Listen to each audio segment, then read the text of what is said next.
Please take your seats. The meeting is about to begin. Remember to speak into the microphone, as this meeting is being recorded for public record.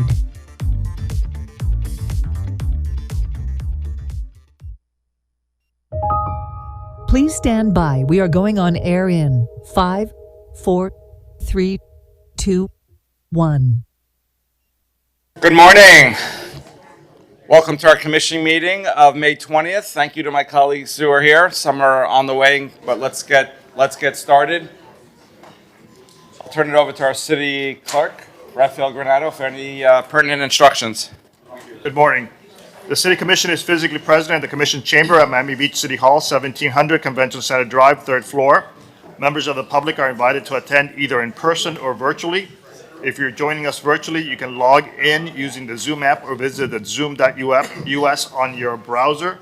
You can also phone in at 305-224-1968 or toll-free 888-475-4499. Again, the local number is 305-224-1968. The webinar ID is 813-928-576-71#.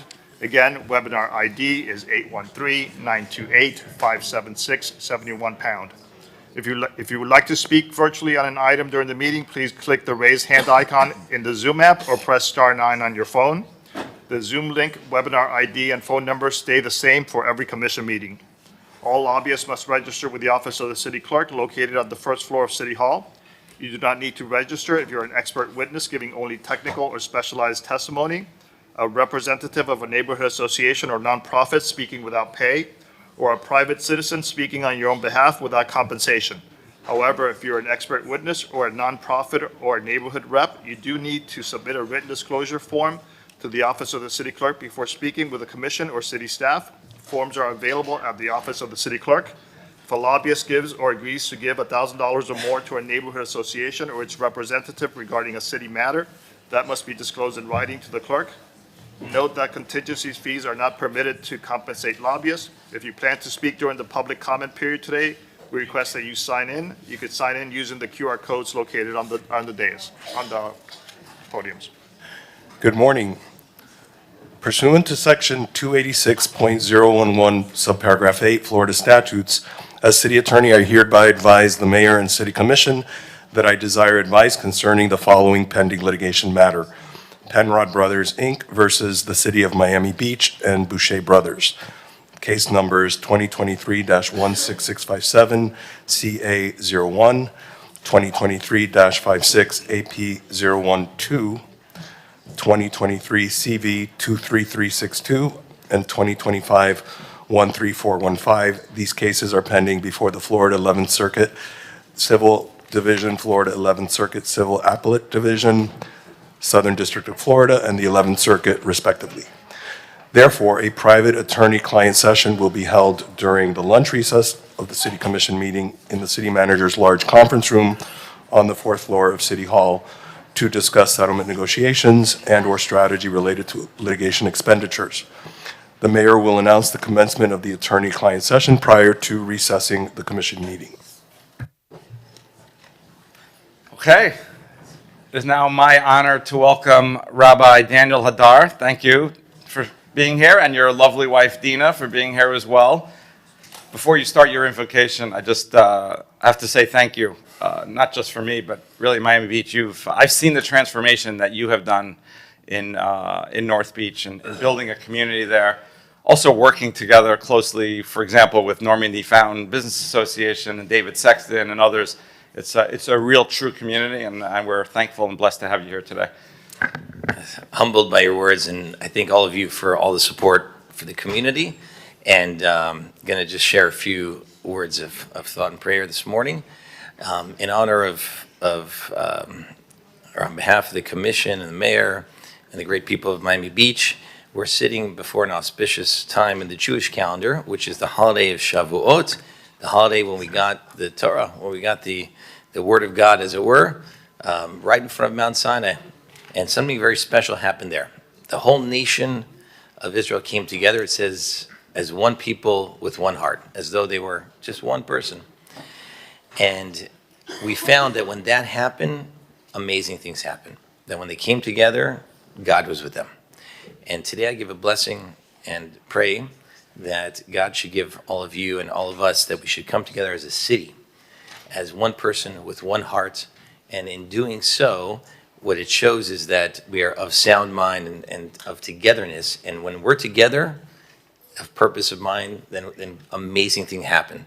Not just incredible things on our organizational side, but amazing things happens from God. And today I bless the commission that we should see all of that blessing and all the work that you do in bettering our city, in helping us become the best people that we can be and becoming the best people that you can be. May God bless. Amen. Thank you. Thank you, Rabbi Hadar. Thank you, Dina Hadar. Now I get to surprise someone in the audience to lead us in the pledge. How about Hernan Cardeno? Hernan is our Director of Code Enforcement. We talk a lot about police, but Code does an incredible job in code compliance, code enforcement, and welcome up. Good morning. Please stand if you're able to. Place your right hand over your heart. I pledge allegiance to the flag of the United States of America and to the republic for which it stands, one nation, under God, indivisible, with liberty and justice for all.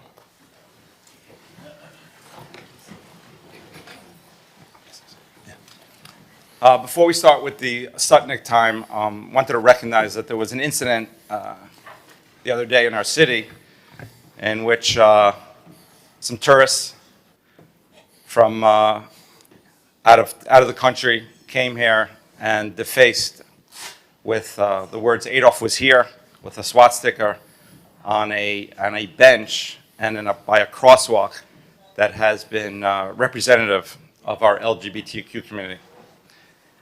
I want to open it up for everyone here. It's obviously horrific. And I was thinking about it. Why did this happen in our city?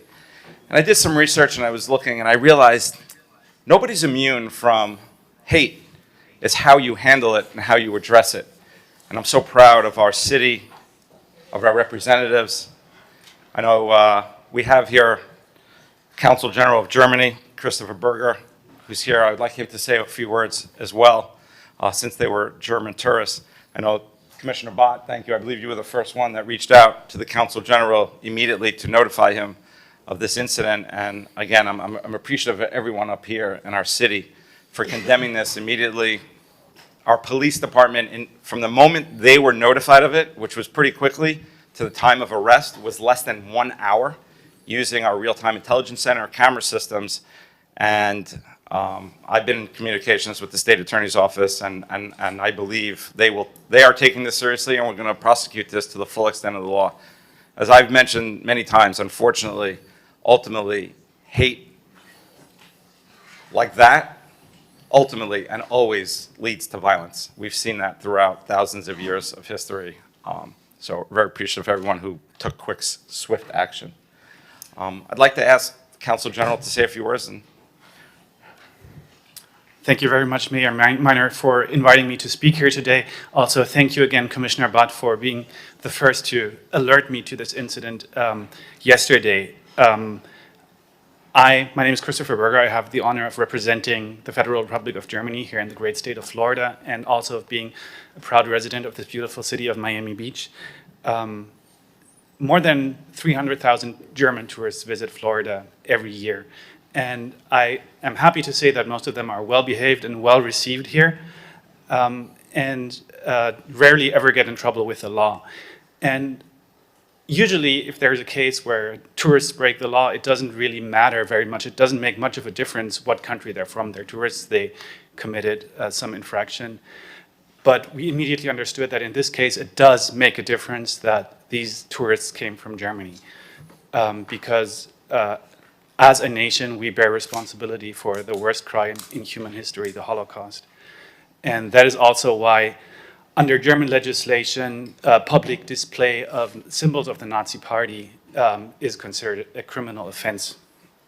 So when I learned of this shameful incident yesterday, I immediately reached out to the mayor to, first of all, offer our support in fixing the damage that was done, but also to offer our voice in reassuring our communities here in Miami Beach the LGBT community, the Jewish community, with which we're so grateful to have enjoyed amazing relations over many, many years, to reassure everyone that this is not representative of the German people or the German nation, that we as a nation do not tolerate anti-Semitism, we do not tolerate hate against anyone.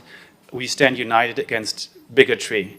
And this also serves as a reminder that the work of combating anti-Semitism, of combating bigotry, is never done. It takes a continuous effort, most of all through education. But where education isn't enough, it also requires us to use law enforcement to enforce the letter of the law, to draw the line of what is acceptable and what isn't in our community. And I would like to thank Miami Beach Police Department and everyone involved for having such a swift and clear response to this, to make it clear that together as a community, this is not something that we will tolerate. Thank you very much again, and if we can be of any further support in giving that assurance to our communities, we will be happy to do so. Thank you very much.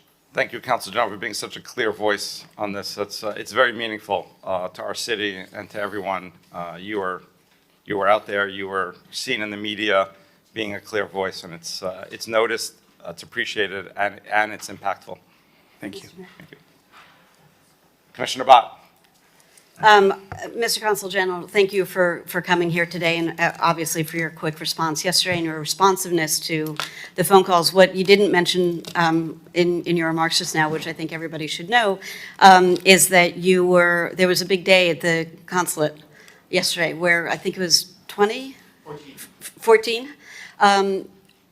people, Jews, were reclaiming their German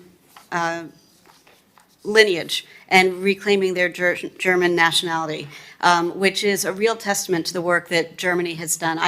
Most people don't know this, but German was actually my first language. I lived in Germany from the ages of 2 to 4, which I know is not a big deal, but you do learn to speak there, and I do have very real memories from there. And, you know, my whole family is Jewish, and we lived in Karlsruhe, and it was not that long after the war. It was in the very late 60s, early 70s, and we felt pretty secure as Jews living in Germany. And I think it's really a testament to the nation of Germany, the fact that they have taken so seriously this education process of making sure that people understand history so that we do not repeat it. And I think that is definitely missing in the world. The other thing that I wanted to point out is that this was an act of hate.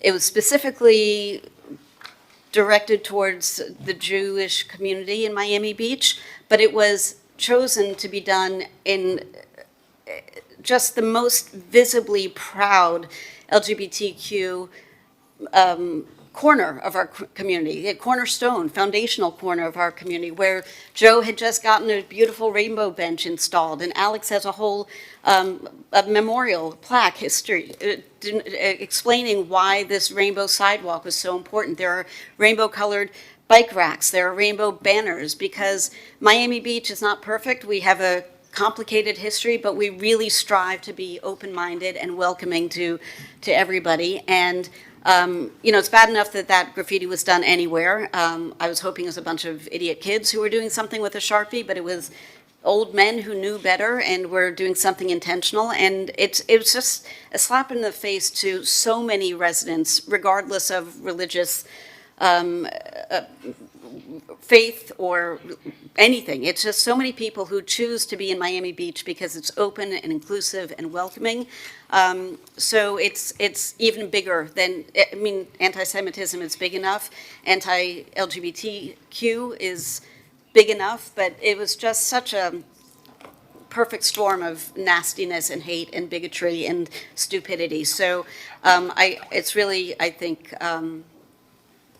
it's telling that everybody has jumped on this, and I want to commend Chief Jones. I reached out to him, and I want to also recognize one of our residents. I don't know if he's here, but David Adams alerted me to this yesterday, and no, 2 days ago, and as soon as I saw it, I sent it to the chief, and he and his team jumped on it, and as you mentioned, Mayor got these guys arrested and sorted out right away. And so it's a testament to how quickly people respond to things that go against the grain for the greater good. So compliments to everybody on that, and onward and upward. Thank you. Let's open up to the Sutnick Hour. Mr. Mayor. So Oh, please, Commissioner Fernandez. Yeah, I wasn't going to comment on this. I was going to comment on something different, because today is 20 de Mayo. It's Cuban Independence Day. And my thoughts today are with the millions of Cubans, both on the island and throughout the exile, throughout South Florida, who have spent generations longing not simply for political change, but for freedom itself. And today is actually quite a unique day, because all eyes are going to be in South Florida, in Miami, later this afternoon at the Freedom Tower in Miami. The Department of Justice is expected to honor the 4 innocent men murdered in the 1996 Brothers to the Rescue shoot down. And I think many of us who were living in this community at that time remember that horrific act of murder that was ordered under the Cuban dictatorship, and that sent a chilling message to anyone daring challenge the tyranny of the Castro regime or seek freedom itself. And actually, it came back to my mind because yesterday we went to West Miami-Dade to honor one of our firefighters who passed away. And as we were leaving that funeral home, we turned on 97th Avenue, and I look at the sign, and the street was dedicated to Mario de la Peña. Mario de la Peña was one of the four pilots who were shut down, murdered, executed by the Cuban regime back in 1996. And for so many of us in this community, this is deeply personal. This morning, my mind was going back to great leaders who have fought for freedom, for the freedom of the Cuban people.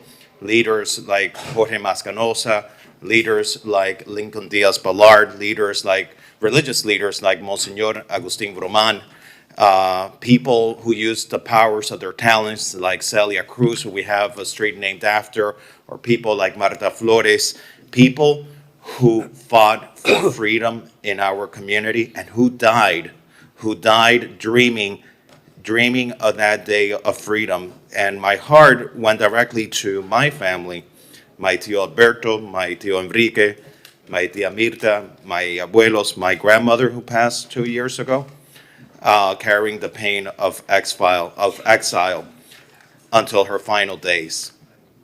And so hopefully we might be at a turning point, but I would have been remiss. I would have been remiss as a Cuban American born in this great country, whose parents dealt the challenges of exiles and whose families felt the atrocities of the Cuban government, not to honor this day, not to remember the executed political opponents of the Cuban government who were killed by firing squads, all the dissidents, the students, the priests, the journalists, those who were accused of independent thought, and all who were persecuted by the Cuban government in churches, who were persecuted for just being who they were. It is an oppressive government that must come to an end. And today, I wanted to shed light upon that government because of the historic nature of what's going to happen today at the Freedom Tower. And I thank you, Mr. Mayor, for indulging me with that, because it represents so many in our community, represents so many of us on this dais, and represents so many of our workers whose families have dealt with this for decades. No, thank you, Commissioner Fernandez, for your words and for your really strong stand in taking the lead on this very important issue for the Cuban people. It's a sad situation, but one that we continue to fight. Thank you. My name is Ken Barnes. I'm a retired physician. I live in Miami. I would like to ask you some questions. What if one of you hired video billboard trucks using pictures and videos of constituents calling them anti-Semitic and Jew haters, in effect bullying them. What if this was an attempt to silence, target, intimidate, and harass members of the Miami Beach community and a political organization opposed to the beliefs of said commissioner? What if this was because you wanted these same constituents to become fearful of negative consequences because they spoke publicly, criticized officials, or exercised their free speech? What if one of you made false statements that attempted to harm the reputation of these constituents? Do you believe that a public official should be held to a higher standard? Would you think that such behavior is an abuse of office and against the public good, undermining the dignity, integrity, impartiality, and public trust expected of someone holding public office? Rather than being passionate, was this a mean-spirited violation of norms of behavior? And what if said commissioner did these acts while the mayor and other commissioners of that city remained silent? Wouldn't you be obligated to call for his or her resignation? This is why we are calling for the resignation or removal of Commissioner David Suarez, who with malice tried to intimidate and harass members of the community, as well as an organization, Jewish Voice for Peace, both being critics of Israel's genocide in Gaza and unrelenting attacks in the West Bank, which he vigorously supports. At the very least, I urge you to put forward a resolution to censor him. Thank you very much. Thank you. I'll just say, you throw out terms, the genocide, the only genocide that was attempted was by Hamas in Iran. You try to deflect on the real issue. No, you had your piece, I said mine, and I said it in a lot less than 2 minutes. Go ahead, state your name, address, and you have 2 minutes, please. Go ahead. My name is Shannon Bustamante. I'm from 316 Payne Drive, Miami Springs, Florida. And I'm here speaking on the shark fishing ban on Miami Beach. Good morning, everyone. My name is Shannon Bustamante, though many of you know me as Seaweed from the award-winning film South Beach Shark Club on Amazon Prime. The film was released in 2022 after being filmed over 7 years because we knew back then and long before that one day we would be fighting for land-based shark fishing and recreational fishing rights. The documentary shows how beautiful South Florida cities built around fishing, diving, surfing, and skateboarding have slowly become controlled by foreign money and transient wealth. While lifelong locals like myself, born and raised on South Beach since 1985, are pushed aside through quietly proposed bans like the one we are fighting today. In the documentary, you'll see me at South Point Pier pointing out how certain pier rules and restrictions were already making fishing increasingly difficult long before this proposed ban. But beyond that, the film exists because shark fishing truly saved my life and the lives of dozens of friends during a wild era in Miami known for gangs and violence. The same path eventually led to me becoming the assistant head football coach at Miami Beach Senior High School here in Miami Beach, and the assistant commissioner at Northwest Boys and Girls Club. One of the biggest traditions, something we do more than 30 times a year, is bringing hundreds of kids back to South Beach to fish. Many of these kids come from broken homes. And are being raised by single grandparents or practically raising themselves. Their sporting events and fishing trips are sacred to them. Out there on the beach, they learn patience, discipline, camaraderie, respect for nature, and moments of peace away from the chaos many of them face daily in Miami. Most of the old-timers who helped save my life through fishing have passed away, and now I'm one of the last people still carrying the tradition forward more than 35 years later. Thank you, sir. Oh, okay, thank you. Thank you. Next, please. Can I have a presentation? PJ. And while he's getting that, I just want to thank everybody who found the funding for the senior soccer group. There was a little contention at the end of last year where there was a hiccup with the funding, and just want to thank you all because the group really appreciates that. The presentation, again, was from the, PJ, this is a presentation that I sent you yesterday. Understood. One moment, bringing it up now. Go ahead, sir, if you could start without the presentation, or? I'll start speaking, but the presentation kind of is coordinated with what I'm going to be saying. So I just want to Thank you all for all the work that you do. My name is David Ballard. I'm from 421 77th Street. I'm here on behalf of the residents and neighbors of Altos Del Mar area, which is the section between 75th Street and 81st Street between Collins and Dickens. I'm here to speak about a public safety situation on Harding Avenue near 73rd, 74th, and especially 75th Street. Currently, 75th Street is a primary route for emergency vehicles and also in our neighborhood, which now that it's being blocked on an almost daily basis in the morning, emergency vehicles, fire trucks cannot get through. These intersections were blocked occasionally, maybe once or twice a month, usually tied up tied to a concrete pour or a broken down bus. We, as neighborhoods, understood that. But now that drivers are systematically entering this intersection without space to clear them, creating a self-reinforcing cycle of gridlock. This behavior is no longer an occasional occurrence. It has become normalized daily for the traffic on Harding Avenue. Cars consistently block the intersection mid-red light, preventing lateral traffic from moving and creating dangerous blind spots and obstructions for pedestrians using the crosswalk. And that's really why I was here, is because one of our neighbors, an older lady who's about this tall, had waited at the light 2 or 3 times when it was completely blocked with vehicles. Finally, she wanted to go up to Surfside to get her, and she wanted to catch her bus. And as she's crossing, she almost got clipped by another car blocking the intersection. The law is clear. Florida Statute 3162.0, do not block the intersection. The sign is posted at 75th Street, as you all can see. Unfortunately, the sign is a fine for $133, where most of the other intersection blocking fines in the city are $500.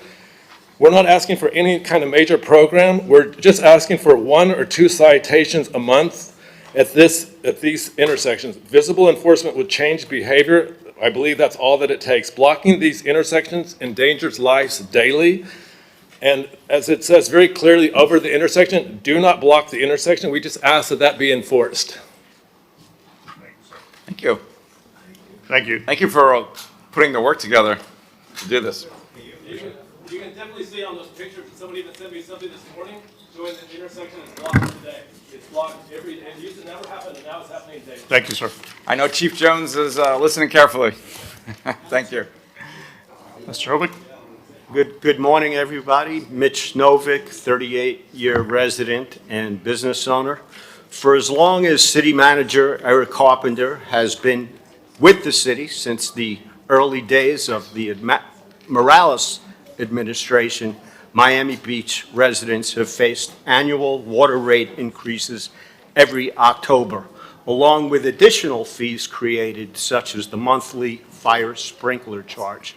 Previously, customers received notice about upcoming increases on their utility bills, but those notices disappeared this past November. Today's proposed water rate hike was pulled due to lack of sponsorship, and now you're being asked to approve item R5Q, allowing the city manager to sponsor items. This is clearly an attempt to revisit this unpopular issue. Residents reject these increases, and approving more would equate to a political suicide. As someone with 2 water billing accounts, I've publicly opposed these increases for over 30 years. I believe my opposition led to the adoption of automatic annual rate increases. If you approve item R5Q, the Public Works Director will likely stand up here holding up a cruddy pipe warning that the sky is falling. My response is find solutions within the existing budget. The city has added 500 employees and doubled its budget since Eric began. The problem is spending, not revenue. It's time to prioritize essential services over unnecessary expenses, like the $100,000 for the sparsely attended Ocean Drive Promenade music series, or the quarterly glossy magazine produced and mailed by the Office of Marketing and Communication. We're a municipality, not an entertainment conglomerate. It's high time to treat it as such. Thank you. Go ahead, please. State your name, address, and you have 2 minutes. I'm just going to do the translation. Good morning, everyone. Good morning. Mi nombre es Angie Safadi. Primeramente, gracias por la oportunidad de estar acá y poder expresar nuestra preocupación. So my name is Angie Safadi. Thank you for having us here today to be able to talk about our concerns. Trabajo en el Miami Beach Convention Center, Sodexo. Estoy en representación de 130 trabajadores. So I work in the Miami Beach Convention Center, and I'm here representing 130 other workers in my department as well. Estamos acá porque queremos el apoyo de ustedes en cuanto a un beneficio que hemos recibido desde hace más de 3 años y ahora en este momento ha sido revocado. So we're here today to speak with you all, asking for your support for a benefit that we had for years that was recently taken away from us. El tema es en asunto del parqueo. Anteriormente Sodexo apoyaba a nosotros a todos los trabajadores con un 100% del parqueo gratuito. So specifically around the parking, for years we had 100% parking coverage. We didn't pay $1 to park at the 17th Street garage, and then this parking was taken away, and now we have to pay 50% of the cost. La solicitud es poder llegar a un acuerdo con Sodexo y que vuelva a retomar ese beneficio que nos estaba dando, ya que tenemos un sueldo por hora de $20. So the goal here is to see whether through you all or if we can do a meeting to speak with you on Sodexo to get that benefit. I currently make $20 an hour. Y efectivamente está afectando el bolsillo de todos los trabajadores. And this is something that's affecting all of us and it's affecting our pockets. Cabe destacar también que el edificio tiene un parqueo, 2 parqueos dentro del edificio donde son usados por cierta cantidad de personas, pero no para los trabajadores menores. Is it time?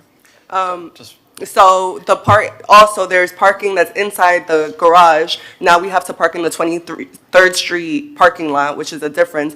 But if there's some type of solution to be able to get and maintain the free parking.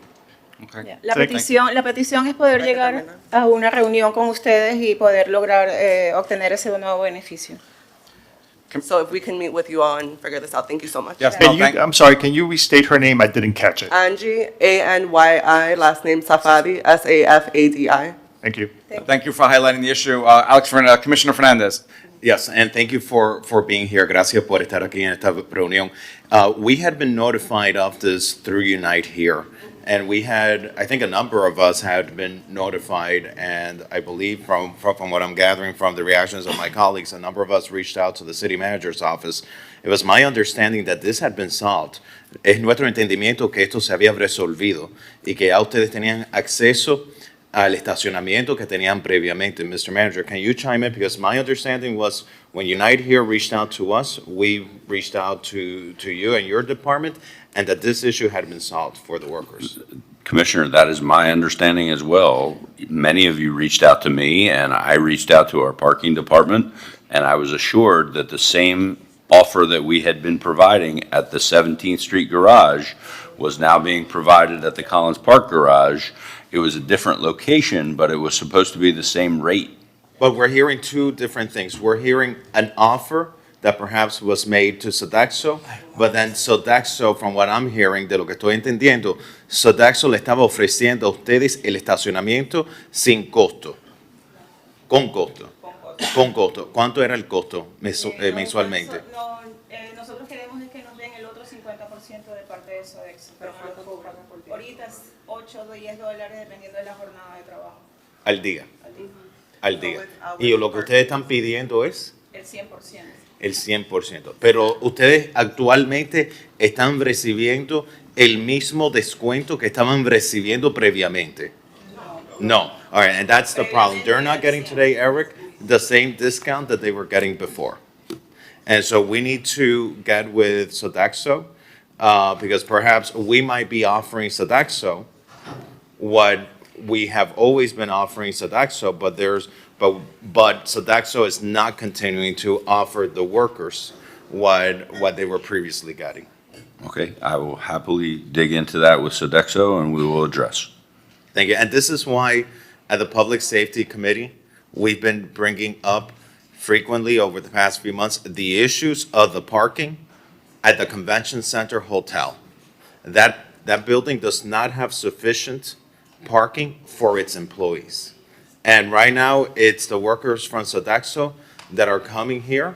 And next July, when that building opens and its operation, we're gonna be having here the employees and union members of the Miami Beach Convention Center Hotel coming to us with the same concerns about the parking that is not being provided for them on site, and we need to get ahead of that, and we need to address that. If not, the problem is gonna overflow into the residential neighborhoods, and it's gonna come before this stays. Thank you.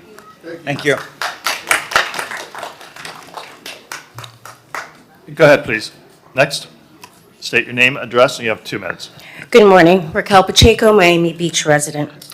I stand here today in solidarity with Donna Neville and Alan Levine, who are 2 deeply rooted Jewish members of our community and who were recently targeted for harassment and violence by having their faces and names displayed on a mobile billboard and paraded through our city.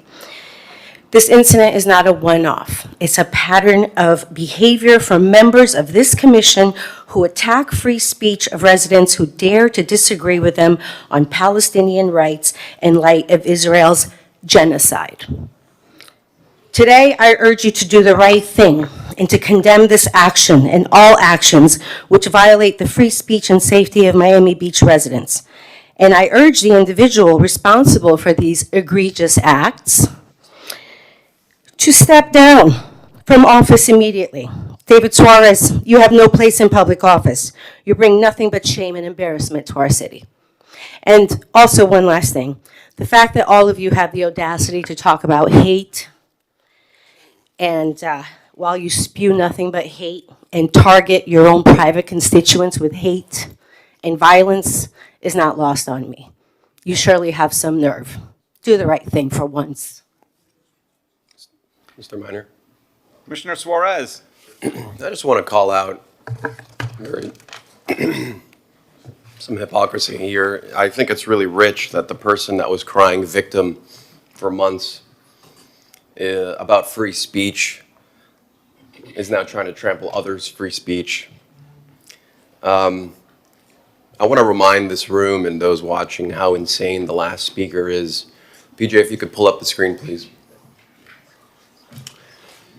I want to show everyone that the comparison between this person and Nick Fuentes, who's a virile anti-Semite.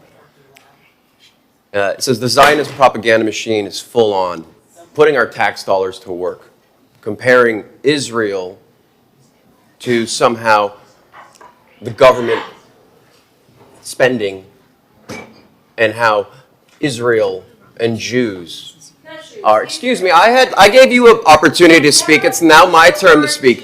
Excuse me. Excuse me. Excuse me. You had your opportunity to speak. You had your free speech. I did not interrupt you.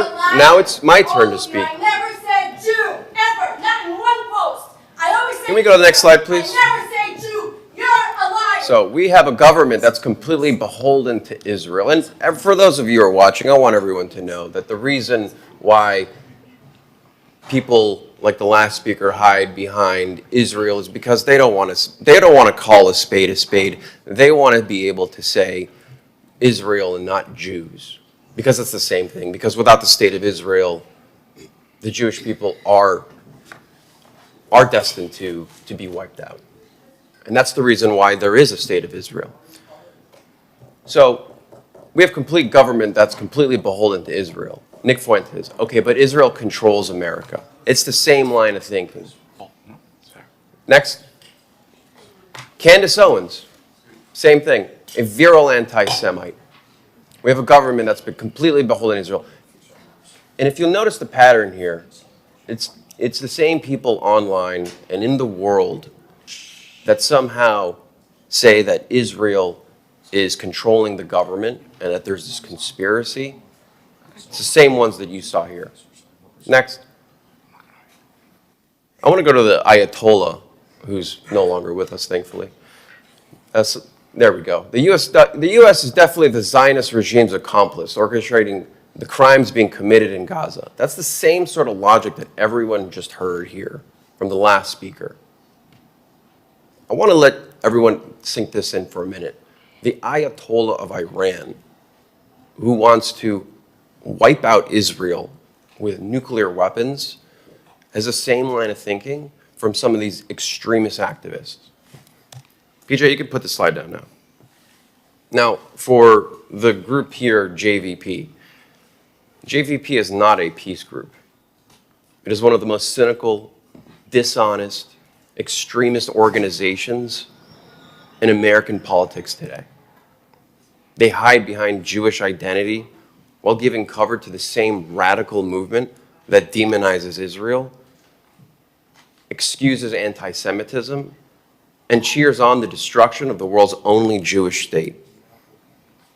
And the only thing more hypocritical than JVP is Queers for Palestine, a group blinded by ideology that they march for people who would erase their freedoms and their very existence. Let me be crystal clear, this is America. You have a right to say outrageous, hateful, crazy things, which you are clearly doing today. And I have a right to call it out as exactly as it is. No censorship, no intimidation, no moral blackmail. We just had swastikas graffitied on our city, in front of a Holocaust museum, in front of a pride bench. We had Jewish school teachers spit on. This is in our city. Meanwhile, these lunatics come up here and espouse more anti-Semitism. Miami Beach will not be bullied into silence by extremists pretending to be activists. We will stand proudly against anti-Semitism, bigotry, hypocrisy, and anyone who tries to normalize hate. Thank you. I'll just add, there's only one country in the world right now that has to consistently defend its right to exist, and that's Israel. It's the only country that when it defends itself from attacks against its civilians has to defend itself. And not only does Hamas and Iran publicly state that their goal is to destroy Israel, but Israel then gets accused of what they're trying to do just because it's defending themselves. And that's the point here. It has become to the point, everyone can disagree on politics and policies of a specific government. We do that in America all the time. They do that in Israel all the time. Most countries in the Middle East, you can't argue the politics. In Israel, they do. It has become to the point where when you're questioning Israel's right to exist and defend themselves, yes, it is anti-Jew. It is anti-Semitism. Because without an Israel, without an army to defend Jews, not only in Israel, but everywhere in the world, Jews are vulnerable, and that's exactly what our enemies want.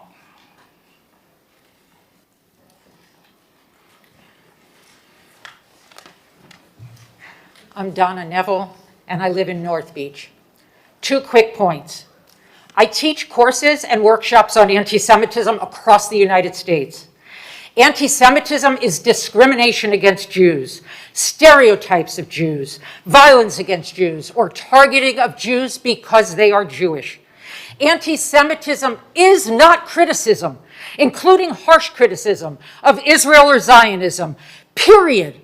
For hundreds of thousands of us, in fact, it is our Jewish obligation to speak out against injustice, apartheid, genocide.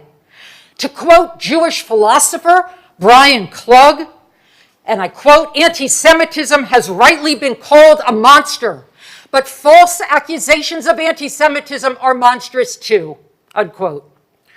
2, when a member of the city commission acts unethically, is a bully, lacks any integrity, and puts Miami Beach residents in danger, literally targeting them to be harmed, as was done to me, I would hope that this person's colleagues would speak out and censure such a person.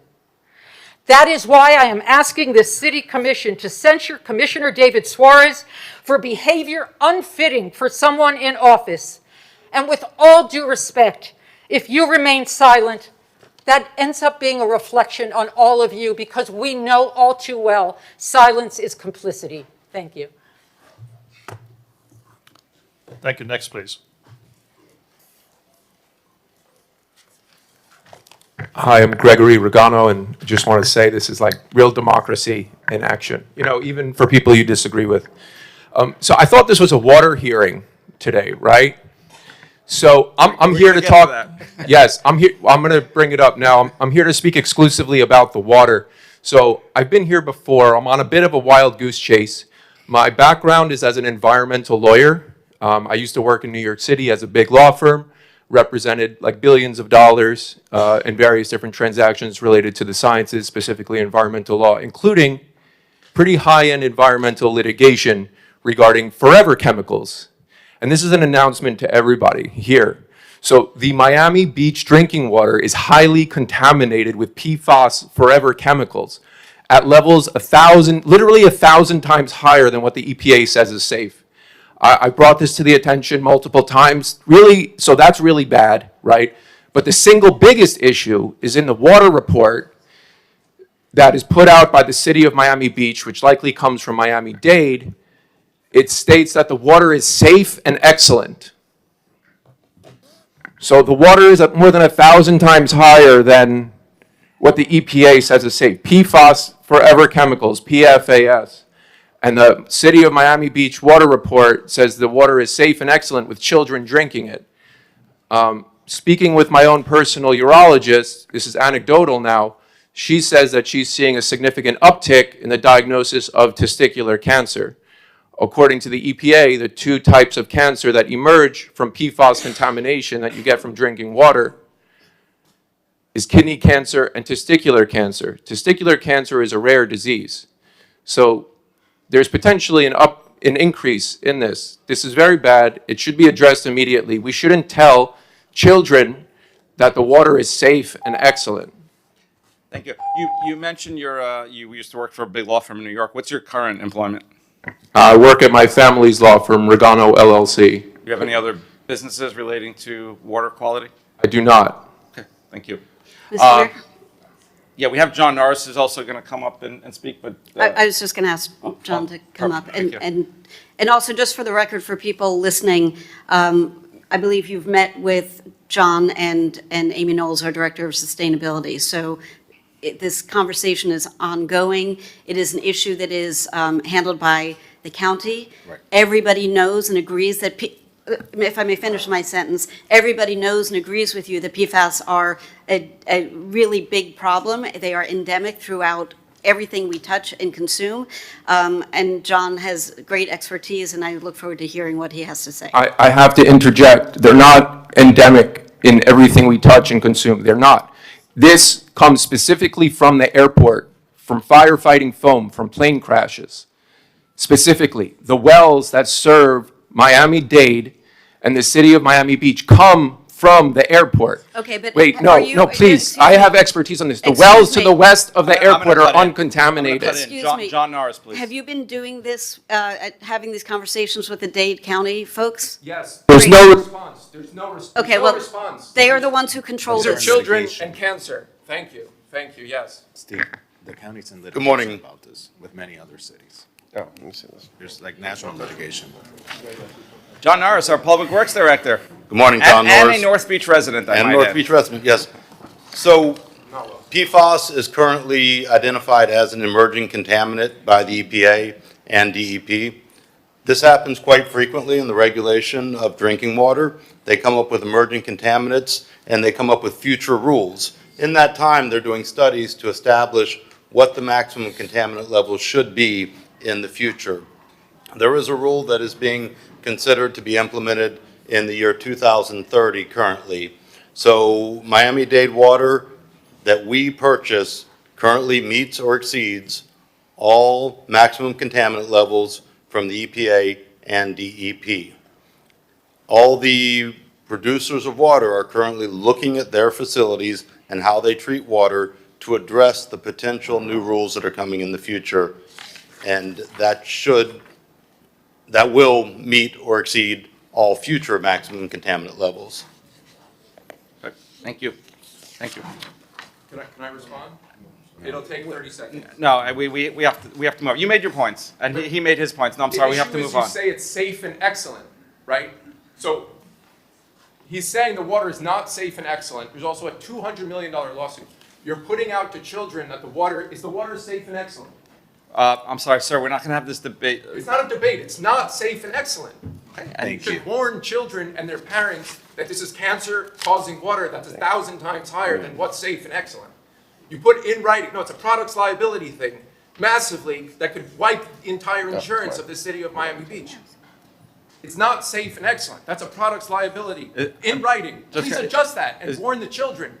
Is your family, are you or your family law firm involved in this litigation that you just mentioned? Yes, we're cleaning municipal water I see. supplies, Are you- multiple places in the country. Okay. I don't understand it's not safe and excellent, the water. Thank you, and and thank you for coming. I appreciate it. But you keep coming at me like my family has a conflict of interest in this. Mr. Mayor. I think it's important to know where Yes, it's important to know that the children are being lied to, that the water is safe and excellent for industrial-grade military cancer-causing chemicals, and they're consuming it. Is there filtration on City of Miami Beach High School? It's a Commissioner? simple thing. It can be done within 30 days. Reverse osmosis, anion exchange. You could literally call a company now to have it installed immediately. Okay, all right, thank you. Thank you. Children, Thank you. Cancer. Next, please.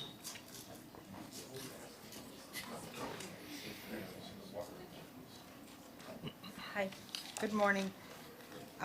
My name is Milagros Acosta Delgado, and I'm a resident of Miami Beach, 5600 Can you move the Collins. microphone down? Thank you. Sure, that's better? Yes. Thank you. Hi.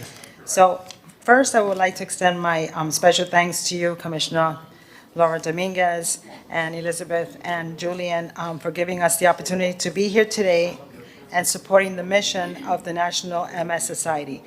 So I'm here for a slightly different reason than all the other reasons that people are here, but I'm here just to bring awareness to the MS community and just bring light to this disease that affects like 30 million people in the US. So I just wanted to shed some light on this and what we do, and I think that a lot of people would appreciate this information today. And we have a table outside as well.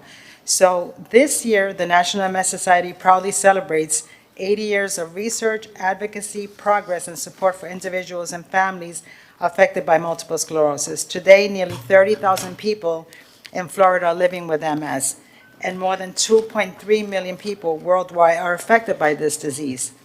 Over the years, the society has helped fund groundbreaking research while also providing vital local services, including support groups, wellness programs, educational resources, advocacy, community connections for individuals living with MS and their families. We also bring the community together through meaningful and inspiring events across Florida, including Walk MS in Miami and Boca Raton, our MS bike ride from the Breakers to Key West, and several signature fundraising events throughout the state, including upcoming events in Boca, Jacksonville, Tallahassee. Every event, every volunteer, and every supporter helps make a difference in someone's life. In recognition of MS World Day, we would also love to invite the community to join us for a special brunch gathering on Saturday, May 30th at Bernie's Cafe. Whether you are personally affected by MS or someone who is simply wants to learn more or become involved, we welcome you to connect with us. Please stop by our table to pick up resources, learn more about our programs and upcoming events. Thank you guys so much. Thank you. I'm I sorry, appreciate but the since the time. microphone was up, I didn't catch your name. Oh, Milagros Delgado. Thank you. From the resident, Miami Beach resident, 5600. Thank Thank you you. so much. Thank you, Laura. Thank you, everyone. Please stop by the table. Thanks. Good morning, Mayor and Commissioners. Eric Marshall on behalf of the Waverly Board of Directors and residents. I actually sent in a presentation too. It's under C7 AGA. It's just a couple pictures if you have it. It's regards to the railings that were recently installed on 14th Street, 10th Street, and Lincoln Road. I reached out to the Mayor and Commissioners. I see there's a resolution to rescind it and remove them. I really appreciate that. Originally, I guess it was for the boats a couple years ago. It was approved in 2024. Were put in last week. Please, please, please, if we can remove them before the 2028, that would be fantastic. The sooner the better. It's a public walkway where they're now not going to the public walkway, they're just going to the neighboring properties and sitting for sunset. That's the bay walk there where it's empty with the new fence, and then if you do the next picture, that's them at sunset in front of the Waverly. It's a nightly occurrence. It's on the same side as the Flamingo as well. If we could just get those railings removed, really appreciate it, taking the time. You guys have always been responsive, so I just want to come down and say in person, you put it right on. Eric, I just want to let you know, I have an item, I had it on consent. Commissioner Bott pulled it, so we'll discuss it after 5 o'clock today. Okay, I didn't know what time it would be, so I wanted to come down and just speak with her. And I actually spoke with Commissioner Bott earlier today, so I'm hopeful that we can have them removed. Thanks so much. Have a great day, everybody. Thank you. Yeah, that's not on the pull list. You should check it before it's too late. Hi. Hello. I won't speak until the mayor sits down. I can't. I need his attention. Mayor, welcome. Thank you. So to bring a little bit of, hopefully some levity to this amazing occasion here, we understand that there is a up for consent vote on the farmer's market coming up today. I won't be able to stick around for it because we're in the middle of producing Miami Swim Week right now. You guys are welcome to come next week. Turn laundry on. But we're just here to lend our voice. We're putting together, so the conversation started about the farmer's market at the Blue Zone meeting that Commissioner Joe Magazine and Commissioner Tanya Bott held almost a year ago now. And our partner, Todd English, Chef Todd English, who may be walking in a minute now, started talking. I go, we need to bring in a farmer's market to the city of Miami Beach. We started the conversation with Commissioner Bott, and it just took off from there. We've developed a wonderful community within our group to bring the farmer's market to Miami Beach, and including Chris Robertson, Chef Chris Robertson here. Caroline has been amazing what he's doing. And so we're just here to speak on its behalf. It is a farmer's market for the community that brings people together, addresses some of the some of the food issues and organic and educational and the experience of it. It's occurring at West Lots, 85th and Collins, and we're just here to say thank you. Thank you for your support, and we look forward to bringing something, again, that brings us together in a wonderful, organic, no pun, well, pun intended, organic way that we can enjoy from all walks of life. That's what the farmer's market's about. It's a labor of love, and I can't thank Commissioner Bott for leading the way on this charge, including Cindy Casanova at Parks. But thank you, Chris. Thank you. Can you state your name again? Oh, it's Rich Santelises who asked. Thank you. Thank you. Okay. Thank you. Shavua Tov. Is there anyone else in the audience who wishes to speak? If not, I'm going to go to Zoom. Our first caller is Amanda. Amanda, state your name, address, and you have 2 minutes. Amanda is gone. Next caller, Johan Moore. Good morning, Commissioners. I will have a few comments on practical affairs, but as a queer for Palestine who opposes Zionist genocide and attempts at eradication of the Palestinian nation, I will join in calls for the fascism-supporting commissioner to resign from this commission. I would like to speak in favor of C7AI, the water rate moratorium. I think 6 months gives the city enough time to figure out a way to get the money it needs for water and sewer infrastructure improvements while finding some mechanism that would alleviate the burden on the most vulnerable. And I believe that has to be attached to specific AMI brackets. I also am objecting to R5T, the repeatedly appearing suspension of the color requirements for the historic district. And I want to support C4F, Commissioner Mateo Salinas' affordable housing fund, as well as express my support for pursuing the possibilities of a cable car system that could augment the water taxi, and that specifically might permit, for a much lower cost, in fact, extending such a service across both causeways and via City Hall and the Convention Center, which has proven problematic and even objectionable on the part of some when we're talking about extending the Metro Mover. Thank you very much. Okay, I'm just going to comment because I can't let false narratives just go. It's interesting. I don't have the exact numbers, but we hear the terms. We've heard it today about genocide. Meanwhile, the Palestinian population has increased exponentially. So we talk about genocide, but their population is growing. Israel, after it was attacked by Hamas and Iran's proxy, Israel sent text messages out, drops flyers, announces in advance when it's going to bomb and go into certain areas. I mean, Israel's and its defense forces take extreme measures that very few countries would take to try to have civilians out of harm's way. Mr. Mayor, I also want to remind everyone watching that the last caller called for the nuclear destruction of Jewish cities across the world. So again, these people are extremists, and they are the symbol of hate and bigotry. And we, of course, they have a right to say whatever they want, but we have a right to call it out every time.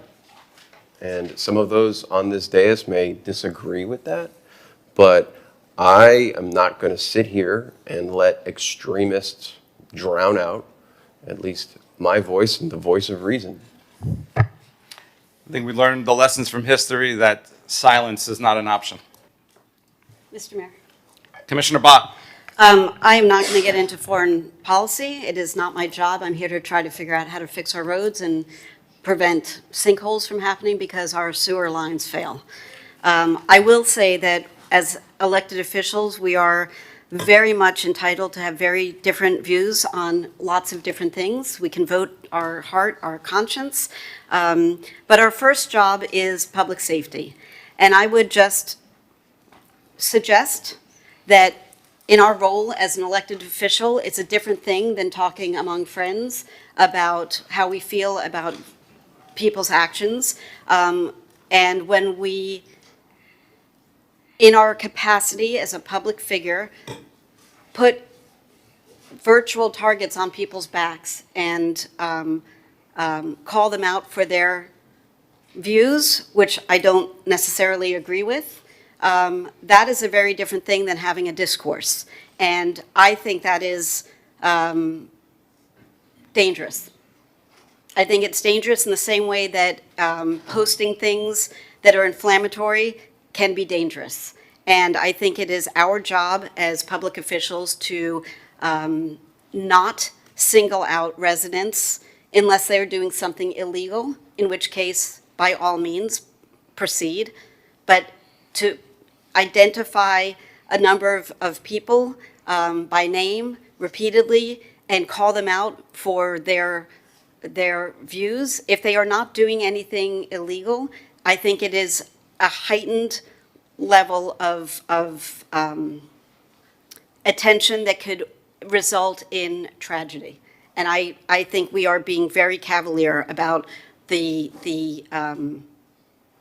import, the weight that voices from a dais have. Not necessarily today's conversation, although parts of today's conversation, but in general, I think it's bad precedent to target individuals by name from a sitting official, elected official, and I think it's dangerous. Commissioner Suarez, and then I do agree with your first part of your statement. I'd like to get back to the order of business. Just to let anybody know who's listening, none of us on the dais brought this up today. We had members of some residents, some maybe not. I don't know where everyone lives, but I believe when we hear narratives that are false and dangerous, they need to be countered, and that's what we're doing here. And Mr. Mayor, I'm not having an issue with that at all. That's a discourse. I didn't say otherwise. I'm commenting for all people who may be listening why we're having this discussion. We didn't bring it up. None of us here today brought these issues up. We had individuals who came, as is their right, under our Sutnick hour. Anyone can come in and talk about topics on their mind and their concerns. But when we hear false narratives and what I believe is dangerous rhetoric that could potentially harm members of our community, this is not just about a conflict happening in the Middle East and in Israel 6,000 miles away. This has a direct impact on people's lives here in America and in Miami Beach. We see it throughout the world, the violence that is happening because of this dangerous and false narrative. And we saw it happen in our city. Thank God nobody was injured, but we saw it happen on the Rainbow Bench by Loomis Park with swastikas, and Adolf was here. It has an impact on the world, and that's why we must counter the dangerous rhetoric. Commissioner Suarez. Thank you, Mr. Mayor. So I just want to be clear that I have free speech, just like anyone else in this country has free speech. I like to use my free speech in calling out bigotry and hate and those individuals pushing that extremism. And I don't see anything wrong with that. I don't think that that's a bad precedent. I think that's a good precedent. I think finally for once, when we know who anti-Semites are and people who are pushing hate, they should be called out. I don't see anything wrong with that. And, you know, Commissioner Bott, I respect you, but respectfully, you know, I don't need to take direction from you and to tell me what a good elected official is. I mean, we both have criticisms of each other, but I don't judge how you manage your office or what you say. I give you free rein because you got elected the same time I got elected, and you have every right to say whatever you want to say, but I will never criticize you for how you conduct yourself, and that's on you. It's not on me.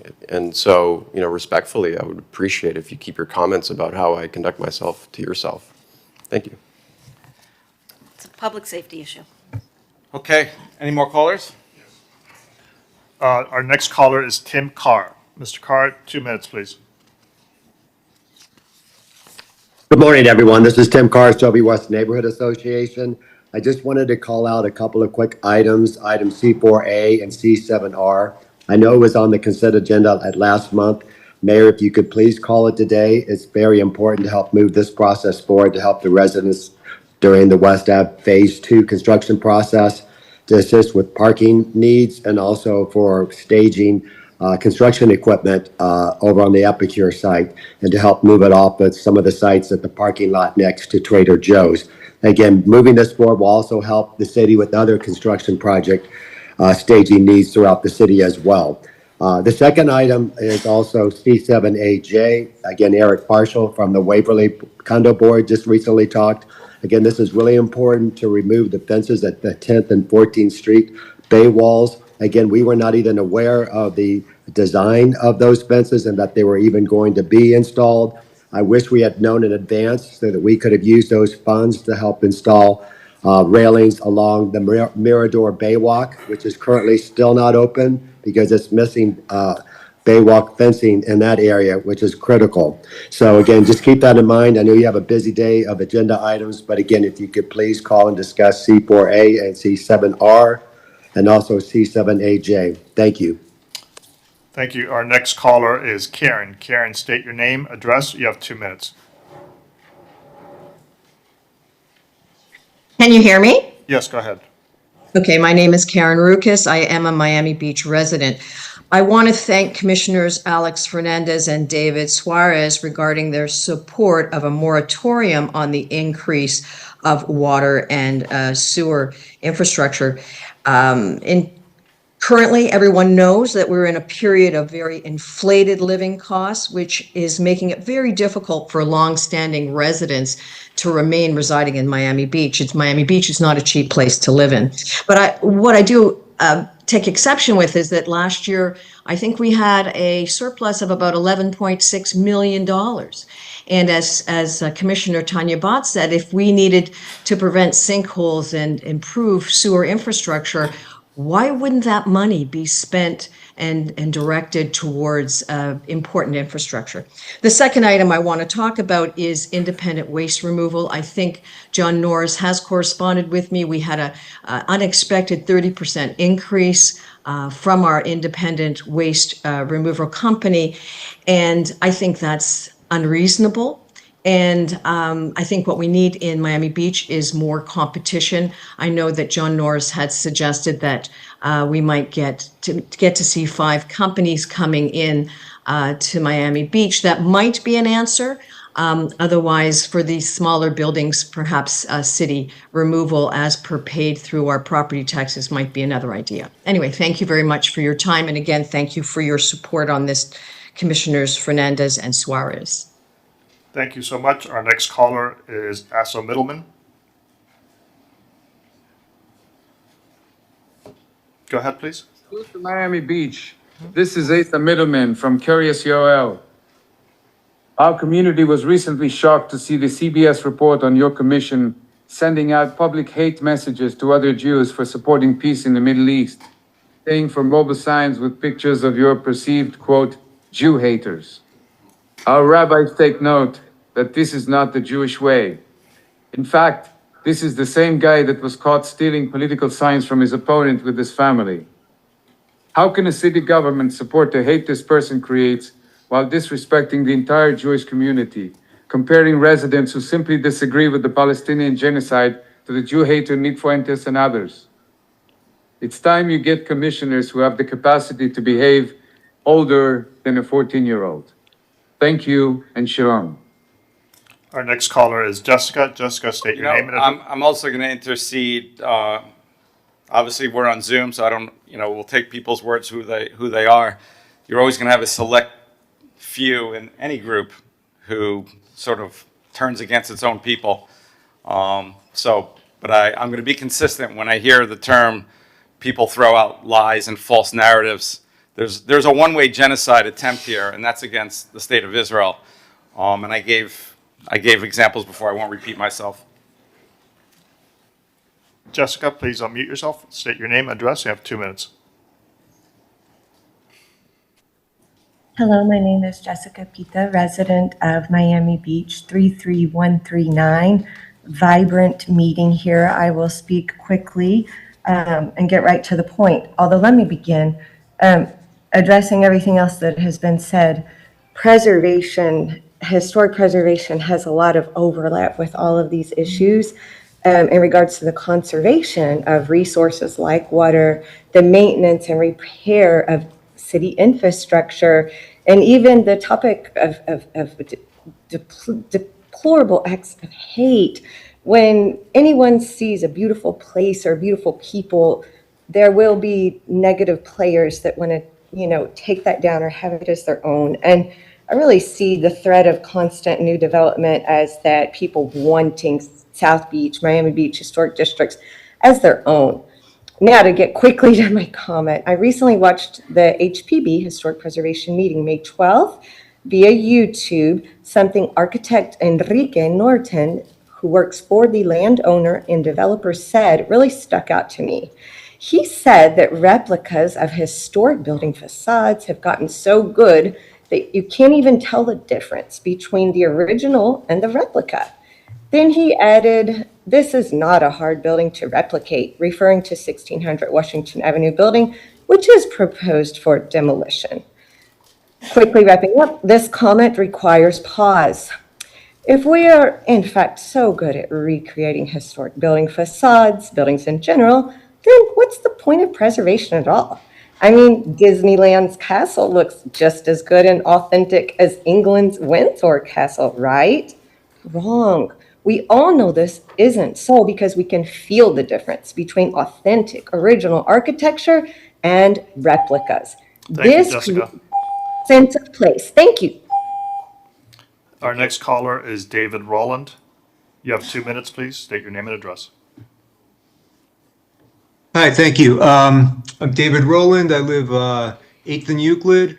I called the mayor's office about this. Recently, there's been construction overnight, all night, very loud construction over the sewage and manholes. Commissioner Magazine responded to a Facebook post about this, but I have not been given reason why. I called the right of way. I did not get a call back. Why this sewer construction for these manholes cannot be done in the daytime. These roads are not busy, but meanwhile, children have school the next day. Parents and non-parent adults have work the next day. Why can this construction not be done during the day? That's a simple answer. Maybe we could have our Public Works Director, because this has come up numerous times. I appreciate you raising the issue, Dave. Good morning, John Norris, Public Works Director. I'd like to look into this case specifically, but they are probably doing manhole rehab work. And, you know, that is citywide, so what we might need to do is look at exactly where they are. A lot of areas within the city, we do not want them doing manhole rehab during the daytime due to traffic concerns. We try and balance the traffic concerns with the noise complaints, and it really is a difficult thing in the city of Miami Beach. So John, if I could, I know Dave specifically, just because I had corresponded with him, has reached out. It's the manhole cover issue that we discussed, and you replied back, I think, in the middle of the evening. I appreciate the time and dedication on that. But it is in the Flamingo Park area, and just off the top of my head, I would agree with the gentleman that it's not a very highly trafficked area. If we would be able to have some internal discussions and consideration, does it make more sense to have that there during the daytime? absolutely, will do. Thank you. Yep, thank you. Thank you. Thank you. Thanks, David, for the call. Our next caller is Travis Spencer. Mr. Spencer, you have 2 minutes. Please state your name and address. Can you guys hear me okay? Yes. Okay, very good. Good morning, Mayor and Commissioners. My name is Travis Spencer, and I'm speaking on Ordinance 2026-4800, which is the shore-based shark fishing prohibition that was codified at Section 1021. The city attorney's office has already concluded that this ordinance must be repealed. Enforcement has already been suspended, and the legal analysis is finished. What remains is just procedural. And the law on this is settled by Article 4, Section 9 of the Florida Constitution by Amendment 2, ratified by voters in 2024, and also by the FWC's General Counsel April 20th letter on materially identical ordinances, which was essentially the Marco Island situation in Florida. And today, my respectful ask is direct. I am requesting that a commissioner make a motion today from the dais to suspend the rules and place the repeal of Ordinance 2026-4800 on the next available meeting agenda, not June 24th, not July 22nd, but preferably now. And here is my offer in exchange. If the commission or a commission moves to accelerate the repeal today, I will submit in writing before the close of business a formal administration request to suspend processing of all 10 pending public record requests I currently have on file with the city pending final repeal. Now, this is a meaningful operational relief for your clerk's office and your city attorney, and I am prepared to put it in writing today. Now, this decision will be watched because we're fighting ordinances, the same ordinance or similar ordinances in Indian Shores, Reddington Shores, Treasury, Island, Delroy Beach, and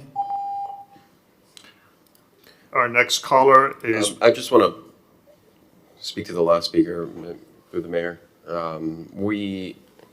We are going to be issuing a reversal of that, but ordinance take 2 weeks of notice requirements, so we couldn't just put it on this agenda. But I believe one of my colleagues is going to be repealing this for the next June meeting. Thank you. Our next caller is Wayne Roberts. Mr. Roberts, you have 2 minutes. Wow, you knew my initials, WR to be Wayne It's Roberts. been 15 Congratulations. years, Mr. Roberts. I know them well. Good morning, ladies and gentlemen. I am a Jewish voice for peace. And I find that I wish these folks would focus on the real problem. And the problem really is that I ran through the IRGC and their proxies, Hamas, Hezbollah, the Houthis, Assad, has annihilated over 1 million citizens in those countries of Lebanon and Syria and Yemen alone. They've annihilated 30,000 of their own citizens that were rebelling against the theocracy. And that this year alone, that they turned off the internet so that nobody could speak to the outside world, that they have decimated the economic output in the crown jewel of the Middle East and Lebanon that was #1 in the world, in the region, down to $2,000 per capita. Syria down to $1,000 per capita. Iran pre-war was $4,000 per capita. Now it's approximately $2,000 per capita, and they've ruined the lives of not only Jews but Arabs themselves. And these folks are opportunists that come into this chamber in such a nefarious way.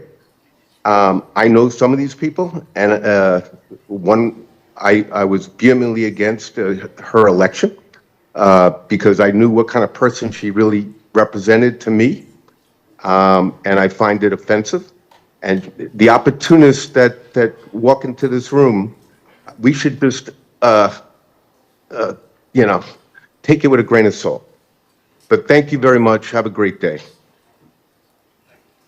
Thank you, sir. Our next caller has a screen name of Miami Beach. Please state your name, address, and you have 2 minutes. Good morning. Wanda Jamin, 8305 Crispy Boulevard. I wasn't going to speak about this topic, but I want to make it very clear that we are Americans and we are protected by the freedom of speech and expression from any group, individual, or elected officials. As we know, Iran is the biggest sponsor of terrorism in the world. The Ayatollahs of Iran and all the proxies alike, Hamas, are sick people. They do not only go after or harm Jews, they also do that to Christians, and I am a Christian. They go after gays and any other entity that doesn't agree with their absurd beliefs. Moreover, not to forget that they chant death to America, and that means all of us. With that said, I am also opposing item C2D, as I sent emails to all of you, and I am sorry because I'm sick. I'm also in favor of the moratorium for the water utility hike, and we need to really look at these hikes that are affecting us residents. The water hikes, the trash. It seems like everything seems rising. Without the proposed hike approval, we're still seeing monthly increases. I'm getting $800, $900 a month. I'm forced to raise the Thank you so HOA much. on my Unfortunately, you're condominium. out of time. Please just Our next caller is Lori Backham. Good morning. Thank you so much for having us here today. Lori Backham, Executive Director of Power Access and the South Beach Jazz Festival. I'm here in reference to R7K to speak our opposition of this item. Power Access is a local nonprofit for cultural arts and inclusion in the arts for people of all abilities. 100% of our programming takes place in Miami Beach.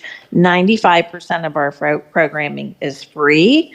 A large portion is for youth programming, but that is not all the programming we do. Ourselves and organizations like ours in the arts that provide programming contribute to the 1% resort tax that brings culture to our city and cultural tourism. We are also well supported by the community and residents. Quality of life is increased because of our programming. The way this is written, we would be excluded from cultural arts programming funding, which we rely on. We are a cultural presenter. We perform all over the city, and I hope that you will not pass this resolution. Thank you. Thank you. Our next caller has a phone number that ends in 5600. State your name, address, and you have 2 minutes, please.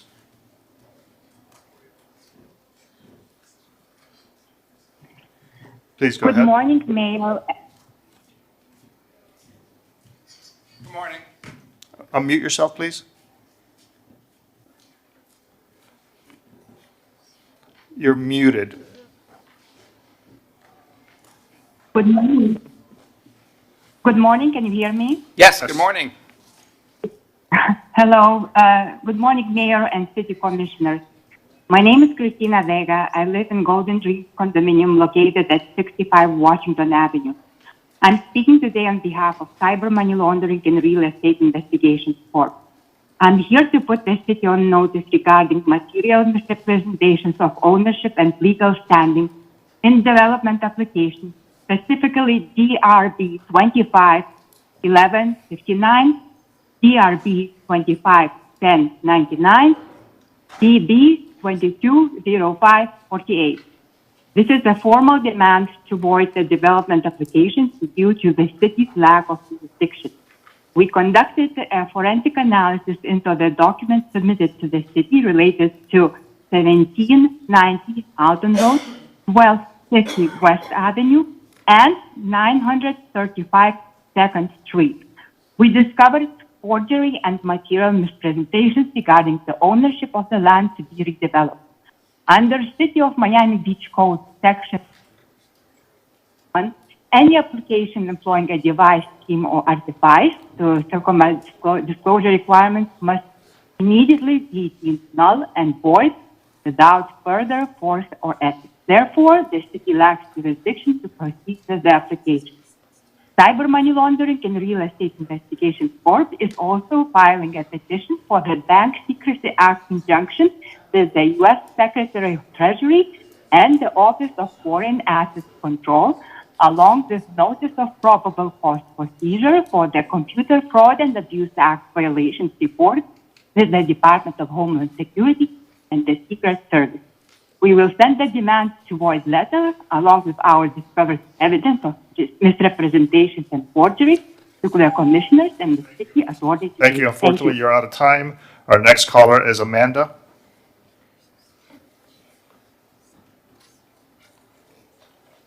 Amanda, please unmute yourself. Thank you. Can you hear me? Yes, go ahead, please. Okay. Good morning, commissioners. I'm Amanda Fisher. I'm a resident of Miami, and I'm a member of our local Jewish community like yourselves. I'm here today because I'm deeply disturbed and appalled by Commissioner Suarez, whose position is funded by the public. He used his salary and his office to purchase roving billboards that circulated around Miami Beach that amplified a campaign that targeted 2 revered community leaders and Miami Beach residents, endangering their safety by publicly displaying their faces and calling them Jew haters. Alan Levine is a civil rights attorney, and together he and Donna Neville have spent years modeling the very opposite of hate. Their leadership within the Jewish community has created a space where many of us have learned to love being Jewish more deeply and to connect to our Jewish identities, to justice, to dignity, and collective liberation. The legacy of the civil rights movement that people like Alan have dedicated their lives to is what paved the way for you very people to be here today. For there to be a Jewish mayor in a city that once was shaped by exclusion and redlining, for there to be women, for there to be immigrants, differently abled people on this commission, to hold public office with dignity and visibility. This attack does not simply offend or provoke disagreement, it places both of their lives at risk. No elected official should be able to use the power and visibility of public office to target elders in our Jewish community. I urge this commission to censure Commissioner Suarez and to call for his resignation, because the people of South Florida and Miami Beach deserve leaders who protect our safety and dignity and not endanger our lives with hate. Thank you. Thank you. Mayor, that concludes everyone. I just want to clear the record that all of my salary from commission goes to charity. In fact, for the first 2 years, it went to Pelican Harbor, Seabird Station, 100% of my charity, or 100% of my salary. And then, unfortunately, when Officer Cahuso passed away, my salary now goes to his widow and 3 children. So I want to make sure, make the record clear that none of the money that I get from the government is accepted by me. It goes to charity. And I also want to make a final note that one thing that I've learned in history and experience is when the people who, when there are people out there who hate Jews and hate everything that you stand for, and they're against you, you know you're doing the right thing. You're on the right side of things. And that doesn't just apply to anti-Semitism, that applies to anti-LGBTQ, correct? Anti-Black, anti-Asian. When you are the one being criticized for defending the minority, you know you're doing the right thing. You know you're on the right track. So today, I learned one thing. I'm on the right track. And I'm very proud of myself. And I think there's more than enough on here that are proud of me for what I've been doing. So thank you for reminding me, everyone. Thank you. Thank you. I agree, and I'm very proud of everyone on this dais and the leadership that we've shown, whether it be anti-Semitism, racism against the LGBTQ community. We have stood united and not divided in saying that bigotry, hate, racism has no place in Miami Beach. Thank you, Mayor. Everyone who was originally online to speak has spoken, so we may close subject at this time. Okay, thank you, everyone. Let's get to the consent agenda. Yes, Mayor. A couple of announcements. The following items have been separated from the consent agenda. You have a list that has been provided to you. Mayor Minor has separated C7AE. Again, C7AE. Commissioner Bott is separating C2D as in dog, C7X, C7AG, C7AI, C7AL. Again, C2D, C7X, C7AG, C7AI, C7AL. Vice Mayor Dominguez is separating C7AL. Commissioner Fernandez is separating C4O and C4R. Commissioner Mateo Salinas is separating C7AH, C7AI, and C2D.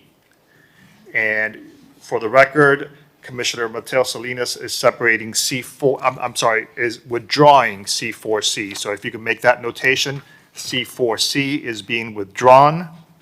R5R is being open and continued by Vice Mayor Dominguez.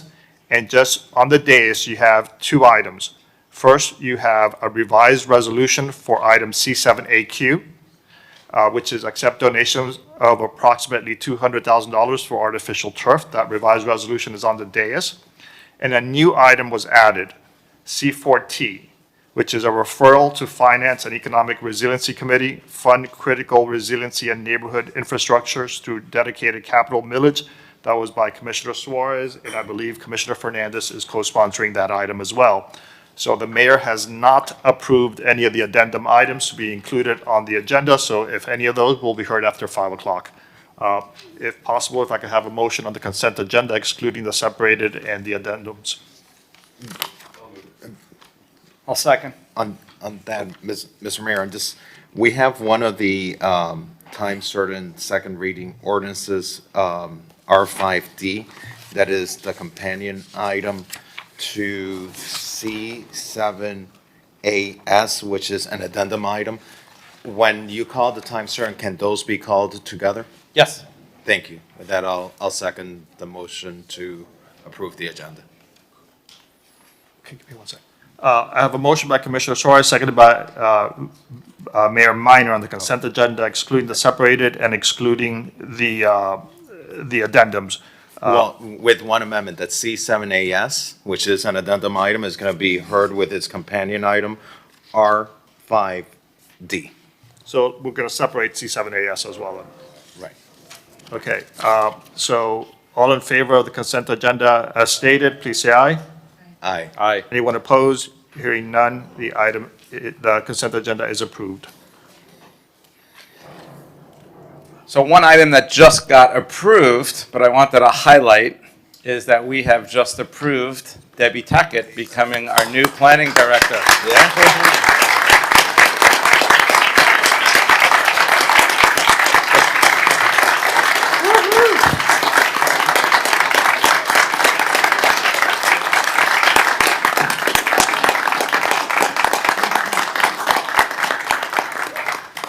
Congratulations, Debbie. I've told Tom, who's stepping down, it's big shoes to fill, but I know you can, you will absolutely do it. I think there's complete 100% universal confidence in you.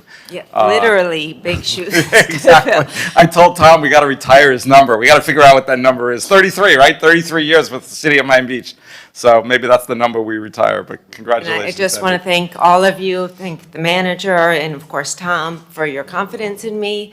I very much look forward to our continuing working relationship, so thank you. Same here. Thank you. Thank Mr. you. Mayor, Mason? Commissioner Bott. I'll make it quick, 'cause I know we've got a lot of catching up to do from the last couple of months. But Debbie, you know, you and I first met when I was a nascent preservationist, and your knowledge continues to dazzle, and it is so timely now as we fight to keep what we love about our city and also not let it run amok. And so I am so thrilled, and Eric has, you know, it was a really nice problem to have, because I also love Rogelio, who I've gotten to know from my days on the planning board. So to me, you guys are the dream team. I can't wait to see what you guys are doing together with the rest of the planning department staff, and I am here for it. So you go, girl. Well done. Thank you. Let's call R9AG. R9AG is discuss, take action, comprehensive citywide water taxi programs, R9AG. Thank you, Jose. Sponsored, thank you to my co-sponsors, Commissioner Dominguez, Commissioner Bott, but I know this has universal support in our commission, and really wanted to thank you, Jose, because we've been working on this a couple of years, and I've been pushing and you've responded. It's been an incredible success. We have the water taxi, which is free every day, weekdays, not yet on weekends, going from our Maurice Gibb Park to Venetian Marina. And it has received wide claim support and success. Everyone's noticing, the state, the county. I've presented recently at the Downtown Development Authority, TPO. You were there with me, Transportation Planning Organization. But really, I brought this item today is because I know you are working actively and on a couple of things. One, trying to get funding for weekend service, try to increase service. Right now, we have once an hour, literally 12 hours a day, but starting at 4:30 p.m., we have every half hour. Try to increase that so we have that all day. Also increase the number of pickup and drop-off points. So we have south of 5th, which is very interested in one, and North Beach as well. Potentially going to Mount Sinai, other areas, potentially going to the Kasaya Center, but also going north and south throughout Miami Beach. I mean, think of that you can hop on at 1st or 87th and go throughout our city to Mid Beach, South Beach, North Beach. But I wanted you to give an update what you're working on, because I know you're working so hard on this, and I think it behooves all of us to be involved, because getting funding is not always the easiest thing, but the opportunities are there, not just from other agencies, but potentially private partnerships that have expressed interest. So tell us what you're working on, what next steps you can use from us as a commission. Thank you, Mr. Mayor. Good morning. Mayor, Commissioners, Jose Gonzalez, Transportation and Mobility Director. Thank you, Mr. Mayor, for the opportunity to talk about our water taxi. We're extremely excited about it. Newest addition to our transportation portfolio and a growing success, as you pointed out. Ridership, average daily ridership is about 1,000 passengers per day, and even when it started, it was at about 800, and then it's grown to about 1,000, and that's where we are now. We are working on multiple fronts on different aspects of the program, both the current service as well as trying to expand on it, and looking forward.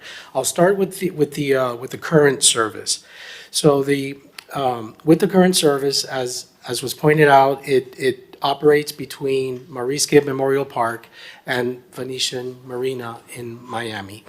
At At the Maurice Gibb Memorial Park, there's some challenges there with the space, particularly that the Marine Patrol building will start being reconstructed very, very soon. And so there are challenges with just a lot of construction that's going to be happening there for several months, probably about a year. And we're working with the contractor to identify the optimal space for some amenities for the passengers, including restrooms. It's very important to have restrooms that are a little fancier than just porta potties, which is what's out there today. So we have a vendor that's prepared to deploy a restroom. It's an upgraded restroom facility. It also has for ADA accessibility, and we've identified a location for it. It's in the parking lot, unfortunately. Let's talk more about how we increase the services, like weekends. Weekend services, I mentioned North Beach pickup and to Miami, one in South Beach, and also the interconnectedness north and south. How do we get there? Sure. So, well, as you know, Mr. Mayor, the biggest challenge right now, the biggest constraint is the funding. If we had more funding, we'd be able to deploy a second vessel the entire hours of operation. But unfortunately, because we've got that budgetary constraint, we have one vessel in service for the majority of the day up until 4:30. At 4:30 p.m., we kick in a second vessel to accommodate that PM, peak hour rush, and that operates till about 7:30 p.m. So what we're doing to try to at a minimum, maintain the funding that we have, which is 50% from FDOT, and 50% city funds, is that we've reapplied under the FDOT Public Transit Service Development Program. And that's a program that funds 50% of the annual operations and maintenance of a transit program up to 3 years. So we're actually coming up on our third year. It'll be next fiscal year 28, will be year 3 of the service, and we've already applied for fiscal year 28 funds. We applied for half of the cost of the service. The total cost of the service, by the way, is about $1.5 million, and that's really our biggest constraint at this point. There is a lot of interest on behalf of Miami-Dade County. The TPO expressed some interest in this. However, they're of the opinion that the city would need to charge a fare to at least subsidize part of that operating cost of the service. So yeah, I mean, I presented there, and obviously Commissioner Suarez is the representative there. I think there was some dispute. There was couple of county commissioners that mentioned that. Then Commissioner Lopez, God bless her heart, was taking the position that we have been espousing, that we should do everything possible to keep it free. To keep it free. Is there anything we can do as a body? Do you think there's additional efforts that we collectively can make? For example, resolutions to a particular body to enhance funding? Mr. Mayor, there have been several City Commission resolutions already adopted by this body. They've been transmitted to FDOT, they've been transmitted to Miami-Dade County, to the TPO as well, to the Citizens Independent Transportation Trust, the CITT. So there have been at more than two to three resolutions already adopted by this body that have been transmitted to the agencies. To essentially, we're just asking for support, primarily financial support from these entities. And I'll turn it over to my colleagues, but what's amazing about this, one, it's been incredibly successful. I think the numbers are that 8% of passengers are being turned away, which shows you the success. I went down with my family recently, and we actually could not get on, which shows you the interest in it. It's for one. Huh? I'm the mayor, let me on. You should know the captain actually, because I take it enough, the captain came, or someone came over to me and said, you're not going to get on, do you want to? Like, he didn't know what to do, which was nice of him. I said, no, I'm standing here in line. The last thing I want to do is cut the line. So we ended up not getting on. We were actually, the cutoff is 55 passengers and we couldn't get on. But what's amazing about this program is we talk about the congestion and the traffic. This is an incredible, efficient way to get across in 18 minutes to get across Biscayne Bay. And we're doing all this. It really shocks people when you tell them we're doing this for close to a year, every single day during weekdays for $1.2 million. It's an incredibly efficient monetarily option. And of course, it's fun, it's scenic, and people really enjoy it. But let me turn it over to my colleagues. First, we'll start with Commissioner Monica Mateo-Salinas, then Commissioner Suarez, then Commissioner Bott. Thank you, Mr. Mayor. So this is a great item, and the water tax is excellent, and I'd like to co-sponsor this item. In terms of funding, again, I'm sure we can find some type of business that wants to sponsor the water taxi, either putting advertisements inside the water taxi or even, you know, if it was like a restaurant or something, they could pass out little food. I want to encourage us to look at advertising. I don't know how my colleagues feel about this. I don't know if wrapping the outside of the taxi would be, you know, there's just so many ideas to partner with private businesses, you know, that might want this water taxi that, how many people ride it again? About 1,000 a day. A week? A day. A day. A day. 1,000 a day. So 1,000 people a day. I mean, that's some serious eyes on these brands that might want to come in. And it could be local brands. It could be a business opening that's, you know, maybe one expanding, going from Miami Beach to Miami or Miami to Miami Beach. There's just so many opportunities here for private sponsorships. And so I want to, and just a question for the city manager, who would be in charge of that? Because I know it's probably not Jose. So it's a combination of our transportation department and our marketing and communications department. Transportation, believe it or not, actually has the most history in working with advertisers through our bus shelter contracts and our static signs. But obviously, we're constantly trying to work collaboratively to figure out ways to increase the revenue stream on that side. Lovely. Thank you. Also want to give a shout out to Mikael Ryboff, who's done a lot of work on this as well. Melissa, did you want to comment? Because we are actually actively looking for private partnerships. So how it would appear, we don't want to make it too much where we're changing the look of the water taxi, but Melissa. Sure. Good morning, Melissa Bertier, Director of Marketing and Communications. We actually did have a conversation with Outfront to explore it, and they weren't as interested because the volume wasn't there. So. Yes. I'm just sharing. Well, that's the issue. It's not there yet. Sorry for interjecting, but it's not there yet, and we need to find partners who understand the value of getting in early because it's going to expand. So out front, maybe they don't get access to this. Well said. Commissioner Suarez. Thank you, Mr. Mayor. And Mr. Mayor, you were at the TPO meeting where some of the concerns were raised by other county commissioners. And I think there is certainly a propensity for funding from the county for this program.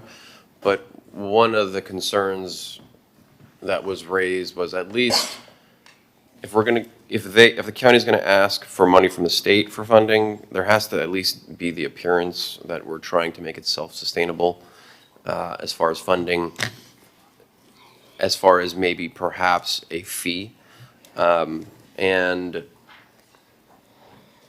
it doesn't have to be a very expensive fee, but I just wanted to see, and look, I understand the concept that if it's free, people are going to use it. But if we have the possibility of going to the county and expanding this, if we were to charge perhaps a small fee, maybe $1, and that would open up 2-3 different routes. I don't know how my colleagues would feel about that. Mr. Mayor, members. Commissioner, did you want to add, Commissioner? Yeah. So I think that's an interesting way to approach it. We could also do sort of charge for tourists versus charge for commuters. Maybe there's a monthly pass for $15 for, I think there are ways to look at it. I think a lot of us are working on finding private funding. I know I am working with one of our largest employers trying to do that. I also know that Blue Zones, which we are very close to pushing play on officially, which I'm very excited about, but that's for another time, this is exactly the sort of thing that Blue Zones will help us get funding for, because it addresses one of the major quality of life issues, and they can help us expand our pool of potential grants, private philanthropy, underwriting. So there's a lot of different ways to do it. So I would be interested in seeing if we could find private funding first to try to keep it free, or maybe explore it concurrently and then not, decide once we have more information. So that's to your question. The other things that I was going to ask, Jose, one of the opportunities that we're really excited about is having go north and south. And so I know we've had conversations about where the landing spots would be from, 71st Street down to the Miami Beach Marina. I don't want us, I think what happens a lot of times is that when we have an idea, we wait until, everything is set before we start doing the work to make the idea happen, because we're all running around doing lots of other things at the same time. What I want to make sure is that when we do get the funding to expand, because we will, that it's not a question of if, it's a question of when and how quickly, that we are ready to go with, we have the sites identified, we know where they're going to go, we know what it's going to take, we've got the permit applications ready to go so that we can just hit, press play and go ASAP. Because it will really stink if we've got funding identified and then it takes 3 years to start the permitting process or figure out where it's going to go. So I know you guys are understaffed. Misha, I'm sorry, that's probably going to fall on your shoulders, but so I just want to put that out there so that we don't lose sight of that and get caught short-sighted if all of a sudden we get a windfall. The other question, my understanding is that currently bikes are not allowed on the ferry. Is that correct, or is that incorrect? They are allowed. They are allowed, okay. And e-devices? Scooters as well. Everything is, so it's not an issue. Is there a limit on how many can fit on? I believe there is a limit of 4 devices. Okay. Four devices per trip.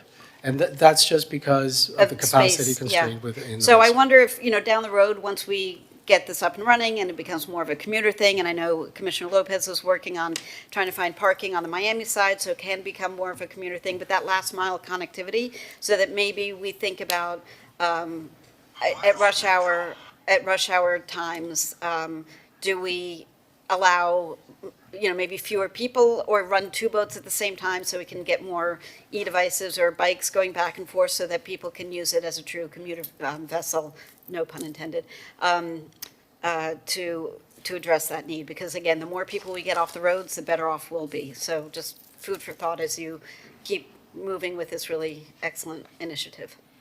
Thank you. Commissioner Magazine. Thank you, Mr. Mayor, for your leadership on this. And Ralph, please add me as a co-sponsor for this.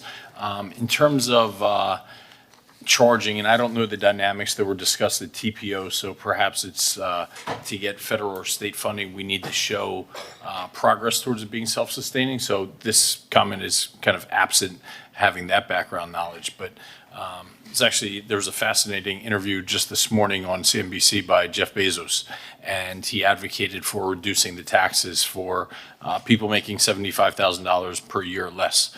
But he said, let's not reduce them to 3% or 5% or 10%. It should be free.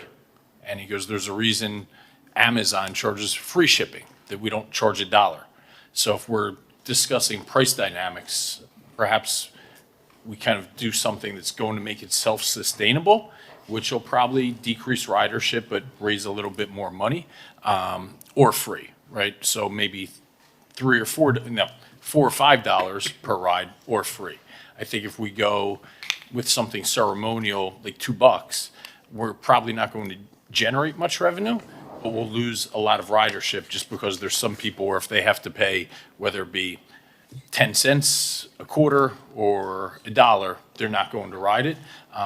You're going to get your core riders. So I think we just decide, do we make the decision to get on the path towards it being self-sustaining? And if that is, then we actually have a tangible amount there, or zero. It's just kind of my initial thoughts. I'm not dogmatic about it, but that interview this morning just seemed pretty relevant. Yeah, my thinking on this is that we had, in the past, our city has tried paid for services by private operators, which I voted against because they fail. They charge too much money and their people are not going to use them. So maybe in some time in the future, there's a place to charge a minimum amount, but this is still in its infancy. As you say, the ridership keeps increasing. There's an excitement level to it. We want people off the roads. It's incredible because we talk about, I mean, when you look at the state of Florida and FDOT does studies, we're code red in South Florida. It's not just Miami Beach, it's South Florida, we're code red. This is for literally, they were talking about doing a Bay Link, and that's not this discussion, which would cost over $1 billion. This is $1 million. We are providing a service literally almost every day, I mean, every weekday. And for 10, 15, $20 million, we could have a whole network going. It's literally peanuts compared to a bigger picture and other options. I mean, they're talking about building highways over the MacArthur or the Tuttle. We're talking billions and billions of dollars and years. This is a water taxi that we could get literally up and running in a matter of weeks, if not, literally in the matter of weeks. And we're talking in the low millions of dollars, 10, 20, $30 million to run a whole network. So I don't get why it is even so difficult to get that funding. I've had conversations, and I'm actually working with some senators in Congress to try to get federal funding. One of the obstacles we had getting federal funding is they want to see a level of success before they will provide grants. And they're more the infrastructure, which is necessary. But we now have that success, which we never had before with any of the operators. So there's a lot of movement, but I wanted to bring it up because I know we have buy-in from our entire commission. I know we're completely supportive, and we need to just keep pushing this forward together. Commissioner Bott. Has there been outreach to Find? Because it's a water, aren't they the people who helped us with the mooring field? It's water transportation, it's ecologically sound. Maybe this falls within their purview of funding? I just want to chime in for Find. They're morally responsible for one-time projects. I don't think they fund ongoing. No, but they could fund the expenditures. building of the docks, for instance. Yeah. And that's correct, Commissioner. We have had discussions with one of the representatives from Find. And one of the things we learned, which the mayor touched on, is that in order to apply for federal funds, we need to show success. We also need to show that we've done our due diligence and our research in terms of where the dock will be located, what will it cost. And so that's going to require, and it's something we're working on now, is taking the initial feasibility study that we did, that was done by a national water taxi expert, KPFF. We're taking that analysis and, drilling down. And as a matter of fact, this item, the mayor's item, lists several locations, and all of these locations are on either the KPFF feasibility study or the TPO's feasibility study. But those are high-level feasibility studies. We need to now take those and drill down on these locations to see exactly what it will take and what it will cost to build a dock at that location, and then we'll be better positioned to be able to apply for the capital of funds that are provided by Find and by the Federal Transit Administration. And is the drilling down in those locations that have already been identified, is that covered within your department? Or is that something that we also need to find funding for? We are in the scoping process, so I don't have a cost for you yet, but we may need influx of funding in order to get to that next phase, that more detailed phase that looks at all of these locations and determines feasibility, determines where the dock would be located. Will you have that information so that we can figure it out as part of our budget process for '27? I can certainly have a cost, yes. Yeah, okay, let's make sure that that is something that we capture. Please, thank you.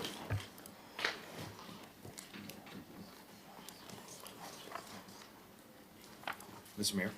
Commissioner Fernandez. Thank you, Mr. Mayor. I'll just be quick. There's one thing that I do know, just having observed government for a long time. Free transportation is successful transportation. When you look at the Metro Rail has had great success because it is fare free. When you look at the trolley services are successful throughout all the municipalities because in the large part, they are free, especially when you look at our municipal trolley. And I think that that's part of the success of this iteration, Mr. Mayor, of the water taxi that you've led on and that you have successfully implemented. And I do think that putting a user fee on it will hurt ridership and ultimately the success of the program. I'd like to propose, Mr. Mayor, that we consider hiring a lobbyist that specializes on county government for this specific issue. Because I do think we need someone that is dedicated on advancing this. This is transformative, a transformative mode of transportation that's going to cost a fraction of any other mode that has ever been proposed. And so I just want to put that out there as a suggestion. I'm going to turn it over to Eric. I like that, thank you. I mean, I'm wondering if Eric and the city administration come back with a proposal. Yeah, we can certainly take a look at that and see what makes sense, and obviously we would want to make sure that they were bringing in more than they were costing. Right, that's always the, I figured with your county connections, Commissioner. I know. Commissioner Magazine. I like the idea, Commissioner Fernandez, about having a lobbyist, but the butt isn't towards you. Of all the lobbyists that do business in front of us in the city, are you telling, not you, are there none of them? Yeah, for the good of the community, for the good of the city that they live in, the city that they make a living in. That they get stuck in traffic. I'm looking around for hands here. Traffic in. No, I think, I agree with that, and I think there's ways to do it. I love the fact that you're mentioning it, Commissioner Fernandez, because you're highlighting it for people. But I guess it behooves us to take a look at what's potential. I think the concern is how much we'd be spending on it. Yeah, we'll take a look at different options and maybe bring back a couple of different ones.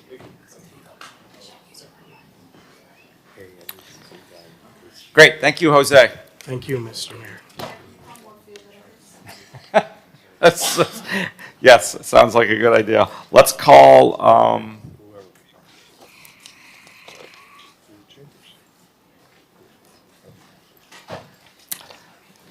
R5F. R5F is an ordinance of the mayor and city commission of the city of Miami Beach, Florida, amending chapter 46 of the city code entitled Environment by amending article 4 entitled Noise by amending section 46-152 entitled Noises Unnecessary and Excessive Prohibited by amending subsection B to reduce distance to establish prima facie evidence of the specified noise violation during specified hours, providing for repealer, servability, codification, and an effective date. I move the This item. is a second reading public hearing. It is Second. item R5F. I see no one on Zoom and no one in the audience requesting to speak. We're adding Commissioner Magazine as a sponsor. I believe I heard a motion by Commissioner Bott. And second by Commissioner Mateo Salinas. Okay, so if there's no discussion, I'll call the roll. So I have a motion by Commissioner Bott, seconded by Monica Mateo Salinas, co-sponsored by Commissioner Magazine. Commissioner Mateo Salinas. Yes. Commissioner Bott. Yes. Commissioner Magazine. Yes. Vice Mayor Dominguez. Yes. Commissioner Suarez. Yes. Commissioner Fernandez. Heard a yes. Mayor Minor. Yes. Motion is approved 7-0. That was item R5F. Let's call R5A. R5A is an ordinance of the mayor and city commission of the city of Miami Beach, Florida, amending chapter 78 of the Miami Beach City Code entitled Personnel by amending article 5 entitled Classified Employees Leave by amending section 78-282 entitled Definitions, clarifying the definition of immediate family by eliminating duplicative language by amending section 78-285 to allow service members to cash out on hours accrued in excess of the carry forward cap otherwise forfeited as a result of the active military duty by amending section 78-286 to increase the cap of the maximum amount of annual leave hours that may be accrued from 500 hours to 600 hours retroactive to December 31st, 2025, by amending section 78-290 subjecting paid holidays to collective bargaining provisions governing holiday pay, if applicable, by amending section 78-292 to authorize transfer of part or all of accrued leave to an employee's 457B account upon retirement, resignation, termination, or death, and authorize the use of accrued leave to be used to extinguish a debt owed by the city, such as reimbursement of overpayments through payroll or unpaid insurance premiums, repealing all ordinances in conflict with this ordinance, and further providing for severability, codification, and an effective date. This is a second reading public hearing. It is item R5A. Thank you. Commissioner Matias Salinas. So, hi, Marla. This is a item that we're doing that will benefit our employees. So this is something that will help them feel a little bit better and appreciated here working for the city of Miami Beach. And Marla, if you'd like to explain the details, that'd be great. Through the chair, Marla Alpizar, Human Resources Director. Yes, Commissioner, thank you.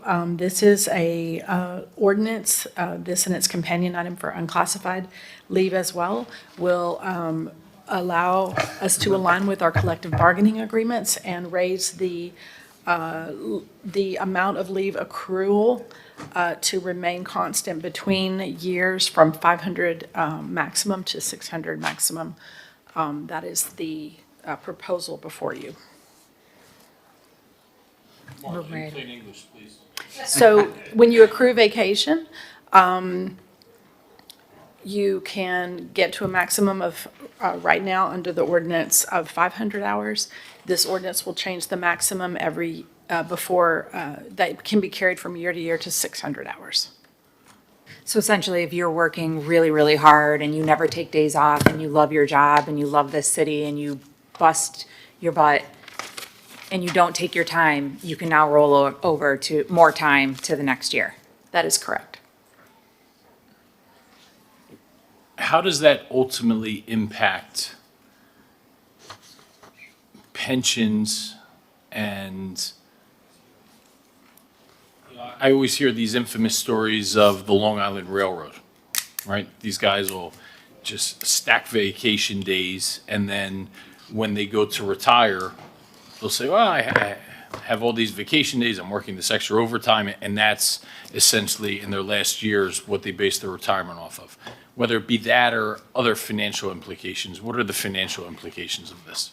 There are no financial implications to speak of because the cap for when you're paid out when you leave the city remains the same at $620 for vacation. So there's no change to the final payout cap. This is the amount of leave that you can roll over from year to year. So not to name names, but there are individuals that can't use all their vacation and they lose it every year, unfortunately. Does this pay them out their vacation? Can you repeat the question, Do they get please? paid out their vacation, or they just get to take more the next year? Neither. When you leave the city, you're paid out up to a cap of $620. That remains constant. But when you're working here and you have a lot of vacation because you don't use all your vacation, from year to year, you can only carry over 500. 500 what? Hours. So translate that for me. So if I've been here for a long time and I have 520 hours and I can't take time off. Oh, I'm sorry. I then- thought you said per year.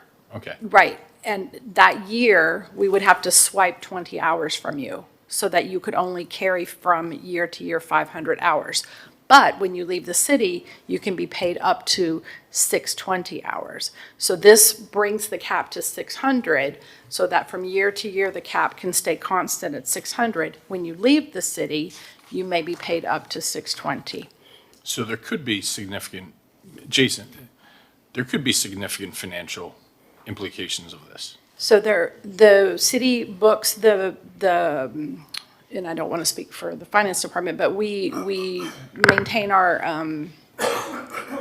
liabilities based on the cap when you're paid out, which is 620. But use just me as an example, or Joe employee. If I can, Jason Green, Chief Financial Officer, to just answer directly the question about pensionable. It says no. Forget pension. Okay, I just want Well, to clear not that. forget it. Include that, but don't make it exhaustive of just pension. Sure. So this would have no financial impact because two things. When your payout is not pensionable. So your pension is based on what your annual salary is. So if you have an annual salary of $80,000, your pension would be based on $80,000, regardless if you got paid out on unused vacation of 20 hours or 500 hours. Yep. And you only get paid out, the payout amount of the cap of 620 doesn't change in here. It's just how much rolls over from one year to the next. So that has no financial impact to the city at all. But individually, while that cap remains the same, if we're rolling over more and more, let's say 100 people now, well, the cap doesn't go up, but let's say we roll over an extra, how many hours per year, per individual? The cap is proposed to be raised from 500 per year to 600 per year. So you would have to use that 100 hours during that year. You wouldn't get paid out. So again, the financial impact, I'm writing a check. The amount I will be writing the check will never change. So there would be no financial impact to the city. It would just allow the employee to take a little bit more vacation the next year. And I think as Commissioner Salinas had said, you know, oftentimes, especially longer-term employees, accrue a certain amount. And because of just our jobs, like myself, when my family's out during the summer, you know, if the teachers, you know, I can only take about a week after the July commission meeting. So I don't have an opportunity to take, I don't have an ability to always take all my vacation. How many, I guess I'm getting confused by these number of hours per year. We're raising the cap that you can roll over per year? It's not cumulative. So it's not 500, then another 500, then another 500, then another 500. It's just a max of 500. But why are we saying per year? Because at the end of each calendar year, the amount that we rolled over would be 600. How much can you roll over every single year? So, okay. How much could you accrue in any given year? oh, wow. I'm not good at this. I believe that, Commissioner, if I could, when you start working for the city, you get up to 2 weeks vacation, so that could be the equivalent of 80 hours. After you get to 10 years, it goes up to 3 weeks that you could acquire. So you're looking at about 120 hours that you could gain So at that point in time. That's what's throwing me off, because if we have a maximum of 120. So every year, why 500? when December comes, if up to 500, you can roll it to the next year and you don't lose it. If you have 520 hours, as Marla was saying, then when we roll over, 20 hours drops off and you only take 500 forward. All this does is allow you now to carry over the maximum of 600 hours. It still doesn't have any impact on that final maximum payout that you could get of 620. So it doesn't force you to take that vacation at the end of the year just to be able to burn those hours, which is what one of the issues that we have is that, you know, you get to the end of the year, you had thought you were going to be able to take a vacation, you couldn't for whatever work reasons, and now you have this time, so it's not forcing people to take that time off in December where everybody starts taking off. So it just allows you to carry it over, and then you can use it in January or February or any time during that next year. But once you get to that 600, now that's the max. So it's not, there's no cost impact. It's just what you can carry over and use it in the beginning of the next year. I'm having a hard time making logic of that, but I'll take your word for it. Thank you, sir. I hope it's not the fox guarding the hen house, you know, telling them. But no, I say that in jest. Okay, there's no financial impact. I'll take your word. Try and make logic out of that later.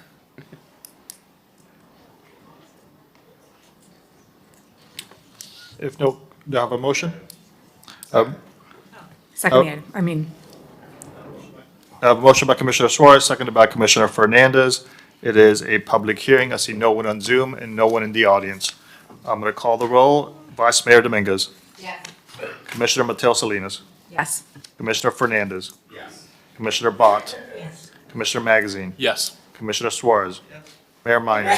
Yes. Motion carries. Item R5A is approved. May I do companion item R5B? Yes.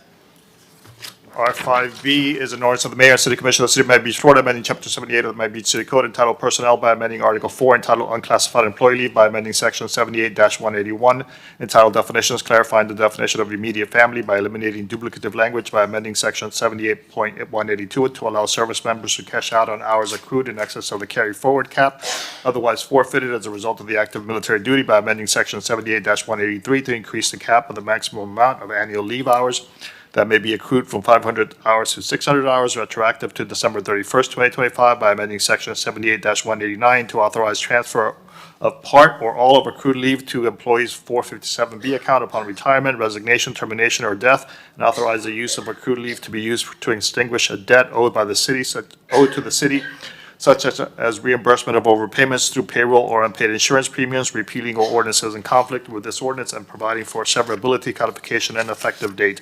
This is a second reading public hearing. It is item R5B. I'd like to move the item. Motion by Commissioner Monica Mateo Salinas, seconded by Commissioner Suarez. It is a public hearing. I see no one on Zoom, and I see no one in the audience. Vice Mayor Dominguez. Yes. Commissioner Mateo Salinas. Yes. Commissioner Fernandez. Yes. Commissioner Magazine. Yes. Commissioner Bott. Yes. Commissioner Suarez. Mayor Minor. Yes. Motion carries. The item is approved. That was item R5B.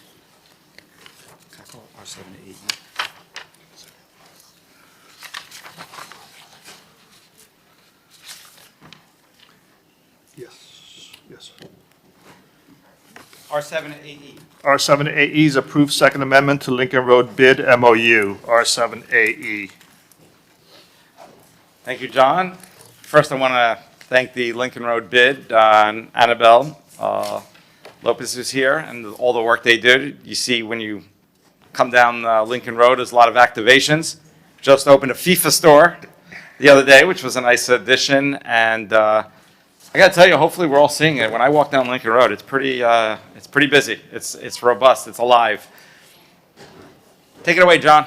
All right, we're here today to extend the city's funding for the environment, the maintenance, hospitality, the work that they do block by block on Lincoln Road. I'll second. Hold on, I heard motion by Commissioner Fernandez, seconded by Mayor Minor on item R7AE. All in favor? Any I'm discussion? sorry, can we just specify what this is? I mean, if I'm the public, I'm just sitting here watching this. Oh, what's the Second Amendment to Lincoln Road bid MOU? If you want to come up, I know you have some staff out there. You want to explain what they do, or you want me to? Yes, absolutely. Okay. Annabelle Yopes, Executive Director for the Lincoln Road bid. So, and I think everybody knows what the bid does, but what is the amendment? So the bid and the city has had an MOU since, I think, 2017 to go in partnership with really cleanliness and an ambassador program on Lincoln Road. And right now, we have a company called Block by Block. They do a lot of the urban districts around town and across the nation. So they're really our eyes and ears of if there's an unhoused situation, if somebody broke into a store. We had a situation not too long ago. They are constantly walking around Lincoln Road, doing light cleaning, working with the tenants, working with the visitors who come to Lincoln Road and they want to know where to go. But they are really a liaison with the city as well and support the public sanitation program on Lincoln Road. Why do we not do that? Well, it's a partnership hold on. there, yeah. I sent an email. I walk Lincoln Road every single day, constantly just looking, what is good, what is bad, what needs to be fixed. And I said, we're in like peak season here. We paid hundreds of thousands of dollars for new pressure washers. And I'm like, where are we getting bang for our buck? So who cleans Lincoln Road? Various departments. And maybe if we could have John Yeah. come up here as well. Right, various departments are out there. You have, facilities out there. You have doing painting and whatnot. You have sanitation out there. You have green space out there. We're taking care of the fountains. And then we have this additional service, almost like ambassadors and additional cleaning that's out there as well. Out there, you might see them with their pails and their T-shirts and whatnot. But there's various departments. do the individual shop owners have, or stores have any requirement for the public rights of way in front of their buildings, or is that all the city and these partnerships? No, there is the private sector doesn't have any responsibility in cleaning anything beyond their lease line. Yeah. That is all public right away. And how about for these deep cleanings?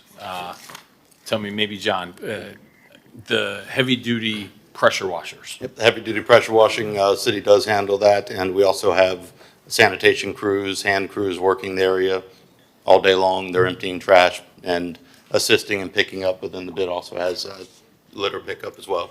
And we do have an effort right now regarding the World Cup where we do have all teams got together. They did a walkthrough, all city teams, and we are working through the road right now, doing exactly what we were talking about, the painting, the deep pressure cleaning in preparation. I request that we all do a walkthrough tomorrow morning. I do one every single day. I'm not happy about having to have the World Cup as a catalyst for the gum, the dirt, to look world-class, right? It shouldn't just be because of the World Cup, and I want to make sure that I'm not off in my analysis. So I'd request that at some point, maybe tomorrow morning, Friday morning, that we all kind of take a walk before the crowd set in. If you could Friday morning, I'd be available. Yeah. Yeah, just for the record, Friday morning is the Jewish religious holiday of Shavuot, so I won't be able to do it Friday morning, but if you do it tomorrow morning, I'll be there. And does this increase funding, the amendment? So yes, it incorporates the CPI. Just CPI? From what was agreed to last year.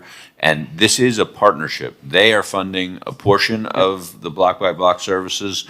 The city's funding a portion. And this is one of the fundamental reasons for creation of a bid is to give them the ability to tax themselves Oh, of course, additional. I get all of that part. I just wanted to know what was being amended from the original agreement. So just CPI increase, perfect. I appreciate you and the bid. The recent activations have been great. You had thousands of people there for the ping. Ping pong puff. My daughter knows better than I. Yes, my teenage daughter Yes, told me, and I actually took her down there. It was incredible. it was. We had close to 9,000 people come for that activation.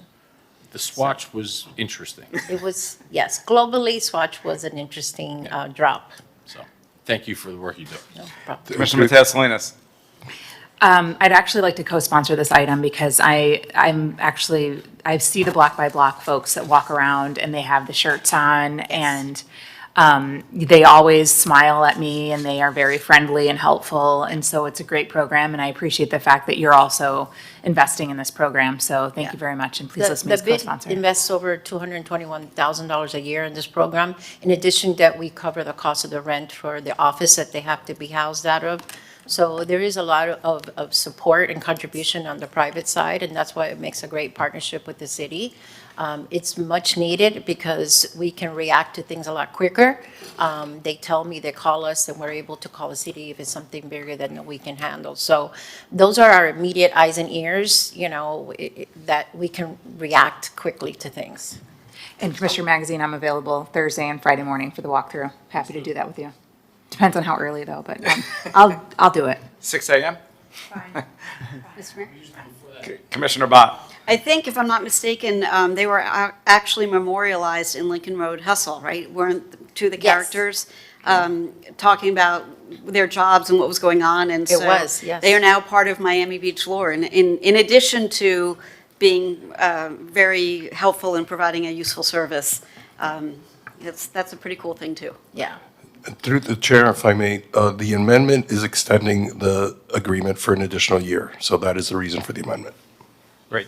Yeah. Well, thank you, Annabelle. Thank you for working with me on this. Thank you very much for supporting Mayor and Commissioners. on Absolutely. this. Thank you for your Thank work, you. Lyle Stern, who Yes. we love working with. I'm also going to give a shout out because I've actually heard recently a number of residents commend us as a body, our police, Yes. Alba, because it's a constant effort. But there used to be a pretty large issue, especially early mornings with homeless population on Lincoln Road, and a number of people commented that they walk out there every day early and they do not see those same issues. We have definitely seen a positive change on that. So thanks, thank you to all involved in that.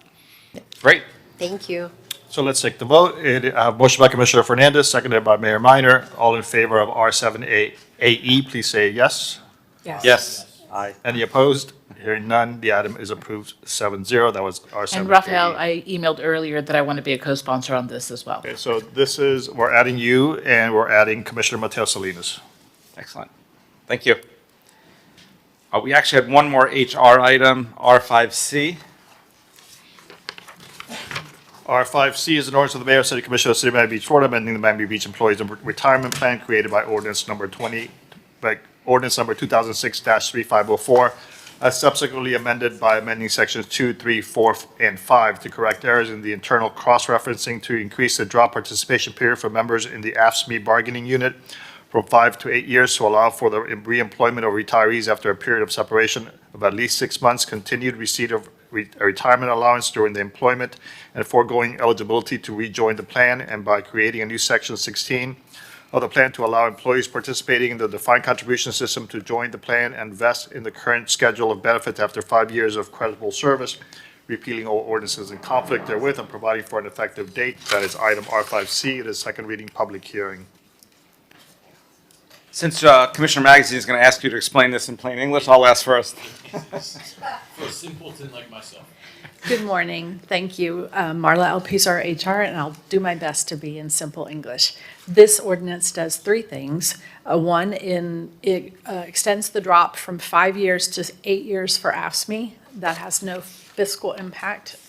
We have an actuarial statement that was attached to this item before second reading.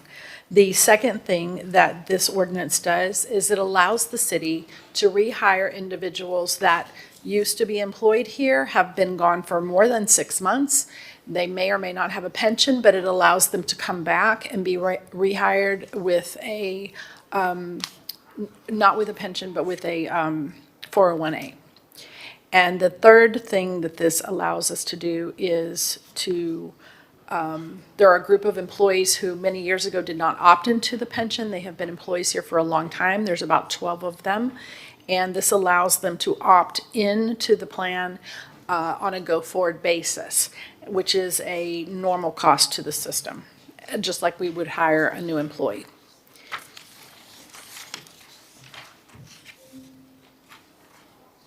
Commissioner Mateo Salinas. So I have a couple questions. So I've received some communication from employees that want to opt into the system, but they don't want to start off at zero. So can you address that, please? And apparently when in 2006, when this was offered, they were allowed to buy time, but now it's not being offered. That is correct. And is there a way that we can allow employees to buy some time, or is that going to tell me a little bit about the financial impacts that might have?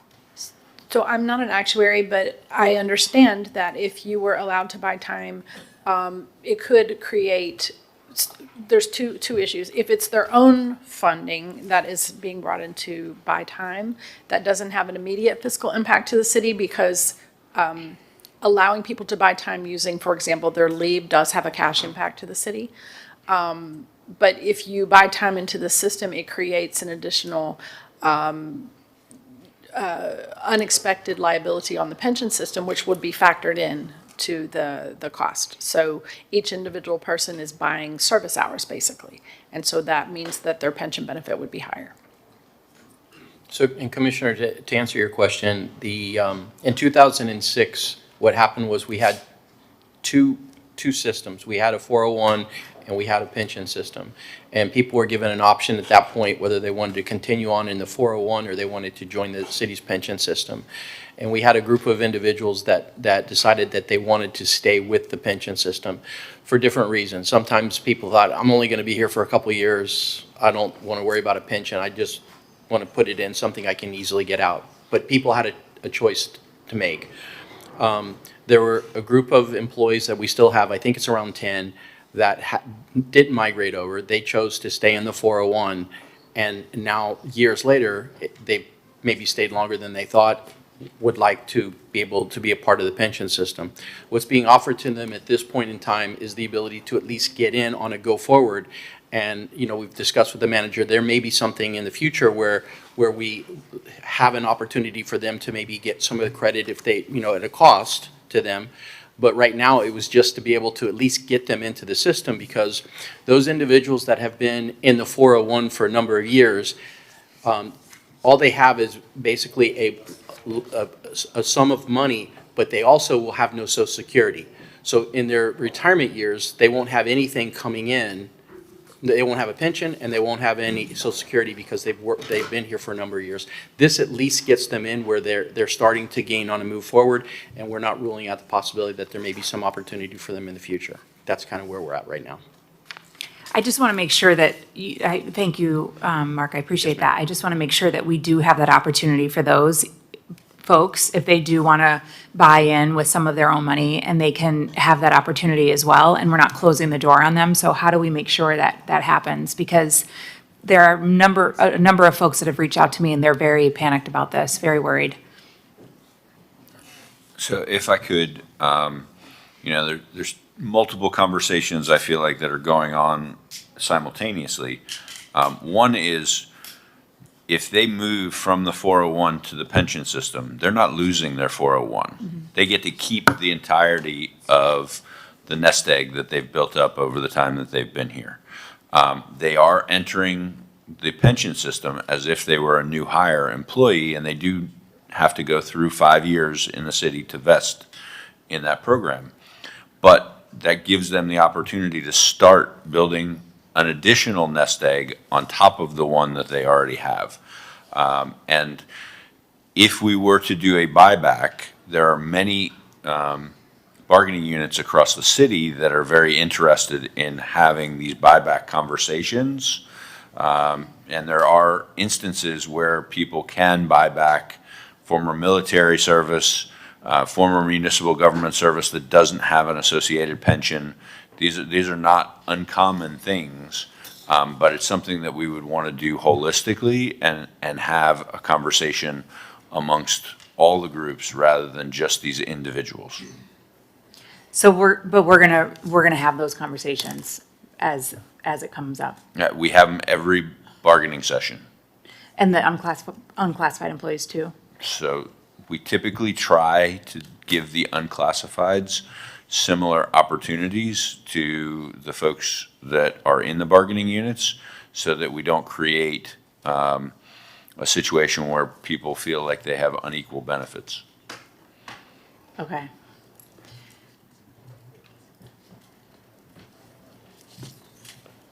Thank you. Yes, sir.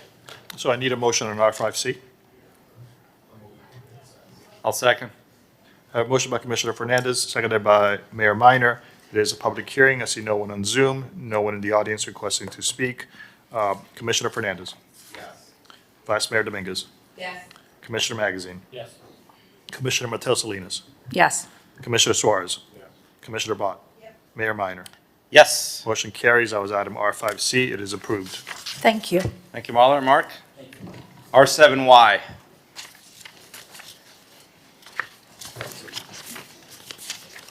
R7Y is ID location to replant oak trees removed during construction on First Street. I'm sorry. Nope. Our settlement agreement with Marina Association, Amendment 5, lease agreement, Amendment 3. So R7Y is the settlement Mr. agreement. Mayor, with I don't Marina believe this item is ready to be heard, so I think we're going to ask that it be withdrawn. Deferred. Deferred to next month. So R7Y is being deferred. Okay. Let's call, that was easy, Mike. Mayor, can I make two withdrawal announcements then? Commissioner Suarez is withdrawing R9N. If you could list that as a withdrawal, R9N. And he's You withdrawing. want to say which item that is, so, Yes, R9N. short title? Yes. So One people second. in the public know. R9, okay, so I'll do it that way. R9N is discuss take action, our Basel license agreement. R9N is being withdrawn. And Commissioner Suarez is also withdrawing R9G. Discuss action, recent uptick in car thefts within the city, R9G. Commissioner Suarez, thank you for your efforts in moving this meeting along. Hold on, let me, I have some more. So if anyone else wants to withdraw, this is the time. R9H, Commissioner Magazine is withdrawing R9H. Discuss municipal prosecution program, so R9H is being withdrawn. And R9P is also being withdrawn. Discuss, take action, maintain house party ordinance to allow city manager discretion for event permits, R9P. So we're withdrawing right now, R9G, R9H, R9N, and R9P. Great, thank you for those announcements. Let's call R5D, along with, as we discussed during the discussion, the consent agenda, C7AS. Yes, sir. R9D is R5D, sorry, R5D is an ordinance of the mayor and city commission of the city of Miami Beach, Florida, amending chapter 106 of the code of the city of Miami Beach entitled Traffic and Vehicles, Article 2 entitled Metered Parking, Division 1 entitled Generally, Section 106-47 thereof entitled Freight, Commercial, and Passenger Curb Loading Zones, Hours, Deliveries to modify and clarify requirements applicable to the use of freight, commercial, and passenger loading zones and providing for repealer qualification, severability, and an effective date. This is a second reading public hearing. It is item R5D. Companion item C7AS is, C7S is identify areas near blind corners in need of vessel No, speed reduction. C7AS. AS, I'm sorry, C7AS and resident tows.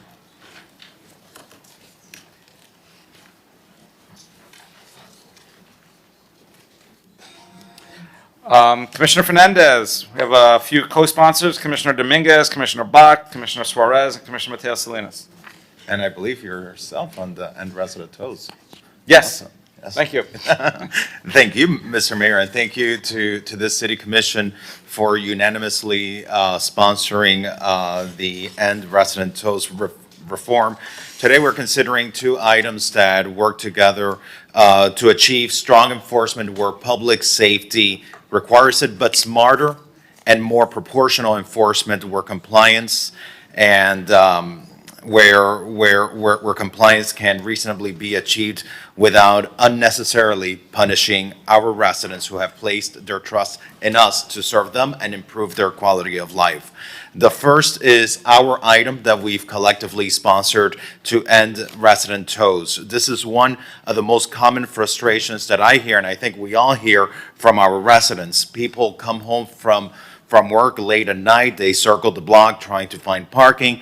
They finally find a space and wake up the next morning to discover that their vehicle has been towed for a non-safety violation, something innocent. Maybe, you parked a few feet into the yellow curb. You parked in the wrong residential zone. You misunderstood the confusing signage, or you didn't realize that a spot was painted yellow, but the yellow is now faded and you ended up getting towed. These violations should absolutely still be enforced with a traffic ticket, a citation, but towing is often excessive when the compliance can be achieved another way. And that's why this proposal creates a smarter driven enforcement framework that, based on current city data, could eliminate the majority of immediate resident tows on public property. Under the framework that we have before our commission today, residents would still receive citations and accountability measures, but would also receive up to 3 courtesy text messages per calendar quarter before being eligible to have their car towed on the 4th violation. Vehicles remaining in continuous violation for more than 24 hours would also remain tow eligible, and that was a recommendation that came from Miami Beach United that has also endorsed this reform. And let's just put this into perspective, because this year alone, over 1,181 resident vehicles have already been towed in Miami Beach. And under the reform framework before all of us today, roughly 62% of those resident tows would likely have would not have resulted in an immediate tow and could have instead been addressed through a parking citation, through a warning first enforcement, and through graduated compliance measures. The remaining violations involving genuine safety hazards, obstruction of dumpsters, you're blocking driveway, you're blocking emergency access, or you're a repeat violator, then in those cases, you are still eligible to get towed. Also, if you're blocking a fire hydrant, if you're parked in a handicapped parking space, shame on you. You will get towed. The change in the reform here, even for those, is that to try to achieve the quickest compliance possible, now even those violations will also get it would get a text before tow notice, because oftentimes people are close by and they can quickly correct that violation before a tow truck gets there. But unlike today's system, residents would generally receive one final text before tow notification, giving them an opportunity to probably move their car before the tow is complete. The companion item also is important because it talks about freight loading zone. Freight loading zone abuse is an issue in our city. It creates traffic on our roadways, it creates congestion, it impacts businesses, and it affects public safety. And the companion item enhances the penalties on freight loading zone violations, but it also creates a much needed consistency and clarity on freight loading zones citywide. Because right now, freight loading zones operate under a mismatch of different schedules and rules that can be confusing for our residents. You have freight loading zones that end at 11 a.m. You have others that end at 1. You have some that end at 3. You have some that end at different times. And it becomes a guessing game for our residents to know where they can park and at what time. So this companion ordinance, it creates a uniform citywide operating schedule for freight loading zones that pretty much says when you see a freight loading zone, you know that you can't park there between the hours of 7 a.m. and 3 p.m. No more guessing. You know that that is the schedule for those freight loading zones. So together, these items create a more balanced enforcement mechanism, more fairness for our residents navigating everyday challenges in our city, stronger enforcement where public safety and mobility are impacted, and a clear, more predictable rule system for everyone using our streets. With that, I'd like to move these two items and open the floor to discussion through you, Mr. Mayor. Thank you, Commissioner Fernandez. Commissioner Suarez. Thank you, Mr. Mayor, and thank you, Commissioner Fernandez, for bringing this forward. It's almost like a rite of passage getting your car towed in Miami Beach. I think everyone up here has got their car towed. And I'm supportive. Obviously, I'm a co-sponsor. The only one thing I want to caution, and I don't know if this was thought about, but the North Beach is going to be going through serious parking constraints with the parking lot 92, right? Where it's going to be under construction for the foreseeable future, maybe 3-4 years. And we're going to have, again, many shows at the band shell, many events in North Beach.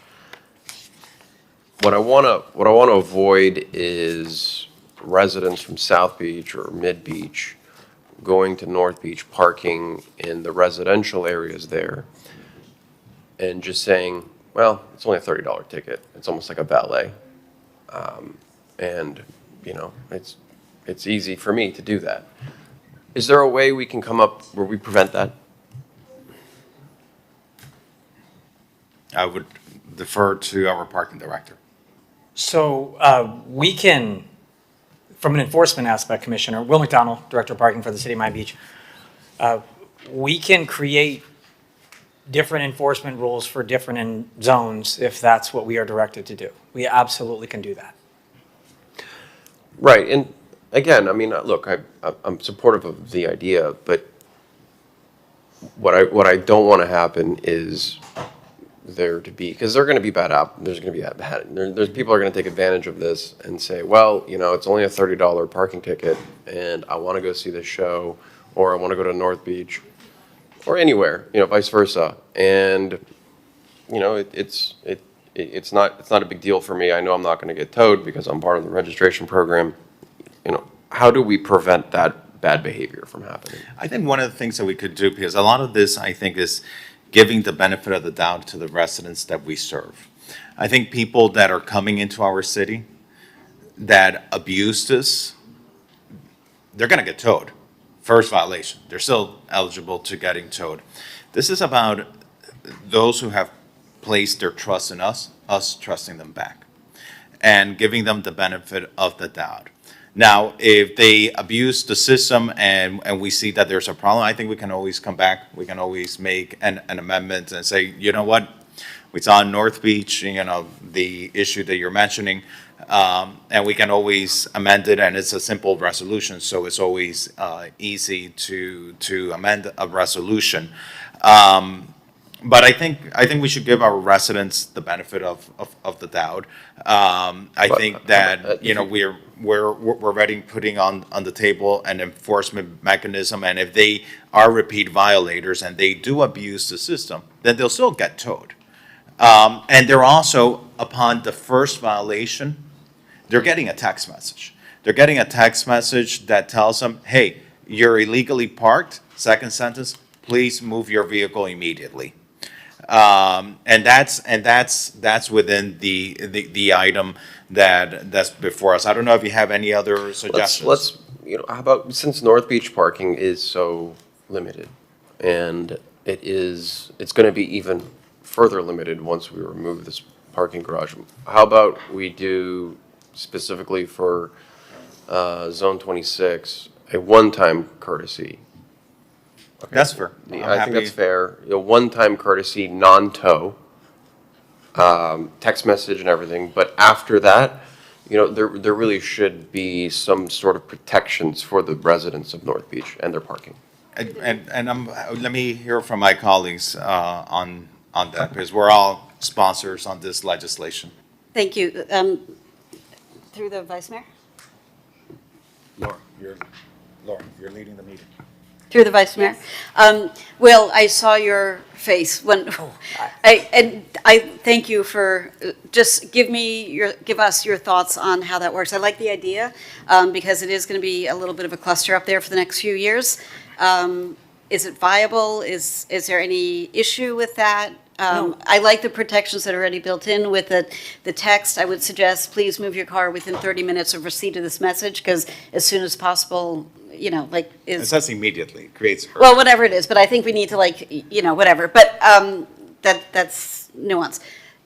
Is this doable, practicable, a nightmare, completely unenforceable, all of the above? So it's absolutely, we will execute it. I want to make that very clear. We employ human beings, just like everyone else in the city. There may be some mistakes because right now the technology isn't there to immediately say build an algorithm that says, oh, we're in this zone, we only do one, in this zone it will be three. Yeah, so that's my concern. It does get challenging, but we have some stop gaps in place right now before our team performs any tows. There's, for example, one of our team members will call into our dispatch. They'll repeat the plate phonetically. The dispatcher will also then check the plate. We do these things to try to stop mistakes now. So we can build policies and an SOP that can state, if we're in this zone, these are the guardrails that we're looking at. If we're in, this zone, these are the guardrails. And we will absolutely execute it to the best of our ability. I will say by the way, and just to be clear, I'm not trying to single out just North Beach. I mean, there's also south of Fifth, right? I mean, you have a very limited residential on-site parking. There's a lot of restaurants in south of Fifth, and if people from anywhere else on the beach wanted to just come and take over the parking there, that are residents, it could possibly happen. So, look, again, of course, I'm supportive of this item. I think it's a great idea, but we just have to have some protections because it is ripe for abuse. And so if I could just chime in there, those were the same concerns that we had when we initiated the text before tow program. We had the same concerns that the residents were going to abuse it. And to the contrary, the residents haven't abused it. I think is broad awareness. You've informed someone that they're in violation, and I've heard from people that they've received those text messages. They've been able to correct the violations before a towing truck got there and they were aware now of something that they shouldn't be doing, that they weren't aware of before. One of the other tools that we have is that we have the ongoing reporting that we're going to be getting as a commission. We're going to be doing the monitoring of this. We're going to get weekly LTCs summarizing the towing activity, the citations, the enforcement metrics, and perhaps we could get a specific, as part of that LTC, get a weekly update there, okay, and what's happening in Zone 26, and that's a concern, so that if we need to correct course, we could do that.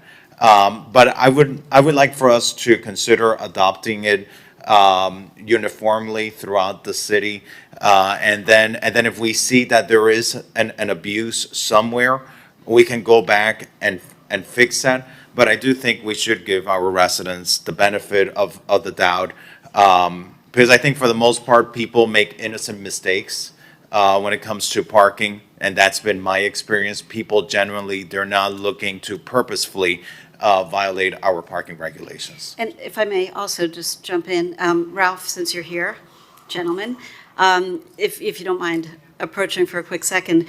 Part of the issue with towing is the residents being knuckleheads or forgetting, or sometimes both at the same time, in my case, certainly. Part of it is our policies and our staff doing the best they can with challenging circumstances, and part of it is our partners in towing. And I would suggest that it is going to be very important that our partners in towing understand what we're doing and do not get trigger happy with their towing vehicles. Because once a car is on the tow truck, it becomes a whole different conversation.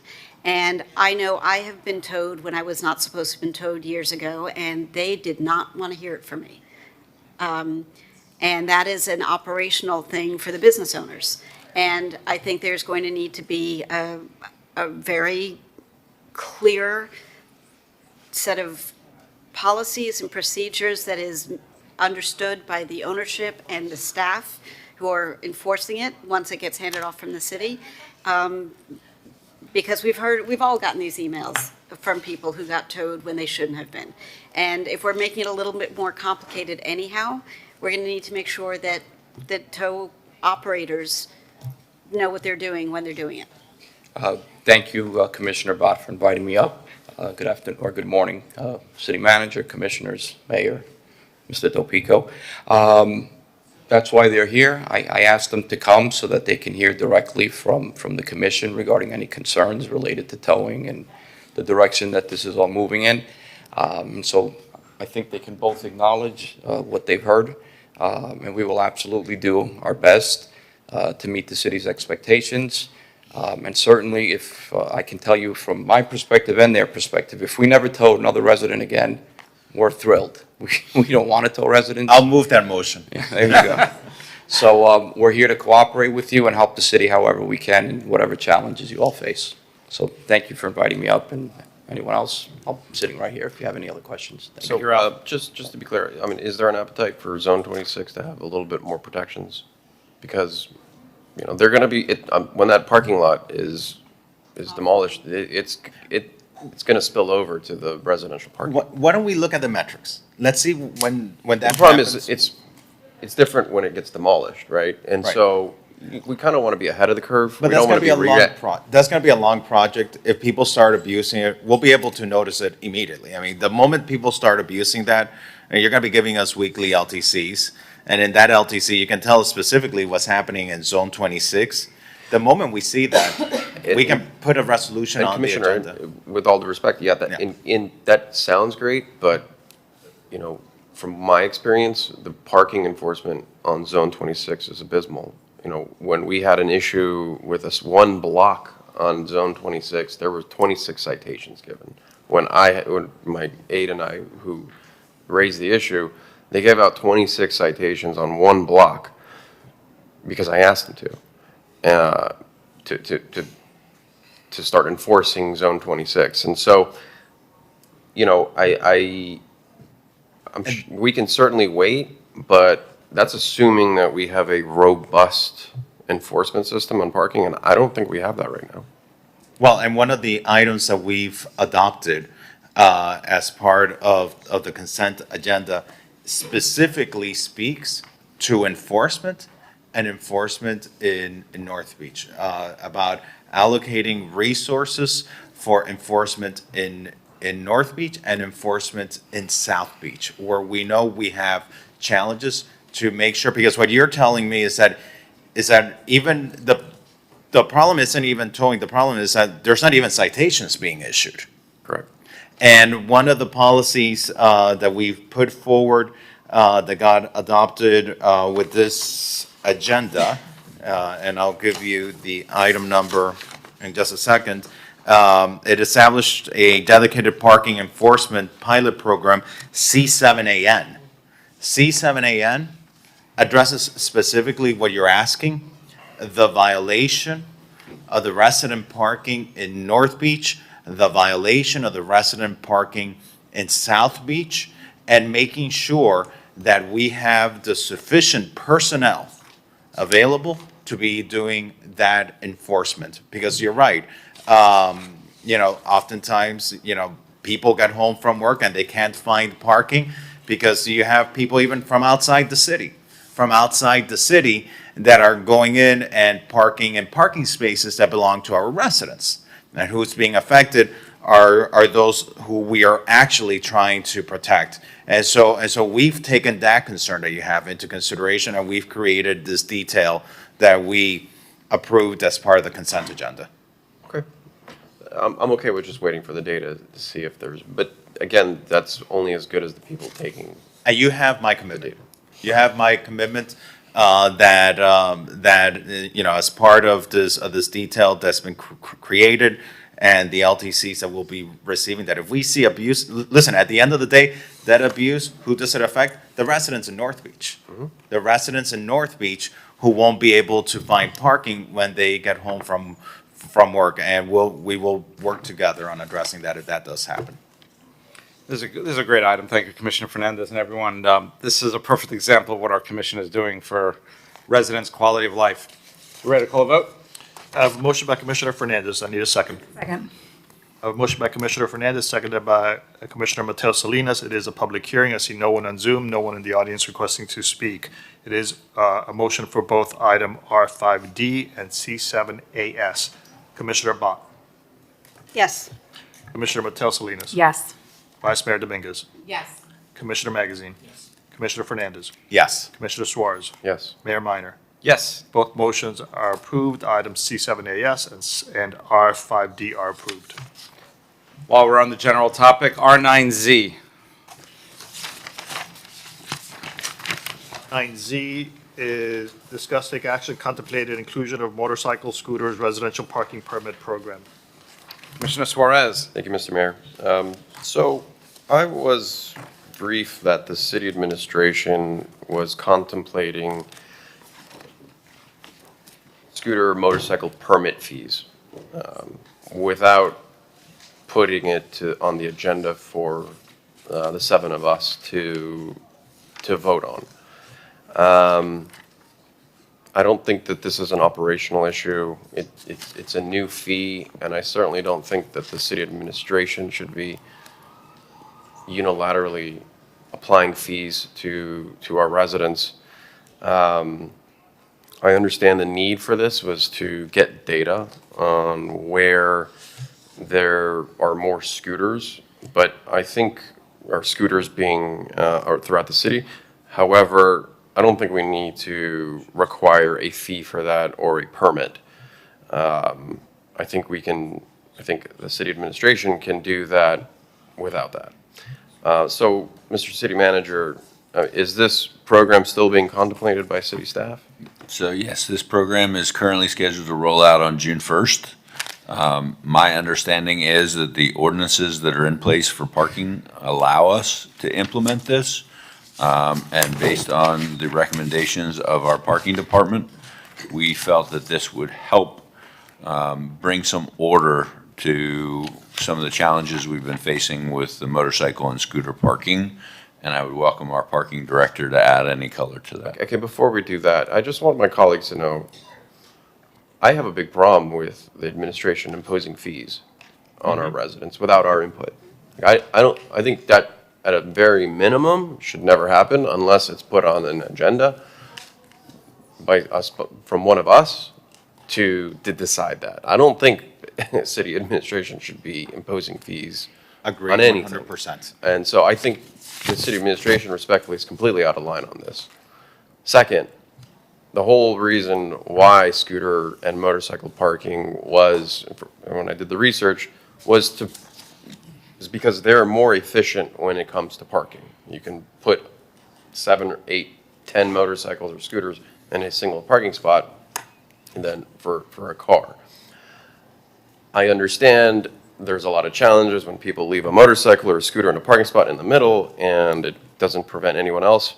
But we can address that easily with just dedicated scooter parking spaces and having an ordinance that says, look, if you have a scooter or motorcycle, you have to park in the scooter motorcycle designated parking spots, not take up a whole lane. But at the very minimum, I'm wholeheartedly against this city administration imposing fees on our residents and unilaterally deciding that we're going to upend a tradition that encourages smaller transportation devices on the city in parking infrastructure. We don't want to make it harder, we want to make it easier. So I want to see how my colleagues feel about this. I mean, we can certainly accomplish the intent of this without having to raise any fees or create a bureaucratic process to get a permit for some of these transportation devices. Commissioner Fernandez. Thank you, Mr. Mayor. Commissioner Suarez, I agree with you 100%. Right now, there's a citywide motorcycle decal that I know I have it on my motorcycle, and it's like $134 a year, I think it is, or something like that. You can park citywide. And that is a metered, so those are citywide in any metered motorcycle area that's meant for the general public. Right, and so to the people who are purchasing that, I mean, if you live in a residential zone, you're probably purchasing that already to park in one of these metered spaces. When the person goes in and they buy this citywide motorcycle pass, it should also include, as part of that, the residential zone that they live in. And maybe that's something that can be done, and they can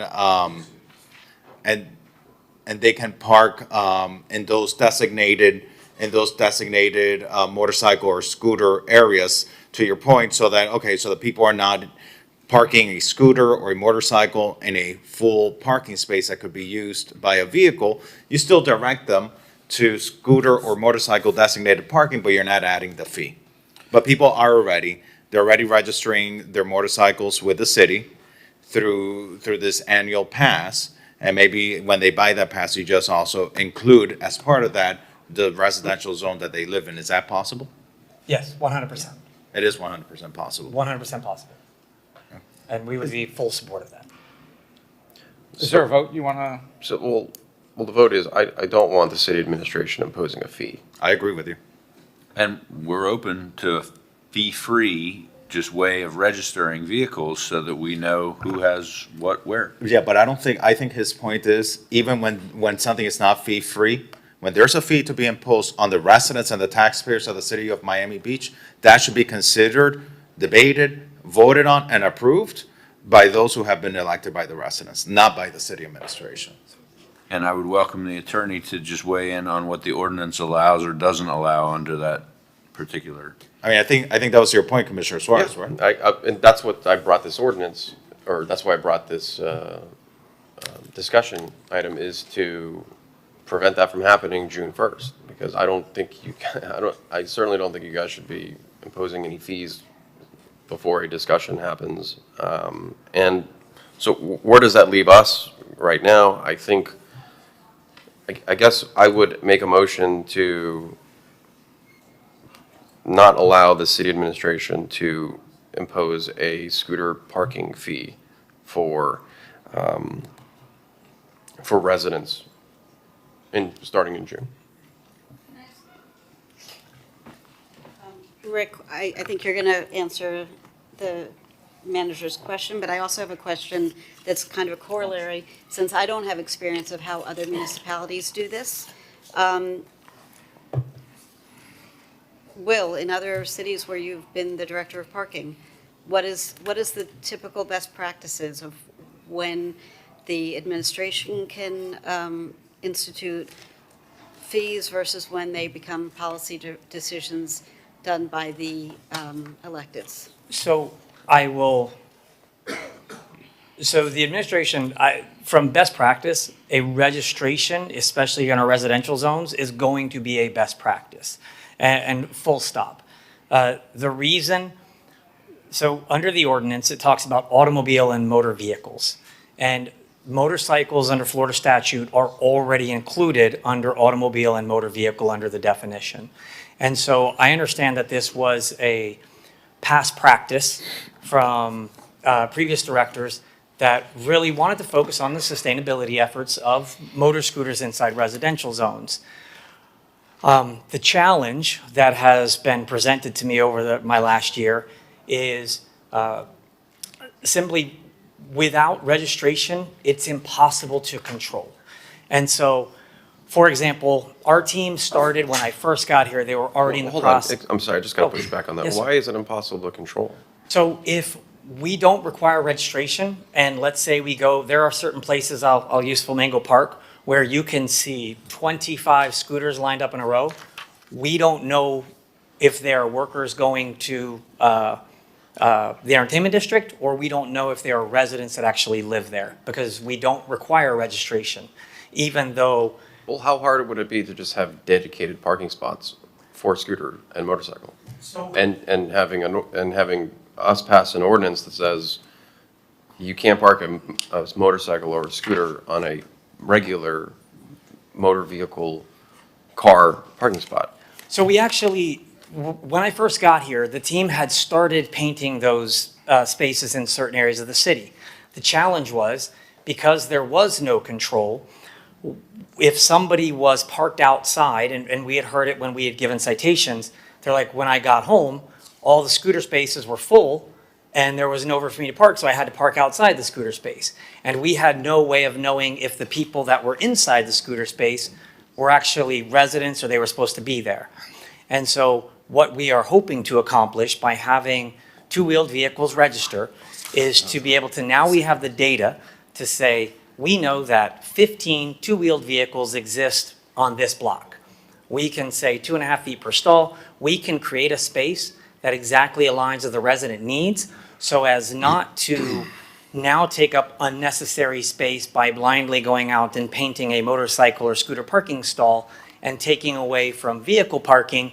But wouldn't that be just part of parking's job, is to know exactly where the hotspots are? Because I can't imagine there's more than a few hotspots of not enough scooter parking of those designated areas. It just seems too much of a shotgun approach to require a fee and make everyone register because of maybe a few problems Well, why don't we, here and there. I think we're in agreement that we're not going to charge a fee, so let's. Right, but Let's try to what I get in want that direction. but I want to get to the solution of. Yep. Because we're in South of Fifth, there's plenty of spots where motorcycles just park on a parking spot, and they should be parking in the scooter zone, and there's plenty of parking in the scooter zone. They just choose not to do that. So does that require a commission ordinance for that to happen? It does not. My only request is that if these scooter zones become unregistered areas, so any scooter can park in any residential zone in these scooter areas, and it displaces a resident, and then we cite a resident for not parking in the scooter zone, it does become an enforcement challenge. Let me make a recommendation. Eric, we have your commitment, you're not charging fees, correct? Correct. You want to come up with a proposal that we can consider at the next meeting? And if I may, through the chair, we've heard you loud and clear, Commissioner. We will hold off on implementation of the program until we've had a robust conversation here at the commission and we've decided on what's the appropriate next step. Well, I'd still like to make a motion to ensure that you don't impose any fees for a scooter motorcycle decal. We have a motion and a second by Commissioner Fernandez. I have a motion and a second on R9Z. All in favor, please say aye. Aye. Anyone opposed? Hearing none. R9Z, the motion is adopted. And in the meantime, we'll work on crafting a better approach to the scooter motorcycle challenge. Parking challenge. Thank you, Commissioner Suarez. Good discussion. R5H.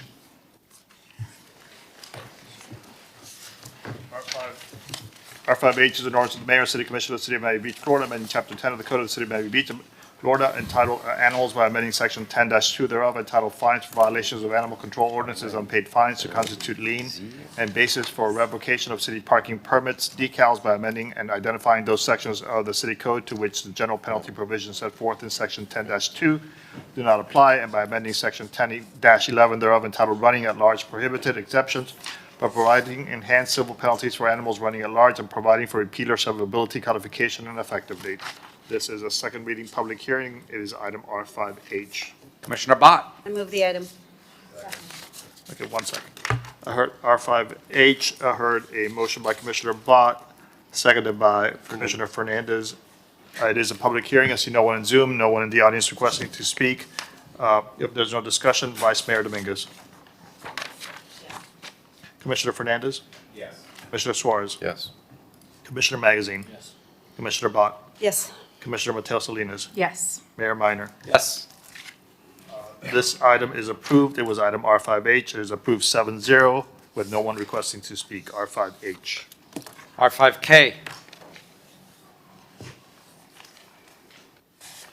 R5K is an ordinance of the mayor and city commission of the city of Miami Beach, Florida, amending chapter 14 of the code of the city of Miami Beach entitled Building Regulations by amending Article 2 entitled Construction Standards by amending Division 4 thereof entitled 2017 through 2026 Building Permit Reprieve Program to extend the duration of the Building Permit Reprieve Program for owners of single-family residential, multifamily residential, mixed-use, or commercial properties who have failed to obtain a building permit or who hold expired permits through December 31, 2028, and to amend the definition of existing buildings as used therein and providing for repealer, codification, servability, and effective date, and a sunset provision. This is item R5K. It is a second reading public hearing. I move the item. Second. A motion by Commissioner Fernandez, seconded by Commissioner Suarez. It is a public hearing. I see no one on Zoom and no one in the audience requesting to speak. Commissioner Fernandez. Yes. Commissioner Mateo Salinas. Yes. Commissioner Suarez. Yes. Commissioner Magazine. Yes. Commissioner Bott. Yes. Vice Mayor Dominguez. Yes. Mayor Minor. Yes. Motion carries. That was item R5K. R5L.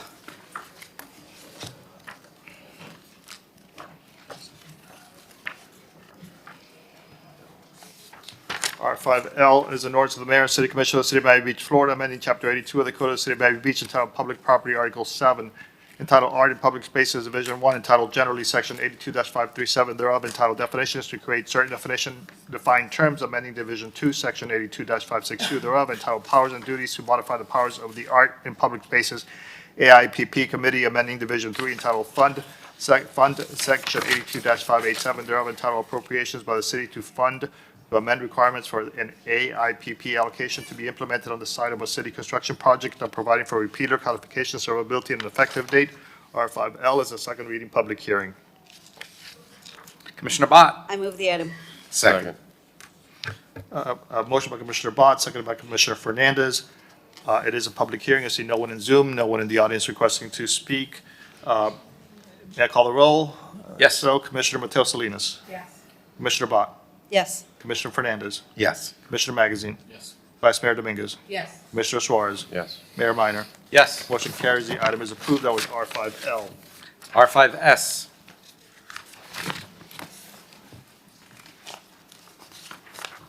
R5S is an ordinance amending the City of Miami Beach Year 2025 Comprehensive Plan pursuant to state coordinated review process of Section 163.3184 subsection 4 Florida statutes by amending goals, objectives, policies, and document titles of the comprehensive plan, including the following elements: resilient land use and development, transportation, housing, public school facilities, and capital improvement, and pursuant to Florida Administrative Code Rule 73C-49 and Section 163.3191 Florida statutes, entitled Evaluation and Appraisal of Comprehensive Plan, incorporating necessary amendments reflecting changes in state law and updating the comprehensive plan based on changes in local conditions since the last updated based on evaluation and appraisal report updated adopted on October 16, 2019, and providing for inclusion in the comprehensive plan, transmittal, repealer, servability, and an effective date. This is item R5S. It is a second reading public hearing. Commissioner Fernandez. I move my item. Second. Call the vote. Motion by Commissioner Fernandez, seconded by Commissioner Suarez. Public hearing. I see no one in Zoom, no one in the audience requesting to speak. Commissioner Fernandez. Yes. Commissioner Bott. Yes. Commissioner Mateo Salinas. Yes. Commissioner Magazine. Yes. Vice Mayor Dominguez. Yes. Commissioner Suarez. Yes. Mayor Minor. Yes. Motion carries. The item is approved 7-0. That was item R5S. R5AC.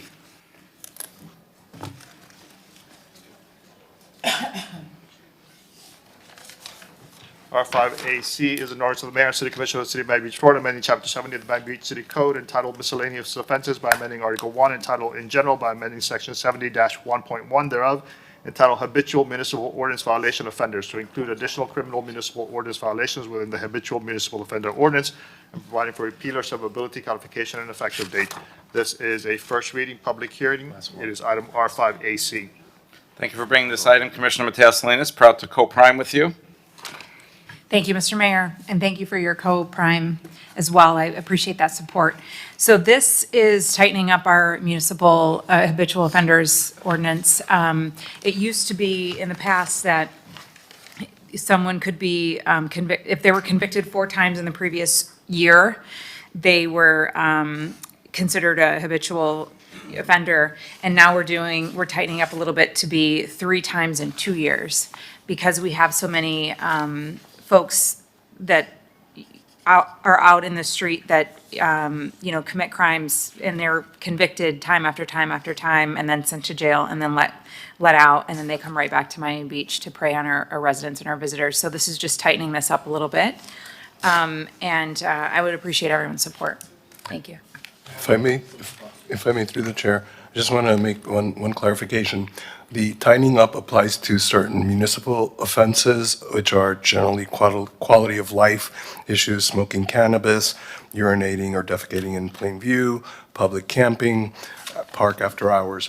The other ordinances that we have in our code relate to state law offenses, and those will remain with the 4 strikes. So we are not able to change that unless and until the state changes its habitual offender statute. Mr. Mayor? So just to be clear, so even if it's a municipal ordinance, you couldn't change it if it's similar to state law? If it's something that we adopted pursuant to state law, then it has to stay at the 4 strikes in 1 year unless and until the state changes it. Do we have a separate item to? Legislative priority, yes. Thank you. Commissioner Fernandez. Commissioner Mateo Salinas, thank you for bringing this item, and Mr. Mayor for co-priming with the commissioner. I'd like to join as a co-sponsor. Excellent. I heard Joe Magazine, Commissioner Magazine as well. Let's call the vote. It is a public hearing. I have a motion by Commissioner Mateo Salinas, but no second yet. I'll second. Heard Commissioner Bott. So a motion by Commissioner Monica Mateo Salinas, seconded by Commissioner Bott. It is a public hearing. I see no one in Zoom, no one in the audience requesting to speak. Commissioner Magazine. Yes. Vice Mayor Dominguez. Yes. Commissioner Fernandez. Yes. Commissioner Mateo Salinas. Yes. Commissioner Bott. Yes. Commissioner Suarez. David? Yes. Mayor Minor. Yes. Motion carries. R5AC is approved on first reading. Second reading public hearing is scheduled for June 24th. We're listing Commissioner Magazine and Commissioner Fernandez as co-sponsors. That was item R5AC. I'm sorry, I was listed yesterday as a co-sponsor on this, I think. We'll verify that, so we'll add you also. Great. Thank you, Commissioner Mateo Salinas. I'm there, okay. It just wasn't called in the record, but it's there. Oh, I was just adding the ones that said now. Oh, gotcha, okay, thank you. R5AD. R5AD is an ordinance of the mayor and city commission of the city of Miami Beach, Florida, amending chapter 12 of the Miami Beach City Code entitled Arts, Culture, and Entertainment by amending Article 2 entitled Special Events by amending Section 12-5.2 thereof entitled Special Event Permit Required for Large-Scale Residential Parties and Events to provide for recovery of city costs for violations, providing for repeal or severability, codification, and effective date. R5AD is a first reading, public hearing. Commissioner Fernandez, co-sponsored by Commissioner Bott. Thank you, Mr. Mayor. Residents have been raising concerns for years about large unpermitted house parties and the strain they place on surrounding neighborhoods. And the truth is that enforcing these events isn't easy. It requires a great amount of resources from our city administration, whether it be code, whether it be police, fire, parking, sanitation, to step in, and sometimes in significant numbers just to keep everyone safe and maintaining order. Right now, when a homeowner hosts a large-scale party during a certain high-impact period without a special event permit, the city is the one that is absorbing the cost. Every law-abiding resident, every law-abiding homeowner, every law-abiding resident taxpayer of the city of Miami Beach are footing the bills for the personnel, for the equipment, for the emergency response triggered by these illegal events. This ordinance adds a straightforward cost recovery process so that when the violation occurs, the property owner, not the public, covers the city's expense. It establishes a new subsection in our existing code that allows the city to bill for enforcement costs, and if those bills go unpaid, then place a lien on the property. Is simple. This is about fairness and ensuring that one person's abuse of their neighborhood, abuse of the city code, doesn't end up costing the rest of the law-abiding residents of the city of Miami Beach. And with that, I'll move the item. I'll second. I love this item. I think it's great and long overdue. Thank you. Thank you. I have a motion by Commissioner Fernandez, seconded by Commissioner Bott. It is a public hearing. I see no one in Zoom, no one in the audience requesting to speak. Commissioner Dominguez. Yes. Commissioner Suarez. Yes. Commissioner Mateo Salinas. Yes. Commissioner Magazine. Yes. Commissioner Bott. Yes. Commissioner Fernandez. Yes. Mayor Minor. Yes. Motion carries. Second reading, public hearing is scheduled for June 24th. That was item R5AD. Thank you, Commissioner Fernandez. We'll call another one of your items, R5W.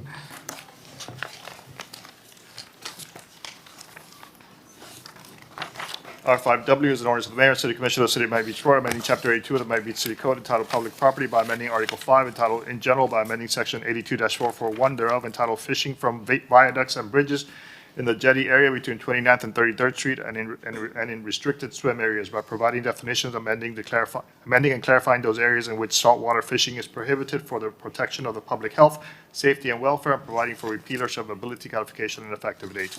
This is a first reading public hearing. It is item R5W. I move the item. Through the chair. Commissioner Bott. I actually would like to understand this a little bit better. Sure. I definitely don't want fish guts and fishing hooks lying around where, it can cause trouble for pets and children. That's not the goal. My concern is, and so I'd like you to explain it a little bit better. My concern is that we live on a barrier island, and for people who don't live on a waterfront property, this may be their only opportunity to go fishing with their kids or their parents, or by themselves. We have lots of public parks along the water that have benches and seawalls where people can avail themselves of the beauty of living on an island without having it's very self-limiting, self-selecting for people who are able to afford to live on the water. I myself am not a fisher person. It's not something I enjoy, but I am concerned about making it illegal for people who do enjoy it, who don't have any other access to it, unless you're a shark fisherman and you want to go fish sharks on the beach, which is a whole other disastrous conversation. But anyhow, So help me understand, because I don't want this to be a city of haves and have-nots. So Commissioner, if I could just answer you regarding this is about our bay walk at the street ends of 10th Street, of 14th Street and Lincoln Road. We're not talking about our parks or any other areas. This is, the bay walk, 10th Street, 14th Street, Lincoln Road. These are some of our most cherished spots along Biscayne Bay where our residents are walking their dogs and we want to keep them safe. So this is specifically in those areas. And Mark, I don't know if you want to expand on that. No, that's exactly correct. Just for those 3 designated city-owned street ends along the Bay Walk, which is obviously heavily utilized and quite crowded. You've already eliminated all motorized and unmotorized means of transportation, except for, of course, wheelchairs when used by disabled individuals. But moreover, this ordinance would actually provide more opportunities for individuals who do want to fish, because aside from the city-owned designated street ends that the Commissioner mentioned, 10, 14th, and Lincoln Road, this would remove the prohibition on fishing from the jetty area between 29th and 33rd, and also remove the prohibition on fishing from the restricted swim areas. So this actually opens it up more. So removing it from restricted swim areas, does that cause a potential damage if you've got people out there swimming and they don't see somebody fishing and all of a sudden they get a hook in their bathing suit? I mean, Yeah. again, clearly not a fisher person. Well, and the reason why we're doing that is because we don't have jurisdiction in those areas. We can only do it in the city's right-of-ways. Is that correct, Mark? Not exactly right-of-ways, but city-owned properties, city-owned real properties. And the fact of the matter is, Commissioner, you're correct. I mean, it is certainly possible. But, I think it rarely happens. I think oftentimes these fishermen are out there, not when swimmers or bathers are there. I think they're out there in the early morning hours and the, mid to later evening hours when it's better fishing for them. They're usually not standing there, while people are on the beach. I don't think that's something many of us see, so. So can I respectfully ask that we somehow communicate this to our residents? Because I know I've heard from people who are concerned the way they're reading it is that they're not going to be permitted to fish places. And, it starts here, then it moves other places, and I get concerned with that.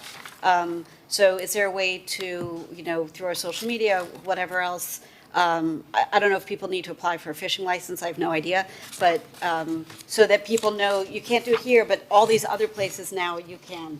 Because again, we're an island. People move here because you're surrounded by water. Can't afford to live on water, you should still be able to enjoy it. And that's something that I want to make sure people understand. Yeah, Commissioner, I'd be happy to work with, there she is, I'd be happy to work with Melissa, and I could provide her the substantive message. She can clean it up and make it marketing friendly. We can put it out and let the residents know that while these 3 city-owned property designated street ends, 10, 14th, and Lincoln Road, fishing is prohibited. However, we're opening up the jetty area again between 29th and 33 and restricted swim areas. We could communicate that, sure. Okay. Thank you. Great. Any action, Commissioner Fernandez? I move the item. Anyone second? I'll second. Motion by Commissioner Fernandez, seconded by Mayor Minor. It is a public hearing. I see no one in Zoom, no one in the audience requesting to speak. Commissioner Suarez. Yes. Commissioner Fernandez. Commissioner Fernandez? Yes. Commissioner Magazine. Yes. Commissioner Mateo Salinas. Yes. Commissioner Bott. Yes. Vice Mayor Dominguez. Yes. Mayor Minor. Yes. Motion carries. Item R5W is approved. Second reading, public hearing is scheduled for June 24th. That was R5W. Great. So before we break for lunch, we have a working lunch, an attorney-client session. I am required to read into the record, the attorney-client session shall commence and will be held during the lunch recess of the City Commission meeting in the City Manager's large conference room regarding the following case, Penrod Brothers, Inc. versus the City of Miami Beach and Boucher Brothers. The whole slew of case numbers. Hopefully I don't have to read all those. The following individuals will be in attendance. Me, Vice Mayor Laura Dominguez, Commissioner Monica Mateo Salinas, Commissioner Alex Fernandez, Commissioner Bach, Tanya Bach, Commissioner David Suarez, Commissioner Joseph Magazine, City Manager Eric Carpenter, Assistant City Manager Mark Taxis, City Attorney Rick DePico, Chief Deputy City Attorney Robert Rosenwald, Deputy City Attorney Henry Hunnenfeld, Attorneys Eric Hockman, Ann Flanagan of Weiss, Sorota, Helfman, Cole, and Bierman. We hopefully will be back by 1 p.m. to continue with our Sudnick time. Thank you.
Please take your seats. The meeting is about to begin. Remember to speak into the microphone, as this meeting is being recorded for public record.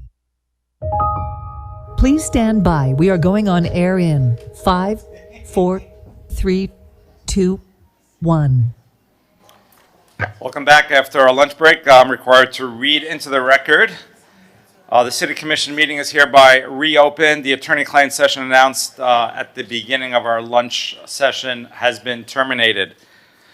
Thank you, colleagues. We're going to now reopen our Sutnick time for the members of the public to speak. Good afternoon, everyone. If anyone's interested in speaking during Sutnick, please approach the podium.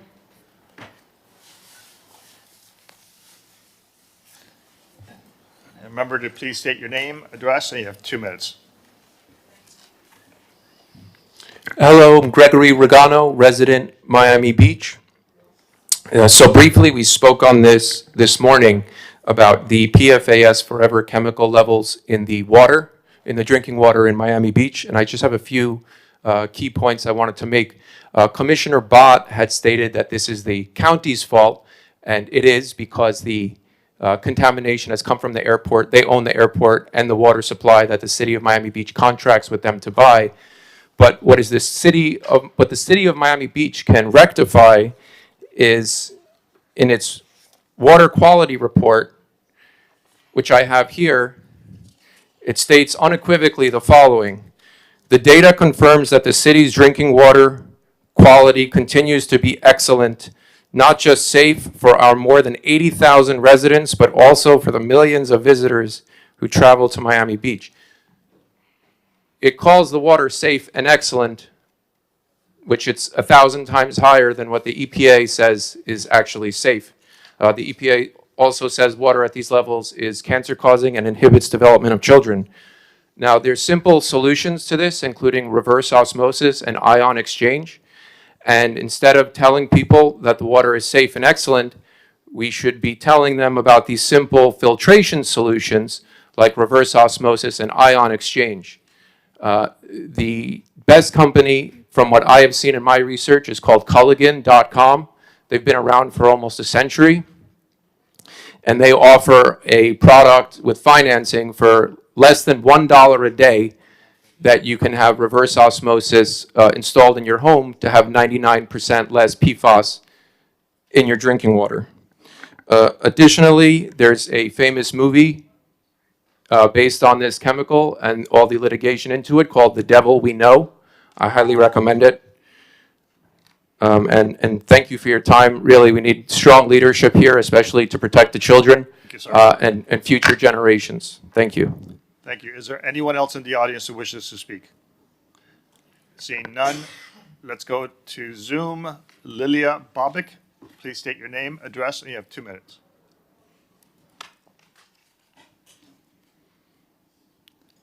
Lilia, please unmute yourself. My name is Laila Bobic, Laila, Lila.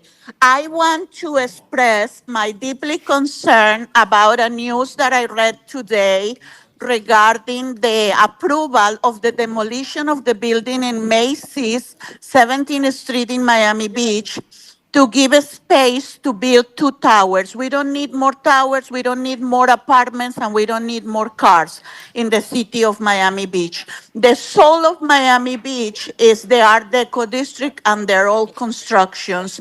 And I expect the mayor and the commissioners to work to save it.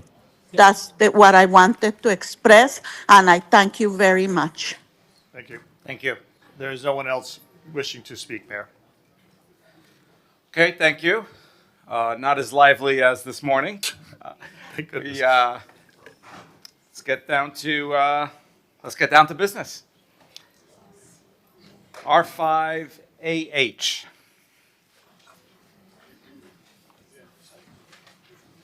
R5AH is an ordinance of the mayor, city commission of the city of Miami Beach, Florida, amending chapter 30 of the Miami Beach City Code entitled Code Enforcement by amending Article 2 entitled Special Magistrate by amending, section 30-37 entitled Terms of Office Compensation by amending the compensation of the special magistrates, providing for codification, repeal, or severability at an effective date. This is a first reading public hearing. It is item R5AH. Second. Yeah, let's, also, if you want to take the liberty of describing the item, even though it's not your item. It's not my item, but I think what it does is that it amends the the special master's compensation by ordinance. Right now, I believe that the city manager has the authority to amend the chief special master's compensation, but the others that serve under this chief special master has to be done by ordinance of the city commission. And what I would like to suggest to the sponsor and to the city attorney, if it's possible, is in the ordinance to put there a provision that perhaps in the future, the salary can be amended by resolution, which is much easier. It doesn't, you don't need to do the 2 readings, and it kind of cuts the bureaucracy a little bit in that process. I'm fine with that. I don't know if that's possible. Let us look into it, but we can consider bringing an ordinance to grant that. Or maybe between first and Discretion. second reading, if that can be looked into. Sure. And I believe the sponsor of this item is Commissioner Mateo Salinas. Would you be willing to include that as part of the item? Yes, yep, that's a good idea. Thank you. Thank you. So as amended then? Well, I need to look at the title to determine whether we can add that into this. If not, we'll bring a separate item. Okay. So a motion by Commissioner Dominguez, seconded by Commissioner Mateo Salinas. It is a public hearing. I see no one in the audience and no one in Zoom requesting to speak. May I call a roll? Yes. Commissioner Fernandez, Yes. Commissioner Bott, Yes. Commissioner Magazine. Yes. Commissioner Suarez.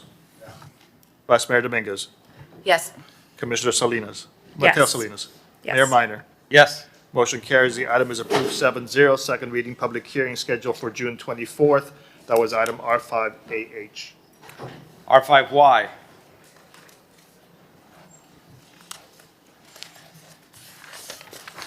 R5Y is an ordinance of the mayor and city commission of the city of Miami Beach, Florida, amending chapter 2 of the code of the city of Miami Beach entitled Administration by amending Article 6 entitled Procurement, by amending Division 3 entitled Contract Procedures, by amending Section 2-367 entitled for Rejection of Bids, Negotiations, Sole Source Purchase, Waiver of Competitive Bidding, to establish new procedural requirements in connection with waivers of competitive bidding, and amending Section 2-369 entitled Award of Contract, to include additional factors to be considered when determining the lowest and best bidder, and providing for repealer severability, codification, and effective date. This is a first reading public hearing. It is item R5Y. Commissioner Fernandez. I have a motion by Commissioner Fernandez, seconded by Commissioner Suarez. It is a public hearing. I see no one in Zoom and no one in the audience requesting to speak. Commissioner Suarez. Commissioner Magazine. Yes. Vice Mayor Dominguez. Yes. Commissioner Mateo Salinas. Yes. Commissioner Bott. Yep.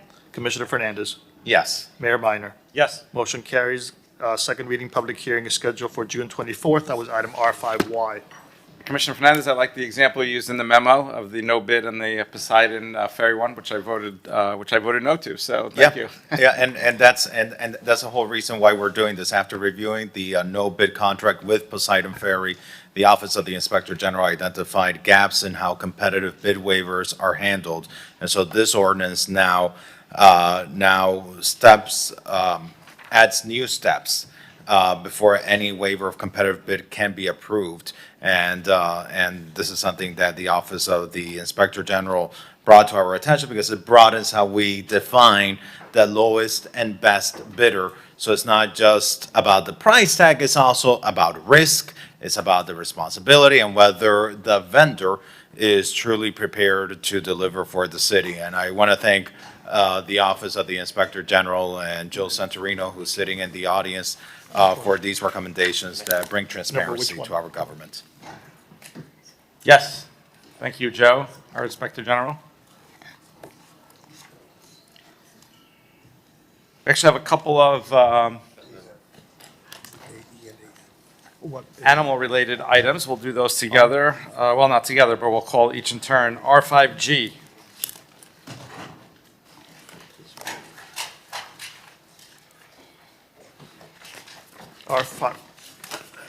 R5G is an ordinance of the mayor and city commission of the city of Miami Beach, Florida, amending chapter 46 of Miami Beach City Code entitled Environment by amending Article 5 entitled Turtle Nesting Protection Ordinance, by amending section 46-203 entitled Prohibited Activities Disruptive to Marine Turtles, by amending section 46-203C relating to special events to establish rules for special events between April 1st through April 30th and May 1st through October 31, including lighting prohibitions, time limitations, and penalties, providing for repealer servability, codification, and effective date. This is a first reading public hearing. It is item R5G. Commissioner Suarez, co-sponsored by Commissioner Fernandez. Yeah, thank you, Commissioner Fernandez. Turtle man. Amy, can you tee up the highlights, please? Sure, Commissioner, I'd be happy to. Good afternoon, Amy Knowles, Chief Resilience Officer. So the item before you is for approval of an amendment to our existing sea turtle ordinance. You may remember we recently amended it a couple of years ago, actually, and now this is a further refinement. Turtle season begins April 1st, and it goes through to October 31st, and we have many protections. But one of the things we also have here on Miami Beach are a lot of events, and what this item does is it allows events in April and allows them after 9 p.m. They still have to meet our sea turtle ordinance, which means they have to minimize light and follow all of our rules. But it would not allow events from May 1st through October 31st after 9 p.m. because of the lighting issues and impact on the turtles. Really, the nesting season really gets going in May, so it really, from the science perspective, it is important as well and should really help us with our disorientation rates and better nesting as well. Okay, thank you. So colleagues, I wanted to bring this forward because I noticed that there were a lot of events in April that very disruptive, a lot of lights, a lot of machinery on the beach, and I think there should be a definite cutoff time in the evening to prevent any sort of disruptions to our wildlife. And Amy, you could also explain that since our ordinance we passed a couple years ago for sea turtle protections, the disorientation rates have dramatically improved. Yeah, so we saw an improvement in 2025 by 9%, which means 9% of our nests, our nesting hatchlings, didn't disorient, which is great. We recently got the news from Miami-Dade County, so it was at about 50% in 2024, and it went to 41% in 2025. Right. So I would like to hear from my colleagues on this. I know there might be some issues with some of the events, but I think we can find a middle ground to work on this. Commissioner Mateo Salinas. I just have a couple questions, and overall, I'm supportive of this.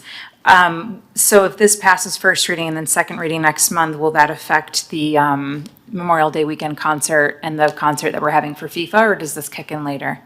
So this would come into effect next year. Okay. Yeah. January of 2027. Or Or rather, I guess May, wouldn't it be? Right. It would Of be May 27. 1st, 2027. Okay. Thank you. And again, it would still allow events, they would just have to stop with the visible lighting after 9 p.m. Thank you. Are you there, Vice Mayor? Laura? I'm back. Oh. Anybody else want? Commissioner Bott. Does this allow, I love this idea, I'm delighted to hear about the improvement. Does this give the city ability to use the really unsightly floodlights in case of a public safety issue? I don't know, like if, God forbid, a crime scene needed to be established. This is for special events. No, I understand it's for special events, but like, is there any sort of, does this give the city the ability to do what it needs to do in case there's a public safety issue? So our ordinance already has that. Public safety is important and it is a consideration. So yes, if there's a situation where, floodlights are warranted and there's something horrible happening, of course. Should it be sustained at all times during turtle season at night? No, we'd rather that sea turtle lights are used. I mean, then we have a bigger issue. If we've Yeah. got 4 months of floodlights, that's a bigger issue. And a question I've never asked in all of the turtle stuff, I know they get disoriented by light, but does noise and the vibration from noise affect anything with the nests also? Well, it's not within the regulatory standards. So we've wondered the same thing, but it's not built into the standards are really focused on lighting, and that's coming down from FWC. But just for my own curiosity, is it anecdotally, have we observed? We haven't observed, or I think we're not quite sure on that one. Okay. It's not something that we've studied here. Okay. I think there's a lot of noise somewhere. I don't think a turtle's going to nest there if it looks too disruptive. I know they might like house music. Yeah. Supposed to be Maybe not to lay their eggs, but It's to supposed to be jam very out. calming. There's like all this research now. So Steve, that's right up your alley. House music being super calming and good for everybody, like. Thank you. Let's call the vote. Need a motion? I'll move it. Second. I have a motion by Commissioner Suarez, seconded by Commissioner Bott. It is a public hearing. I see no one, hold on for a second. I see no one in Zoom and no one in the audience requesting to speak. Commissioner Bott on R5G. Yes. Vice Mayor Dominguez. Yes. Commissioner Mateo Salinas. Yes. Commissioner Magazine. Commissioner Suarez. Yes. Commissioner Fernandez. Yes. Mayor Minor. Yes. The motion is approved 7-0. Second reading, public hearing is scheduled for June 24th. Mayor, I have two announcements. R5AE, R5AF, open and continued to June 24th. So R5AE, R5AF, open and continued. And that's the Lincoln Road West Residential Use Incentives Yes, sir. items. Okay. R5I.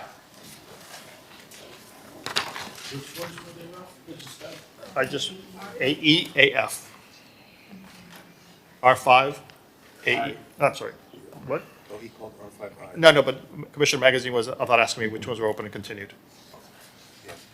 Okay, R5I is an ordinance of the mayor and city commissioner of the city of Miami Beach, Florida, amending chapter 10 of the code of the city of Miami Beach, Florida, entitled Animals by amending section 10-11 thereof, entitled Running at Large Prohibited Exemptions, by providing a grace zone extending from the perimeter of the area designated by the city manager for the benefit of an owner of an unleashed animal who inadvertently allows his or her animal to stray outside the approved perimeter, and providing for repealer, severability, codification, and an effective date.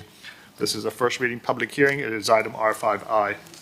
Commissioner Suarez. Thank you, Mr. Mayor. I don't want to take too much time off of this, but the idea is South Point Dog Park, unique to any other dog park in the city, is not gated, and we just passed an ordinance increasing the fines for off-leash, and I wanted to just be mindful of the residents in South Point who do bring their dogs, and sometimes they do run out occasionally. I don't want them getting fined, so that's the intent of this.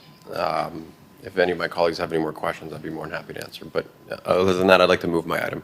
Second. Call the vote. Motion by Commissioner Suarez, seconded by Commissioner Fernandez. Wait. Vice Mayor Dominguez. Yeah, I just wanted to check on this.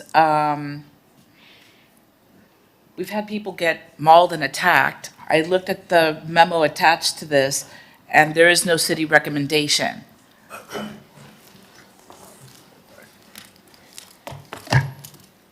So the city, it doesn't matter either way, whether we pass it or not?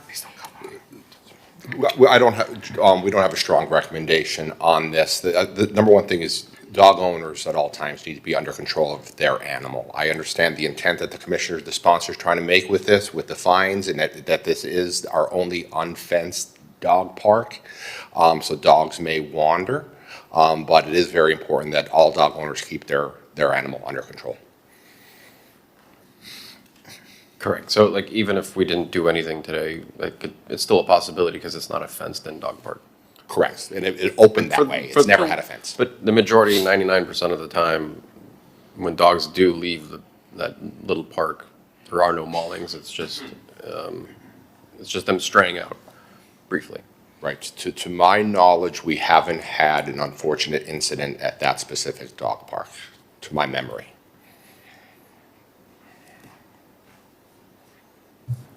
Commissioner Mateo Salinas. I just have a question. John, so that's the only unfenced dog park in the area, and why is it unfenced? Just because, was there when it was created, it was could you explain to me the history of that? Absolutely. The residents came out, this was during my time, it was created, and the residents came out at that time. They felt very strongly about not having a fence at that specific area. They called it and just created an off-leash area during certain times of day. It came directly from the residents of South Fifth. We typically would not do that for dog parks, but that was a specific ask and a specific commission resolution at the time, based on the residents in the area having what they felt were some extraneous circumstances. Correct. Thank you, sir. When? I think it was 2014. I believe 2014, yes. And do we have a written resolution from SOFNA supporting this ordinance? No, I do not. And this was discussed at committee, is that right? Was this discussed at committee? Maybe the sponsor could help me. I don't remember speaking about this at committee. No, I think what we did was we discussed this here, and when the possibility of, which was just, I guess, passed in first or second reading, I'm not sure, the ordinance to increase the fines of off-leash dogs in the area, or in any area. I mentioned that South of Fifth has a dog park that is not fenced. And so I don't want to be in a situation where residents bring their dog, they go out for 5 seconds, and they get cited $500 because their dog went out to, unknowingly with the owner. So that's where we are today. So on one hand, we're increasing the fines for off-leash dog park, but on the other hand, in South Point, there's a dog park that doesn't have any fences, and you can't control your animals if they're off-leash there, and they run out. So I think a grace period is a good compromise. Mr. City Clerk, I think it was last minute, but didn't the Animal Welfare Committee send an LTC against this item? Or They was it a did, and we different one? published it earlier this morning at 8 a.m. Okay.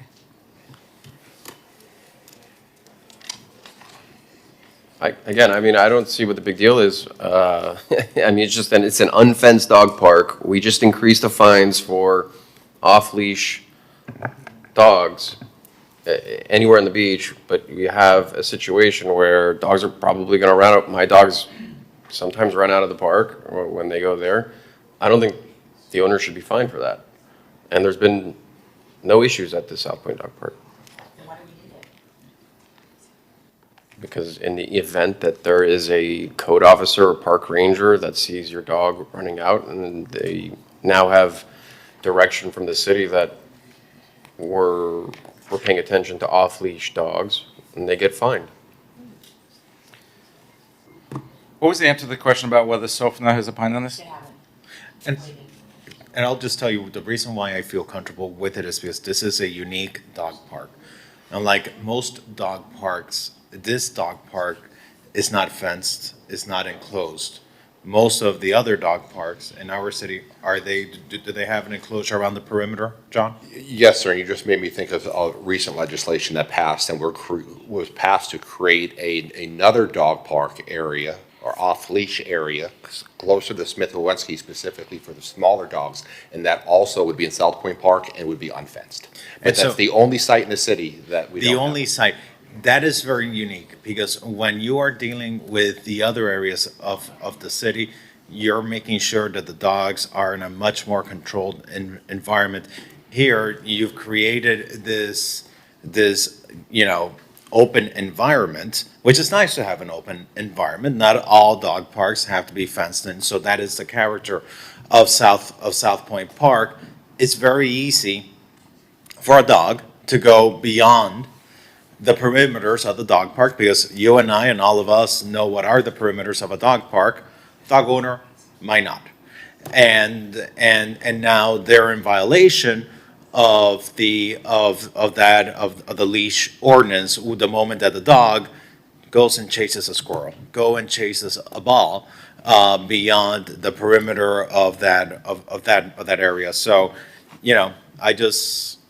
I just want us to be mindful of that, because then, if we do feel that there should be a leash, then maybe what we need to be looking at is, well, should we be enclosing the area? And I know in the past, probably like 10 years ago or more, that was the source of great debate on this dais. Right.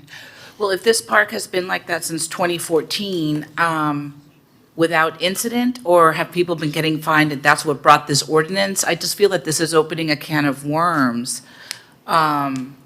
Because how do you determine, I just left the park 5 seconds ago? How do you measure that? And SOFNA hasn't weighed in, and the animal welfare said, no, it's just a hard one. Since 2014, it's been operating like this. Why are we doing this? Mr. Mayor? So just to bring us back to, just to bring some And then Commissioner Bob. clarification, the reason this brought up was there was an ordinance passed just today that increased the fines for off-leash dogs anywhere in the city. And I agree with that. But if you have a situation in a park where it's unique, where dogs can run out like chasing a squirrel or a ball or a frisbee, they shouldn't be fined for that, considering that the city has a park designed to be open space. So, you know, I wasn't aware of any animal welfare committee resolution passed. Certainly would have been more than happy to discuss that, but this is more common sense. I don't necessarily need a committee to tell me what is good governance and what isn't. This just makes sense for a particular dog park in a particular setting. So, you know, I think you're going to have a lot of unhappy residents who bring their dogs there every day, and we're going to have code officers or park rangers start issuing tickets because they run out to catch a ball. So, Mr. Mayor? Laura, that's you. That's okay. Commissioner Bott. So, colleagues, I don't know this gentleman, maybe some of you do. We just got an email from a resident at 128 talking about this notion about a gray zone. I don't want to read it out loud, but what he's saying is that I'm sorry, I'm trying to find it. It's already been expanded from nothing into the current dog park.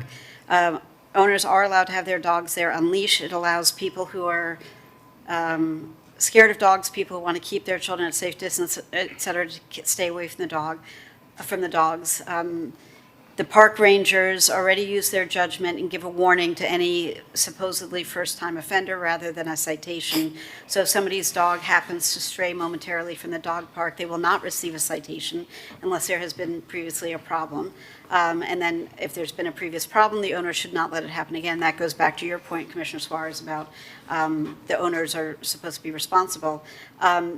So I think my concern even before reading this is I'm not sure how police and park rangers would enforce this. I mean, from which point do you measure it? Where exactly? It's not a perimeter that is visible, so you have to use your best judgment. I think if it's been working fine, then we should continue to let it work the way it is. I don't think anyone is all of a sudden going to be descending on the dog park and issuing tickets. That's not how it's worked before. I don't imagine that's how it's going to start working now. And I think it's creating a law that is unenforceable. And I encourage my colleagues to read this email for yourselves. I can't vouch for this person specifically because I don't know him, but he's got some very clear points, and so I am not going to be supportive of this. okay, Commissioner, with all due respect, just because we get one email, let me finish. If you get one email from 15 minutes ago, and that changes your opinion on everything, that is common sense, I don't know what to tell you. Well, with all due respect, it does not change my opinion on everything. It did not change my opinion on this. I was not going to support it. I do not think it's enforceable. I'm just giving you guys all the right now, what opportunity is to read this. and just so we're clear, what is enforceable right now is if the moment your dog steps out of that dog park, you're going to be fined something extra that we just passed today. And I don't think that's fair for that particular dog park. And that is something that is clear. It's not, and I would rather not leave that discretion to a code officer or a park ranger to decide that. I'm sorry, I don't want to have that discretion passed to a patrol officer. I'd rather have there be a grace period for this particular dog park that has had zero issues. Now, who's to say that there's going to be a code officer or a park ranger that has a beef with one of the residents, which I know happens because they tell me about it, and they write them a ticket because that's the letter of the law. So, I mean, we're on one hand, we're making it very onerous on dog owners, and on the other hand, you have a situation where it's uncontrollable. Dogs don't really know borders. They don't know that they can't leave. So, and if in a chance that they do, I think there should be a grace period for that. Through the mayor, Chief Jones, sorry to call you up, but do you mind joining us?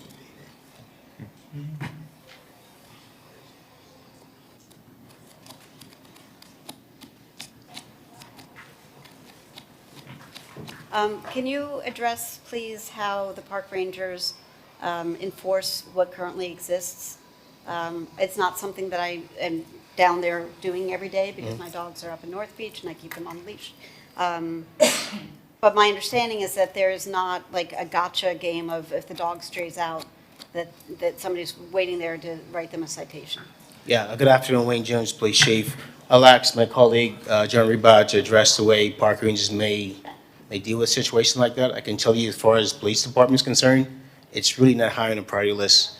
The full scheme of things on a daily basis when patrol officers patrolling the area that we're discussing. I'm sorry? Likewise. Say it one more time. Likewise. Yeah. Apologies, I forgot, John, that park rangers are officially under your purview, because anyhow, but so between the two of you, this is not a thing that's like all of a sudden, there's gonna be a gauntlet of officials who can write citations. It's gonna be, hey, make sure you keep your dogs in the confines unless there's a repeated problem, the way it's been existing for the last, X number of years. Correct. The main role of the park ranger is to be an ambassador first. They are not mandated to go out there and to issue citations. However, they know their patrons. They know repeat offenders, and that's when it will trigger. First, it is an education. Please, the boundaries here. Keep your animal within the area. Thank you. And then it's okay. We warned you last week. When it gets to another one, then they'll issue a citation. But the knee-jerk reaction is not to cite a first-time offender. That's the practice of the park rangers. Again, and to that point, I just don't want to leave that to the discretion of an officer, a code officer or a park ranger. I think it should be written in our code. I second the item. I second the item. Steve? Commissioner Mayor? Sorry. It is a public hearing. I see no one on Zoom. Is there anyone in the audience wishing to speak? There's none. Call the vote.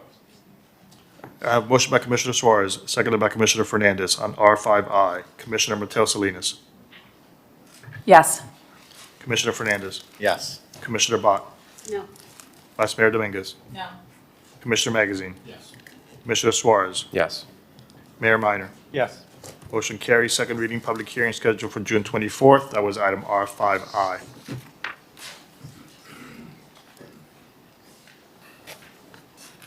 We'll reach out to SOFNA as well to get their input. It's called R7D.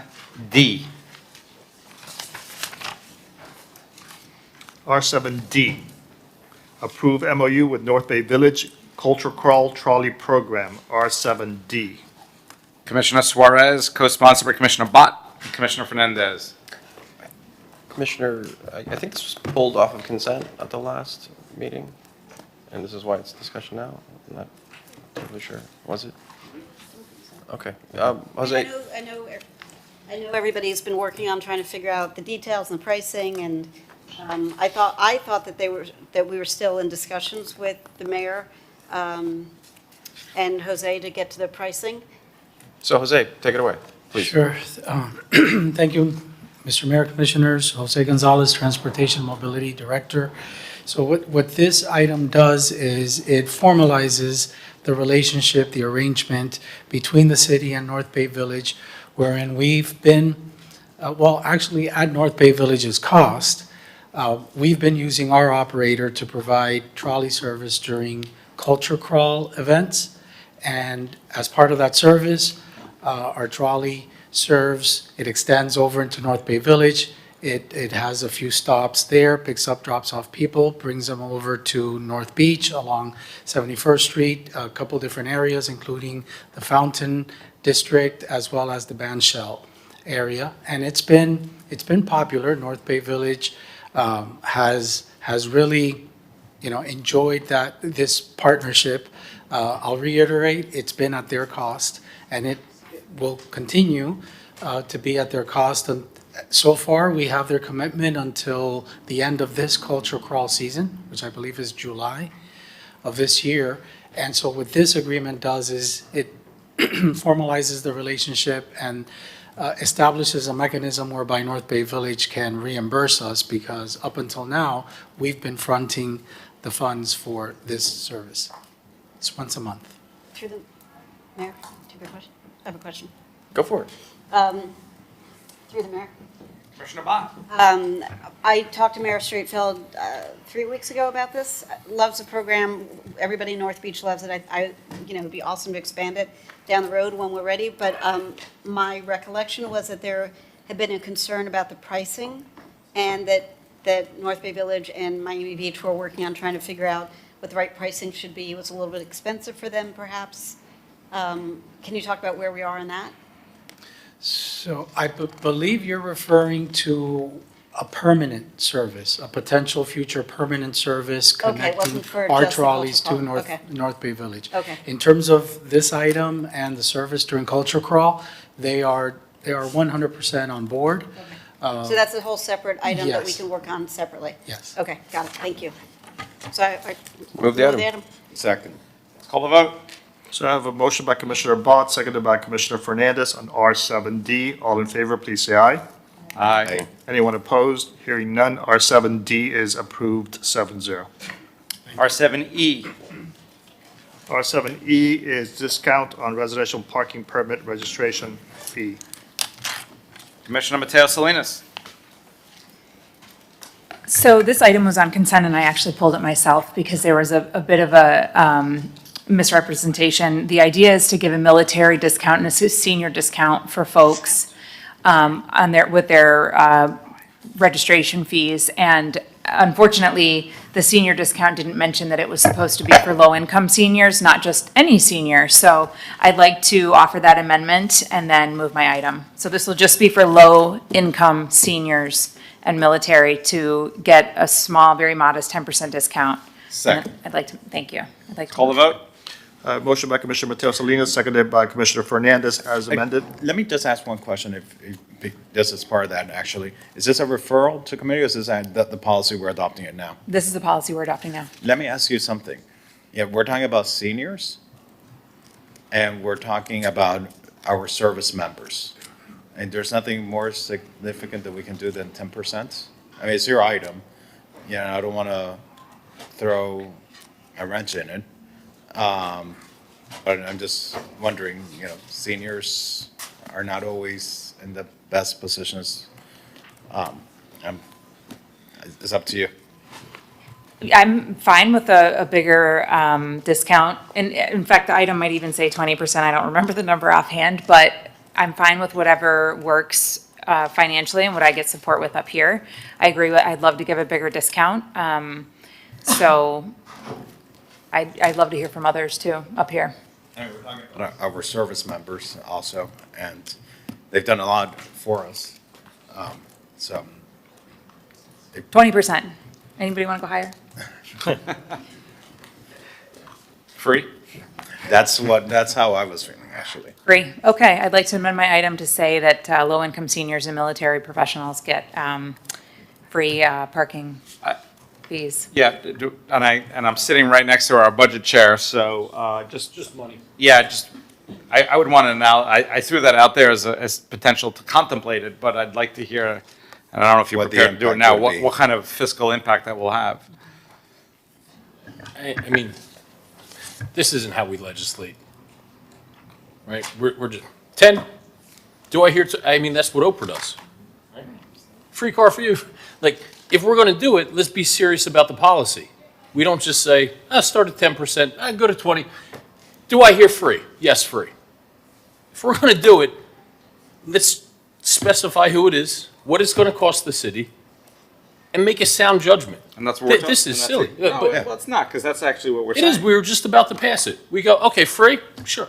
We don't know what fiscal impact 10% That's is or not what what we're gonna 20%. Or free? We're discussing it.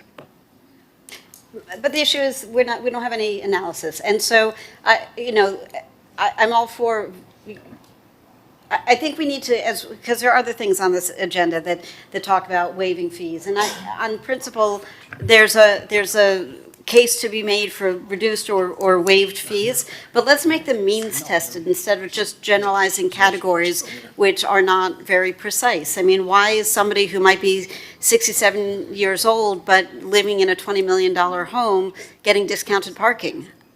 So I don't agree, I don't disagree with the goal. And, perhaps military veterans are a whole different category. I don't know. Let's look at what best practices are, and let's come back to the commission with a proposal of means tested, what the impact is. In cities around the world, or around the country, this is how they treat military veterans who deserve, all the respect and all the benefits that they can accrue for having put their lives in harm's way for the greater good of our country. Like, nobody's arguing that, but let's figure out what the best way to do it is before we just wholesale just, make decisions on the fly. At the same time that we're going through this budget process where we are trying to keep taxes steady, do billions of dollars of infrastructure rate that currently, infrastructure work that is currently unfunded and wildly necessary. And sure, it's not a lot of money on this, but then it's not a lot of money on that. And then all of a sudden it starts adding up. So again, I support the goal. I just suggest that maybe we open and continue this till next month, let you guys have a chance to come back to us with a plan and make it happen in a measured way. Yeah, if I can bring it home, it's your item, Commissioner Mateo Salinas. I think there's been some good suggestions here, but clearly it's going to take a lot of more input from city staff and the financial impact. So I don't want to hijack your item, Commissioner Mateo Salinas. It's up to you. I mean, I think you have the votes to get this passed today at 10%, and maybe future considerations for something more. That's your call. Or even 20, I'm sorry, I didn't mean to take it from you, but let's just quantify what it is. Is there even a back of the envelope estimate?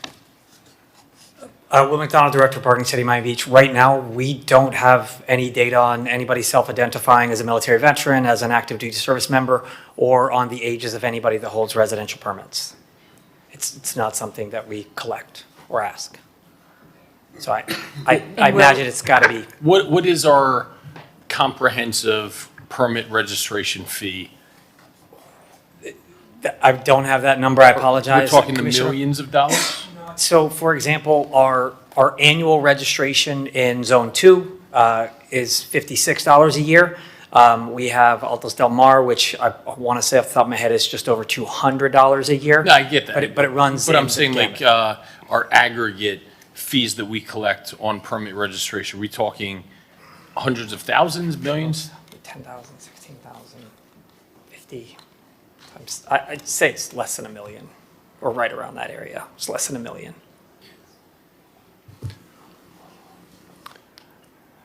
I'm fine wherever you want to take this, Commissioner Salinas. I just think we come with something more tangible. Not we come with something more tangible. You have this, but when we decide on something, let's just have a rhyme or a reason to it. And if I get that maybe the mayor said it as a joke. I wasn't referring to you as free, but if we were about to vote on that, it's just, let's have something tangible, right? Like, okay, let's make our argument for 10%, let's make our argument for 20, let's make it for free if that's what it's going to be, and at least have some sort of idea whether that's, and we don't need to refer to Finance Committee to hash this out, even if it is returning maybe next month. Is this first reading? Okay, so this is, this would be approved. Just to see the quantification. But we don't have that quantification, right, because we don't collect those details. So there's really no way, even if we bump this a month. That is a correct assumption, Commissioner. Unfortunately, we don't ask anybody the questions that would be required. So it would be a guesstimate is the word I'd like to use. How will we implement it then? So essentially in the implementation, we would just add it as another question with our application. So, for example, if you are a military veteran, please, or you're on active duty, please provide your CAT card, or your CAC card, sorry, or your DD-214. And then if we use low income, we could talk on respectable ways to best serve that population. I don't want to spitball off the top of my head right now. Mr. Mayor? We could figure out a way. And I'll just leave with one thing, wherever we land up, let's just have like seriousness around it and rhyme or reason. We can do that today. If we're not going to get further data, I'm fine on voting for something today. Let's just maybe collectively have seriousness around what that number is. Commissioner Bott? So perhaps it might be useful to reach out to the VFW post to see, they might have a sense of how many veterans live in the city. And then also, another idea for you. One of the other things that we can do is we can, we have the email addresses for everyone that has a residential permit. We can send out a Microsoft Forms anonymous poll. Yep. I don't want to do that, all of this. Like, if we had the data, we had the data. We don't need to try and, solve the Black-Scholes model to try and get what the back of the envelope is. If you say our aggregate data is less than $1 million as a whole, and this is just a small subset of that. And if I may, through the chair, we do have some restrictions in our parking bond covenants that I would want to look at before you did a free parking program. This may be de minimis, so it may not matter, but I'm not prepared to give you that recommendation today. I don't think we're really doing free. Yeah, we're not doing free. I don't think that's seriously on the table. I guess we're trying to come to, well, I'll turn back to Commissioner Mateo Salinas. It's your item, so why don't you give us direction what you want to see go forward today and see if you still have the support, which I think you do. Thank you, Mr. Mayor and my colleagues. Robust discussion that I didn't expect to, but that's okay, because I know we're all just trying to help people up here. And I just want to pass today the 10% discount for seniors over age 65 that are low income. Maybe we do an AMI of less than 80%, I don't know. And then military members, current and active duty. So I'd just like I'd rather get this done than kick it down the road and then have it go through a bunch of iterations, and then it will eventually maybe even come back the same way. So let's just do it today. So I move my item. Yeah, and if I could, Commissioner Mateo Salinas, I'm fine to get anything done, whatever it is that you want to land on. And I apologize if I hastily hopped in, but we just went in 5 seconds from 10 to 20 to free. So wherever we want to land on it, as long as there's some thought put behind it. I just saw that train kind of like going down the tracks. That's why you're the budget chair, absolutely. No, but I don't need this to go through different iterations. It was just kind of taking a second to pause. I think we're actually going to start to paying people to register. That's where we're going with it. But kidding aside, support whatever you want to do. Wherever you want to take this, we don't need to, prolong it. That was a helpful discussion that we got from Will about the aggregation and collection of some of the data. So wherever you want to go to this, don't constrain yourself to what was originally proposed. If you thought a different number works, you have my support. Thank you. I'm fine with 10%. I wrote it as 10% just to, help a little bit. And this actually was a request from a senior that approached me. And so I felt 10% was small but fair. And again, I'd like to move my item. Second. Let's call the vote. I have a motion by Commissioner Mateo Salinas as amended, seconded by Commissioner Fernandez to include low-income seniors and military personnel. All in favor, please say aye. Aye. Anyone opposed? Hearing none, R70 is approved 7-0. Good job, Commissioner. There's actually one more animal welfare item that was not called, R5J. R5J is an ordinance of the Mayor and City Commission of the City of Miami Beach, Florida, amending Chapter 10 of the Miami Beach City Code entitled Animals by amending Section 10-1 entitled Definitions to further define certain terms therein by amending Section 10-3 entitled Enforcement Adoption of portion of Miami-Dade County Code by reference to clarify enforcement requirements by amending Section 10-5 entitled Failure to Give Accurate Identification, Refusal to Sign and Accept Notice of Violation to clarify violation requirements by amending section 1019 entitled Cruelty to Animals to further define terms therein, by amending section 10-2 entitled Confinement of Animals Without Sufficient Food, Water, or Exercise, abandonment of animals to further define terms therein, and by creating section 10-22 entitled Reporting of Suspected Animal Cruelty to encourage early reporting and providing for repeater servability codification and effective date. This is a first reading public hearing. It is item R5J. Commissioner Suarez. Thank you, Mr. Mayor. I just want to highlight some of the key provisions for updating this ordinance that is, I think, severely lacking some modernization. Allows officers to rescue animals from hot cars under exigent circumstances, allows officers to take temporary emergency protective custody of animals, creates a reporting section to encourage reporting of suspected animal abuse. It enhances animal neglect and cruelty standards by giving specific enforceable examples. It adds in failure to act when an owner fails to seek necessary veterinary care, allows park rangers and code officers to enforce, in addition to police officers, animal neglect and abuse, and both civil fines and criminal charges can run concurrently, and civil cases support criminal cases. Section 10-1 amendments. This section revises the definition of an officer to include code complaint officers and park rangers. That means the city will have a greater reach to address animal neglect and animal cruelty because both departments can intervene more quickly.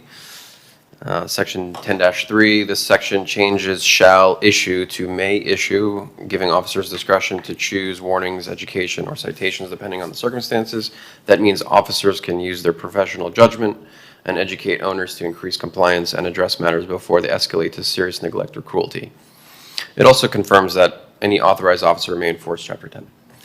And if the city wants to chime in on some of the provisions, you're more than welcome to. Just a couple more. 10-5, this section clarifies that if a person refuses to sign or accept a notice of violation under subsection, then that such person can be arrested so long as a refusal occurs in the presence of law enforcement. Penalties are amended to align with other portions of the city code. And section 10-20, this section details standards for proper care, including for adequate food, continuous access to potable water, ventilation, sanitation, space, and protection from extreme weather. It prohibits leaving animals unattended in dangerous vehicle conditions. It also allows each day of a violation to be counted as a separate offense by expounding on the acts that constitute animal neglect. This section provides clear, enforceable standards for officers, visitors, and residents. Officers are also empowered under the section to offer early education and to take emergency proactive actions when an animal is in imminent danger. It reiterates immunity from liability for officers acting in good faith. In section 10-22, this section encourages residents and animal-related businesses to report suspected cruelty or neglect, permits anonymous reporting, and clarifies that it does not create a legal duty to report. This may allow for earlier intervention and allow more cases to be identified before an animal reaches a critical state. It also identifies those who see animals most frequently, veterinarians, groomers, boarding facilities, and trainers, to encourage early detection or cruelty and neglect. So, like I said in the beginning, this is more of a modernization for our animal cruelty laws.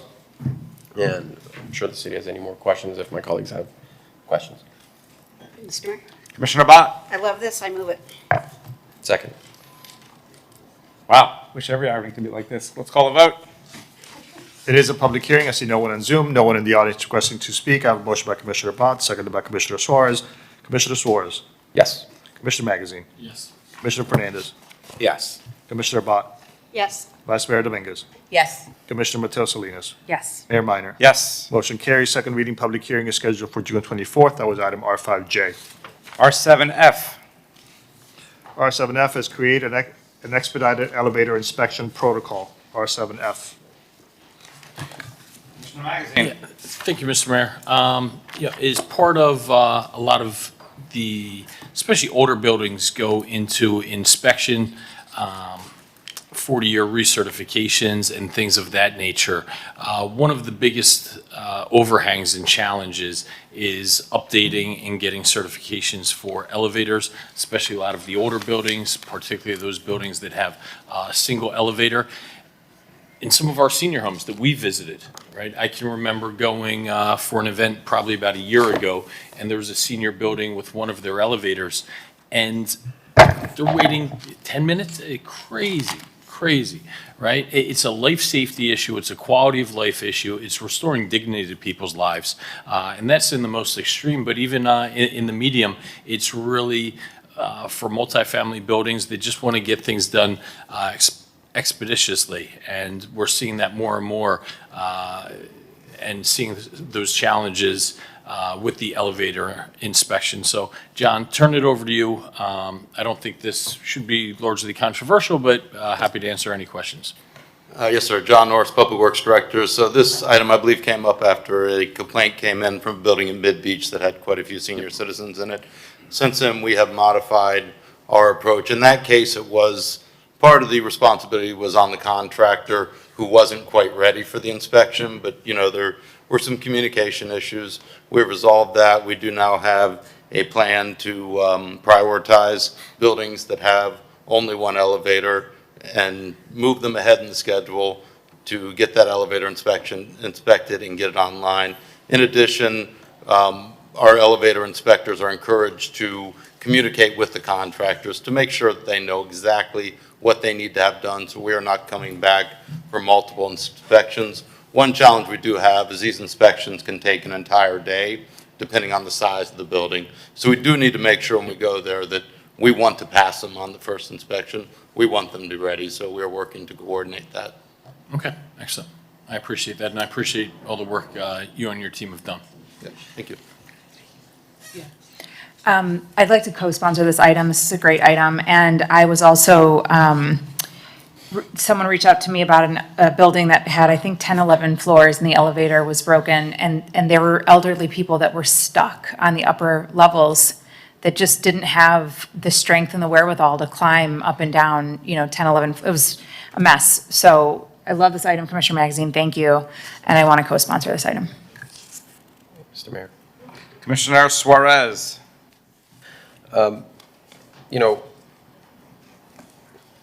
The elevator in City Hall, is that expired currently? I'm not sure. I'm going to The main one? defer to Mr. Rebar. Don't know if Something tells me you're not asking questions you don't know the answer to. Yes, sir. It's due a new inspection. I think it's a little rich that the city continues to fine residents and buildings. Meanwhile, our own elevator's expired. And we're the city building or the staff is not getting reprimanded for this. Meanwhile, we have residents in their condominiums who have expired tags for whatever reason, and they're getting penalized. Meanwhile, we're not. I don't think we should be giving any sort of penalty to any residents until, very least, all of our elevators in the city of Miami Beach are up to code.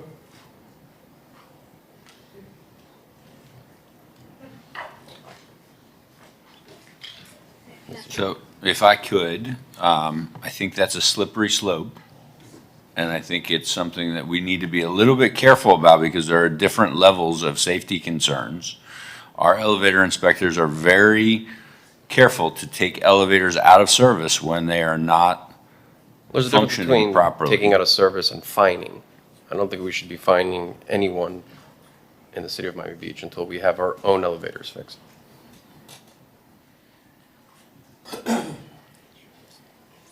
That's your legislative purview. Commissioner Bott. Ask a question for clarification. The elevators in City Hall, are they just due an inspection, or are they not working properly? Okay, they're working properly, but they currently need some sort of repair modification, which is not life safety related, to get a valid certificate. That is my understanding of the situation. I do have Frank Garcia here, who is more closely working on this. So, I mean, do we have a plan in place? We do. Good afternoon, Frank Garcia, Facilities Management Division Director. Yes, each unit, may have a kind of lesser item where it's something that doesn't merit shutting the unit down, but it's a compliance kind of regulatory item, I can share that, one of the challenges that we come across when scheduling these inspections is there has to be multiple parties. Our Public Works elevator section, fire alarm vendor, the elevator maintenance and repair contractor that we use. So sometimes getting all these folks on the same page for the inspection becomes a challenge, and that's why I think we've seen a lag as of late on those certificates. Is that requirement that is complicating factors to get the inspections done the same set of requirements for a private building, a condo building would also have to have those 4 or 5 different parties on site, or is it different? Yes, ma'am, it should be the same protocol and the same So types of machines. we're the government, and we've got all the people here, and it's hard for us to get done. So I think when we do elevator inspections, is there a bifurcation of, you need to get this fixed, you've got a 30-day cure window or whatever, versus this is a life safety issue? Like, what triggers a fine?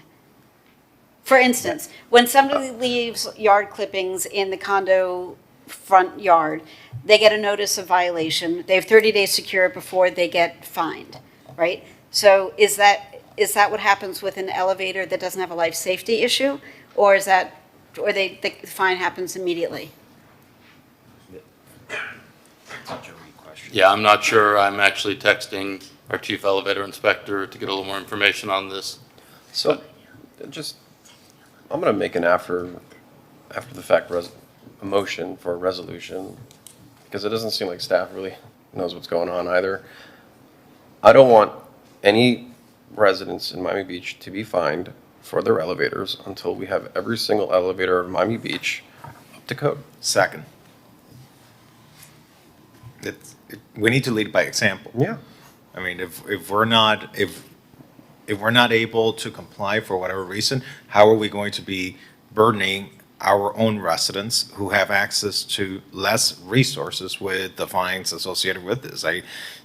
There's ways to still push for compliance without the fine attached to it. Through the mayor? Vice Mayor? Yes. So I agree with that notion of leading by example.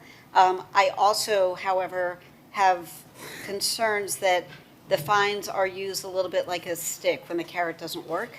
And what I fear is that property managers or owners of multifamily buildings with elevators may not, I don't want to get into a situation where the property owner or manager is not complying and it's a life safety issue because they know they're not going to be fined. That, to me, that's a really slippery slope and a tricky needle to thread, to throw all the metaphors into one sentence. I don't want, for the example somebody gave about the 10-story building with seniors trapped on the upper floors because they couldn't walk up and down. I don't know if that's because the property owner just didn't care and they're like, nobody's going to check on me. Or if, I don't know, but I don't want to sort of open the floodgates to people not doing what's right by the residents in those buildings. So how do we do all the things? They can still issue a warning, they just aren't imposed a fine. Is there a way to differentiate between life safety versus? Well, if there's a life safety issue, I'm assuming they turn it off. The elevator is no longer functional. If it's about to fall apart, they're not just issuing a fine or a warning. They're saying you cannot use this elevator. That's something completely different. But I'm not sure that when they. Well, what I'm saying is just if your certification lapses because your board changes over or you just weren't following through, and there shouldn't be a fine until we have all of our elevators fixed, because we should be leading by example. I want to just make sure we're clear on the two issues. But when you issue these violations, do you differentiate between a life safety violation as opposed to a general maintenance violation? That is correct. You do. And I would like to get some more information on what's going on with the City Hall elevator, because it doesn't warrant a shutdown. It also might not warrant a fine at this point. There was a huge challenge, as Frank pointed out, bringing all the parties together, and that was the issue that actually brought up this conversation. They couldn't get the fire alarm company there with the elevator company, with the inspector, so it was all a coordination issue. So I would like to get a little more information as far as what's going on with the City Hall elevators. That's likely the issue. In at least a couple months. And I really can't speak to that, but if I could get more information, I'd know the details. And Well, to be fair, John, it's really not your responsibility. It's our city manager's responsibility to be answering these questions. So absolutely, the buck stops with me. I'm responsible for all of the departments. And the fact that the elevators haven't gotten their inspections and recertifications is unacceptable. And we need to make sure that that happens as soon as possible. And I think there should be no reason that that can't happen in the next 30 days. And we'll bring an update back to you next month. Can I ask another question? When a residential building gets a fine for an elevator issue, it's the property manager who pays the fine. It's not the residents. Yeah, the association does. It gets passed down to the residents.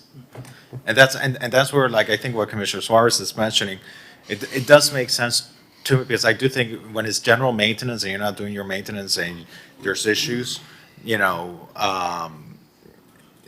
when you're not doing your maintenance because of the bureaucracy gets in the way. There's I don't know, inventory issues in the marketplace. Sometimes you hear a lot of these maintenance issues with elevators, and there's a lack of supply on a specific piece, on a specific product that everyone is dealing with at the same time. Why would we charge the residents and the condos of our city, those condos and even apartment buildings are going to pass it down then to the tenants? Why are we going to charge them a violation? It's different when it's a life safety violation. There, maybe we should continue pursuing aggressively, because that's a very different thing, a life safety violation.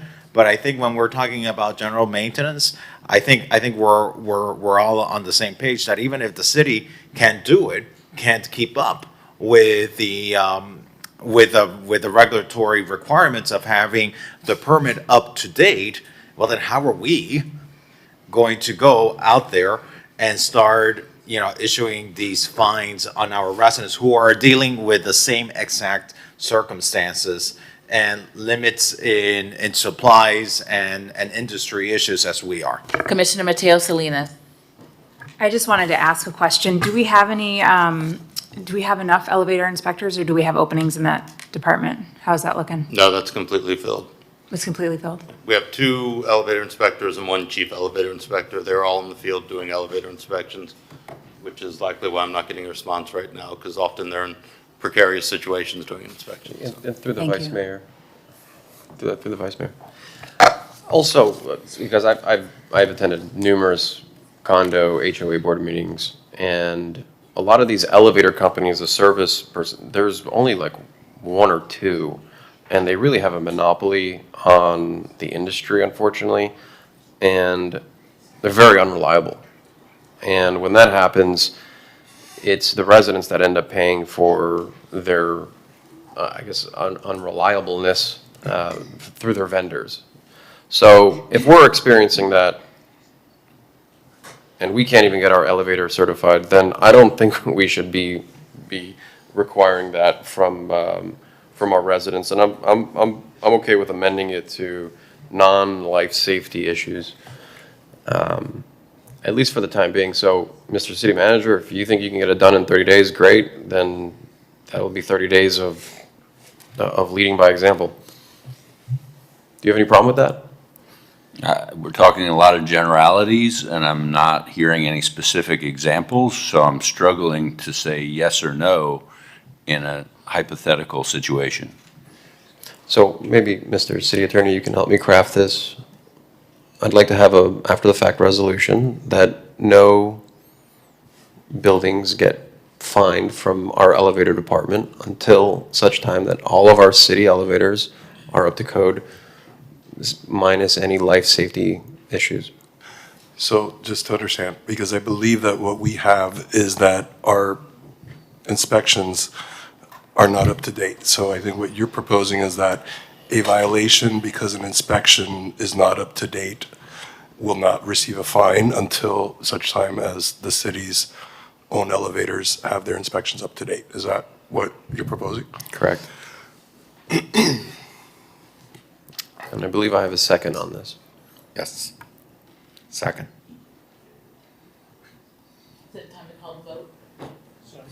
We have two items. This is the after-the-fact reso, so we're going to call this R7F2.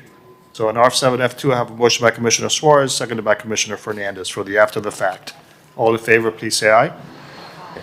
Anyone opposed? Hearing none, the item is approved. We still have to deal with R7F, the item that was on the agenda. I don't have a motion or a second for that. I'll move it. I have a motion by Commissioner Suarez, seconded by Commissioner Magazine. This is on the original item R7F, which we're now calling R7F1. All in favor, please say aye. Aye. Anyone opposed? Hearing none, R7F1 is approved. Thank you. Let's do some, get the budget items done. See Jason Green here, R7A and R7B. R7A, public hearing, adopt Fourth Amendment to the fiscal year 2026 capital budget. R7B, adopt Fourth Amendment to the fiscal year 2026 operating budget. I'll move the item.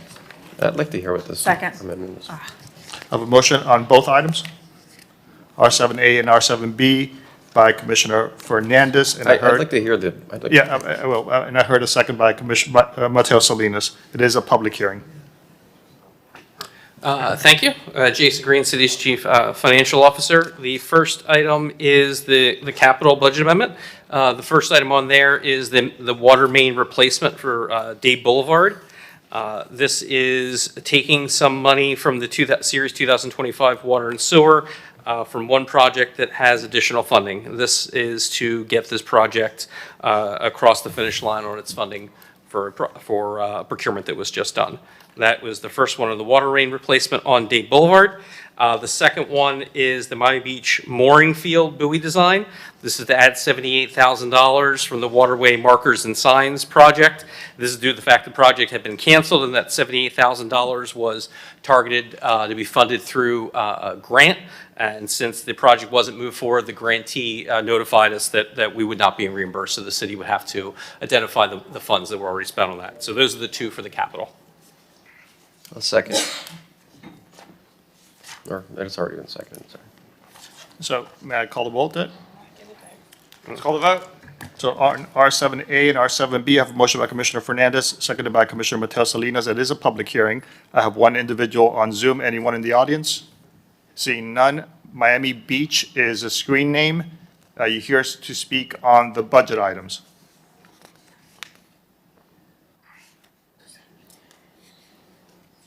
Screen name of Miami Beach, please unmute yourself. PJ, let's conclude that then. Mayor, there is no one on Zoom or in the audience. All in favor of R7A and B, please say aye. Aye. Anyone opposed? Hearing none, these items are approved, R7A, B. Thank you. We have the operating. We did, R7A and B. Thank you. Thank you. Thank you. Let's call R7AC. Mr. Mayor? Commissioner Fernandez. Yeah, I mentioned it earlier at the beginning of the meeting, what was going to happen today at the Freedom Tower.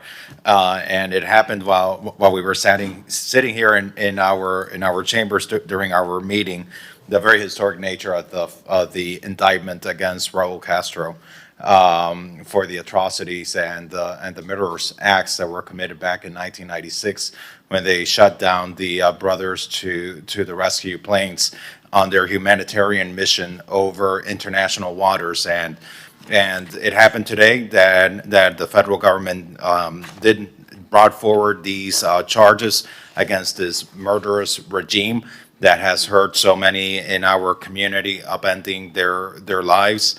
And I wanted to publicly express gratitude to you for the statement you put out in support of our Cuban community, and put out there the hope of those who came before us, who died with the hopes of seeing a free Cuba, and that never got to see that, and that hopefully it doesn't end here, that they continue moving forward to restore, to restore or bring the end of tyranny to so many that continue to suffer in this day, this island just 90 miles away from us. And so just wanted to highlight that because, there's so many of us that are Cuban Americans on this day, as Commissioner Dominguez, Commissioner Suarez, and so many in our family of employees and in our community who have seen and whose families have experienced the atrocities of that government. I wanted to highlight the moment because it happened while we were sitting here in these chambers. Thank you, Commissioner Fernandez, for mentioning that and for highlighting it this morning and for acknowledging the statement that I put out on social media. It's a great day in many ways. It's so difficult, like you say, it's an island so close to us, and to see the communist regime really just destroy that country and take away the freedoms and democracies that we all deserve. And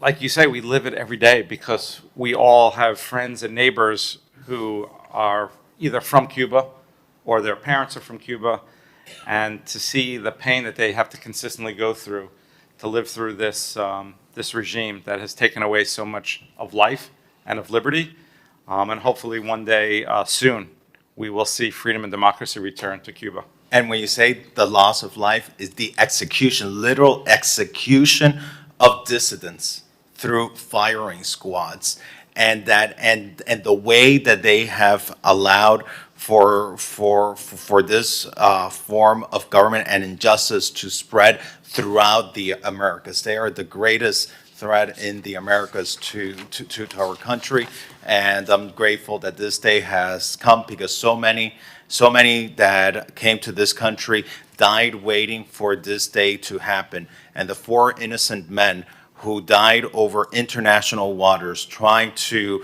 spread messages of hope, of freedom, of liberty to those who were trying to escape that tyranny.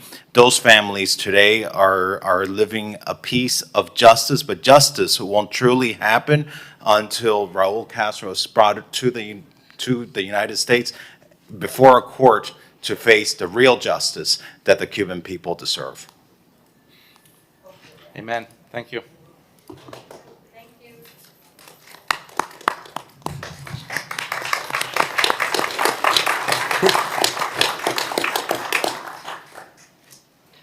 Wow, it's tough to go on to the next item after it's deep, but R7AC.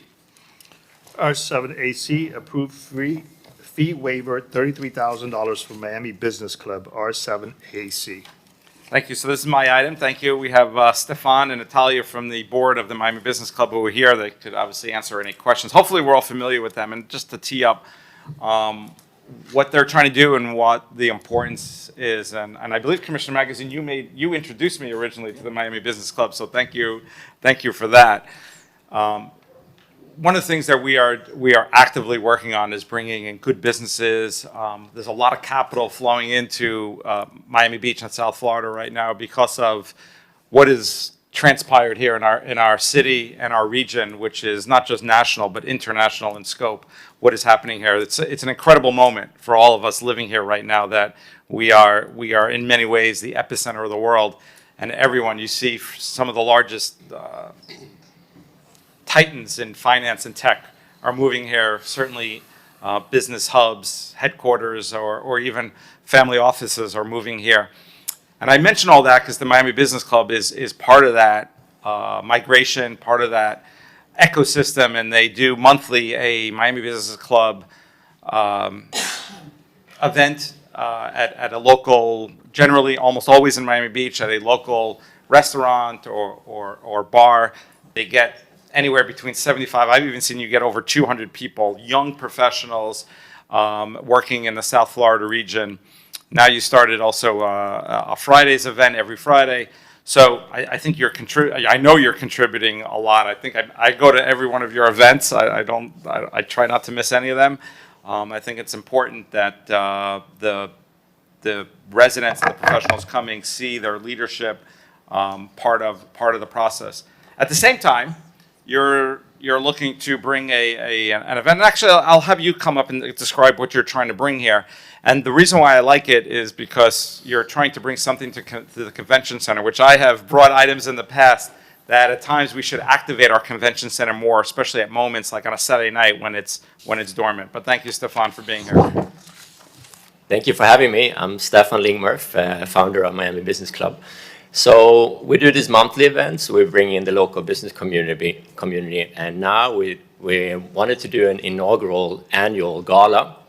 And as we've been working, collaborating with the city, we like to do it here in the convention center. And we found this venue, the Sunset Vista Room, beautiful venue in the convention center. And we found out that it's pretty costly to do it there, and we don't have a budget. It's all volunteer work, and we don't have a membership fee or anything like that. So we're trying to do that, and then we're going to work with a charity. It's the Miami Waterkeeper, and we're going to work with two charities. So Miami Waterkeeper will be the first one, and we are in close contact with one that we're probably going to find an agreement with, that we're going to work with. So there'll be a lot of donations. So the less of a ticket fee we can have, the more we can donate to these organizations or these charities. Thank you. Thank you. I'd like to move the item. I'm going to turn it over to Rick. So we've been discussing with the city and for several months, and then it seems that yesterday a slight hiccup came up, but I think we can find a way around it. But I'll turn it to you, Rick. Sure. What we learned yesterday is that the policy on waivers at the convention center requires that the entity seeking the waiver be a 501c3.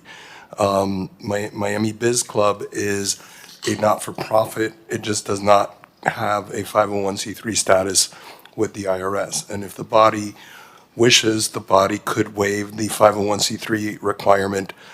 We could look to see later if there was a resolution that would need to be amended for these purposes. Could we do a suspension of the rules to allow something like this? Well, what I'm proposing is in effect that it would be a waiver of that requirement. It's not just, I think they're a nonprofit, it's just they don't have the certificate yet. I can't speak to that. I will allow. Yeah, no, we're not a 501c3, but we are a nonprofit. My understanding is you're under Sunbiz, when you filed as a Florida entity, you're a nonprofit. Yep. But you did not, or have not. We have not gotten applied for the 501c3, no. which is a federal not-for-profit status. Right. And I don't know if this distinction makes a difference, but it's not if we're giving them money, we're waiving fees for the convention center. And maybe you can explain, Stefan, there's still significant fees that you're going to have to pay. This is a $33,000 waiver. Yeah, we're looking for like around $80,000 for the event. So, it will be over $110,000 with this fee, with the rental fee. So we still have a fee, and we're not looking to make any profit from this. Miami Business Club will donate for charities as well if there's profit. Those dynamics aside, thank you for what you do for the community. Truly, it's more than just a business club. It's a cultural institution as well, right? I know one of the reasons I got involved in the city is because as a young working professional, or maybe young at the time when I got involved in the city, I didn't find a natural cultural home here. And you provide that. I see it firsthand, upwards, as the mayor said, to 200, 250 people each time. So while we have arts events or culture events and things like that, you are a version of that for a very, very large group of people that it's great to get them actively involved in the community. I thank you for those efforts. Yeah, thank you, Stefan. Thank you, Natalia, your entire board. And so through the chair, if somebody's going to move the item, it should be moved with an amendment to include a waiver. I'll move it. Second. With that waiver. So I have a motion on R7AC as amended. Commissioner Bott, seconded by Commissioner Fernandez, as amended with the waiver. All in favor, please say aye. Aye. Anyone opposed? Hearing none, R7AC is approved as amended. Looking forward to a great event. I know you're expecting over 500 people. Miami Waterkeepers, one of our really outstanding organizations, environmentally helping with the environment. And looking forward to hearing about your second non-for-profit that you'll be partnering with. And I know we just passed the item. May I ask, I actually didn't appreciate that just the convention center fees, you'll be experiencing $80,000 from the convention center. Let me ask, is there a rhyme or reason why we landed on 33,000? Yes, so the 80,000 quoting is basically food, beverage, audio, video, etc. And so the fee that's waived is the rental fee. The space, to have the space, yeah. Would you be friendly amendment to go to $50,000 fee waivers for them? I stopped short of free. Any issues with that, Eric? I'll be honest, I don't know what is F&B and how much of that is actual consumables. And so you're, again, hitting me cold with waiving fees that I don't know what they're for. I would just say for the rental, the space is what we're looking for waiving. Okay. That'd be good enough. That's easy because we got a quote. It was 32,000, I believe. Perfect. You know, it may make sense. Well, let's pass what's today. I think then we can work together to see if there's abilities. This has actually been an issue that I've been working on, and Eric can attest that I've been working on for quite some time in general, that we can try to bring in not-for-profits or, because oftentimes we have organizations that end up going outside of our city, but they're Miami Beach based, and it's kind of frustrating that when you go to this beautiful charity event that has 700-800 people, and we could have had it in our convention center, especially at night or on the weekends, like you were talking about, when it's not in use. There's nobody using. There's no convention Saturday night. Okay. Excellent. Thanks for your leadership on this. Thanks, and thanks for bringing that up, and we'll work together to try to see if there's something else we can do. All right. If you guys waive the Jacker requirement for the monthly events, I'll have 10 more. It's sweaty. That's a no. I'll be there regardless. Thank you. Just keep inviting me. I'm happy to join. Let's call R7. Did we take the vote? Yes. Yeah. Yes, we did. R7G.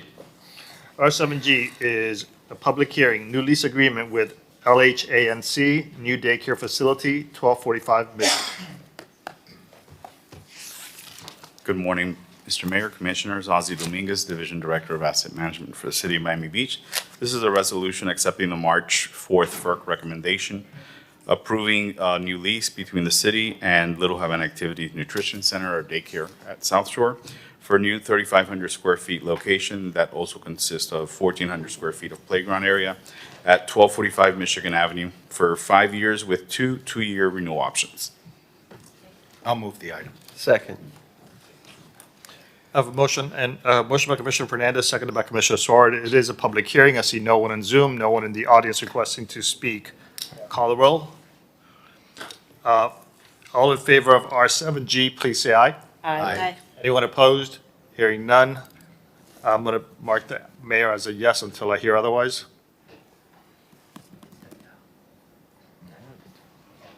Yes. Got it. Thank you. Okay. R7H. R7H, City Commission Workshop Pilot Program. Commissioner Magazine, co-sponsored by Commissioner Mateo Salinas. Yeah, thank you, Mr. Mayor. And really, this is about finding ways to make our government more efficient and effective for the people. And I've attended every city commission meeting, dating back 10 years, don't tell my boss at the time, but I've always thought about ways to make our government work better for the people, right? And a lot of times in the city, I think we do things just because that's the way it's always been done. And I have my frustrations about, how processes can work and things like that. But one of the things that I really think that we miss, and this process constrains and handcuffs us in some regards, is the ability to think comprehensively. What was very difficult for me to get adjusted to is not being able to talk to my colleagues just freely about many issues. I think a lot of people don't understand that, but because of the sunshine laws, I don't get to just brainstorm. I can't say, what's good with the city, what's bad? And when we just legislate each month, and we all have these legislative items, and it's quite robust. It's when the people's business gets done, laws passed, ordinances, priorities set. I don't feel as if we get to collectively just kind of brainstorm enough and think comprehensively. So we do a lot of micromanaging, but we lose the ability to just sit there and converse and discuss and brainstorm. And where that is best served is at a macro level, right? When we talk about a comprehensive plan for the city. So we'll go through 100 items per month, and while each of them have merit and importance and consequence, if you look at almost every single item that we've heard today, it's on a very micro level, microcosms of small things that are happening in our city. But we don't discuss these comprehensive plans. And as well, our residents, they get two options to sit here and we hear from them. One during Sutnick hour where your time is somewhat limited, and then another in these public discussions. But again, it is in a very formalized manner. Here's your 2 minutes, let us know what you have to say, and then the discussion turns to us. So a very formalized process. What I am proposing is a pilot program. It would almost be like a monthly sunshine meeting that we have. No set agenda, here. We could put agenda items on, but it's not legislative. Nothing's going to be passed there. And this is just all kind of like work in progress. I'm happy for other ideas. But we all go to so many different meetings, different neighborhoods, different things like that. But this would be comprehensively. It would be citywide. Everybody, any neighbor is welcome to attend. I think we should host it, whether it be in City Hall right here or in large community discussion rooms, and we actually go to the community. But really, it would be adding another tool in our toolkit about how to conduct the people's business, how to think comprehensively, how to think outside the box, how to make government more efficient, and for our government to better work for the people. So I'll turn it over to some of my colleagues, but essentially the thought is a pilot program, one evening, one time per month for a couple of hours, that we get together, it's in the sunshine, and that we can talk just in a more informal manner without specific legislative items, and we talk comprehensively. We think about how to make this city better, how to make it the best place in the world, how to make our government work better for the people that we serve. Commissioner, I love this idea, through the mayor. Commissioner Fernandez. Love this idea. I think the best discussions, some of the best discussions that we've had as commissioners have not been on specific legislative action items on an agenda. It's been when we've been able to have a sunshine meeting and discuss and toss around ideas and share our concerns. I think it's great. I think it's great. To your point, we have a lot of items on our agenda that address a lot of the issues, but we don't have many opportunities, if any opportunities whatsoever, to really discuss the vision, the future. What do we want this city to be? And so I fully support this. I fully encourage it. It's funny because I've forgotten that you had this item on the agenda, but recently we had an issue where we wanted to have a discussion at the Public Safety and Neighborhood Quality of Life Committee meeting about an item that had not been referred, but something important. And we weren't able to put the item on the agenda because it wasn't referred. But it was generally the same idea. We wanted to get an update on something regarding one of our departments and be able to just have conversation, not take action, just be able to talk as colleagues. Because I think from that, when we put our collective experience and perspectives together, we can come about with some great outcomes. Besides the individual piecemeal legislations we all work on individually. And that's the challenge. We all work individually, but few moments do we have the opportunity to come together to discuss things as one. Commissioner Mateus Salinas. Yeah, I love this idea, which is why I co-sponsored. I do feel like we miss so many good topics about our city when we sit up here because we don't have time, we run out of time, and this is only once a month, and there are things that come up in between that we need to discuss, and we need to move on it quickly, and we don't have that opportunity. So I thought this legislation was to do this every other week, twice a month, or was it just once a month? I think once a month. Yeah, start with once a month, I thought, and perhaps we can discuss about the best form it'll take, and we could start after summer. I know with all the budget seasons and things like that, but perhaps we could target monthly, once per month. It doesn't have to be as long as the commission meeting, so maybe we could do it in the evening, like a 4 or 5 p.m. In the evening. I don't think all of city staff has to be there, right? If we know we're going to be discussing, you know what, how about the cleanliness of our streets, right? It's not a legislative item. We kind of get boxed in when we have to talk about things in just a legislative fashion. So this is more kind of open-ended. I don't want to suck up staff resources, so I don't want staff to feel everybody needs to be there at all times. I want to be efficient in government. So I'm thinking once a month, a couple hours in an evening, and it wouldn't be mandated, right? It's just basically like an open sunshine session. And this is also a more effective way for people to come and talk to us. Not just 2 minutes standing in Sutnick, not have your 2 minutes and go sit down. I'm thinking collaborative back and forth conversations amongst each other and with probably most importantly with the staff as well. Commissioner. Wait, I'm sorry, I wasn't done.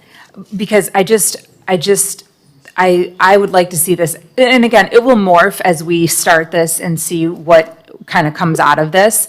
But I would like to see us do, maybe we talk about public transportation, or maybe we talk about, we have different topics, affordable housing or whatever, and we just focus on one particular topic. Cleanliness of the city, actually, or FIFA, it would have been nice to have one of these prior to FIFA to make sure we're all on the same page. But I think this is a lovely idea, and let's see where this goes. And I appreciate you bringing this up, and I think this is very necessary. Thanks. I promise Commissioner, Vice Mayor Dominguez and Commissioner Abad, I have a couple of questions and comments, but I'll wait. Thank you. I too think this is a good idea. Maybe once a month might be too often, because when I think about it, we are meeting for our monthly commission meeting, and then we have the committee meetings that we've got involved, and whether we tell staff to attend or not, they're going to be there. So doing something that's after hours, it's something cumbersome. And I know that with dear friends that I like, when I make plans and we're like, yeah, let's meet once a month becomes too much. And so just want to set the right expectation. But I love the idea, and I think it's important, and look forward to participating. You don't want to be Commissioner Bott. No, too much.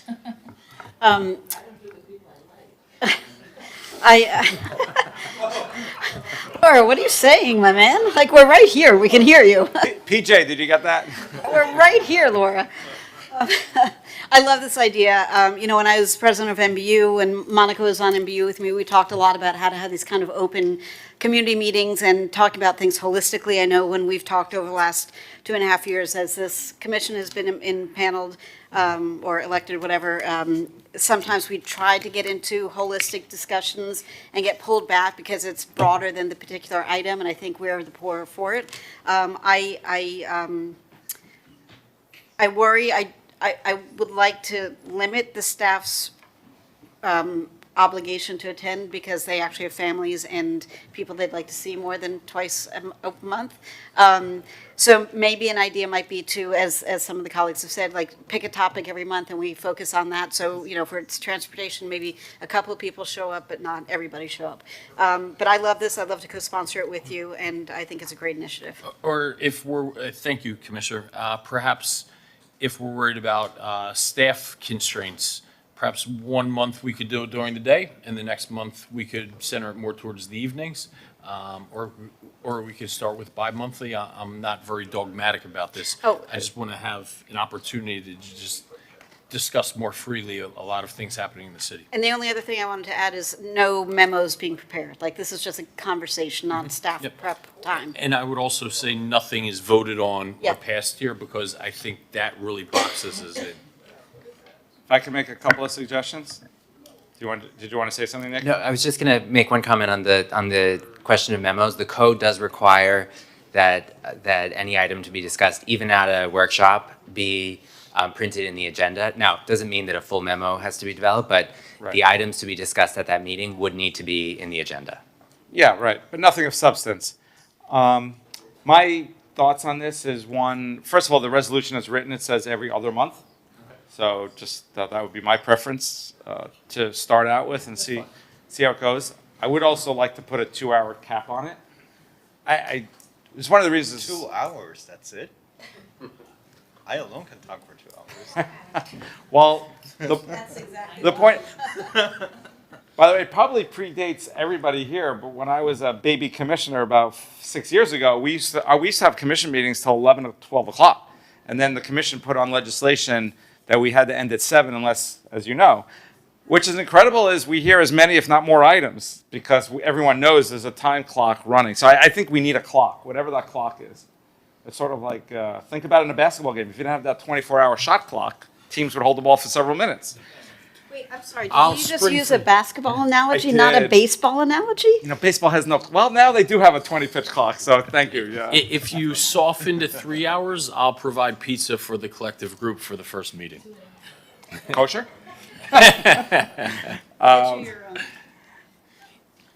And it's one of those things, so no vote's going to happen. It's just like a community meeting, right? A WAVNA meeting or something like that. So if one of us has to leave or not even attend, it's nothing that we can't catch up on. No critical vote's going to happen. This is just kind of open-ended discussion type things. I would also make the recommendation that there be limited staff.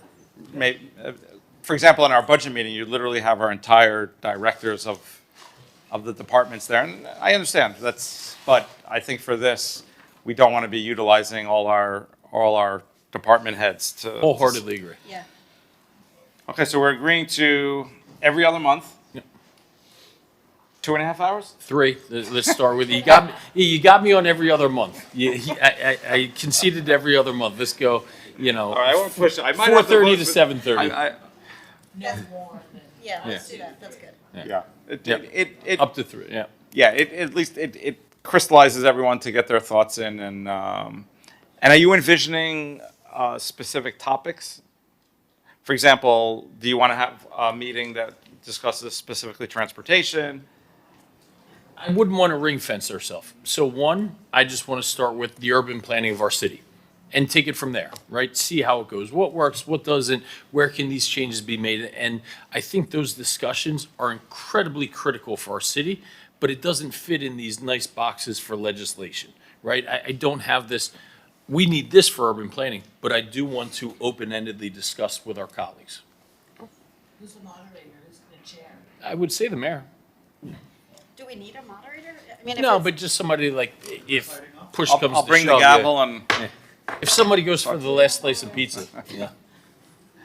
I would say this, some of our best discussions have been in the sunshine setting and in the setting of a sunshine meeting, in the conference room when we're able to sit around the table, when we're able to look at each other, when we're able to have, that discussion. It's how the commission committees used to be. And I think that has been some of our best, most robust discussions. There's a lot of times, and they're open to the public, and minutes are taken, and it's all recorded. But there's a lot of times you see that the dialogue changes when you're sitting in chambers, when you're separated from the public. You're sitting up here, the public is down there. And And a lot of times people change their tone and their conversation because they're on camera and they're being recorded on camera. I would suggest, that we managers- consider that. The manager's conference room would be great. Mm-hmm. Large conference room. Plus, if you're sitting around a table, you're close enough to smack each other on the arm. But I think also for the public, when the public and residents that have been here for a long time, I've heard from them that they felt that sometimes meetings were more approachable, were more welcoming when everyone, was at the same level, the way that the committee meetings used to be. And I think Ralph, you were here when back then and the commissioners were sitting around the table, and you also had the residents around the room, and everyone was at the same level. There was not a hierarchy and a separation of the people. And I think that really fosters really welcoming and engaging discussion. So I move the item. You guys have that recommendation, Yes, Commissioner? I'm not dogmatic about this, yeah, of course. Okay, every other month, we'll start at 4:30 to 7:30, manager's large conference room. limited staff. Limited staff, no memos, other than we're having a meeting to talk about topic X. Not kosher pizza, but not pepperoni. And Sausage Commissioner, I and- also had heard something about starting in the summer. We'll start in September. September, okay, starting in September. So this is going to be as amended, because we need to amend the reso that's there. So I have a motion by Commissioner Bott, seconded by Commissioner Suarez, R7H as amended. All in favor, please say aye. Aye. Anyone opposed? Hearing none, the item is approved as amended, 7-0, R7H. While we're on the topic, we'll call R5P.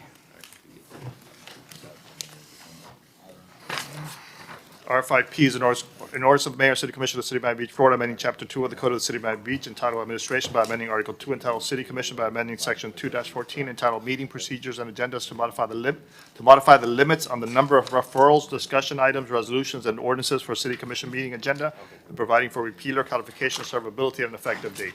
R5P is a first reading public hearing. Commissioner Mateo Salinas. Thank you, Mr. Mayor.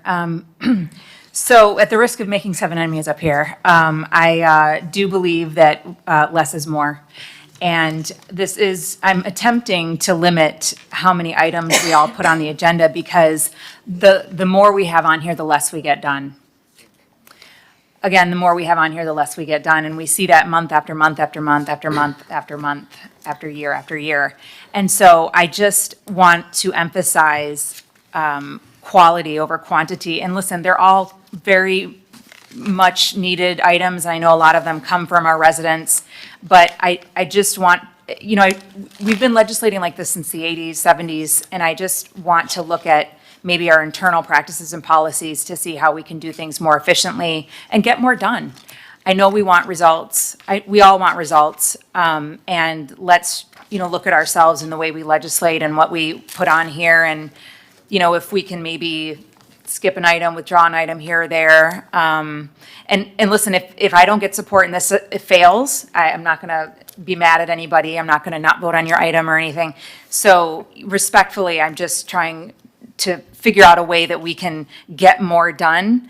And I think that's maybe we can achieve that if we just stop overwhelming ourselves and staff with all of our items. Mr. Mayor. Thank you. Commissioner Suarez and Commissioner Bott. Thank you, Mr. Mayor. Commissioner Matias Salinas, this is a much-needed item. In my opinion, I think it's a great idea. I think you hit it on the head. Less is more. I think that really puts the onus on us to prioritize what's best. I think we will get a lot more done this way, believe it or not. There's not going to be such an overwhelming, we got this much of items every meeting. I think if we can cut it down to this, we can probably get everything done every meeting. So I'm fully in support. I think this is good, effective government, which just what we expanded on the last meeting, or the last item. And I fully support you. Commissioner Bott. I love this item. I actually had an item that I just withdrew, I don't know, 2 months ago or something, that Commissioner Magazine was a co-sponsor on with me about doing exactly this. I gave up on it, sorry, Mayor, because it never got called. But I think it just got lost in the shuffle, but I'm fully supportive of this. You know, we all work in a different way, and we all bring our strengths to bear. My way of working is generally to try and get people in a room together administratively to try and get things done, and only once it has gotten to the point where we need commission legislative policy approval, then I bring it to commission generally. That's how I like to operate, and I think that's probably better for everybody for all the reasons stated. And so I'm fully supportive of this, and you know, I wish we'd done this a couple of years ago, but better late than never. So go, Monica. Mr. Mayor? Commissioner Fernandez. Thank you, Mr. Mayor. I think it's great. I've always supported policies that set standards and that kind of, you know, adapt the practices of the commission to the needs of the time. And I think this is prudent for the moment.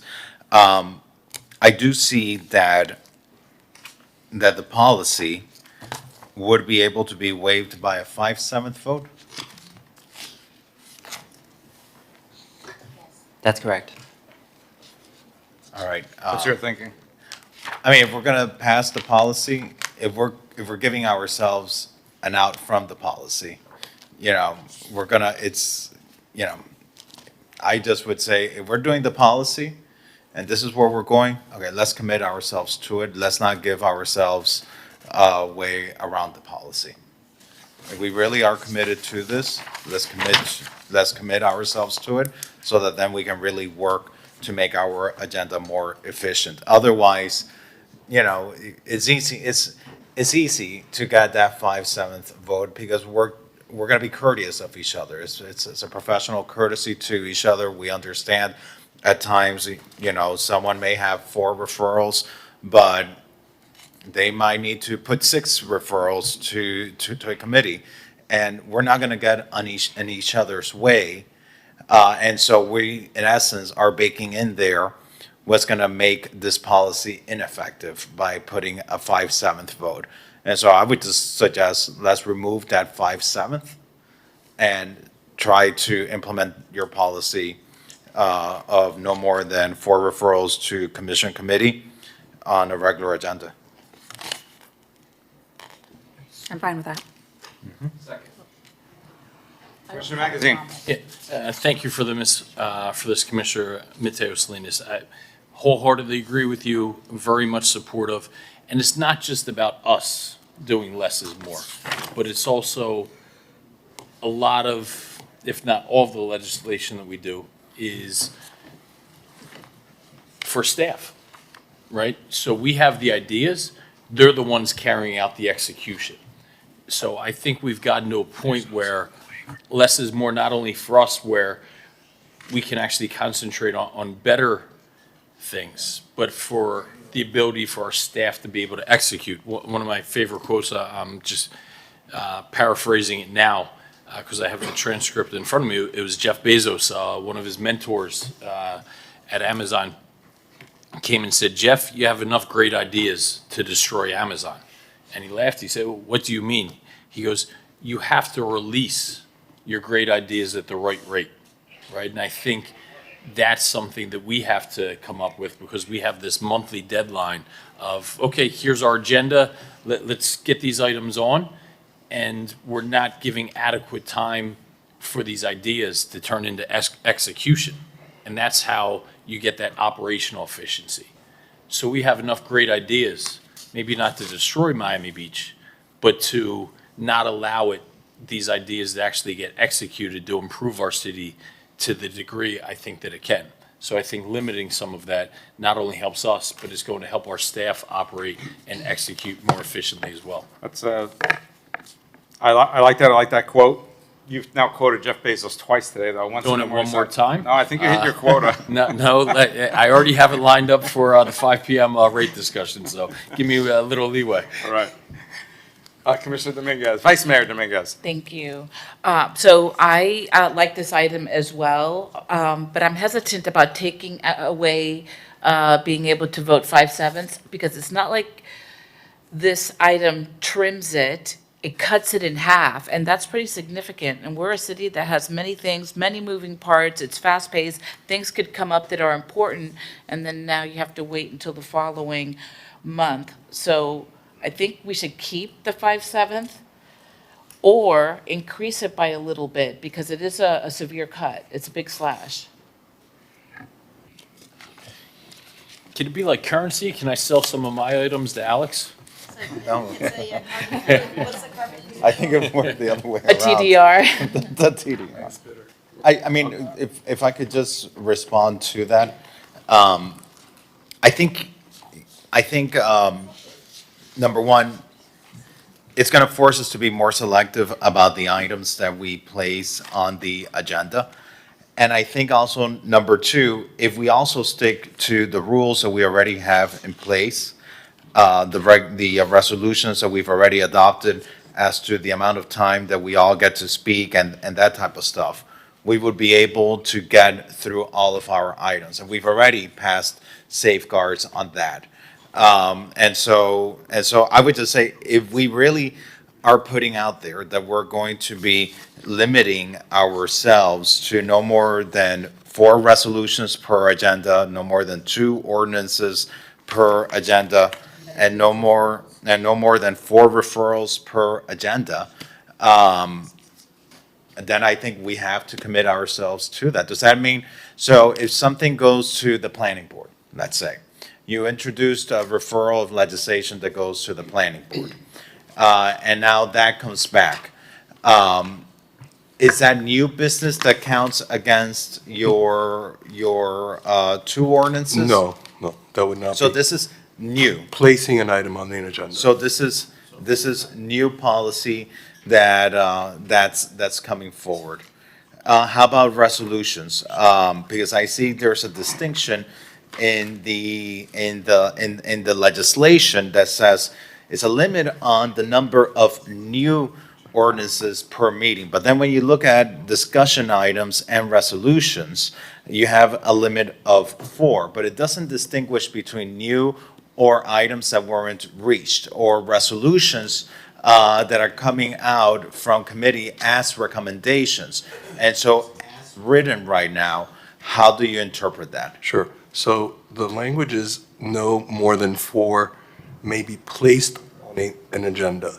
So if an item is coming back from committee, you are not placing it on the agenda. It's coming back with a recommendation from the committee. So this is. Maybe it should be clarified that no We can, more we can work on the language to clarify than that. 4 new discussion items and new resolutions. We can do that. So that that's clear. And previously, I had mentioned that that the resolution under section D6 mentioned a waiver by a 5/7 vote. I would just extend it to the removing it from the discussions and resolutions and ordinances, so that we really then abide by the intent of what we're trying to reform here to our agenda practices.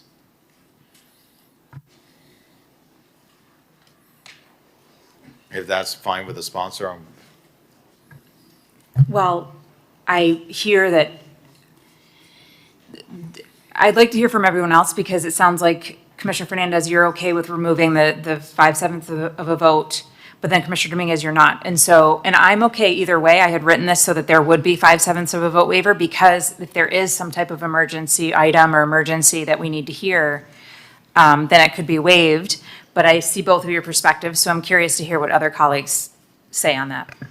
I through the mayor, I Commissioner Bott? tend to agree with the keeping the 5/7 in case of an emergency item, but it shouldn't be for a regular business item. Like, oh, this just came up late. If it's something that's timely and, you know, that everyone agrees is something of import that we should discuss, then I think we should have an option to hear it.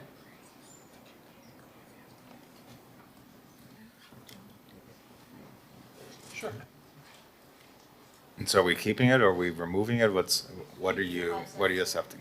Sounds like we have the support to keep the 5/7 vote. Yeah, for right, excuse me, Mr. Mayor. Please. I'd like to keep it, and I will say this is first reading, so when it comes back for second reading, we can, think about this, see how we feel about the 5/7 and discuss it again then for second reading. But also, it will be our first, well, let's try to have a test run to see if we feel comfortable with these, if it's too slashed in terms of the items, or we want to adjust it a little bit. I guess some of this is what we can think about when it comes back for second reading. If we decide to practice this already, just to see how it feels, to get a little test run, I guess you could say. But I think right now we should keep in the 5/7 of a vote until second reading. Call the vote. So I have a motion by Commissioner Mateo Salinas, seconded by Commissioner Suarez, as is. It is a public hearing. I see no one on Zoom, no one in the audience requesting to speak. Commissioner Suarez. Commissioner Fernandez. Yes. I'll get him. Commissioner Suarez. Yeah.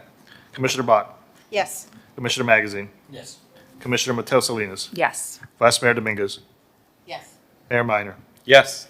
Motion carries. Second reading public hearing scheduled for June 24th. That was item R5P. R5V.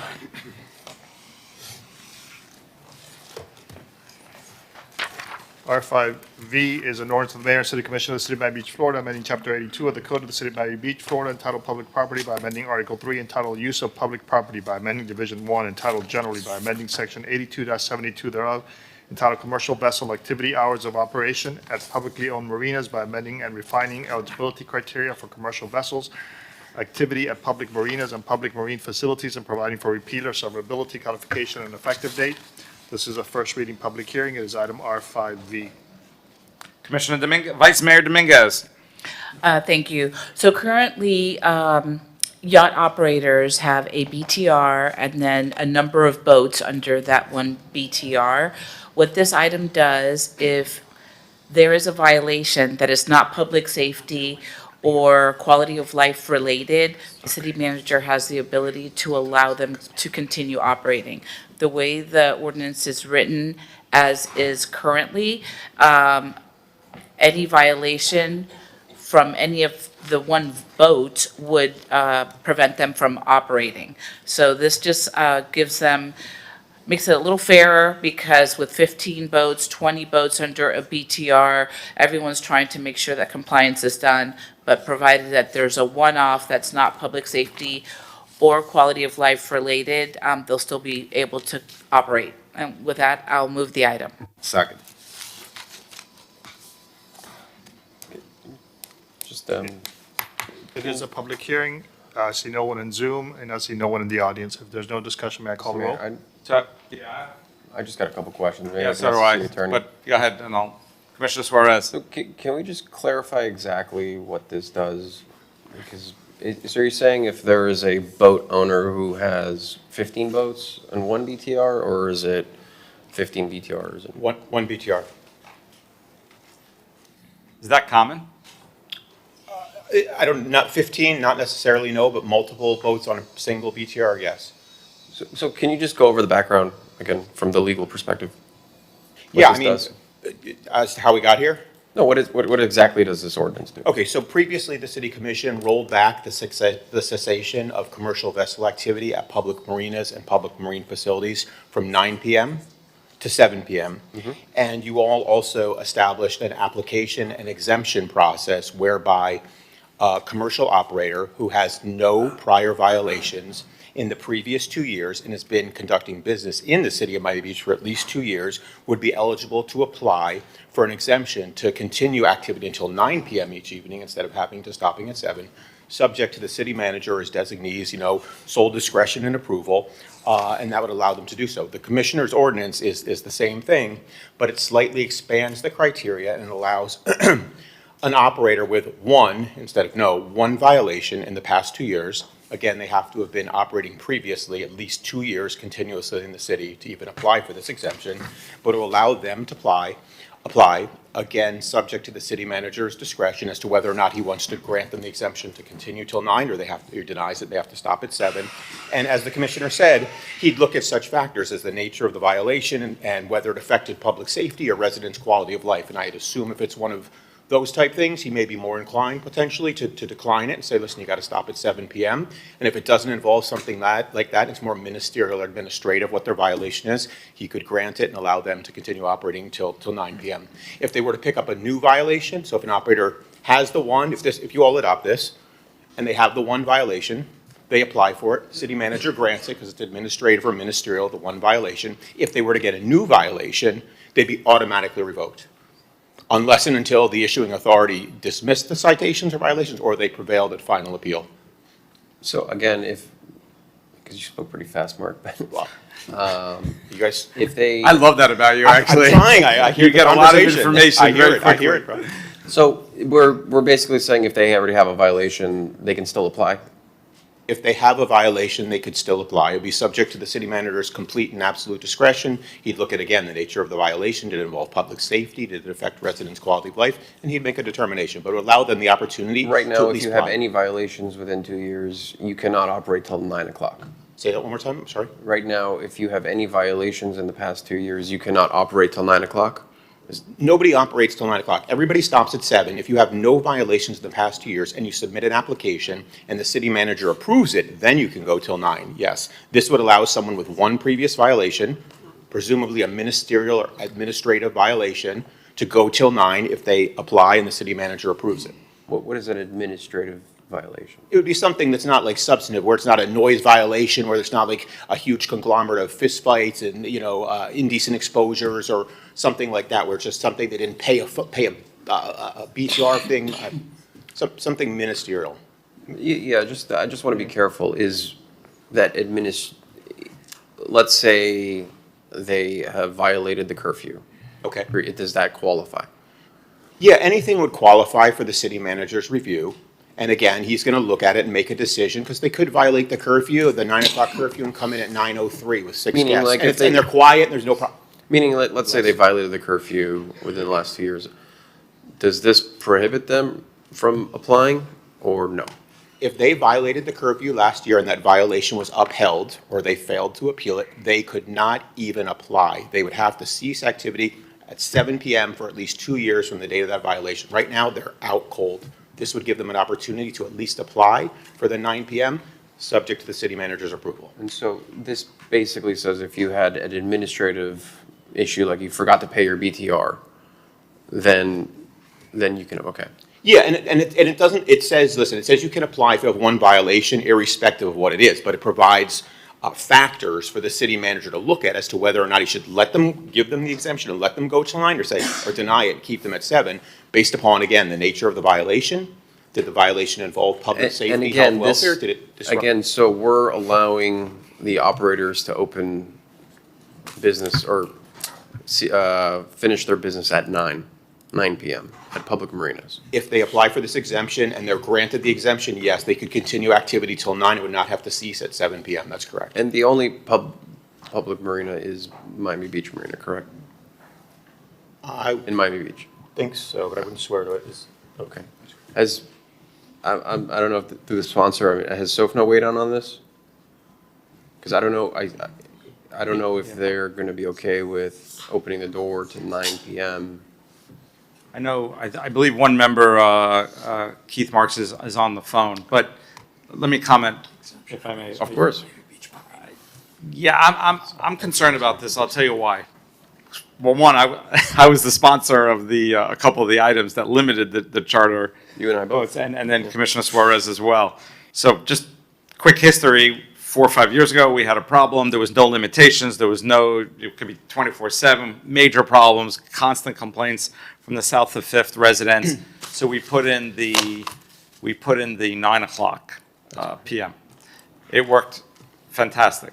Then for several years, and then again, the problem started.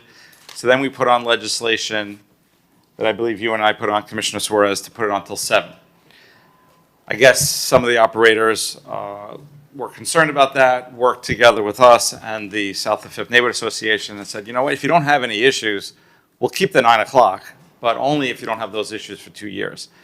So now we're potentially looking to make an exception, and you know, I don't have a crystal ball, and I appreciate the item, Vice Mayor, but I am concerned that we had so many problems, we've finally corrected it, and whether we now open it up. The second reason I don't like it, this kind of reminds me, this is going back, again, 4 or 5 years ago on a separate issue. I remember we used to have all these, we'd have these situations with, where we had certain noise violations that were in the discretion of the city manager. And what would happen is the operator would potentially have a violation, and then they would call all of us. And then some of us, wasn't me, but some of us, not this body, it was a different body, would call the city manager and then lean on the city manager to sort of overlook it. And it became a whole issue, and we had to craft legislation around it. There was lawsuits surrounding this. And it's not personal to the city manager. I just don't want to put the city manager in that position because it puts tremendous pressure on him, not just from the operators, but from us. And I'd rather just have a clean legislation where we don't get involved with having to make these discretionary determinations. If I could give some more context. So a lot of times when we bring things forward, it's because something happened. We take a look at it and make the decision to see if we can make revisions to make it better. That's exactly what happened here. So you've got a boat charter operator who has a BTR and a number of boats underneath that one BTR, because that's how they're operating. The boat came back by 9 o'clock, everyone was off, with the exception of the owners of the boat, and they got off at like 9:04. So now because of that, it's not just that one boat that gets in trouble, all of the boats under that BTR would not be able to operate. And that sounds unfair for something that was an innocent mistake by the owners of the boat thinking that they could stay on longer, not realizing that they couldn't. And so that's why when developing this legislation, Mark Fishman said, or looked into, it can't be public safety related, it can't be quality of life. So that's where that happened, because now a good operator that's been working with us for 20 years. I also spoke to Sofna about this, and John Caprio and some of the others were very much in support. I also reached out to MBU, and Robert Selsom said that he was in support of it as well. So I didn't just put something on, I did my due diligence, and I think it's a good item, and it's fair. Because how can you expect a company with 15 boats, because they were late 4 minutes, now none of the boats can do it with a 20-year positive track record? I appreciate that background. Thank you. Are you I see Hernan stepped up. Are you familiar with this case? Yeah, but I wanted to share it. Hernan Cardino for Code Complaints. I just wanted to share the universe is very limited at the moment for which operators would be able to come back now and make application. Of 31 applications that we've had for the exemption on the hours, 25 have been approved, 6 have been denied for 1 violation. And the breakout of those violations are unpermitted hours of operation, 3, charter advertising, 2, and failure to display the required BTR decal, 1. Well, where does this one fall in that the Vice Mayor just described? This one was for hours of operation.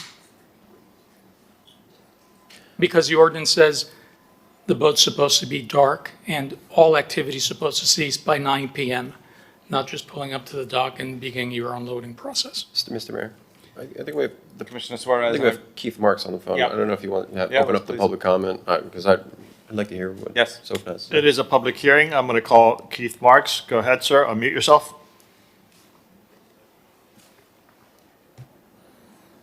Hi, this is Keith Marks, Sofna, 50 South Point Drive. Laura, I do know that John and you guys talked about it. My concern is not, I think it just needs a little refinement, in my opinion. And again, the whole board hasn't discussed this. But I'm concerned, like the mayor said, with city manager discretion. I think if we could define administrative if taxes and code could just find an administrative error on one boat out of multiple versus someone who comes in late, because one of the problems that we had, and the reason we did it, is because there are operators who had been ignoring the 7 p.m. or in the past the 9 p.m. and we said no more. So I would be okay if we could define an administrative error versus, and if you wanted to call turning a boat dark administrative, but if code could determine it and keep it away from the city manager, because I know what's going to happen. The boat owners are going to go to Eric or Mark Taxes and they're going to start, politicking to get their exception. And things are working very well at the marina. This change won't be a big issue if you just change it to administrative, but if we have to determine what is quality of life, my God, that's, I think we have a definition of what quality of life is, and Keith, this is the first reading of the item. Happy Okay. to meet with you the way I Yeah, did with John and Robert and some of the others to make sure that you're comfortable. Yes, I'm fine at first reading. I just think if we're happy with what the exceptions are to the point where the manager doesn't have to get involved, that would be really ideal, where Hernan and Code could actually, clarify this is administrative versus non-administrative. I'll come out and That's meet with my you. point. Thanks. Okay, thanks. Thank you, Keith. And Eric, I have a feeling you don't mind not having that responsibility. I'll be honest, I'm fine either way. I think this is a limited enough group that I think it's pretty easy to call balls and strikes. Mr. Mayor. How many do we think we're talking about? And Well, he said there have been 6 that have been rejected. out of how many potential? 31. Commissioner Suarez. I get, but I don't want to lose sight of the intent of this item, and the sponsor can correct me, but this is to move it from 7 to 9 for certain operators, correct? Okay. Yeah, because look, No, Mark is saying no. Has nothing to do with that. No, you all have already, you all rolled it back from 9 PM to 7 PM. You all created an application exemption process to get back to 9 PM if an operator has no violations. What this is doing is it's allowing some additional operators who only have 1 violation in the past 2 years and have been operating in the city for at least 2 consecutive years, the opportunity to apply and get granted the exemption, so they can also continue. Because they have multiple boats under the same BTR. Irrespective of how many boats, just 1 violation. But the reason this ordinance was brought up was because of the unfair situation of that boat owner who got beyond 4 minutes, I believe. Yeah, for And that. that was just one of many boats he owned. That's correct, but again, there were 31 total applications and 6 have been denied. This was one of them. There's others who may have only had 1 vessel. So irrespective of the number of boats you have on your BTR, would allow the operator to apply for this exemption. To continue apply, so Okay. they don't automatically get the exception. But it's something as minor as like if you have your BTR displayed in the wrong place or it's in your other, on another boat or something, like something so minor that's not, and But- you're an otherwise good operator. My only issue is that you gotta, and I feel for some of the operators there because I'm there all the time. I have my boat there. I know Meisner's Dream is a great operator. And I think they got hit hard because of some of the ordinances. But at the end of the day, the community there, they wanted some relief from these bad operators. And I'm okay with opening it up to possibly only good operators. But I think we need to draw the line, right? They were late 4 minutes off the boat. At what point do we say, that is a quality of life issue? So maybe they were late an hour, and when they got off, it was making a bunch of noise, and that's a quality of life issue. So, where do we draw the line of what is acceptable, what's not? So it may be 4 minutes this time, but maybe next time it's an hour. I guess that's up to the city manager's discretion. That's how it is now. That's how it's written now. Yep. Commissioner Magazine. I keep going back and forth. Are we talking, is this a comprehensive issue, or is it an issue that just presented itself really for one operator? No, Commissioner. Six operators. But those other ones, was it the same, oh man, they were only late for 5 minutes, or is it across the board like a? Different, they each got cited for some different, one violation per operator, but each of the six got cited for particular violations. Hernan could probably tell you what each of the six violations were, but some were clearly just administrative as well. Right, so those six, the breakdown again is the unpermitted hours of operation were 3 violations to 3 But were operators, I should they- say. Were they 4 minutes or were they 4 hours? You know, this was after the ordinances were passed and it was 0 tolerance, and this was the Miami Beach Marina Blitz, so it didn't matter if it was 4 minutes or 40 minutes. If you were not dark by 9 PM, then that was a problem for us. Charter advertising without the required information, 2 operators. And then failure to display the required BTR decal, 1 violator. Okay, so at least 5 of the 6 are somewhat, I don't want to say trivial, but not indicative of truly awful bad operators. Yeah, the only thing, Commissioner, I'd like to add to that is that because we had a problem, we went in and we weren't hard. It was 0 tolerance. If you were a minute And we past appreciate 9, that. and we wanted to get everybody's attention and send the message that we weren't playing, and that if you didn't comply and you broke the rules, And I you were think going we to get still cited. send that message, right? Absolutely. I don't want to get into, But- okay, you know what, it's actually 7:45 and 7:45 turns into 8 o'clock. You know, I don't want to start going down that 100%. path.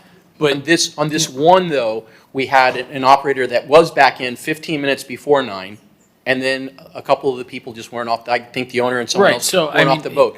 That was, Is there not a way to just kind of, you know, Not- help this person out and not pass sweeping legislation? well, we would still, I think we could still be very, we could be very serious and send the message. If someone breaks the rules, we're not going to move forward. This is a look back, and the only way to be able to do it is that they did get a violation, so there's a violation there, so they're not in compliance. But they're there's not no eligible. way to help out that single situation other than passing broader sweeping legislation?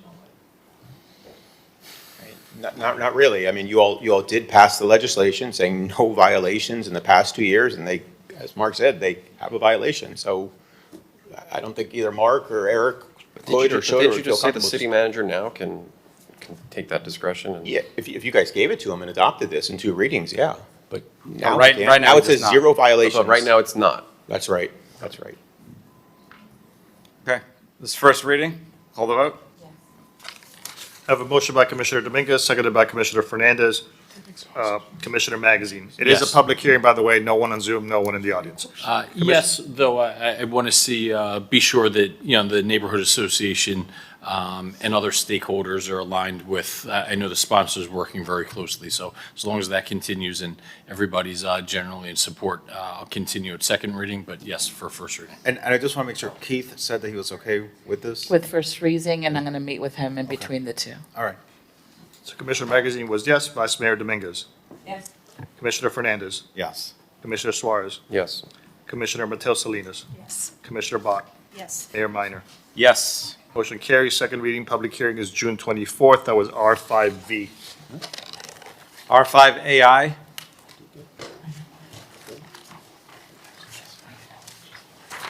R5AI is an ordinance of the mayor and city commission of the city of Miami Beach, Florida, amending the Miami Beach Resiliency Code by amending Chapter 7 entitled Zoning District Regulations, Article 2 entitled District Regulations, Section 7.2.16 entitled GU Government Use District, Section 7.2.16.3 thereof entitled Development Regulations GU by modifying the development regulations to clarify setback requirements and providing for codification, repeal, or severability and effective date. This is a first reading public hearing. It is item R5AI. And we can call the companion item R5AJ. R5AJ is an ordinance of the mayor and city commission of the city of Miami Beach, Florida, amending the future land use map of the 2040 Miami Beach Comprehensive Plan pursuant to section 2.4.1 of the Miami Beach Resiliency Code and pursuant to section 163.3181, section 163.3184, and section 163.3187 Florida statutes by changing the future land use designation for a parcel of land located at 1 Ocean Drive, Miami Beach, from the current designation of recreation and open space, including waterways, ROS, to public facility governmental uses, PF, and providing for inclusion in the comprehensive plan, transmittal, repealer, servability, and effective date. That's R5AJ, that it's a public hearing. Commissioner Fernandez. Thank you, Mr. Mayor. We often hear of applicants wanting to reduce setbacks. This item is about increasing setbacks.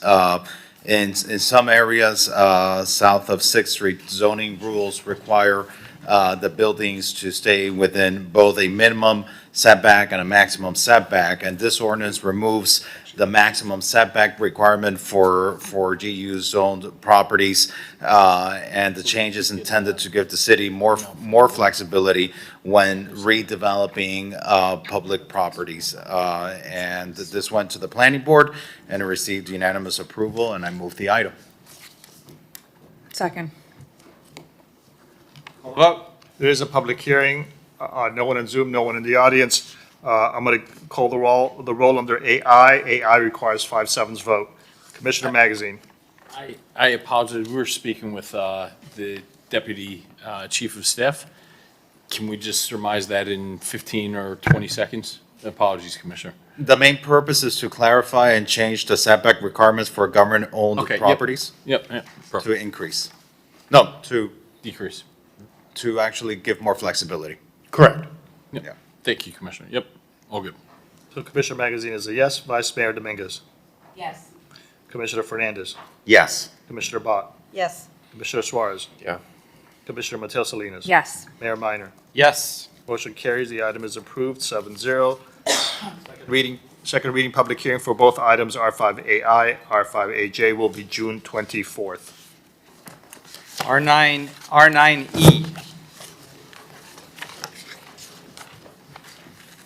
R9E is DRB Appeal Number 25-11045685, filed by Mr. Gunday.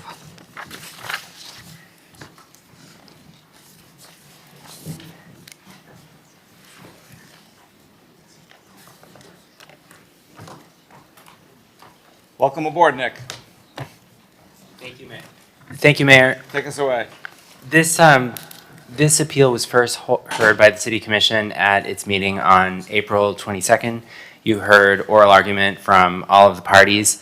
After a lengthy discussion, the City Commission deferred the item to today's meeting to give the petitioner the opportunity to work out his dispute with the respondent, the Lagos Country Club. Because we've heard all oral argument of the parties, the item is properly before you today for a vote.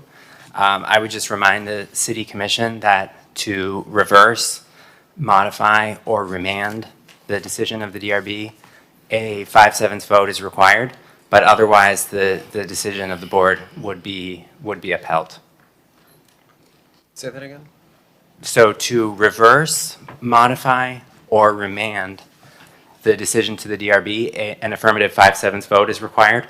Otherwise, the DRB's decision would be upheld. And anyone aggrieved by the City Commission's decision today could take a subsequent appeal to Circuit What Court would require 4/7 vote? to affirm.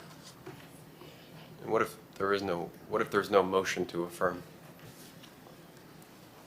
Well, my recommendation to the City Commission would be that you take a vote either way to allow this dispute to be further litigated. But is your question if there is no motion to affirm, but there is a motion to reverse and that fails? Correct.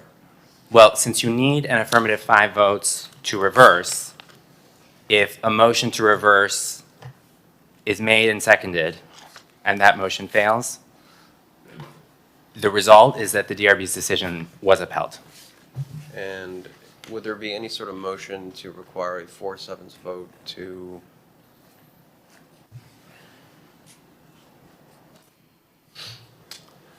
There's no motion for a 4/7 vote that could be used to, because I don't think you have, from what I remember, I don't think there's 5 votes up here to reverse, but I do think that there is 4 votes to not agree to this the decision of the DRB, but I guess we could just find out. So what is our best course of action? Well, I guess since, you've already heard oral argument, the parties had a chance to meet. My understanding is that no settlement was reached. Are they allowed to speak? Well, so on an appeal, the city commission cannot take new evidence. If you wanted to hear an update from the parties, I won't object to that, but again, today should be based on the record before the DRB, and I think my advice to the city commission would be to dispose of this appeal one way or the other. I see one update, the mustache. Yes. Where's the mayor? And just consistent with what we did at the first time this was heard, I would ask anyone who is going to speak to raise your right hand. And do you swear or affirm that any testimony you'll give in this proceeding is the truth, the whole truth, and nothing but the truth? I do. Thank you. I do. So we can't hear any new, not evidence, but testimony at this, since it was continued? Are we still technically, can we take their, I guess, testimony and weigh that? No. Any testimony would be new evidence. So, I mean, if you want to hear anything from the parties today, I would say it should be limited to an update on their discussions. But other than that, I would recommend the city commission. Go through the Vice Mayor Dominguez. Yes. Would you be willing to let them hear them out?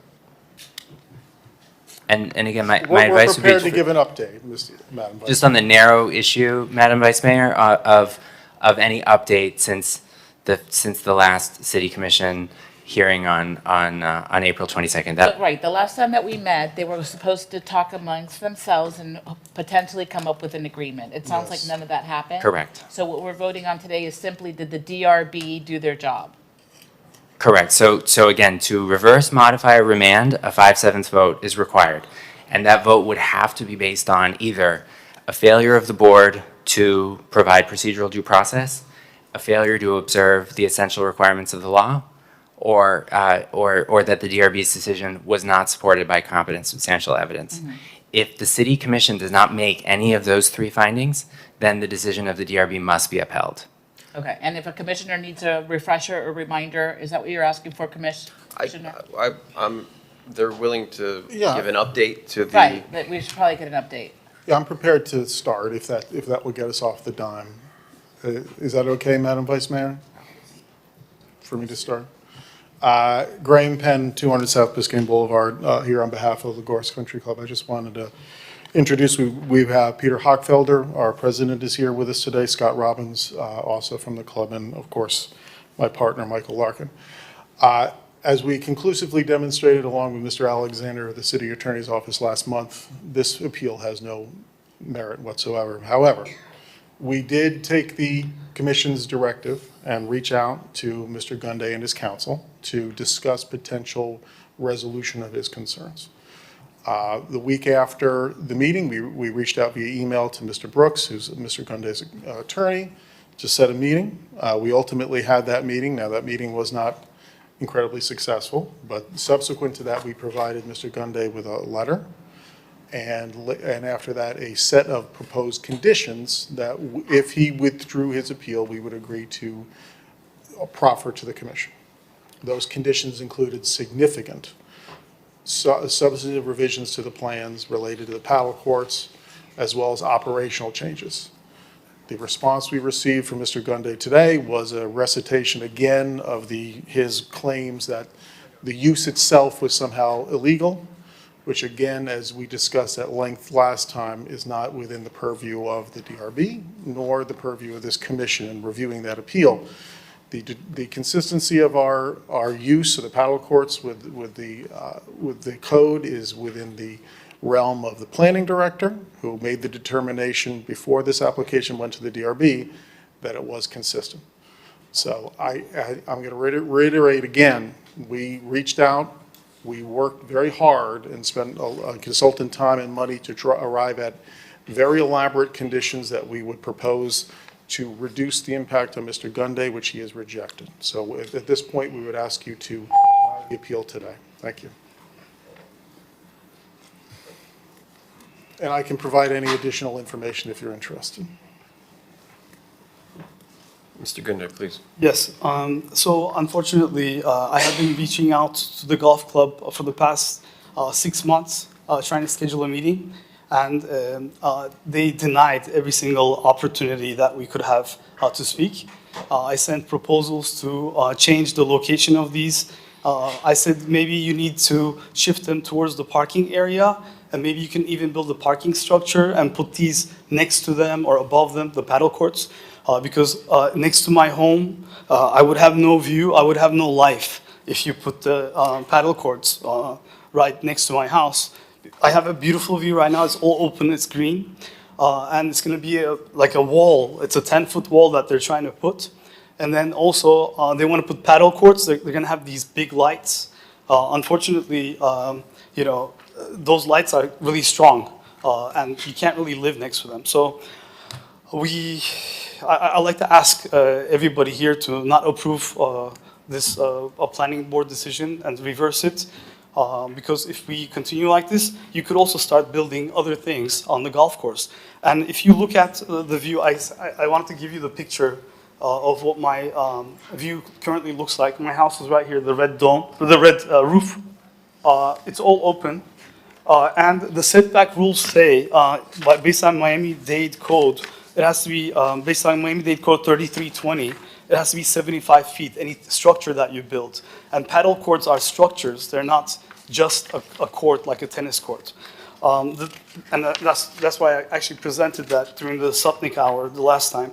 If you also look back historically, there's a covenant on the deeds and also on the surveys. And here you can see that it says unsubdivided land and development area.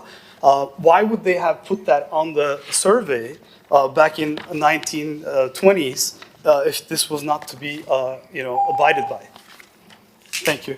For the record, I have to object again to Mr. Gunday's attempt to introduce new evidence in this proceeding. This is what you submitted. As Mr. Kalergis indicated, this is not a hearing where you take evidence, right? The evidence that was presented in this case was in front of the DRB. Any additional evidence handed out today is irrelevant and cannot be considered. This is from your filing. I just printed it so they have it in front of me. And Mr. Mayor, because the commission's decision has to be made based on the record before the DRB, nothing new can be introduced at this stage. Through the mayor, I just have a quick question. So there's three if we wanted to make a motion to send it back to DRB, would it be send it back to DRB? Would it be to reverse? Meaning, can we make a motion to send it back to DRB for a re-review? So that would be a motion to remand. A motion to remand requires a 5/7 vote, and the city commission could remand on a specific And let's say issue. it goes back to DRB, and it has another, I guess, shot at being heard. Maybe there's new evidence that gets provided, and if it gets approved again, does it come back to us, and if it gets approved, can they still appeal and come back to us, or is it final? What is the process afterwards if we were to remand and send it back to DRB? Any subsequent decision by the DRB on this could itself be appealed to the city commission. Okay. Yes. So, I think,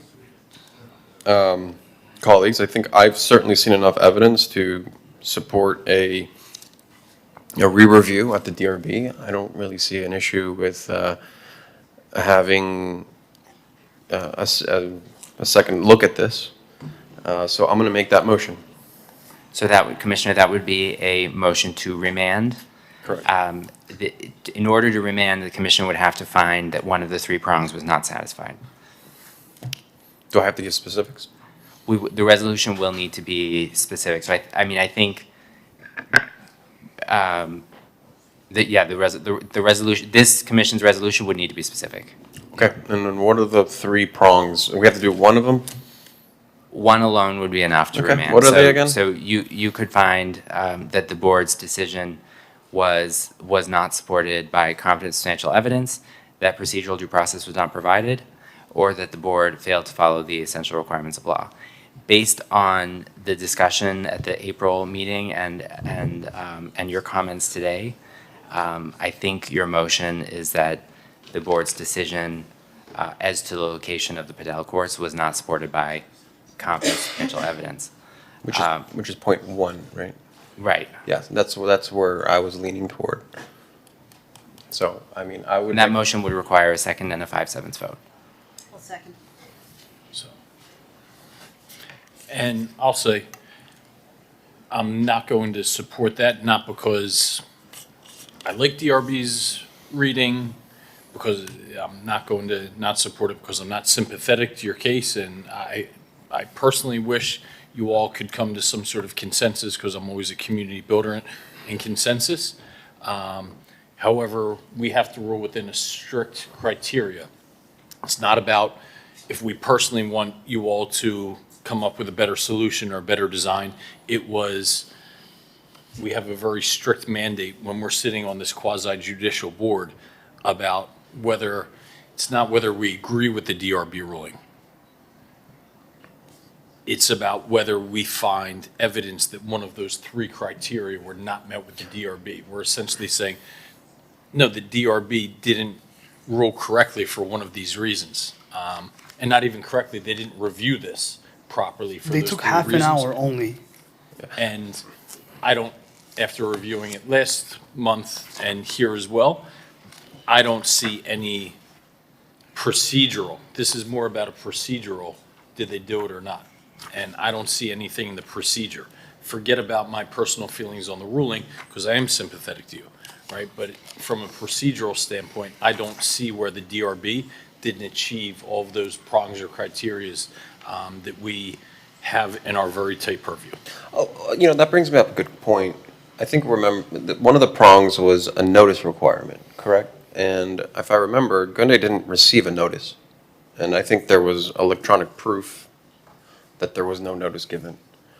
And the only notice that was there was on a light pole, a 8.5 by 13 red notice that would have only, that he would have only been able to see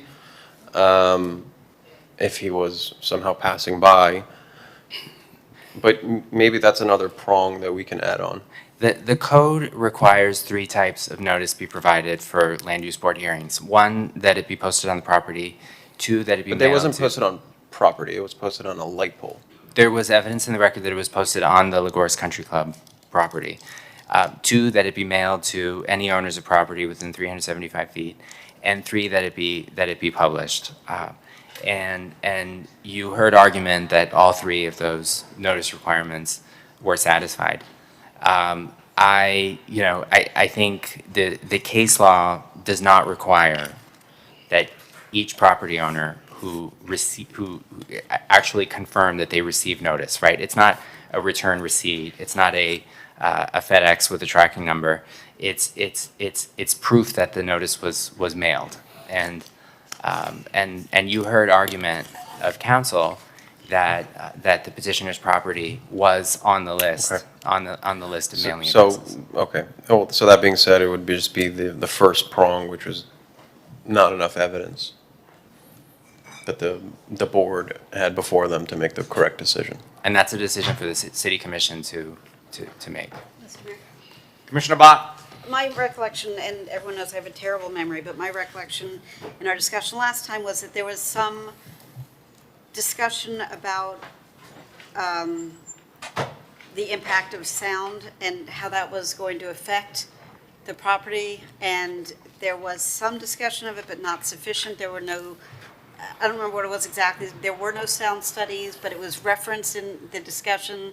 That's not required for the design review board. So what But it was referenced in the discussion, so they were talking about it.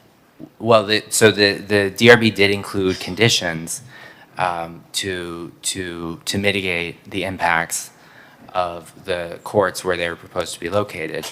But a sound study, the way the planning board would require one, is not required. So So I think what the DRB, the criteria I think that are particularly relevant here are the criteria on the location of proposed structures, But the location and sound have direct, you can't talk about the location without the sound, because if the location were such that it didn't obstruct the view, but it was incredibly loud, that would be a location discussion.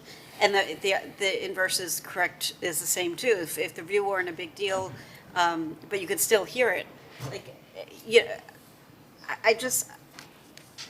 Yeah, there's a lack of evidence. There's that something they have. missing here, and I can't quite, I don't have it in front of me, so I can't quite get to it, but I feel like it didn't get discussed. It didn't get Fleshed out. fleshed out fully, and I don't know how the DRB is supposed to rule on something where the location of it is going to have impacts beyond just visual. Like, and you know, maybe that's a failure of the laws that currently exists. That's a different discussion, but they did bring it up.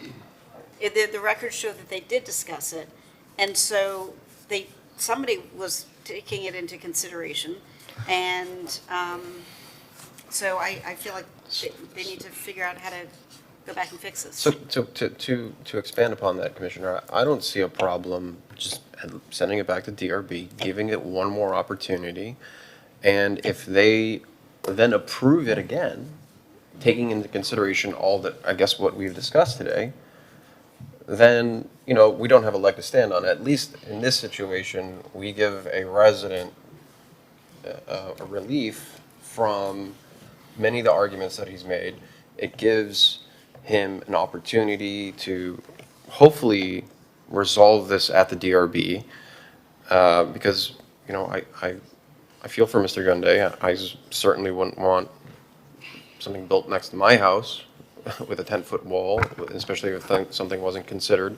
So I don't see the harm in sending this to DRB for another review, that we can then hopefully hope that they make the best decision. And then if it gets appealed again, then it gets appealed again, and then we can say, look, we're sorry, we've already heard this. You guys had 2 shots at this, and you know, we have to move forward. Madam Vice Mayor? Fernandez, Commissioner. Thank you. Thank you. So I need one of the attorneys to clarify for me, you know, procedural defects, notice defects. Are there any indications that from the attorneys, Justin, you know, I just need to know, are there or are there not any issues before us today related to the notice or to the procedural matters in how the application was heard by the DRB? So the petitioner claimed that he didn't receive the notice, but the city and the applicant's argument below was that the mailing labels for the resiliency code required notice, those were available and in the record before the DRB. Those were placed on the record. Correct, and they're incorporated in the record. And that was verified by whom? By planning staff. Okay. And Mr. Planning Director, can you come to the podium?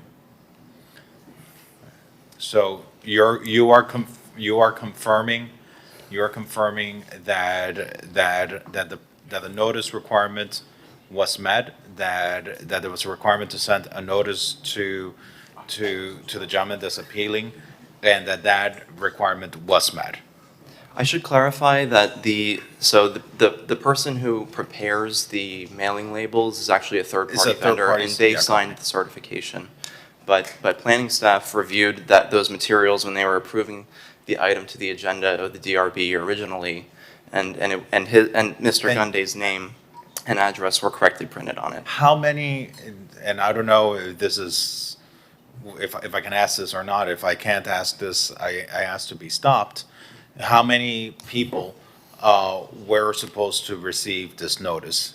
There were 480 property owners who were within the notice radius. Has anyone else brought any concerns of not having received the notice?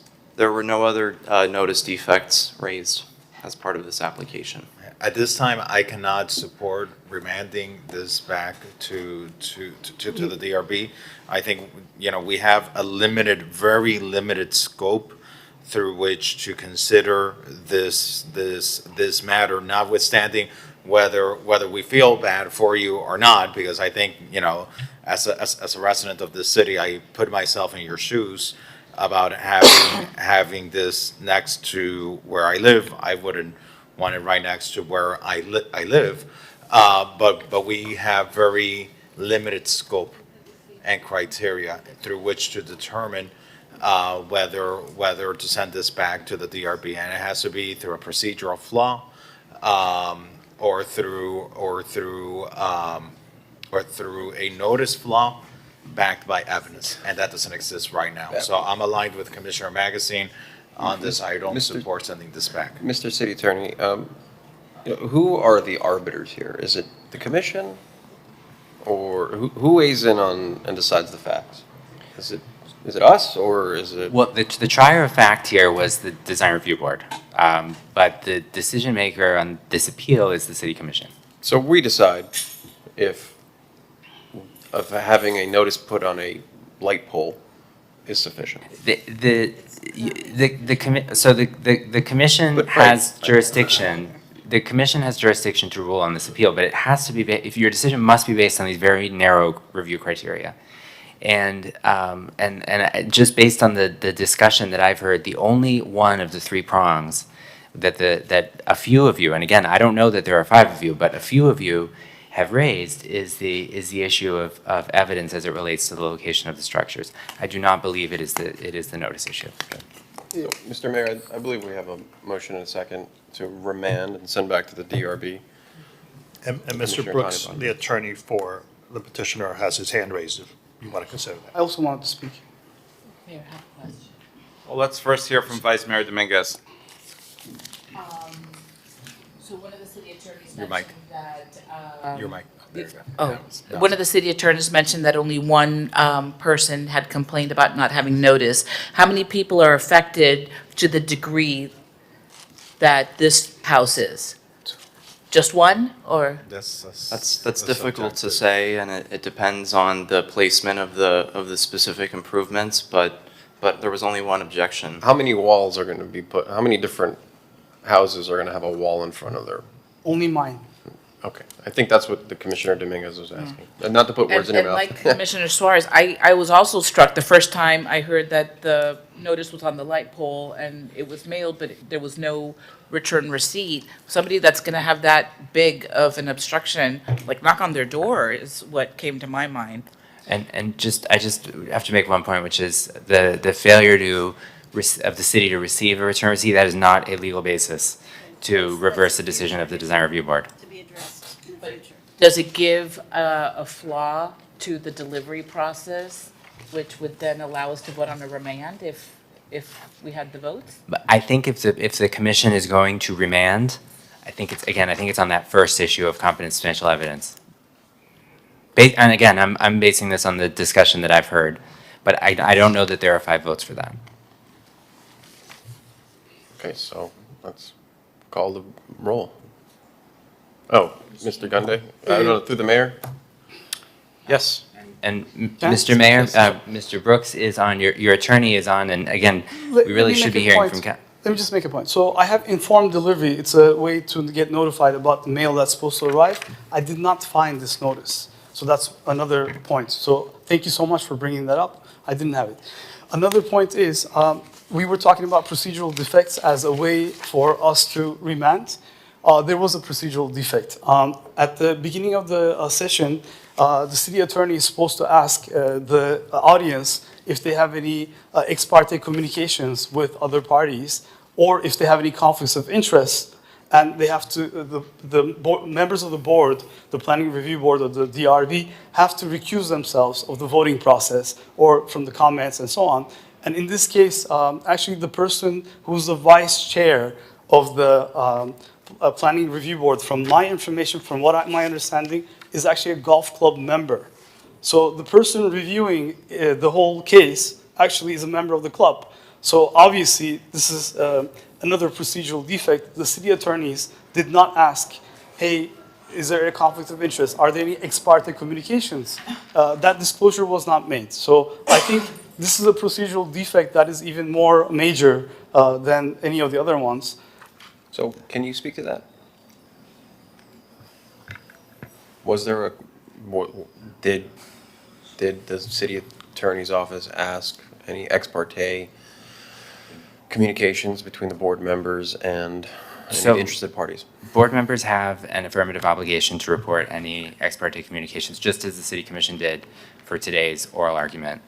The particular board member that Mr. Gende is referring to, I had a conversation with prior to the hearing about whether there would be a potential voting conflict, and based on the county code of ethics and the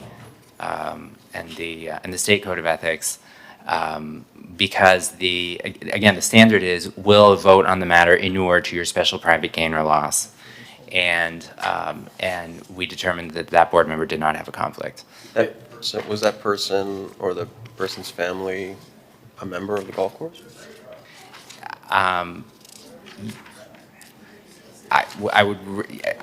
Yes, but a specific. I'm going to stop you there, Nick. Well, I'm going to stop you. Hold on, finish. Nick. I'm going to stop you there. I think it's highly inappropriate that you have a member of a golf course who is potentially going to be expanding their golf courses, their club's reach, and being a voting member on a board for that. I just have to finish because, I'm a little uncomfortable with this because the board member is not here to speak to this, but this particular board member would not have a financial obligation one way or the other based on her membership status, but as a result of the application. But so it's not always about finance. It's always, pardon me, I'm sorry, Commissioner Fernand, but let me just finish that. But it's not always about a financial relationship. There's other relationships that may cause a conflict of interest. I think I think at the very minimum there should have been a recusal. The law is that you are only required to recuse if you have a voting conflict of interest.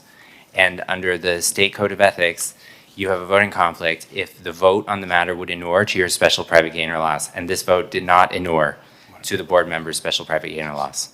It did not. I just want to ask about that because, I just want to be careful about the precedent that we set, is in this case, it's a member of a golf course. There are many different types of memberships throughout this city. Memberships for sports clubs, memberships for religious institutions, memberships for social organizations, many of which come before many of our land use boards, or at times come before the city commission. And membership does not mean conflict of interest. One thing is to be a member of a body, of an organization where you are paying, in fact, you are paying to be a member of an organization. Another thing is, let's say, if you're on the board of that organization, well, then and correct me if I'm wrong, Mr. Attorney, that's when then the state's conflict of interest comes into play. Or if you stand to financially benefit, if you stand to directly financially benefit from the decision that's about to be made, that's when the conflict of interest laws come into play. But we're going to be limiting pretty much, all of our board members and the commission itself. If we start redefining what a conflict of interest is just based off membership, is we have people who are members of St. Patrick's, and then if St. Patrick's has a zoning matter going before, one of the land use boards, then are people going to have to recuse themselves? Or if someone is a member of a temple, and the temple has something going before one of the land use boards or before this body, then do we have to recuse ourselves? That's very different than being in the governance of the organization, and certainly much more different than having a financial interest where you're going to directly benefit from it. So, And I would like for the city attorney, I have the floor, I would like for the city attorney to respond on that. And Commissioner Fernandez is correct. There are extensive ethics opinions dealing with members of groups or organizations. In this particular instance, I also want to advise the City Commission that we consulted with the Commission on Ethics, and the Commission on Ethics determined that there was no conflict. So the board members' participation did not create a conflict of interest. Yeah, and just to, let me try to reframe this in another way, or I think it could be a conflict of interest, Commissioner Fernandez, is they do pay to be in the club, and let's say that board member voted, was pressured, just hypothetically, to say, if you don't say yes, we're going to remove you from our club. Whoa. Well, it could be tacit. You're bringing into question the integrity of the word of the person that's not here to defend herself. What I'm trying to say is it's not always going to be financial pressure where someone gains something. It could also be something where you might potentially lose something from not voting a certain way. And that's why I think, yes, if you are at St. Patrick's and you're on a land use board or a temple, and there's a matter before you, especially zoning, you should 100% recuse yourself. Just remove any sort of conflict of interest.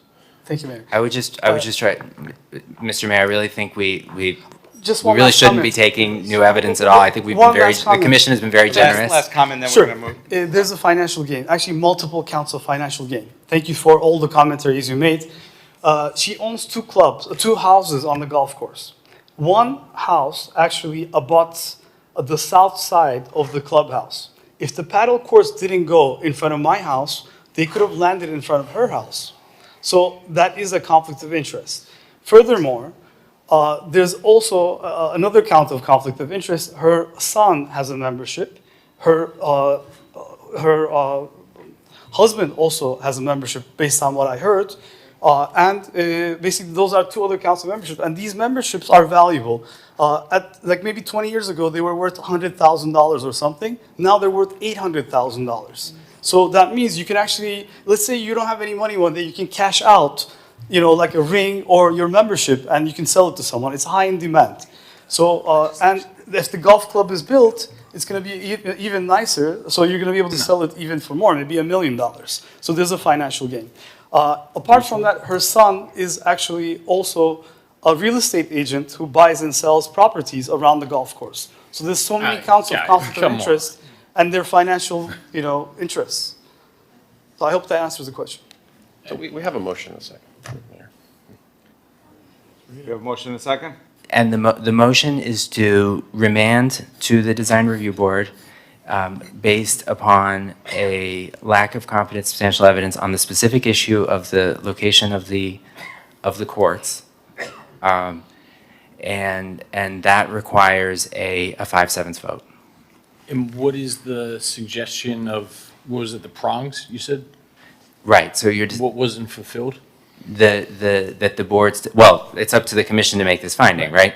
But there's a Commissioner motion. Suarez's motion is that the DRB's decision, again, the part of the decision specific to the location of the Padel courts, that was not supported by competent substantial evidence. And the purpose of the remand is for the DRB to hold a new hearing on that narrow issue.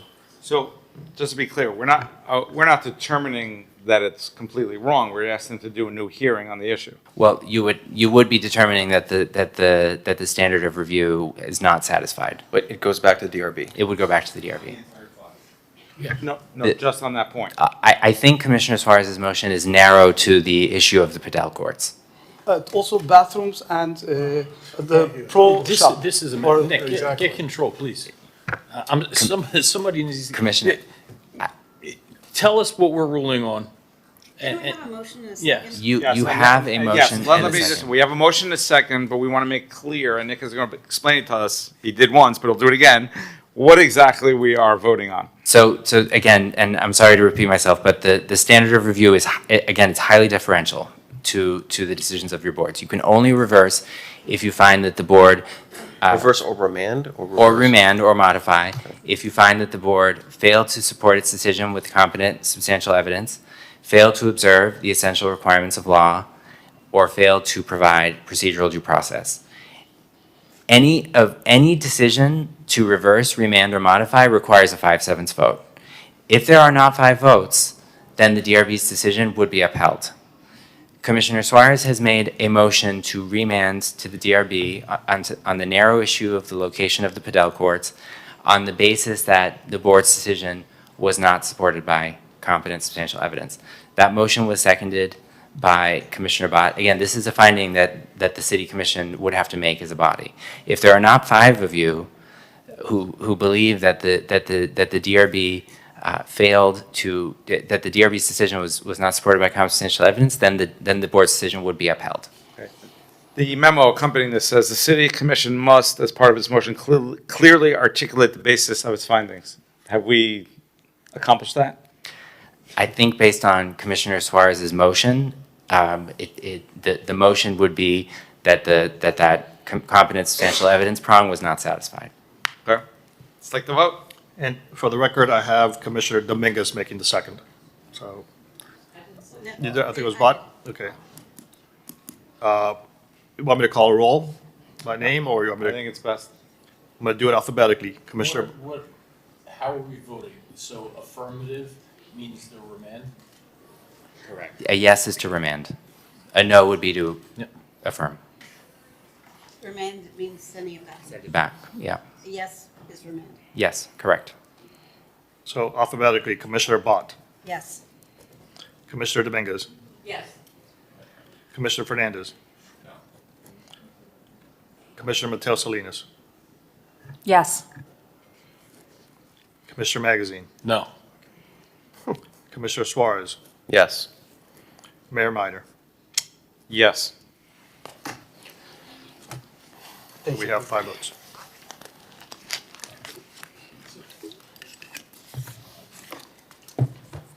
Let's call next item, R7M.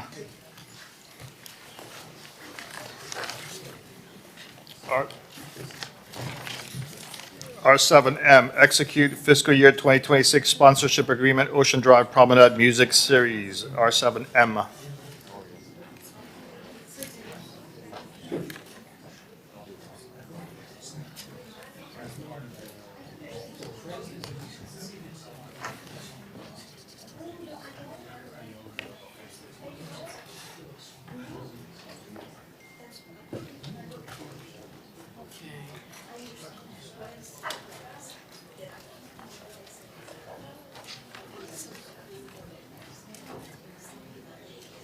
R7M. Oh, I move the item. Second. let's call the vote. I'm sorry, I heard a motion by Commissioner Dominguez, seconded by Mateo Salinas. R7M, if no discussion, all in favor? Aye. Aye. Any noes? R7M? The music series, approving it? Sponsorship agreement? Yeah. So I have one absence, Commissioner Suarez is absent. The motion is approved 6-0. Yep. Great. R5AA.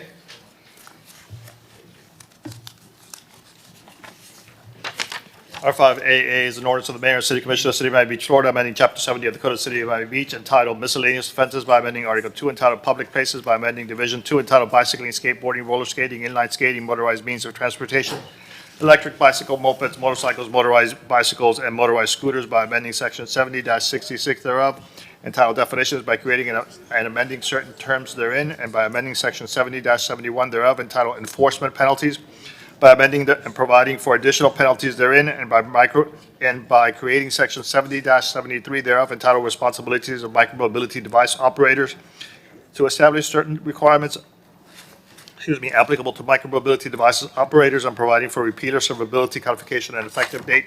R5AA is a first reading.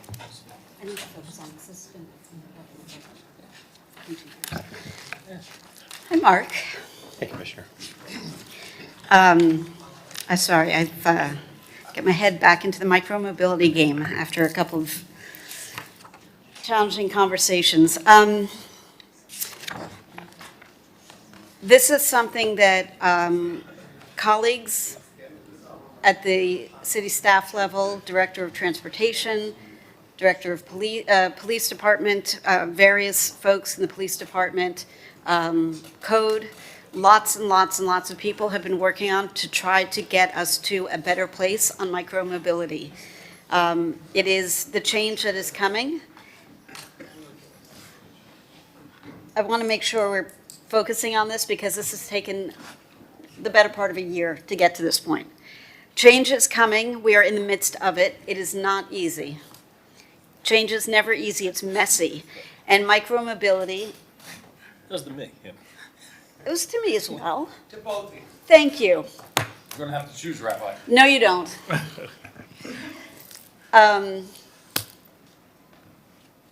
Micromobility is a great boon for our community. We are a flat community. The weather is great most of the time. We don't have to go big distances. There are a lot of people who can benefit from using micromobility, whether it's a bike, an e-bike, an e-scooter, all kinds of different things. The problem we are facing is that we are a built-out community. We have parking constraints. We have terrible drivers in trucks and cars and motorcycles because we're in South Florida, and that is just a fact of life here. So what we are trying to prevent is chaos and carnage on the road while the rest of the state and really the rest of the country catches up with us on how to operate all these devices in a manner that is safe for everybody as best as we can. I know there's a lot of discussion about personal responsibility and, are we overreaching on some of our efforts?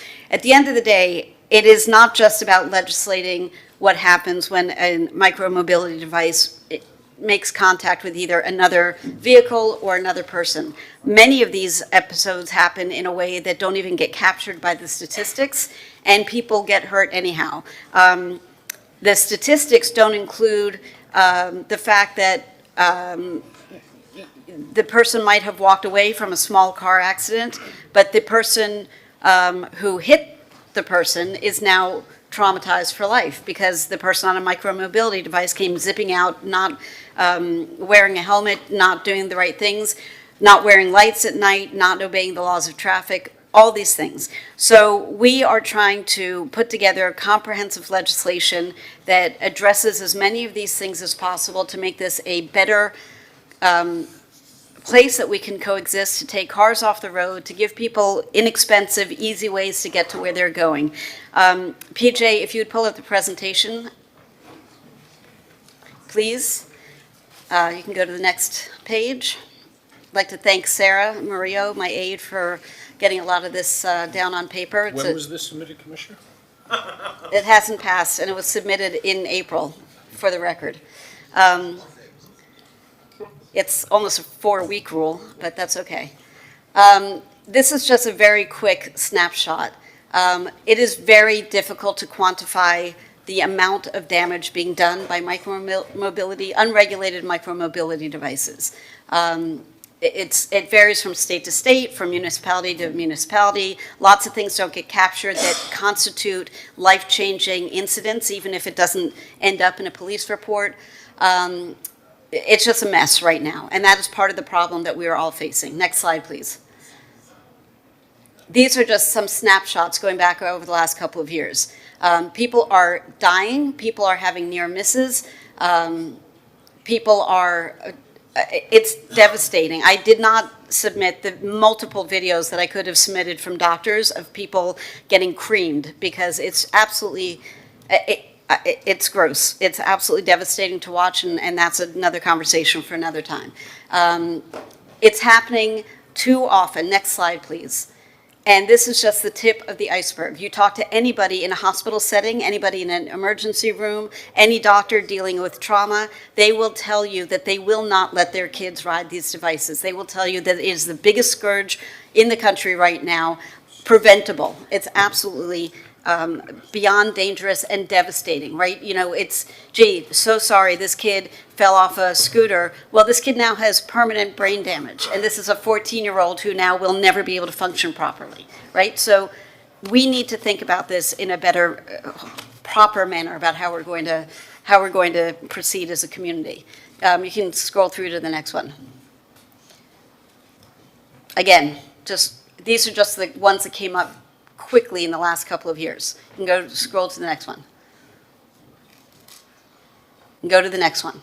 You know, just in the last couple of weeks, driving north to south to get to work and back to North Beach, I've seen children 8, 10, 12 years old doing wheelies in the Bayshore neighborhood. I mean, granted, this kid was wearing a helmet, so that was good, but doing wheelies, riding on a wheelie, his back wheel, into oncoming traffic at rush hour, zooming through the stop signs. This is a child, a 12-year-old child who doesn't know better, and his parents seem to be nowhere to be found. I've seen a ton of kids between the ages of 12 and 15 in North Beach zooming around on dirt bikes on the sidewalk as if it's a track for them to play on. It is a disaster waiting to happen. And if we don't get ahead of it here and now, it's going to bite us in the butt. And I don't think we want to be going to our friends' kids' funerals or our friends' funerals because somebody driving swerves to get out of the way of an oncoming micromobility rider and inadvertently hits somebody else or hits a light pole.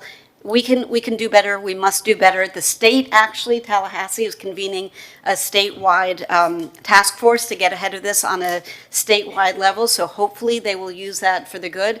Chief Jones is our appointee, and he will be working on our collective behalf to try to bring order to this chaos. But we're not going to wait for that. We have been working for the last couple of years, thanks to Jose and Mark and Hernan Cardeño and the police chief and his department and all kinds of other folks. Marketing has been doing a great job of communicating. This is just the next step in that. Look how old these statistics are, from 2017 to 2022. And e-bike and micromobility devices have been increasing in their usage exponentially. This is how out of date some of these statistics are, but you can already see how dramatic this is. Is this Miami Beach? This is a study done in University of California.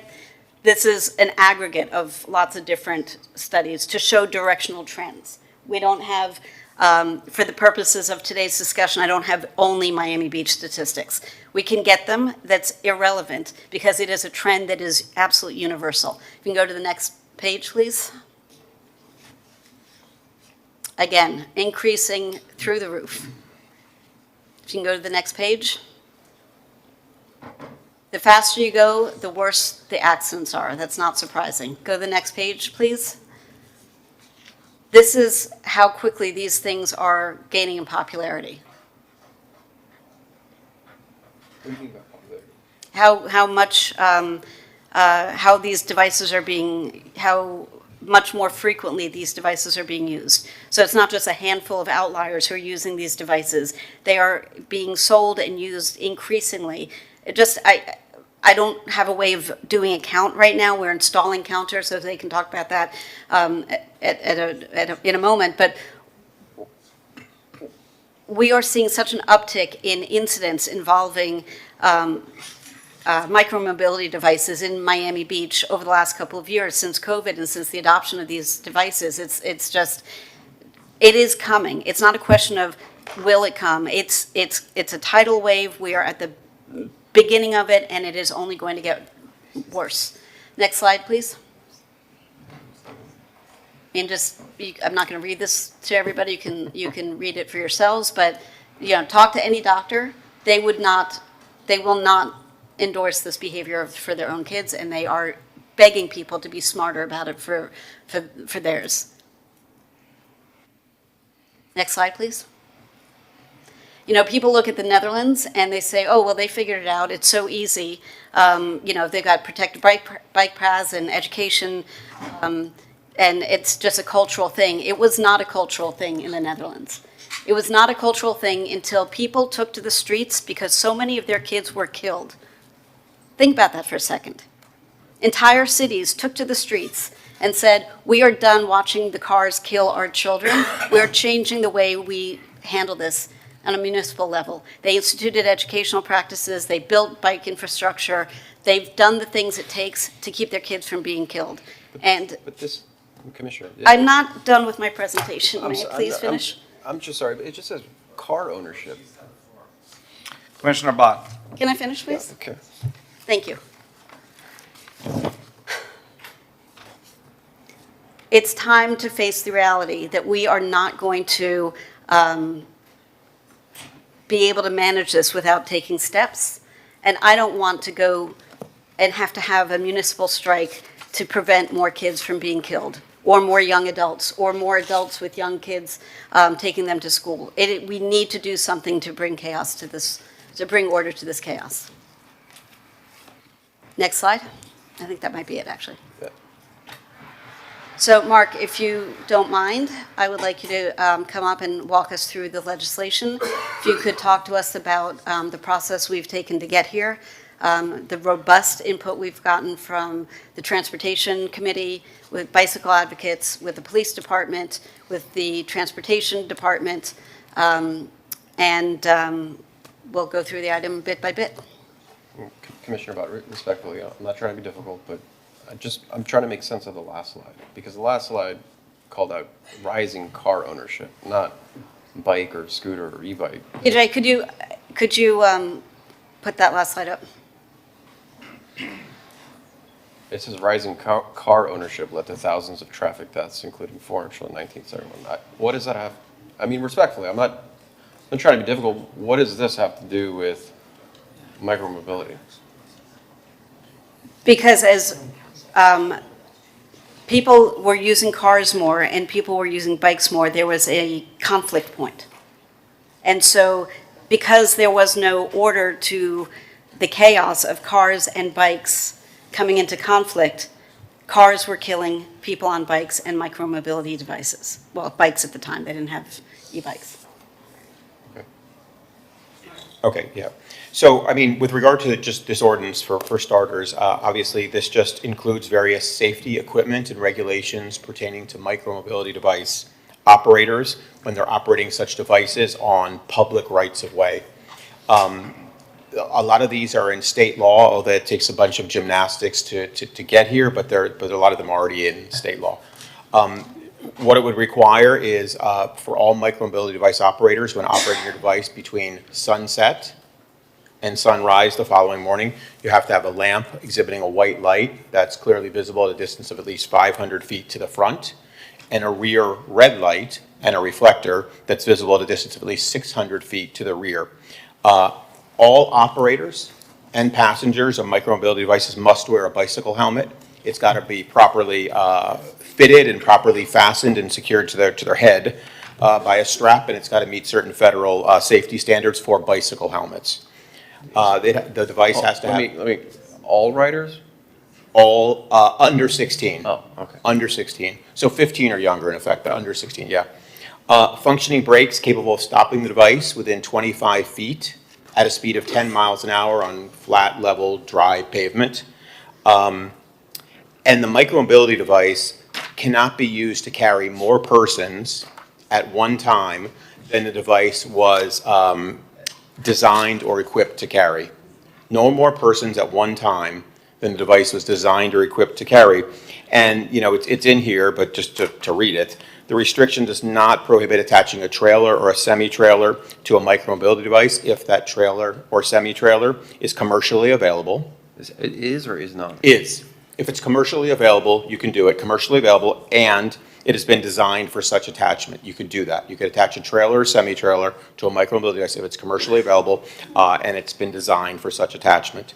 And we also went further in this ordinance. You know, the commissioner, like I said, has been working a lot on all of this stuff, but got a lot of feedback, and ultimately we have gone and done more than the state. We defined, designed, or equipped here to try and provide some guidance, and designed or equipped to establish that your micromobility device can carry 2 or 3 if you have more than one person. It can include such factors as the manufacturer designations and specifications when you look at the product sheet. It could include extra seats that have been installed, extra sets of handlebars, foot pegs, the total weight capacity of the device, the length of the deck, the width of the deck, and those type things. So this legislation does that as a starting point. There's other things we're looking at, but this is a starting point. Like I said, this is primarily from state law. There's also been a lot of other, I don't know if you want Jose to talk about it, but there's been other steps and things you've done, but that's what this ordinance does. Yeah, I also want to point out before Jose talks about some of the other things, because this is not coming out as a bolt out of the blue. It's a little bit delayed from the other things we've been doing because it's taken such a long time to get to this point. We've tried to be very careful about this. But this would take effect a year after, a small section of this would take effect immediately, but some of the bigger things would take effect a year from when we pass this, which would give us time to do outreach to the community, to educate them about assistance we can provide to get them helmets, that we can go to schools and give them education, that we can have traffic enforcement between now and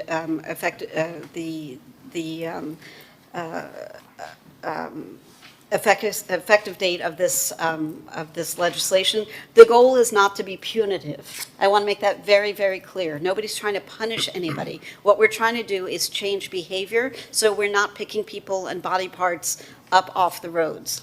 You know, it sounds like a big, a small pain in the neck, but it's, when it's your parent who is now not able to take her kid to school because she was knocked off of her e-device by a car, or she ran through a stoplight and didn't realize, or whatever the friction point is, they are constant. Anybody driving in the city now, whether you're driving a micromobility device or driving in a vehicle, I guarantee you've seen a near miss every time you get into your car. I guarantee you. I guarantee you've seen flagrant traffic violations. People driving into oncoming traffic, people not stopping at stop signs, people driving through red lights, people crossing across 4 or 5 lanes of traffic into oncoming traffic because they don't think the rules apply to them. So we're going to effectuate change and have a year to educate people. At the school level, at the parents' level, at the HOA level, where I plans to do a mailing to every single household, a small, inexpensive mailing, don't worry, like a postcard, with a website link so people can understand what is correct and proper and safe, because people can buy these devices off of Amazon. They're supposed to go no more than 20 miles an hour. You can download an app or take a screwdriver or do a small modification. Now you're going 59 miles an hour on these devices. No lights, no requirements, no licensing requirements, and chaos is ensuing. So that's why this is before us. And just to give context of what we've done so far, Jose, if you want to go through really quickly and just give some background. So thank you. So I just want to highlight a few of the key initiatives that have either been implemented or are underway as a result of the micromobility working group that Commissioner Bott has chaired for the past probably 2 years now. At least. At least. So, and all these are intended to enhance the safety of micromobility users, bicyclists, pedestrians, anyone using shared use paths, sidewalks all over the city. So we've completed the installation of signage, a lot of signs along the beach walk, the bay walk, and the cut walk. It's very clear signage. It basically tells all users to stay to their right, to follow the rules of the road, stay to the right. We drew a white skip center line down the center of the entire beach walk, all 7+ miles, plus the cut walk and the bay walk up to Fifth Street, where micromobility devices are actually not permitted, as you know. So there have been a lot of signs installed that state that no motorized means of transportation on those shared use paths, telling people to stay to the right, telling people to slow down as they approach a curve. We actually walked the entire beach walk Part of that was on a gator, part of that was on a bike, part of that was walking.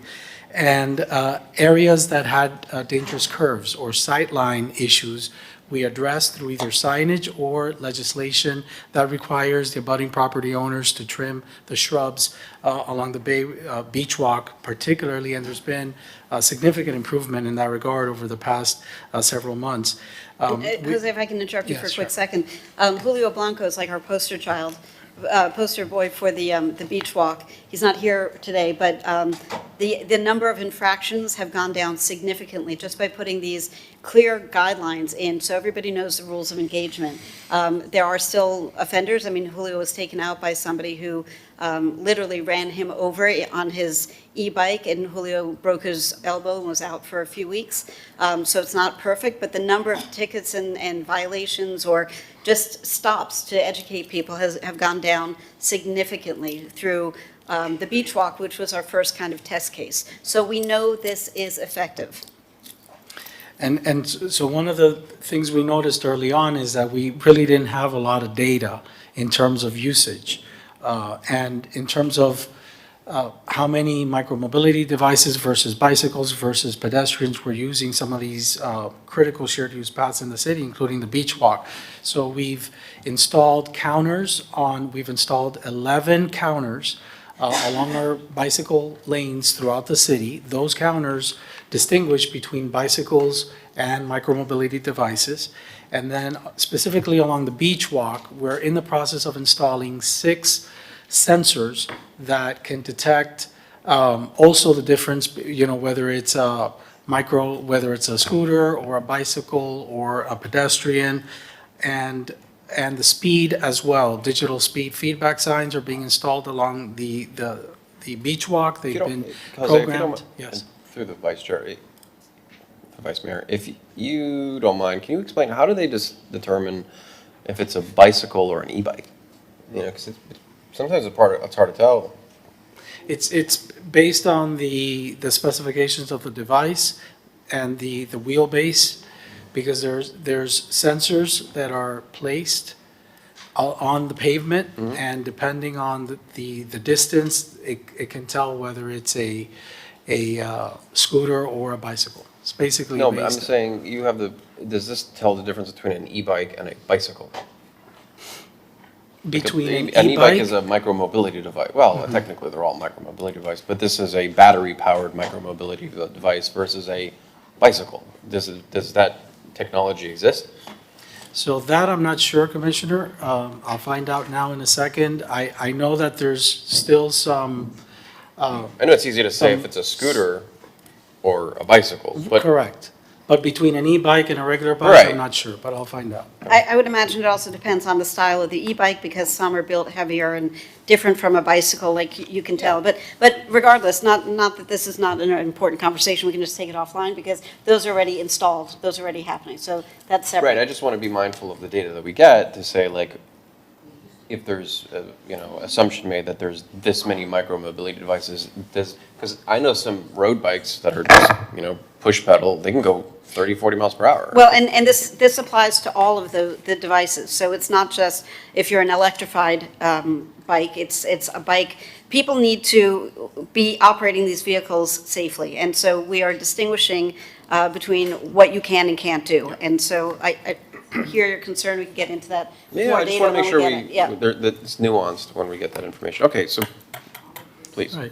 And then some educational efforts as well. We developed a flyer that has all the rules where micromobility devices are allowed, where they're not allowed, different regulations that currently exist around the city, depending on the type of path. And conducted a micromobility town hall sponsored by Commissioner Bott. This was in September of last year. And other similar either educational efforts, enforcement efforts, engineering efforts to try to just raise awareness and improve the safety of the users, all users really, on these facilities. Through the Vice Mayor and Commissioner Bott, thanks. I want to just go over some of the pillars of this legislation. I think it's pretty common sense to require that all scooters should have a white light on, okay? And proper braking, of course. I think we really have to think about this is what is enforcement after a year light? Because if you have kids going to school, that's like 5 blocks away, they're on a scooter and they don't have a helmet, are we really going to want police officers pulling them over and giving them a ticket? So can we have Chief Jones come over, please, come up? This is something we've talked about at great length. Yeah. The goal is not, and I said it today, I've said it before, talked about it at the Transportation Department, Transportation Committee at length. The goal is not to be punitive, and officers have the discretion to stop and engage and educate versus stop and write a ticket. Now, if you are going to be a total, I think the technical term is jackass, and be violating traffic rules and riding in an unsafe manner and doing wheelies and going in and out of traffic, that might get you an actual violation. If you're a 12-year-old on your scooter and you don't have your helmet, there might be an officer, he's not going to chase you down, but might be standing there at the school zone and say, hey, remember, you're supposed to have your helmet, make sure you wear it next time. I think that is part of the educational process. In the Netherlands, in other countries, besides the Netherlands, they actually have part of the school curriculum, an education process. If I remember correctly, it's at 2 different points, but it's certainly at one point where you cannot graduate a certain grade level without having passed safe rider classes on your bike or your scooter. And that is because it is so important to your well-being as a human being to not fall off and hit your head or not get creamed in oncoming traffic. So that's what we are going to be doing. I know we have, thanks to Andres Acion, a fleet of 6 new e-bikes that are going to be used throughout the city. We've identified with the police department some hot spots where we've got people, not children, generally adults who should know better, who ride in very unsafe manners, that we are going to be putting up sort of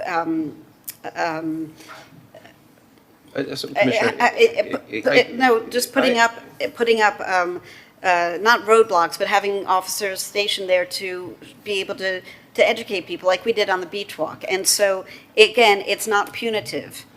It is not punitive. It's about the education. And I get it, and respectfully, we're just having a dialogue here because, I'm going to be just venture to say, I'm going to be the one here just trying to really work through this, and I want to work with you on this. I understand it's not punitive, but at the end of the day, if the officer's discretion is to write a fine to a 14-year-old going to school or a 15-year-old because that kid, I don't know, doesn't, want to obey the law, or just says, you know what, I don't want to yeah, it sounds like on TV. I don't want to see a cop right now. I don't want to get pulled over, and then they run away. There's all sorts of reasons why a 15-year-old child may not want to get pulled over, or the discretion of the cop is to say, you know what, I've seen this kid not wear a helmet 5 times, riding his bike, riding his scooter to Miami Beach Senior High. I'm going to write him a ticket. I don't know if I feel comfortable with that. I also don't feel comfortable, and again, this is assuming after our education period, a year, we have all the sorts of information that we work with the school board on. I'm thinking 2, 3, 4 years down the line. I don't know if I feel really comfortable with police officers pulling over 15-year-olds on a bike because they're not wearing their helmets and giving them a citation.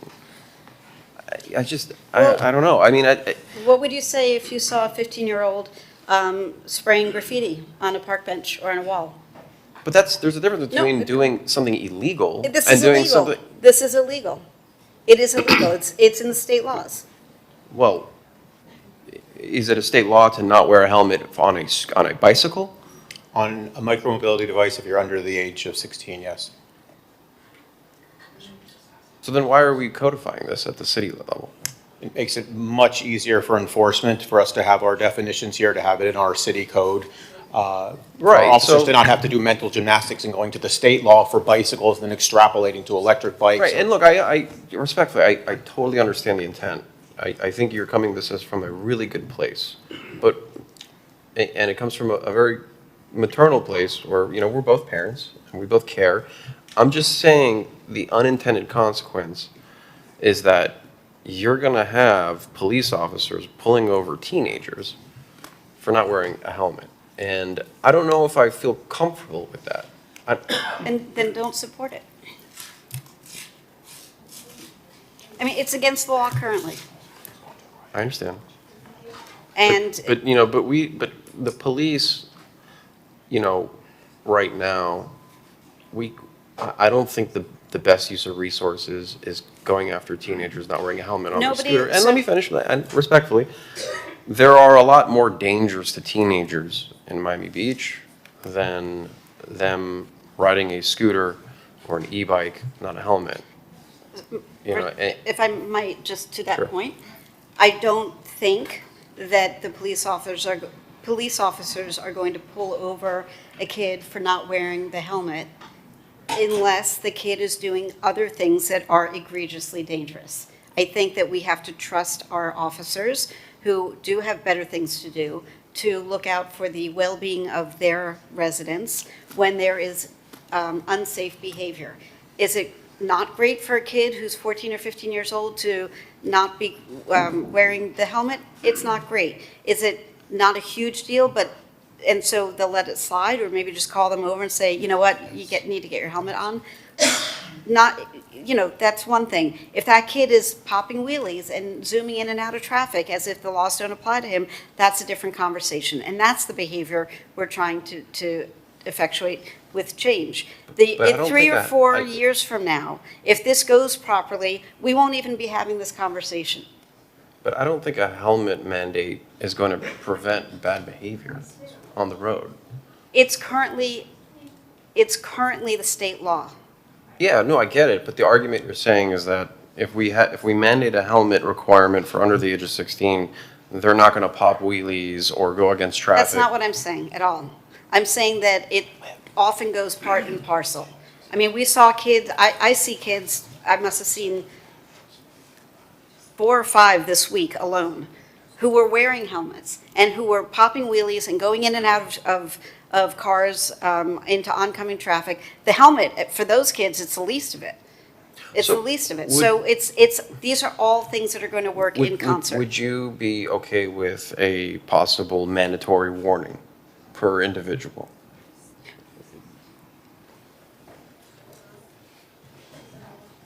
Even after the education period, where a police, you know, and we have it codified so that there is no gotcha, you know, because we have residents move in, you know, all the time who are going to be coming in beyond the education period and who may not know that there's this law. I would put it this way. I would encourage the officers to first go with a warning.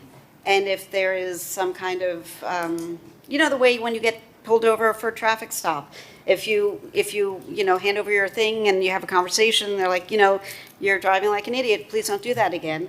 They have the ability to do that. If you have an attitude and you get all testy, then you get the ticket. So I would defer to the officers, and there's going to be training involved. And I think we say, you know, wherever appropriate, let's give a verbal warning. And if people are recalcitrant in their attitude and don't try to understand what the deal is, I mean, the normal response is, oh, gotcha, I'll make sure that happens next time. I just want to be able, and respectfully, if it's possible, to put in writing or in law that there has to be a warning first per individual.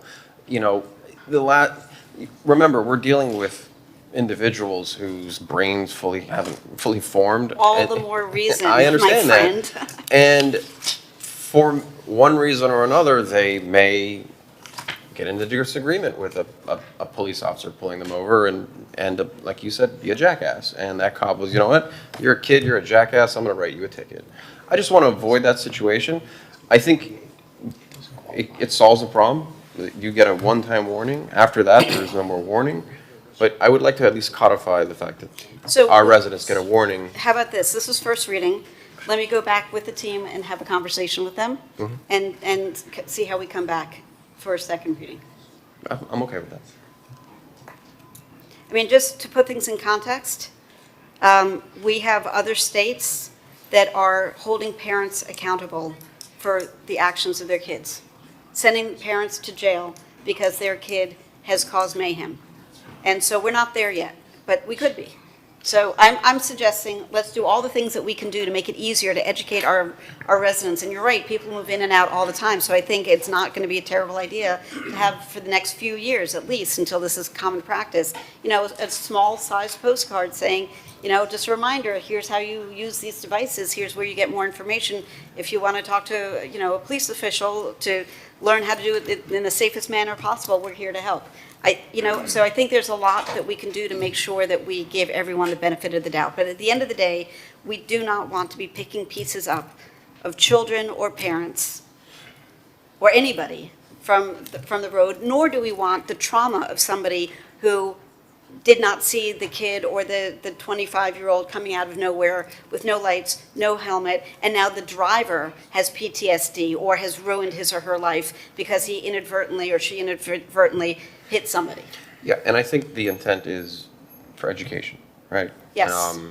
And what I'm saying is, I think a part of the process is a warning part, is the education period, and then the enforcement comes after that. And that's what's in here. That's literally what's in here. We have a full year But I'd plus. like to mandate a warning before any sort of fines be given to So like I said, to teenagers. which you disagree to, let Yeah. us work on that between first and second, see how we can make that work for everybody and see if that doesn't negate what we're trying to do, because I don't know if it obviates then the state laws. I don't know, because we haven't discussed that. So let us work on that, but, if my colleagues, any of the other colleagues have comments, I'd love to hear them, otherwise I'll move it. So I'll say this, at the beginning of this item, and through the Vice Mayor. Yes, of course. Thank you. At the beginning of this item, I think parents have responsibilities over their children, and if you're letting your kid out of your house without a helmet, that's a lot of your responsibility. However, in this dialogue, what I didn't realize is that this is already the state law, and that we are in fact codifying what already exists in the state, and that failure to codify this makes the process more difficult for our police officers. And that's my takeaway from you, Mark, is that correct? That's correct. Chief, you're standing here, your officers are the ones who are responsible for enforcing this. How much more difficult is it having to go through the state law as opposed to a municipal regulation? It certainly makes it much, much easier, Commissioner. What? Does it It save? certainly makes it much, much easier for my police officers to enforce. And does it save time? Yes. Okay. And so to the extent that this is already being enforced, and we can make the process easier for our police officers, and we're not the ones that are changing the law. This is enforced one way or the other. It's the avenue of enforcement that we're providing. Do they go into one set of books through the states and flip through that trying to find that regulation, or do they go through something that they might be easier to navigate as our code? So with that, I'm fine supporting this because that is my takeaway. We're not creating the law. We are simply adopting the law to make the work easier for our police officers. Thank you, Mr. Mayor. Thank you. All vote? Need a second. I'll second. It is a public hearing. I have one individual in Zoom requesting to call, to speak. Call in user 7 is a screen name. Please identify yourself. You have 2 minutes.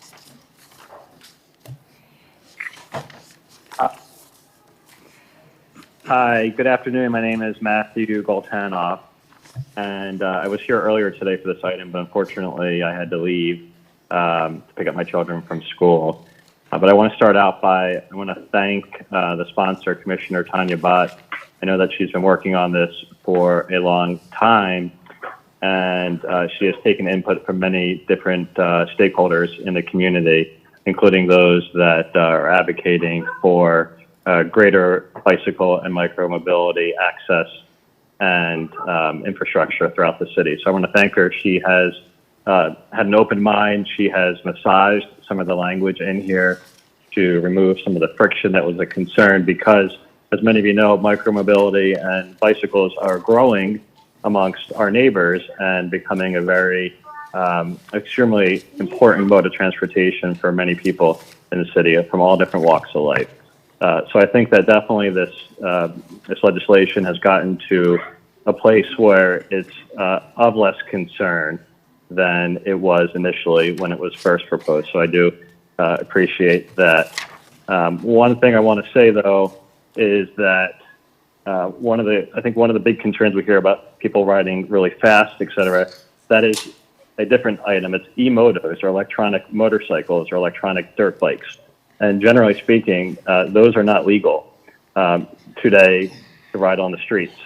And just a little story here, one of my neighbors, I saw a bike that a kid was riding. I looked it up, and the motor on there is 11 times more powerful, the electric motor, than the motor on my bicycle. And for those that have seen it, my bicycle is equipped and designed to carry passengers, equipped to design and carry 2 children, actually.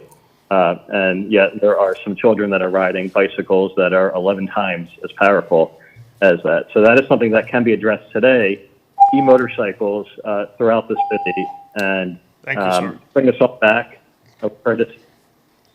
Our next caller is Karen. Karen, you have 2 minutes. Please state your name and address.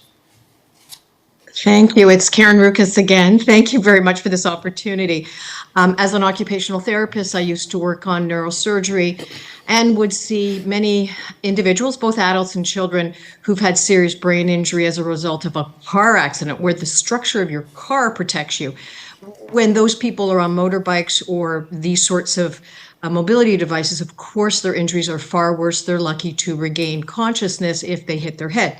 But let's look at the various jurisdictions and what they mandate for helmets. For instance, Austria, helmet required for children up to 12. Croatia, helmet required under 16. Estonia, under 16. France, helmet mandatory under 12. Israel, helmet mandatory for under 18 on interurban roads. Latvia, under 12. Malta, under 10. Slovakia, under 15. Slovenia, Spain, I can go on. Sweden, helmet required under 15. South Korea, under 13. Canada, various provinces, but most of them are under 18. I'm just saying, when you start to examine other jurisdictions, there's a reason why they have helmet laws, and it reduces healthcare expenses, and more so reduces agony and suffering of not only the child, but the parents, the family, the siblings, etc. So I strongly encourage helmet wearing for children, and even for adults, using these devices that are speeding down our roadways and sometimes packed with multiple passengers on these small scooters. So anyway, thank you for your time. Thank you. I see no one else in the audience requesting to speak. Would you like me to call the roll?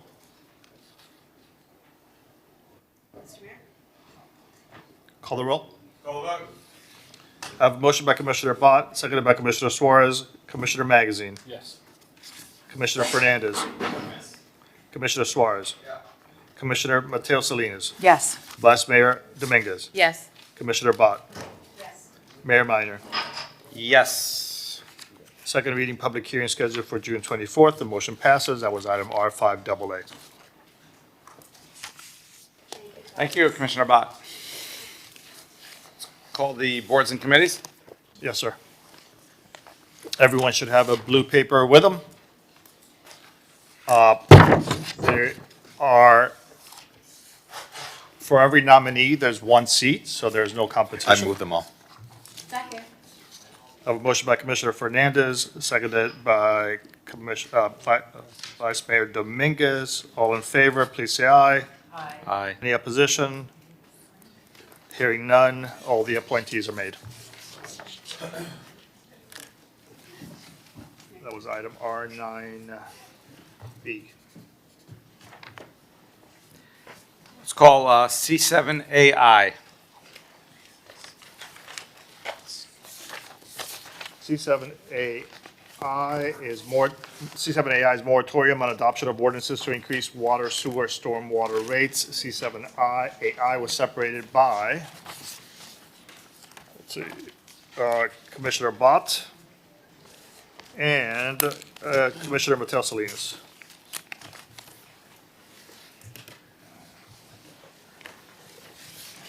I pulled this item.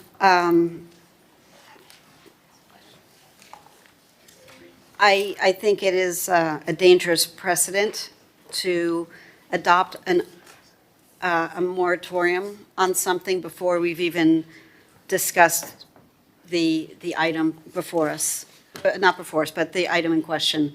I think it's a very complicated issue about how we're going to pay for our infrastructure, our critical needs projects, and to preclude us from even having the discussion before we've had the discussion, I find that concerning. That's why I pulled it.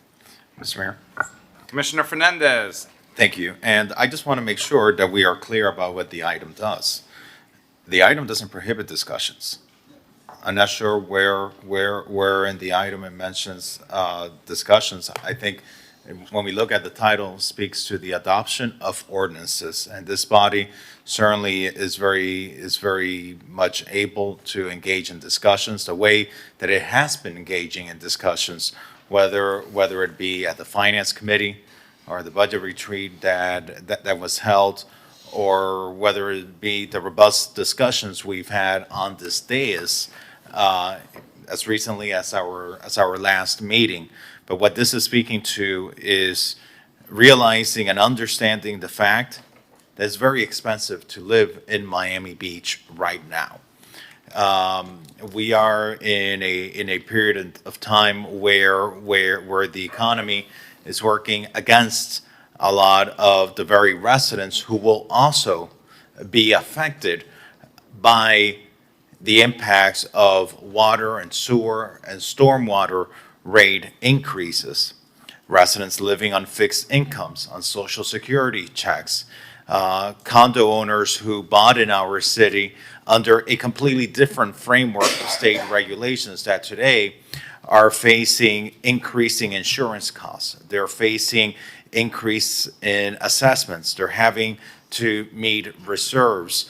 Homeowners who too are facing, single-family homeowners who too are also facing the increased costs of insurance, who have seen their tax bills go up over time, even though we're not raising the millage rate, but they do end up paying more in taxes. There is a lot that is working against our residents. It doesn't prohibit this body from having discussions. We're very capable to have those discussions. We're also very capable to identify what other means do we have to deliver on our critical infrastructure.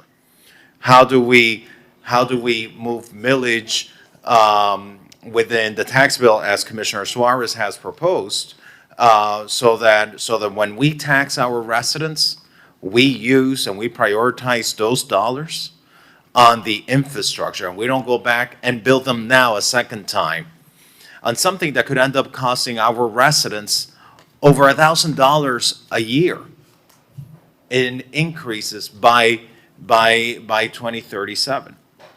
And this is concerning because year after year after year, it's becoming more difficult for our long-term residents to live in our city. And we love to speak about the wealth that moves to Miami Beach, and the billionaires, and the celebrities, and the high-end restaurants, and the financial firms that are coming into our city. But we also serve individuals who are poor, individuals who are elderly, individuals who are dealing with what was published this morning on the Miami Today.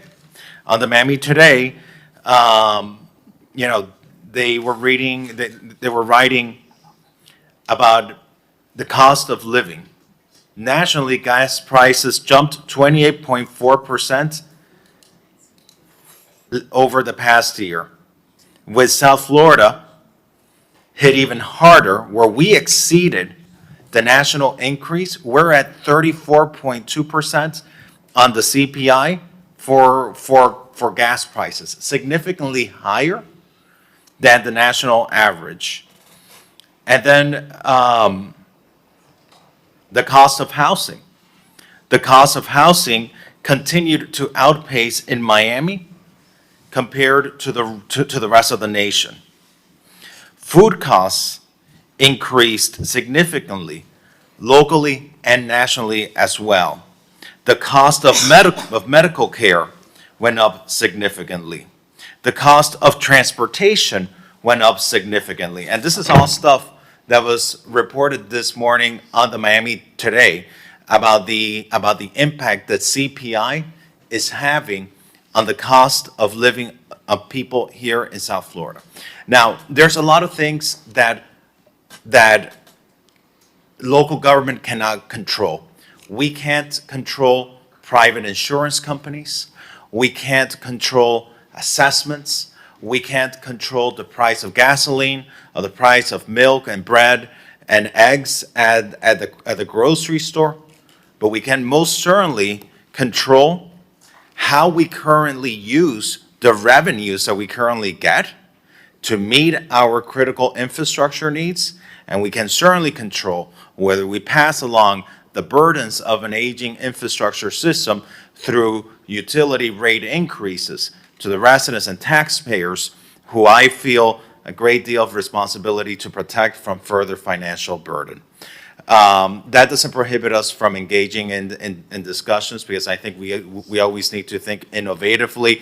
You know, over time, I've been speaking with the city attorney's office, about the possibility, is there a way that special taxing districts and neighborhoods that really want to move forward with it, is there a way, as Commissioner Suarez has put forward, where you move the millage, you are already taxing our residents a certain amount? How about if you move that same millage less from the general fund and shifting it over to capital, so that you can meet the critical needs of our community without going back and dipping further into the pockets of our financially strained families who are going through a tough moment in this economy. And Thanks. and through the vice mayor, because I'm the co-sponsor on this, 100% agree.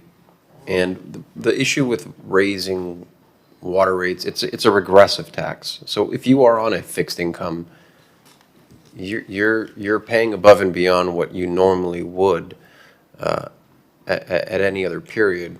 While if it, for what I'm proposing, based on a millage and your property taxes, it's progressive. It's going to speak to how much your property is worth, how much more can you pay. But if you are on a fixed income, if you're living at Rebecca's Towers, and then now you have to pay double what you were paying on water bill, and you don't necessarily see that, I don't think that's fair. I know we have like West Avenue Phase 3, First Street, North Shore, Normandy Isles. These are projects that are not just pipes in the ground. They're also landscaping. They're gonna make the area substantially better and of higher value, which is great. But that should really come from a property tax, not a tax across the whole city where we essentially double the rates in 4 or 5 years.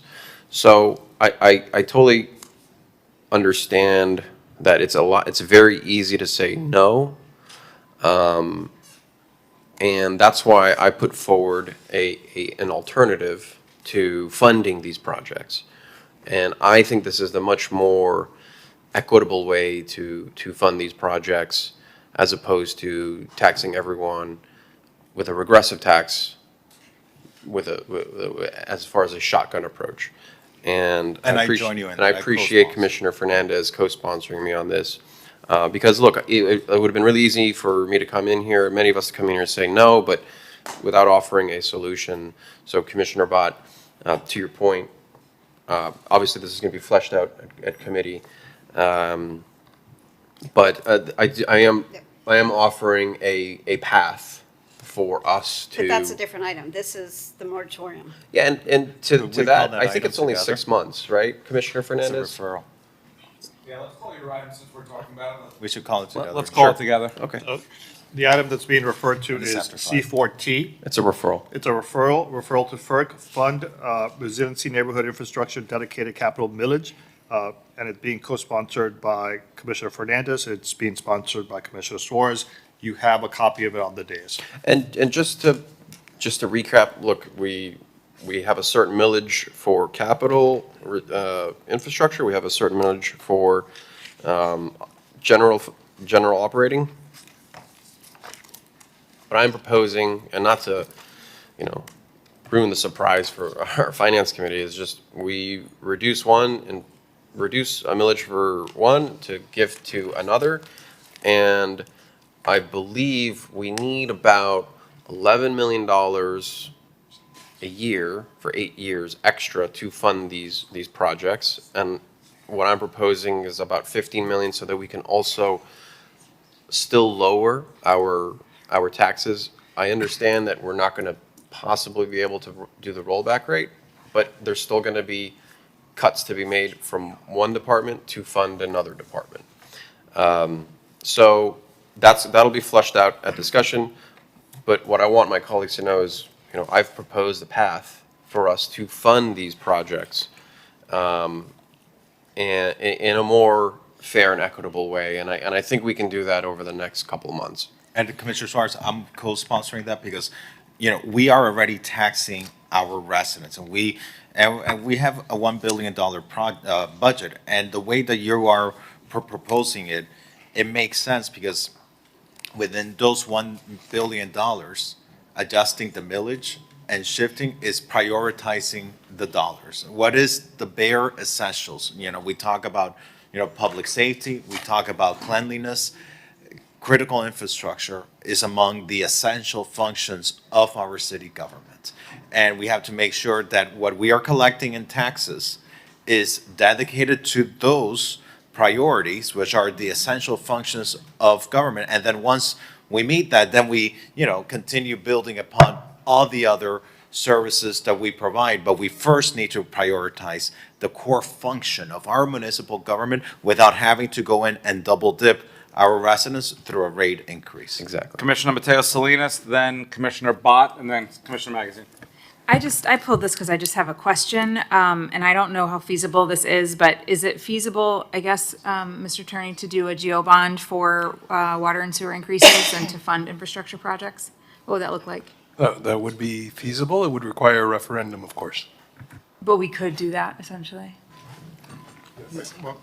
Commissioner Bott, then Commissioner Magazine. Well, can I Okay. answer? If you're answering, yes. Yeah. There's two types of bonds. One is a GO bond. This is a revenue bond, right? So when we talk about raising rates, it would be issuing more or less bonds. But it's not called GO because it's from an enterprise fund. This would be a revenue bond that is specific to these enterprise funds. So more or less, it's this, it would be raising a bond, but that's essentially what we're doing here.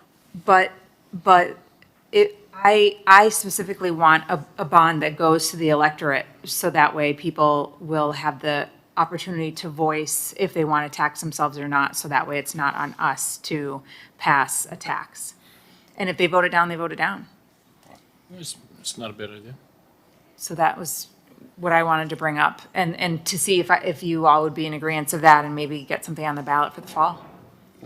I'm just. I was Sure. Yeah. through the I vice don't know chair. who's next. I was. Yes. Commissioner Bott. I am very interested in the proposal that you're bringing, Commissioner Suarez, and you are co-sponsoring. I think my frustration is that we are making draconian moves with this moratorium, and I know you and I have a difference of opinion on this, without having had the conversation yet about how to get the funds we need for the work we critically need without double dipping on our residents. I think we're unified, all of us on this commission, that we do not want to hit the residents who can least afford it the hardest. My concern is that we haven't had those conversations yet. And what I'm reading in here, in the last paragraph, is that the moratorium cannot be repealed unless we have a rescission of the resolution by 5/7 vote, or we have a public safety emergency, which is a catastrophe.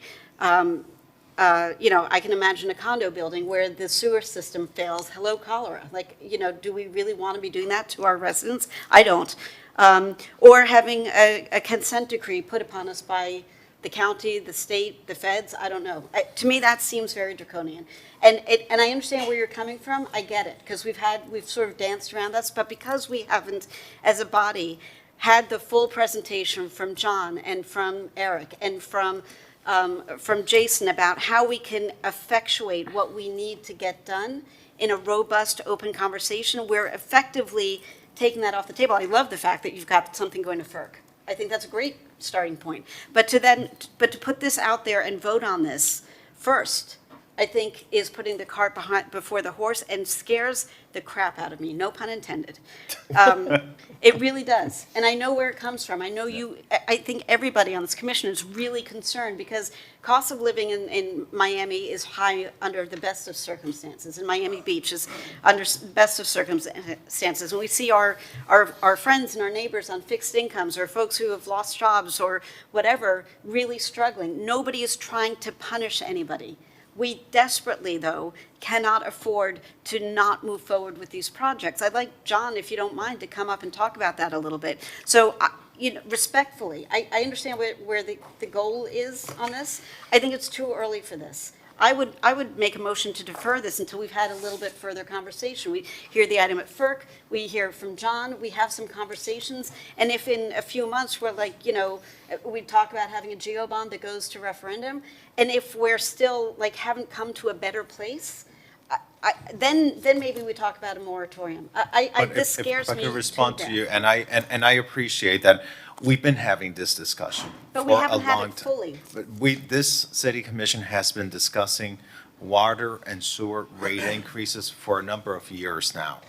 And we haven't done it because we understand the impact that this will have on the lives of our residents. And I like the idea and the creative thinking of doing a referendum for a bond on our residents. That's a tax. That is a tax will get passed down to the very same people who we are trying to protect.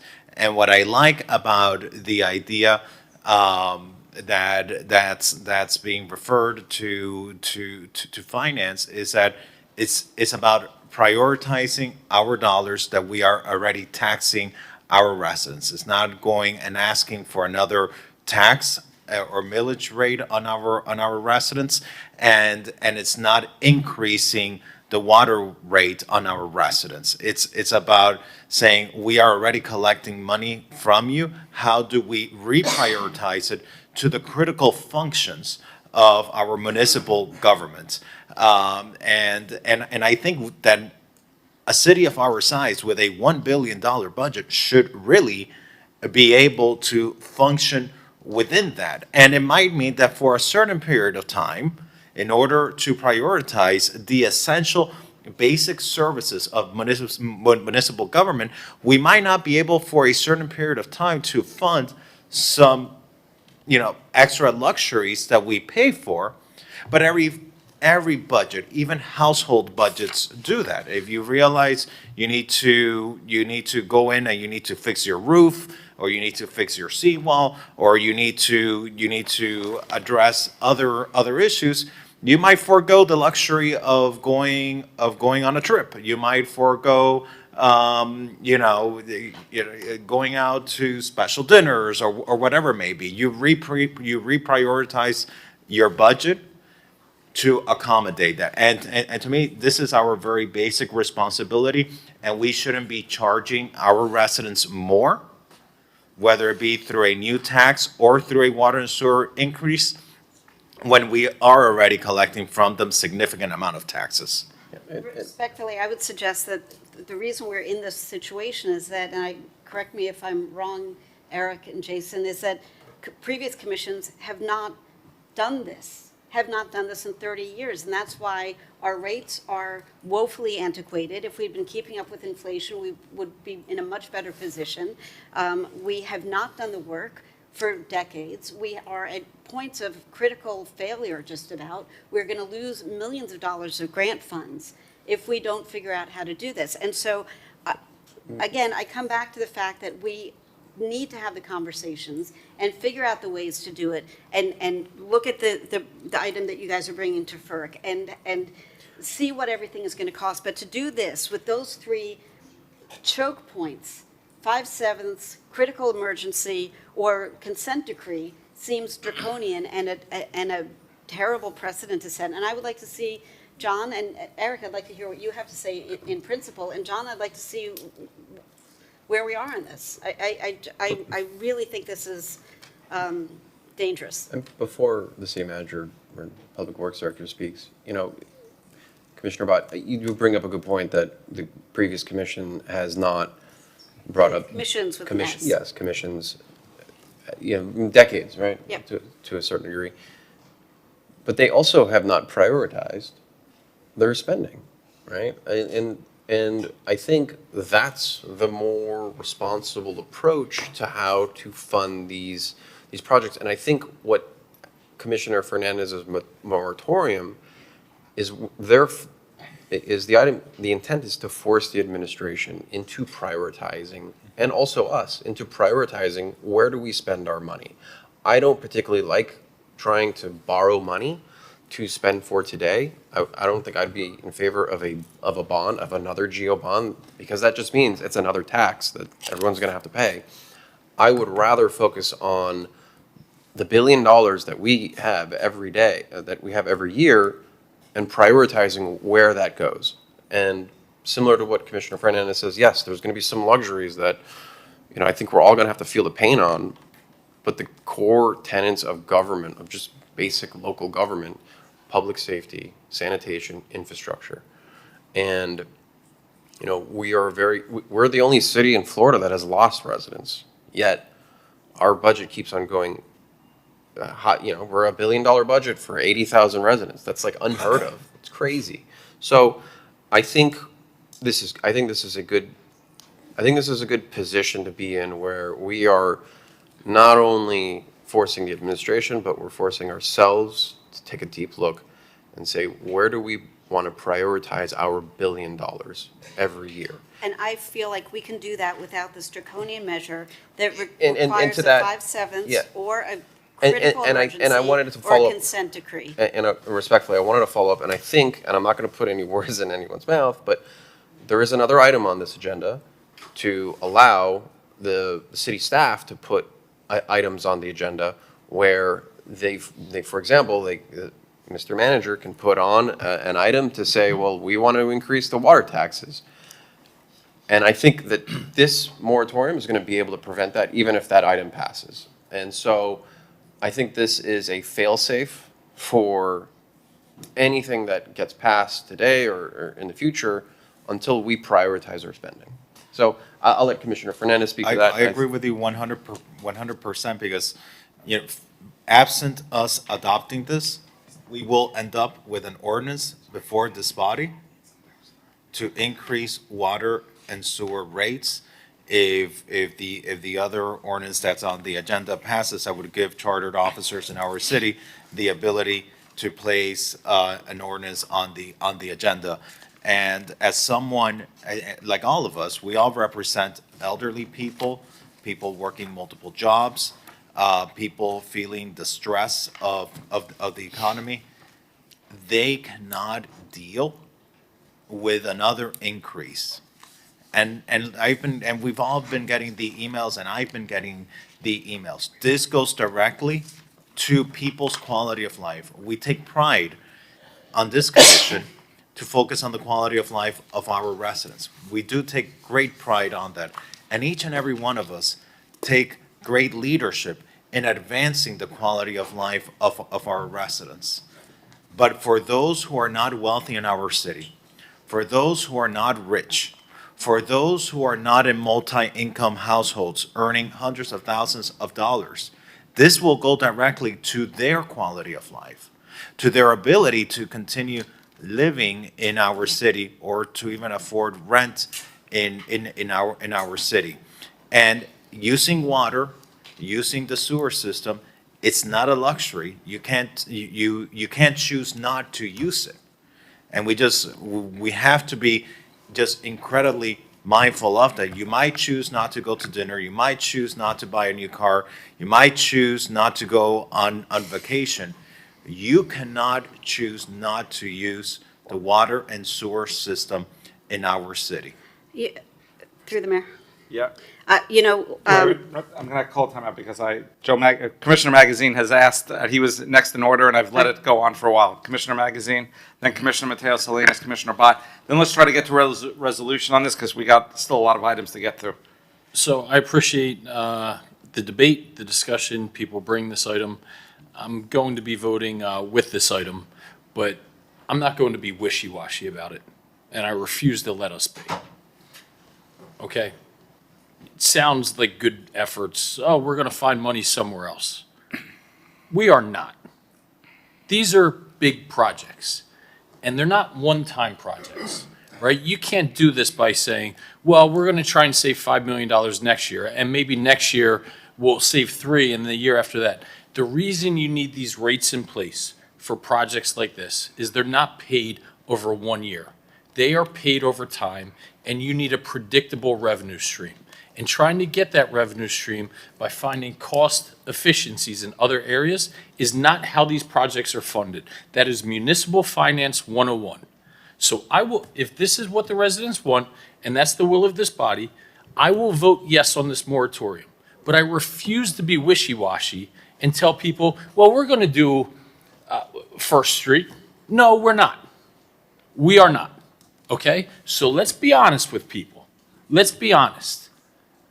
I will say I'll vote for this moratorium, but I'm not going to go and promise that we're going to do First Street because we're not. So let's take the stupid cones that they're prepared. Actually, I think we have a separate ordinance for that, right?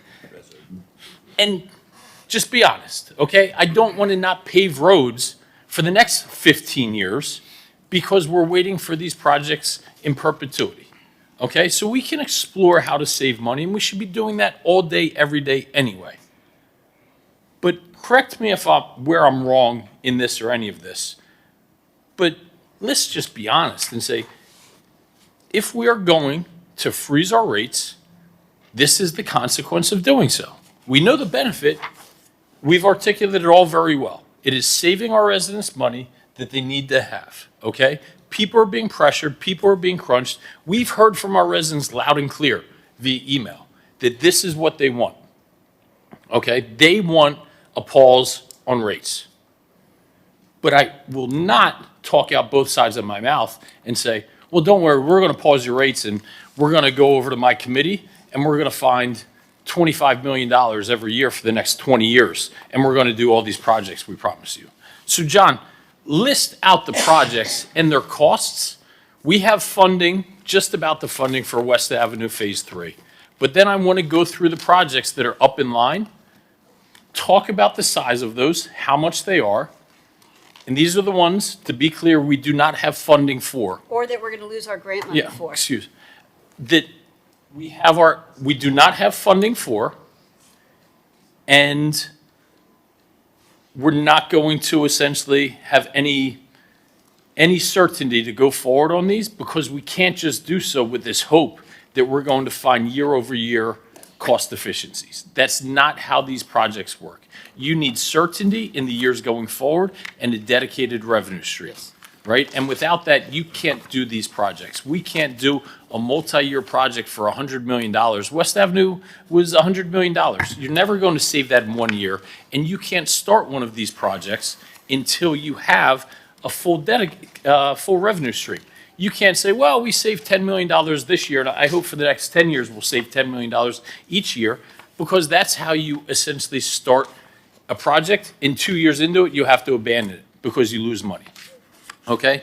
So let's at least have all sides to say, this is what we're voting on. And that, our job is difficult, right? It is never easy that you can have your cake and eat it too. right? So we're going to say, I know I'm going to say, because I've heard from my residents loud and clear, yes, we're going to pause our utility rates. But I'm not going to say, but don't worry, we're going to move, I think it was my predecessor that said, shake the money tree and find money to go do First Street, and then find money to go do Normandy Isles and the other ones that we have in place and ready to tee up. And the second, this is somewhat of a tangent I'm going on. I'm just going to say to move on, there's no response. But we sit here, and rightfully so, because so many people in this city and this country are pressured by costs. There's one single cost that impacts our residents 10 times more than any else, right? Over, I think, half of our city are renters. Rents have gone up, 2/3. Rents have gone up over 100%. When I moved into the Floridian 10 years ago, a 2-2 on the Bayside was $2,500, $2,600. It's now $6,500, $7,000. Families from my daughter's school, gone. My friends, young professionals, gone.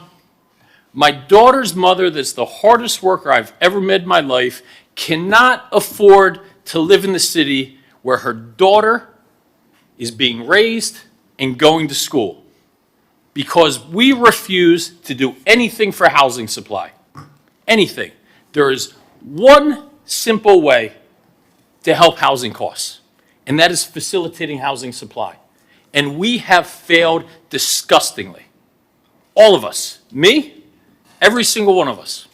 We've talked about it, and we'll sit here and make these changes around the edges to save people $25, $30 a month. Great. People need every dollar they can get. But people's rental costs are going up hundreds or thousands of dollars per month. So we're going to pass this, but I'm not going to walk out of here feeling good that I saved everybody all this money. Because I know every single month, people's housing costs are going up. And we have so artificially constrained the supply of housing in the city, perhaps more so than anywhere else on the face of this earth. And we talk about it. I've talked about it for 10 years when I was on the planning board, when I was in the neighborhood committee. Yes, we're going to do something, and we do nothing. And that is what is killing people. That is what is causing people to move out of the city. Is it hurting people an extra $20 or $25 a month on utilities? Yes, every dollar counts. But that's not why people are taking their children from school in the middle of the school year to move out of the city because they can't afford the cost of their new lease.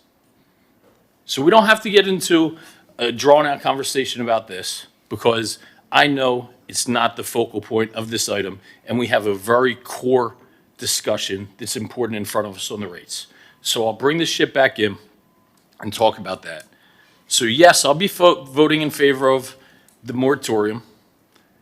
I will ask for a collegial discussion on whether the vote to undo the moratorium is better at 5/7 or 4/7. I'm not strong one way or another. I do kind of feel if you have 4 people sitting there and willing to raise their hand and vote, yes, I'm ready to raise your taxes, that's probably a high enough threshold that that might do the trick, right? But I'm not dogmatic about that. I'm happy to hear debate and things like that. But I do want to hear from you, John, that I won't be wishy-washy. I'm going to own this decision, okay? I will own this decision. I'm going to say I will vote for this rate moratorium. I'll even co-sponsor it, actually. But I'm also going to be very clear, upfront, and transparent about what we will not be doing. I'll turn it over to you. Before you speak, John, Commissioner Mateos has asked us, I actually want to echo, you kind of took the words out of my mouth, which I appreciate. And then, John, I do want to hear from you too, because every time we get these emails that says, we don't support the sewage rate, I want to say, well, which which neighborhood are you going to take this out of? Is it going to be your neighborhood or your neighbor's neighborhood or, but people don't get that side to it, and I wish we could better educate them that this is, John, and I'd asked you for a list of all these projects. This is what we can't pay for are these infrastructure projects. So it's not just as black and white. I just feel that people don't know that we want to raise these rates. And yes, affordability is an issue here, but we're not just raising the rates to raise the rates. We're raising them to pay for these huge infrastructure projects that some people want in their neighborhood. And we've already been getting some emails saying, well, how is this pump station going to get in? And how are these pipes going to get replaced? And we just had a water main break at Dade and Prairie, and we had a sinkhole, and we damaged a $1 million fire truck that fell into the sinkhole. And the last thing that I want to point out, and John, I want you to go over that list too, is that to correct the record, our budget doesn't service just 80,000 residents. Our budget also services the tourists that come into our city, which at any given weekend can be 250,000 people or more, depending on what event is happening. I mean, I don't know how many people were in our city for F1 or for, how many are coming in for FIFA, but our sanitation, they clean the streets over there in the tourist areas, and we have businesses over there. And so our budget is not just the 80,000 residents that live here. It's also the tourism that also generates revenue from our resort tax dollars. But we have to take care of everyone that comes here. We need police, we need first responders to respond. We need our lifeguards to keep our beaches safe and our swimmers safe. So there's a lot that goes into this, and it's not just the 80,000 residents. It could be up to 1 million people. Commissioner Suarez. Thank you. And I just kind of want to bring this point home, is that we have a $1 billion budget. I think we need to prioritize how we spend $1 billion. I don't think having a regressive tax double over the course of 5 years is a responsible way of governing for projects that need to be funded through a capital improvement fund, such as a millage rate. And so, Commissioner Magazine, I know I just put this on everyone's desk today, but that if we change the millage rate on the capital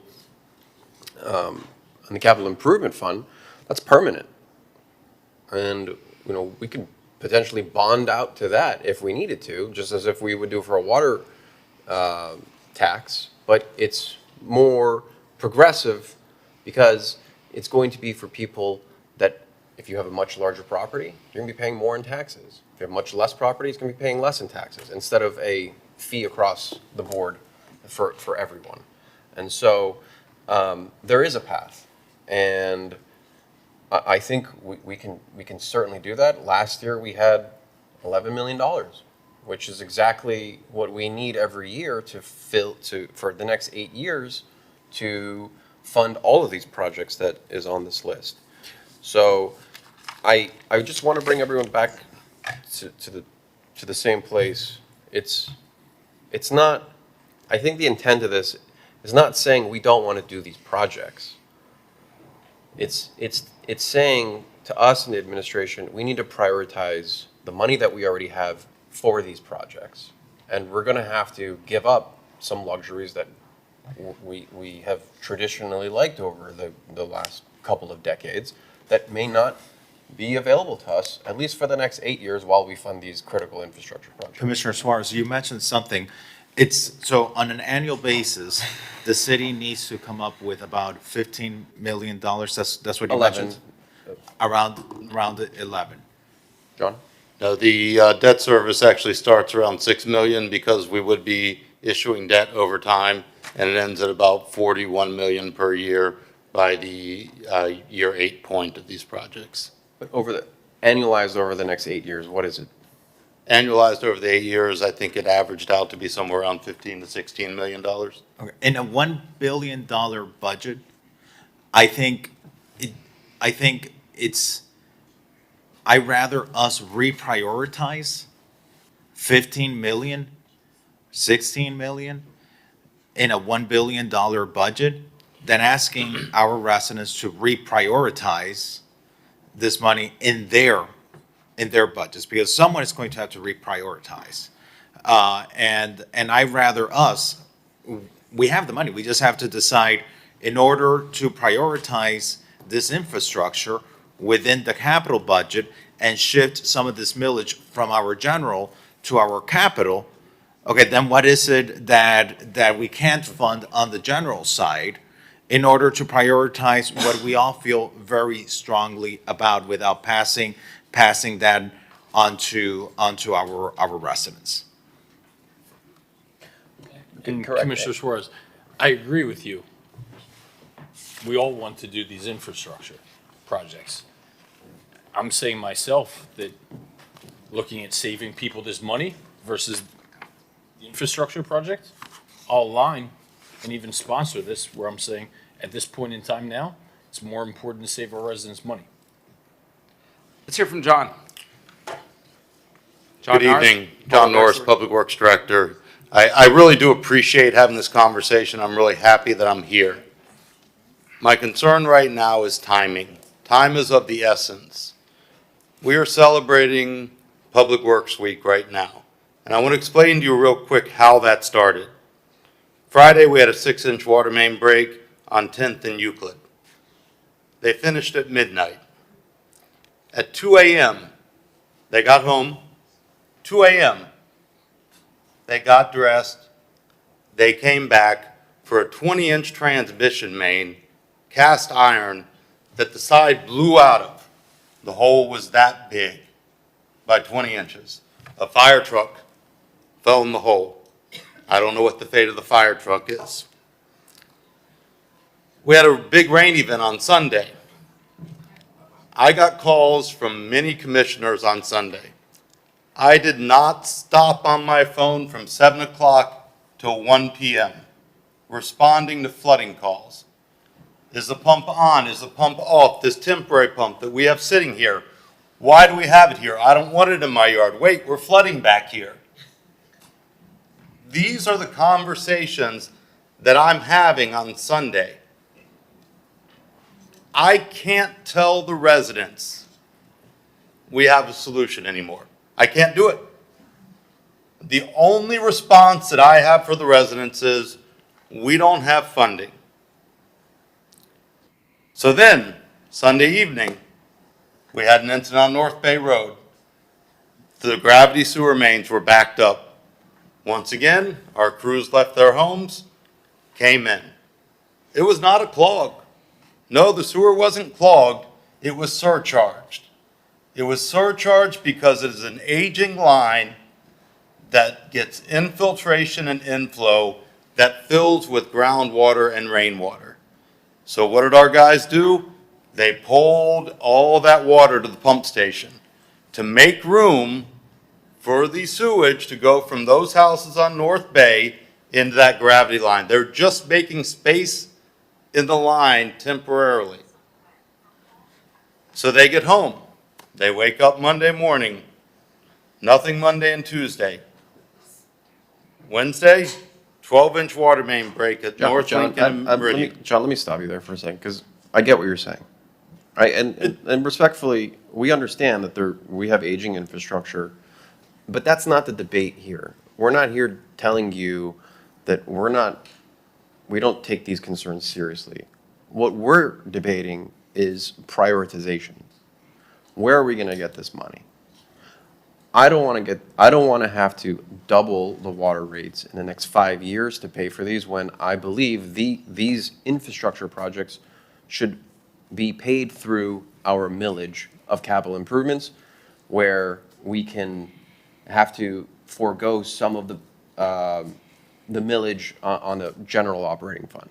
And we're going to have to make cuts.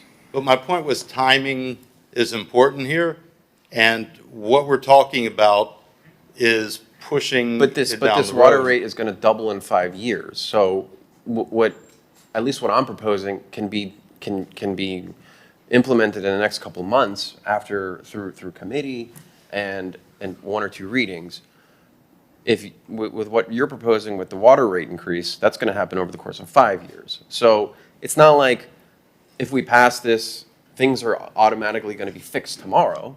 It's going to take a tremendous amount of time. And we're struggling with how do we tax the residents for this? Or do we tax the residents on this at all? Or do we prioritize where our funding is? So it's really easy to say and let us know about all of these issues, about critical infrastructure issues failing across our city. It's very easy to do that. We're put in the hard position of where do we find the money? And again, we understand the timing issue, but even if we were to pass this increase in water bills that are going to double, it's not like magically it's going to happen tomorrow that everything gets fixed. It still takes a tremendous amount of time. So, respectfully, I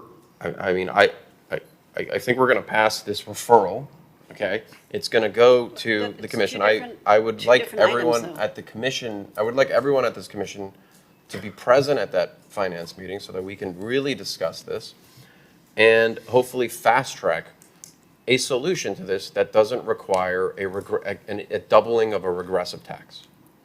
And, when I do the math, it's $106 million over the course of 8 years, but you got to subtract the CPI, which is 18 million. So the delta is 88 million. 88 divided by 8 is 11. So we need $11 million every year for the next 8 years. And I think we can do that. I think that's very possible to do that through a millage rate change. So, I don't appreciate the city administration giving kind of this like doom and gloom situation. If you don't do this, if you don't tax your most vulnerable residents, you're going to have all these pipes breaking. We get it. It's old infrastructure, but we're going to find a way soon to do this where we think it's much more equitable and responsible.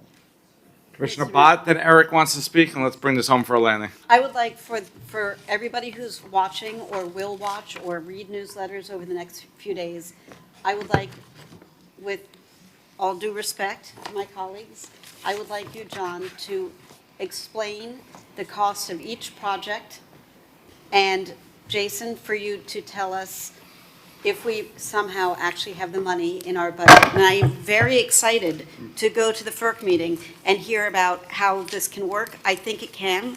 That's not the issue.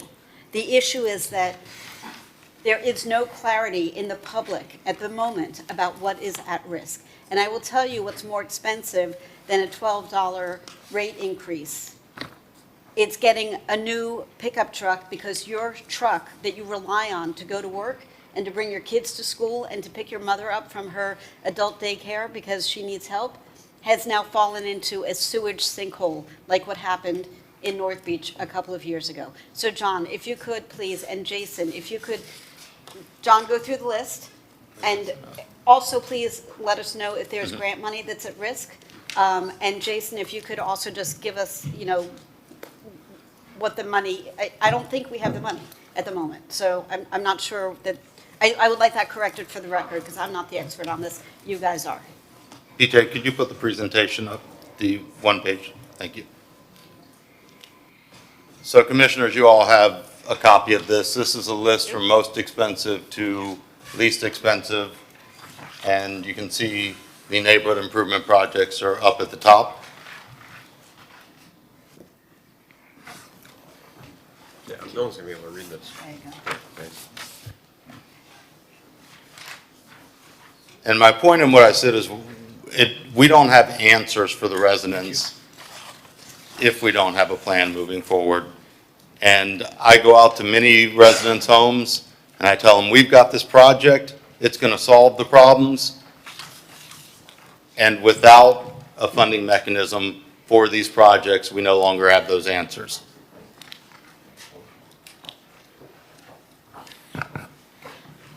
Jen, do we have funding for any of these? I just noticed West Avenue Phase 3.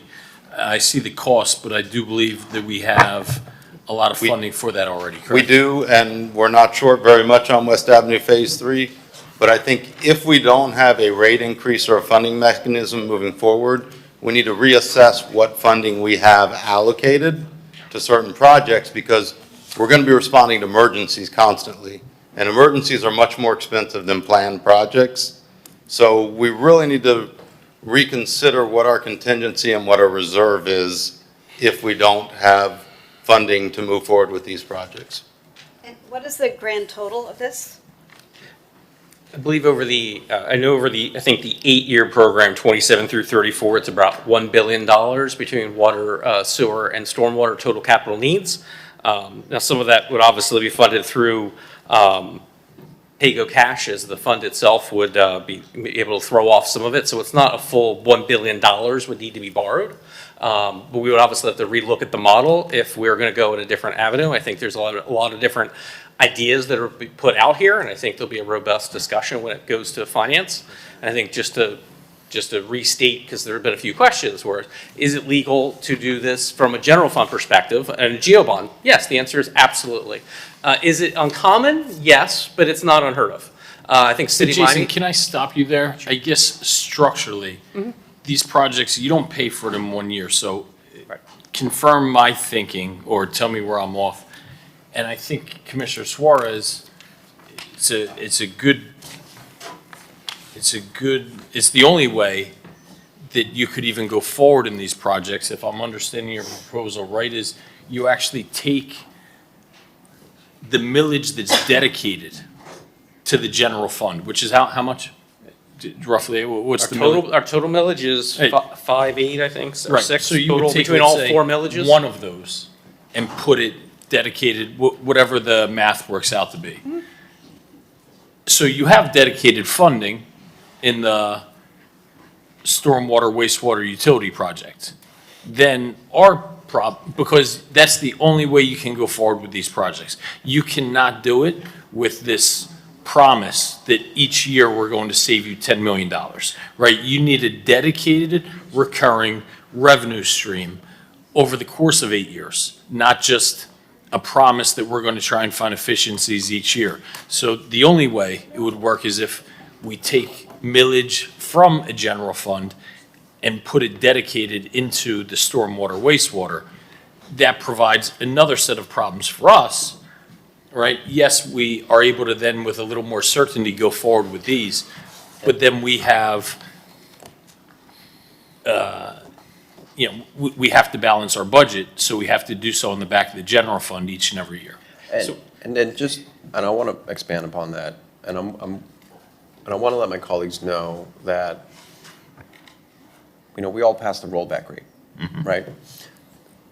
No. I'm even willing to say look, it would be great if we could pass the rollback rate. We don't pass any more taxes on water increases and everything stays the same, but it's not, unfortunately, that's not the world we live in. The city administration was already considering cutting 25 million from the budget, right, to accommodate the rollback rate. How much? I think a good middle ground is to say, instead of 25 million, we'll do 15, because I believe it's around 11 that capital needs. And then 4 is going to be, we're still going to lower taxes as 4 million less than we would have otherwise. And that way, we can tell the residents we're prioritizing our city fund, our city budget for capital improvement projects, and we're still going to lower your millage rate just a bit so that you're not paying extra above and beyond what you would have paid normally. So, because I think it's going to be impossible to pass the rollback rate and do another cut from the general fund to the infrastructure fund. So there's many ways to, tackle this problem. And Commissioner Magazine, it is the only way to really do that, because it's certain. There's certainty in it. and as far as funding. And it's, at the end of the day, it's just $11 million. I mean, we gave $11 million last year. So- Okay, we got less than an hour left. I know, and Eric wants to speak. I got to bring this home for a vote. I think gotta the votes are clarify. clear. We're going to be speaking at finance about this at length. I've been waiting patiently to weigh in on this, but I think what we really need to look at, and I agree with everything that's been said on the dais so far, that we need to look at ways to tighten our belt. That's incumbent upon us. We're working through that as part of the budget process this year. I just want to make sure that everybody's of the understanding that that's going to be a chunk of money, but that chunk of money is not going to replace the money that we're talking about as this. And so we're going to have a misalignment between expectations of delivery and revenue streams, and we're going to have to figure out how to fill that gap. And if it's not utility rates, maybe GO is an option, but not bonding is going to be extremely challenging, because what bonding does is it gives us dollars today that we're then able to pay back over time, as opposed to if I had tried to buy my house on a cash flow basis, I wouldn't be in my house today. And my house is double what it was when I bought it 10 years ago. So if we try to cash flow fund everything, it's not going to work. We have to figure out what is the things we have to fund, have to build. I don't think we're prepared today to say definitively, this is a have to have, but this isn't. I think we've done the prioritization process for the last 10 years, because every time we got to this point, it was go back and reprioritize.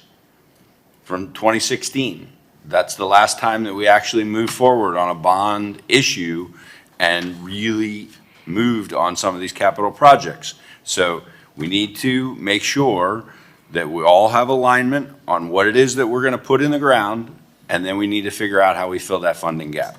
Okay. And it's not an $11 million, like that, I just want to make sure, because that seems like something we could figure out easily, but that's not the amount. I'll be very, very quick on Yeah, that. but by the way, I just want to, I have a lot of comments to make too. I'm not going to make them. I'm going to reserve them for this finance meeting, because I don't think there's any more information that can be said today that hasn't been encapsulated in this argument. But Jason, I'll give you the last word, and then we'll vote. Thank you so much, Mayor. So again, $1 billion over 8 years, and if it's a pay-go basis, it's the cash needs based on the prioritization and the phasing of projects range from anywhere from year one to like 80 million to 220 million. So it's not 11 million. They're big numbers that are needed on an annual basis. And we've gone through that concept discussion about intergenerational equity and why you bond things out for projects that give value over long periods of time, multiple generations, why bonds always make sense. So, but absolutely, we could use general fund dollars. It would be adding to the GO bond a millage rate, which we have, and that could be a commission priority every year. And say if we had to add 0.25 mils to cover the debt service for this new GO bond, let's have a goal of lowering the operating millage by that amount. So that's something on an annual basis that could We'll be discuss a goal. that at the Yes, next Clerk absolutely. meeting, and we can get there call without it a- having to raise the rates. But yes, let's vote on this. We have two separate items. Correct, and I don't have a motion. I'll move it. So I'll move both of them. Okay, so both on C7AI and C4T, I have a motion by Commissioner Suarez, seconded by Commissioner Fernandez. On both C7AI, C4T, all in favor, please say aye. Aye. No, we're good? Okay, C7AI, the moratorium. I have a motion by Commissioner Suarez, seconded by Commissioner Fernandez. All in favor, please say aye. Aye. Anyone opposed? Opposed. So I heard opposed by Commissioner Bott, opposed by Commissioner Mateo Salinas. Is that correct? And Commissioner Dominguez, so 3 noes and 4 yeses. My votes are no for Commissioner Bott, no for Commissioner Dominguez, yes by Commissioner Fernandez, no by Commissioner Mateo Salinas, yes by Commissioner Magazine, yes by Commissioner Suarez, and yes by Mayor Minor.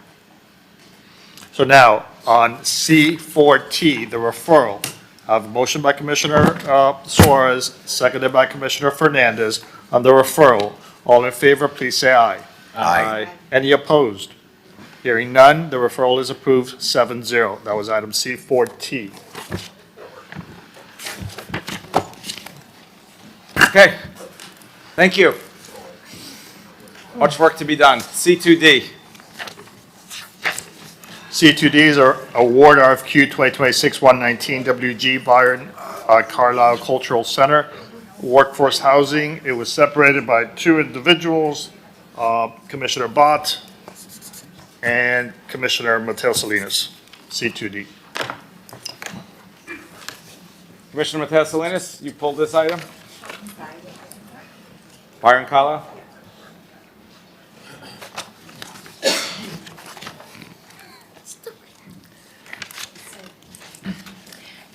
Hi, Christy. Hi. I had some issues with this, and I wanted to understand a little bit more about how this was rated when it went back to the committee. And I couldn't read in the memo what the scoring was and how that worked out, but I know that there have been some issues with this award, and I'd like to revisit it a little bit here. Sure. So to answer your question, the RFQ contemplated if a short list was approved by the city commission, which it was approved in April, that when the committee would reconvene to reevaluate the proposals, it would be based on the same criteria set forth in the RFQ. So the subsequent evaluation committee that was held just recently, it was based on the same exact evaluation criteria. However, it was only for the three shortlisted firms, which were all ranked, top ranked in the first evaluation committee. And what were some of the criteria that were used? So some of the criteria was the experience and qualifications of the proposing firm and team. This includes the firm that was the bidder, the prime proposer. It also includes any other key team members. And then the next criteria was for the financial analysis firm that was part of the team. So it was evaluating their experience and qualifications. Then it was also their best practices. So the sections I'm going through is the tab of their proposals, which is the information that they included for the committee to evaluate. Best practices, and then the next tab was their approach and methodology that they've used on prior engagements to accomplish similar scope of work and projects similar to what the city was looking for. And apparently the first place and the second place, there was a difference of 1 vote? Or 1 point? So Is that the right? ranking in the final evaluation committee was it takes the low aggregate scores. So what that means is each individual committee member's ranking. So for example, if I was a committee member and I ranked vendor A a certain amount of points, but they were my first ranked, and vendor B a certain amount of points, they were my second ranked, and then the next would be my third ranked. We total the ranking of the vendors, of the committee members. And so the final was 13 low aggregate for Brooks Scarpa. They landed in second place, second ranked. Caller was a low aggregate of 17 points. Their rank was third place, and Stantec was 12 low aggregate points, so they were ranked first. Okay. So the lower the aggregate, the better the rank. So the lower the aggregate, the first rank, and so on. And the first ranked, where are they based out of? Give me 1 second.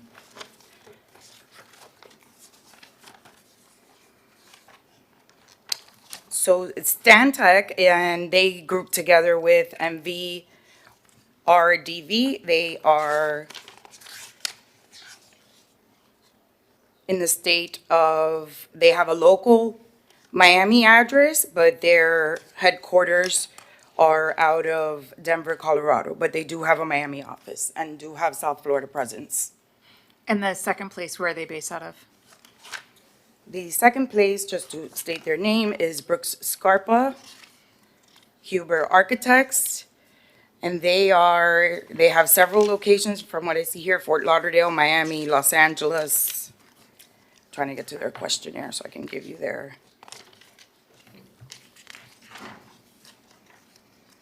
They do have local presence also.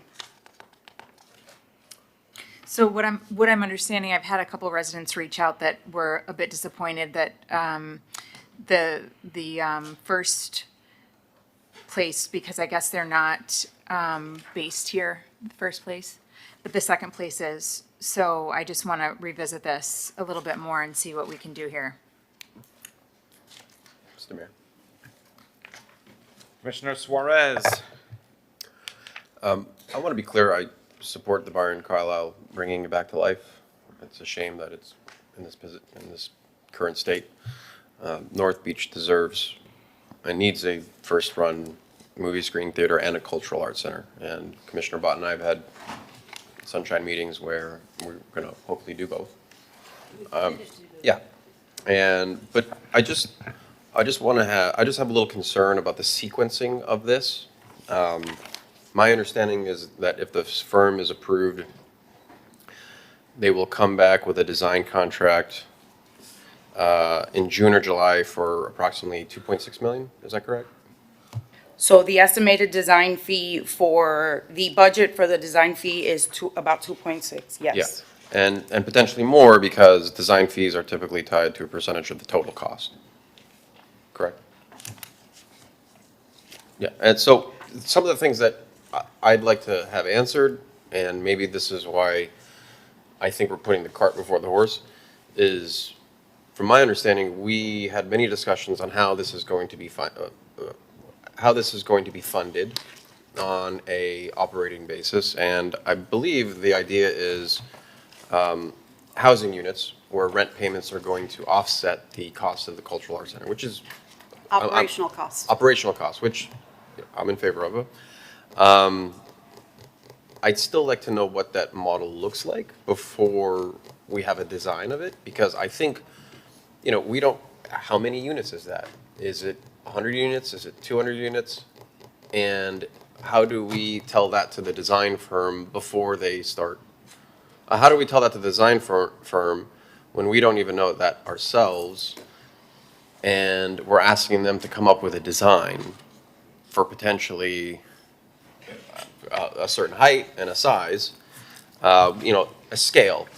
So without having sort of that basic information, how are we going to tell a design firm to design something that, we don't necessarily know the economics? And look, I think that's some unanswered questions that need to be answered before we move forward with something that's $2.5 million.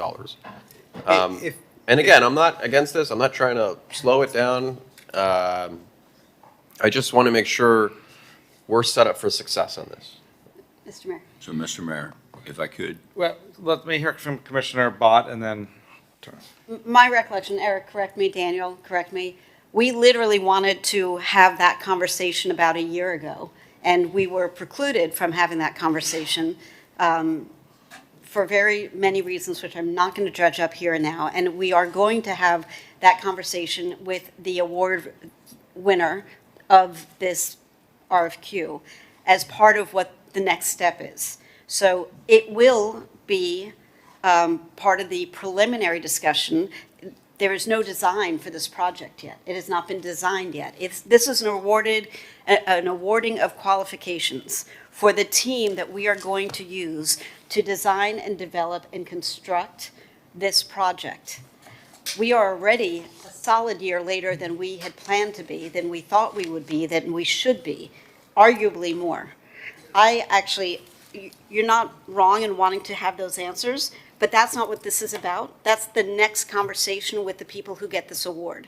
What today is about is who gets the award. And I actually also pulled this because I have some very significant concerns about who is getting this award. And I'd like to, with your permission, pivot to that, because those questions are excellent questions that will be discussed and figured out with whoever gets the award. So I'm okay with pivoting, but just to be clear, before we award any sort of money, especially in the millions of dollars, I certainly would like those questions answered. But we have to pay them to be our partner to create the temp. I We're thought this- hiring. I thought this was to just approve them so that they can come back with a No, that would have invoice. been a consultant to give us the answers to the question. This is, we are now hiring these people to work with us to get to the finished product. Is that correct? Okay, which includes the template of how many units, at what price, do we take the 7th floor, and that's all market rate price because it's got the best view? That all is going to be the very next conversation after the contract is awarded. This today is about awarding the contract. And the 3 people who are shortlisted, because they were in a dead tie, we were supposed to have had this conversation last month. But the 3 top respondents were in a dead tie. And that is what we are trying to get awarded today. So we cannot ask them to do the work that we are going to embark upon together over the next few years if we don't award the contract and then finalize the contract and then start the work. And one of the preliminary things that we will be starting the work is how do we design what we want and how do we put all the pieces together? And not to be, Monday morning quarterback, but do these design firms understand that the housing component is a big part of this project? Yes. Where, It was made crystal clear. Correct. so was that part of the process then? Of the qualification process for these? Correct. They were advised that that was one of the interests of the city, and actually, that's why one of the tabs was specifically asking for a financial firm that can do the analysis related to the workforce housing. And not to back up too much, but I thought we wanted staff to also do that analysis. Correct? Because I remember Commissioner Magazine saying he believes in Daniel to do that analysis for us, right? I mean, that's what you get paid for. So That was in the confines of the consultant discussion.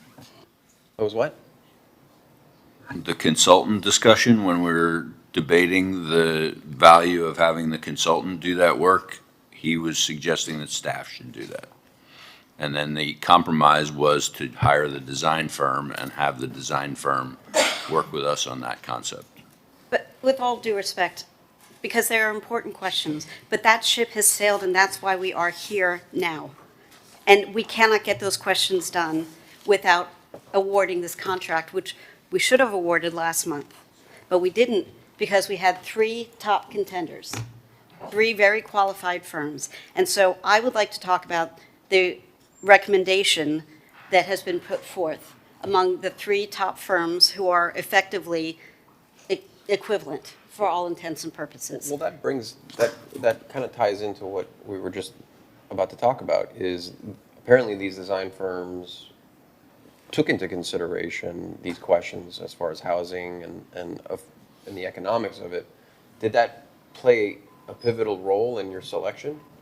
They provided all their experience and qualifications. This was a request for qualifications, so they provided their experience and qualifications related to the either workforce housing or cultural component. So they provided in their proposals, whether they were, again, the proposer, the design firm, they provided any projects that they may have worked on that were relatable to what the city is requesting. So all of that was reviewed by the evaluation committee. So I Through guess the we're mayor. back on the topic of the qualifications, right? Yeah. Okay. So for all intents and purposes, these firms are effectively the same. Minor discrepancies of some people thought this was better, some people thought that was better. I would respectfully suggest that given that this has been a project that I was involved with since 2018, that has an enormous amount of neighborhood concern and people who have been involved with it for a long time are part of one of the bidding teams. I would like to respectfully suggest that the team that gets the award, because the top 3 were effectively the same, actually goes to Brooks Scarpa, because they've been involved, some of the team members have been involved for a good chunk of time, And I think that they would be the best stewards for this project going forward, given their sensitivity to the neighborhood, to the needs of the community, for the history of how we've gotten here. And I would like to make that motion that we do not accept the administration's recommendation, but we go ahead and award it to Brooks Scarpa.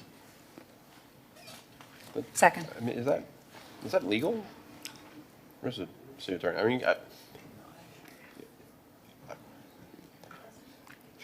If it's the will of the commission, it can be. I would just ask if we can get clarification on if we were to negotiate with Brooks Scarpa initially, and if negotiations fail, we move on to Stantec, and then we That's move, fine. and then we move on to Caller. That would be fine. but Commissioner, respectfully, it went through a process, and the city staff agreed to put, who was the first place? What's the name? Stantec Architecture. Stantec, to be the lead design. And I just think it's a little inappropriate for us, just because we may have a relationship with, what's the second, what's the? The second one was Brooks Scarpa. Scarpa, yeah. That we kind of suspend that process and go with a firm that we know. And listen, I'm not saying that they've done excellent work. Obviously, they did Bayshore Park, and it turned out great. But I think it's starting to be a little slippery slope where we say, you know what, that we went through a process. We're going to now tell people who bid on our city to do projects that, you know what, because we're politically connected to this person or we know this person and they've done already a good job in one neighborhood, we're going to just have to favor them anyways. And we're kind of I'm sorry. I'm going to clear my name because I really find that suggestion is not appropriate. That is not what I'm doing. I am reflecting the will that I've heard from multiple residents, from people who have been involved with Byron Carlisle since 2018. I feel like if we have 3 people who are so good that we had to go to a second round of vetting, the difference is in millimeters, that why would you not go with the organization that has desire and history and a feel for what the community wants? I really resent the implication that you're making, that it's because I'm doing a political favor for somebody. I'm not saying a political favor. I'm just saying that there's a conflict of interest. And look, I mean, you cut me off, and I'm more than happy to discuss this with you. But look, I just think that we're sending the wrong message to people and vendors who come into our city and say, you know what? We're sorry, you went through the process, won a second round, but you know what? At the end of the day, even though you still got first place, and whether how much of a difference that made with millimeters, yes, but they still got first place. We're not going to give it to you because of how we feel, or we've got some emails that say that we like this firm. I don't think that's good government. I think we have a process in place. And people have applied, and it took a long time to do this. And I just think it's a bad look. I think first place, I mean. Respectfully, Commissioner, we disagree with the administration all the time. We just spent how many hours talking about the sewer and water rates? The administration clearly has a very strong opinion about what we need to do, and we have chosen to take a different path. If I have a conflict of interest, because this was a thing that I worked on since long before I ever contemplated being a commissioner, well, I guess we all have conflicts of interest then on things that we advocate for because we have deep knowledge about. If you want to make it fair, maybe they can just present, the top 2 can present to us at the commission level. There's just no basis to say we should pick this person over this person. There's really no real basis for us up here to say that, other than we know them, right? I mean, they went through 2 reviews, right? They went through 2 reviews. They went through many rounds of interviews, analytics, and we're just up here saying, you know what, we don't like it. We're gonna go with number 2. If we're gonna be fair, then let's give the first place an opportunity to say, hey, this is our vision, this is our qualifications. Have them come present to us. Maybe that's the more fair approach to how we do this. And I'm not trying to change the process. I'm just saying, like, look, I think this is really bad. I think this is a bad precedent to set, that we're just gonna disband this robust process that went through. And I think this is different than our water rates, because that's more of a legislative priority. This is a simple design and who we hire. I was not privy to these conversations for this review process. None of us were. So how are we in a position to make that decision then? Monica Mateo Salinas. I just want to, this is something that I had mentioned when I had first commented. I was trying to understand what were some of the requirements and what was the process here, and why did one score 1 point higher than the other? And I would like to understand that process to what were the requirements and what were, all of that. So, maybe we should defer this a month so that way we can understand what exactly was asked and how it was, the point system and some of the other requirements. I mean, that's why I was asking where these companies are based. I don't, are they, one of them in here is Florida-based. The other one, I didn't say where they're based in the memo. So maybe we should defer this a month to understand this process a little bit better and what exactly the grading scale was and who graded how. Because I've been approached by residents about this. This is, again, not any type of connection or anything. It's residents that live in North Beach that have reached out to me to say, hey, what happened here? So that's why I'm trying to understand how this was graded and how it was ranked. I'd like to understand a little bit more about, the resident input versus staff input and how that all played into it. So I guess. Okay, so the item's been deferred and it has a second. Mr. City Clerk, would you call the On the vote? deferral, I have a question on the deferral. Because this is a procurement item. We usually follow staff recommendation on procurement items. And I'm not familiar enough with all of this that has been discussed now. Am I allowed, Mr. Attorney, to be briefed by the procurement director, by the city manager on this without violating the code? I'm glad you asked, because that was why I turned on my microphone. If the contract is not awarded, the cone of silence will remain in place until such time as the contract is awarded or the procurement is Can we passed. still be You can briefed? speak to the city manager because he City has made a manager? recommendation, not the procurement director. So I can speak to the city manager. Am I allowed to speak to You can speak to the manager residents? and to me, Am I allowed to speak to residents on the yes. issue? As long as they are not involved in the process, they are not affiliated to any of the vendors involved. Okay, because I Or didn't on the start committee, or on the committee, I'm sorry to interrupt. because Or I on the didn't committee, yes. start to receive concerns about this until late last night, when all of a sudden, you read the memo and staff's analysis and the rationale for selecting the vendor, it all makes sense. And we usually don't meddle with procurements because there's usually a very, defined process that we like to follow.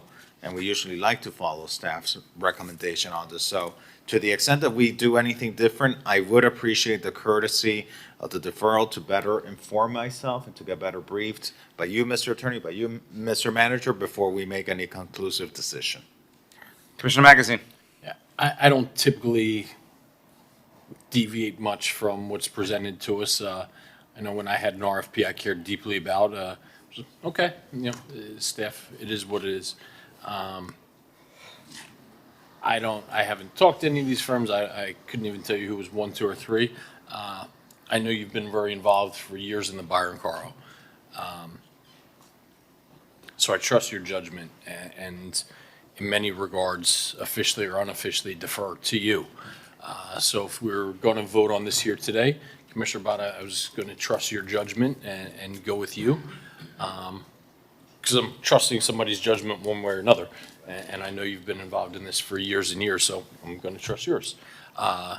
If we are going to defer it, and given the limitations that we have, why I was going to vote in favor with you, part of it was to keep this process moving along. But if there's the will of the body to defer it for another month, does it make sense to have the two firms come here and speak in front of us? Because next month, I'll tell you, I'm going to make the same calculated decision. Well, do I take staff's recommendation, or do I trust my colleagues that have been very intimately involved in this process for years? And I'm going to side with my colleagues that have been very intimately involved in this process for years. But it would have some more merit if both of them presented in front of us. I wasn't going to suggest that initially because I wanted to keep it on track. But if we're going to defer it regardless, I'll leave it to you if you think that makes sense. If not, I'm cool. I think I told you where I'll probably likely side in a month, but I'll leave that to you. Are we even allowed to have them? Yes. Yeah, public commission meeting. I'd Okay, let's I'd call- love to see them present to us, and then, because if we're gonna make a decision, at least I wanna have some sort of basis on it, personally, and I think everyone else should, and then we can make a decision there. I mean, I don't think it's fair to just say to one person, no, sorry, sorry you wasted your time, but at least with this scenario, they at least have the idea to present. So can we require them to come to the next city commission meeting? Yes, I can make sure that they Great. attend. Okay. Let's call the vote. So this is on the motion to defer. I have a motion by Commissioner Mateo Salinas, seconded by Commissioner Fernandez, to defer to the June 24th meeting. Yeah. All in favor, please say aye. Aye. Anyone opposed? The item is deferred to the June meeting, C2D. Thank you. Thank you. It's called R7AD and R7C together. R7AD is settlement agreement among Penrod Brothers CMB and Boucher Brothers Pier Park. R7AD, and then, what was the second one? And we're hearing that with R7C, amend lease and concession agreement with Penrod Brothers. We first have to hear R7AD, correct? That is correct.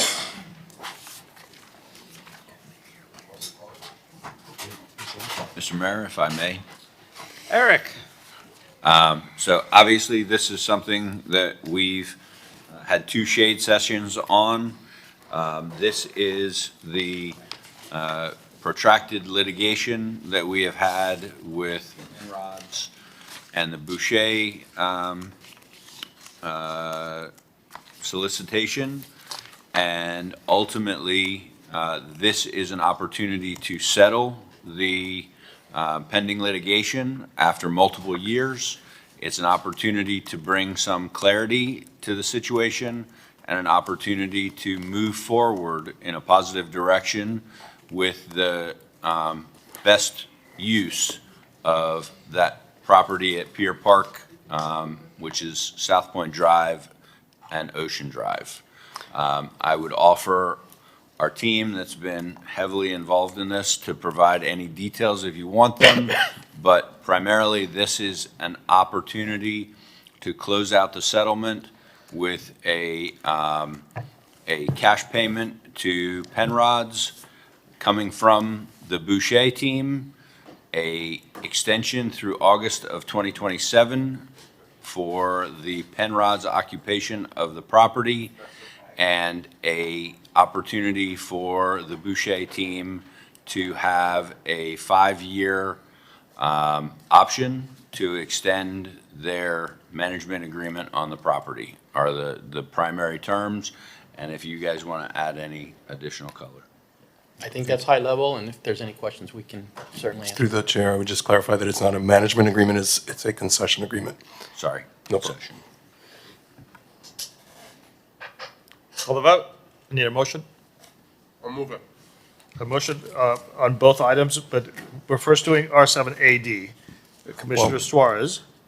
And just for the record, the item R7C is to approve the Penrod lease extensions, which are contemplated by the settlement.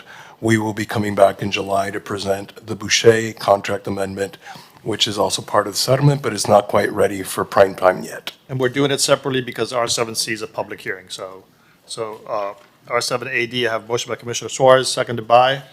Second. Seconded by the mayor. R7AD, all in favor, please say aye. Aye. On R7C, may I have the same makers, Commissioner Suarez and Mayor Minor? Yeah. It is a public hearing. I see no one in Zoom, no one in the audience requesting to speak. So on R7C, all in favor, please say aye. Aye. Anyone opposed? Hearing none, R7C is, it passes, and there were no public, members of the public requesting to speak. Thank you. Thank you very much. Thank you. So the Penrod concession agreement amendment needs to go to the planning board in July, and then it will come to commission on July 22nd. I'm sorry, the Boucher contract amendment.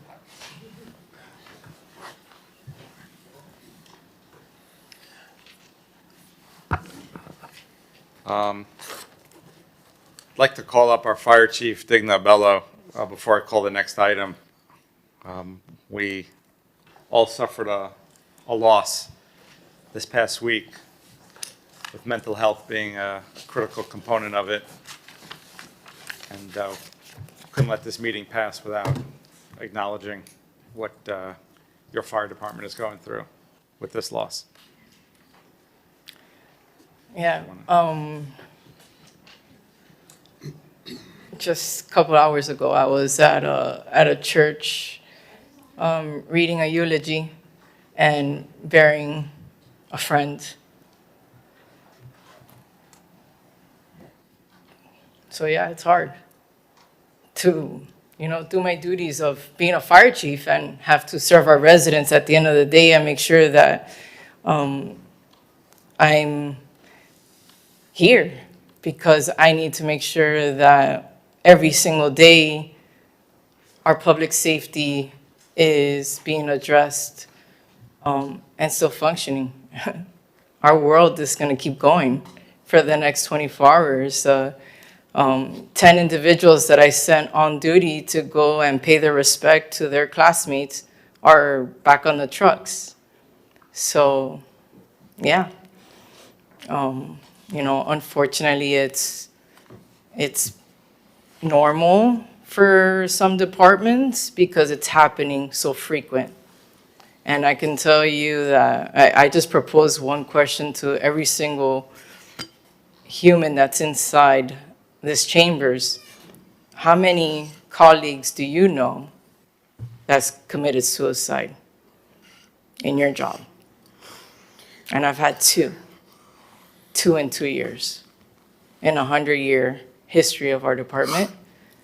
Miami-Dade County has had 8 in the fire chief's leadership, and just 6 months ago, he had another one.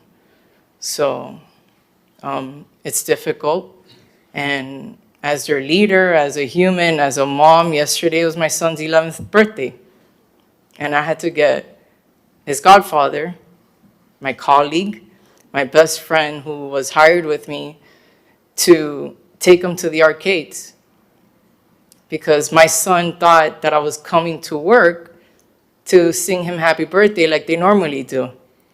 And I had to tell him, no, I'm not joking. And he goes, yeah, you are. And I had sent PJ the picture earlier, and because it's a firefighter trait, we're always playing prank on each other. And this was a picture of the same group of individuals. This was C-shift. And he thought that we were coming to work. No, it's just because his mom forgot her jacket to the funeral that she was supposed to attend to. So I had to get my best friend to take him to the arcades so I can go and be there present for the viewing and today as well. And, I was one of the 4 people that was at the house to watch my friend, 18 years known on this job, in the condition that he was in, and I would have never known, because I had just seen him 2 days before. He had just taken my bags out of my car, and you can't tell. And, you know, it's difficult. Chief, two questions. You made some, it's alarming how often this happens to firefighters. Why? Why do you think why do you think that is, and how can we help? So I can tell you, and I don't want to speak on behalf of the police chief, but I have a very close relationship to the police department. And we have to almost like desensitize ourselves. Like, you can go home and just had a horrible day, and now you have to change your hat and be a parent. Forget about the day that you just had. Those individuals that went to the sailboat accident, a couple weeks ago, the guy just got charged. We're just getting over that incident. And now those two young men who've had less than 2 years on the job, who are 23 and 24 years old, may have to look at pictures, relive that whole entire day all over again. So it's because we are here 24/7. Corporate America goes home. But again, I'm not speaking just for firefighters. I have dispatchers that are answering 911 for police, fire, residents, the public works, Cinco, yes, that was a brand new fire engine. And they were going to someone's house that was flooded. At 3 o'clock in the morning, the last thing, I can't even imagine, they probably pooped themselves in that truck because you're just driving down the road and all of a sudden. So all of these things is compounded and it's years of trauma. I can tell you I had a motorcycle accident at the Julia Tuttle, and when I arrived on scene, I go, hey, listen, I think she's 45 is dead on arrival. And I lifted up the girl's face shield on her motorcycle and from her motorcycle helmet, and she rode the guardrail on the Julia Tuttle with her body. Okay, she wasn't wearing the leather pants, and she was mangled, but her nails were perfect, her toes were perfect, but she wasn't wearing the right pants. And I lifted up her helmet shield, and she goes, please don't let me die. I was like, Please don't what? don't let me die. And I can tell you, approximately 4 years after that day, She died? she did it. But I'll tell you the story on that one. I was interviewing a firefighter. I was a background investigator at the time. And I'm like, why are you applying here? Because you come from a good department. He goes, because you saved my cousin's life. I go, who? And he goes, the one on motorcycle. I go, what? I go, she lived? And he goes, yeah. How is she? She had her leg amputated. And he goes, but don't worry, she's still riding motorcycles. And that was 4 years later. So I think it's just a compounded, trauma. And you're asking them to stop one call, go to the next, stop one call, go to the next. And eventually, I can't walk into a restaurant and act normal like normal people. Ask my wife. She's like, you're OCD. Why? Because it's programmed in my head. I want to face the exit. I want to face the doors. I don't go in. I know that if there's an emergency, I won't come in or go out the same door I came in. It's innate. It's ingrained. I'm not here for a pity party or anything, but to understand that what us fire department, public safety servants, the dispatchers, my ocean rescue guys had a construction accident on Ocean Drive. Police officers, to ask us 24/7. I can't tell you last Memorial Day I was off with my son. I can't tell you a spring break. This morning I'm writing the eulogy and I was rolling over those hours. I'm one of those that I lose my hours. We'll be losing my hours every year because there's just not enough time in a day to take off. And Commissioner, to your question, it's because it's 24/7. Because our clock does not end at 5 o'clock, the problems still go. If an accountant in finance, tell Jason, when your worker is missing, All right, we just ride that day without the worker. If the lawyer's not here today, we just ride the day. Not here. What I'm gonna do is just have a fire truck with 3 people on it. Oh, someone just called out, 2 people, you can't. So now I'm bringing in firefighters, forcing them on overtime because it still continues. And we're here. This gentleman gave 18 years of his life to this city. I'm at 23 years. I got hired when I was 21 years old. You know, and it's hard, and it just doesn't end here. You know, my wife is watching this because she feels like if she doesn't know what's going on, then she won't be in my life, because I get home and I'm just like, and we chose this life. I chose this life. How can we make it better? Yeah, and I think it's probably a good time, thank you, and I was kind of teeing up the discussion, but Commissioner Bott has an item. Let's call that item so we can sort of discuss it together, because that's what you're getting into now. R7AB, thank you, Commissioner Bott, and also co-sponsored by Commissioner Mateo Salinas. And PJ, I would like, could you? excuse me, I would like a direct answer from the chief. Well, we're going to get into it. But I would like to hear it from the chief. How can we make it better for you? And respectfully, Commissioner, I know you have a great proposal on, but maybe there's something else. And I Let's want to have hear it from come direct. out Well, as- I'm actually calling the item because, and then obviously the chief can continue, but they are related. So let's call the item so we have something. So R7AB is add a full-time mental health coordinator position for Miami Beach Fire Department. PJ, can you pull up this slide?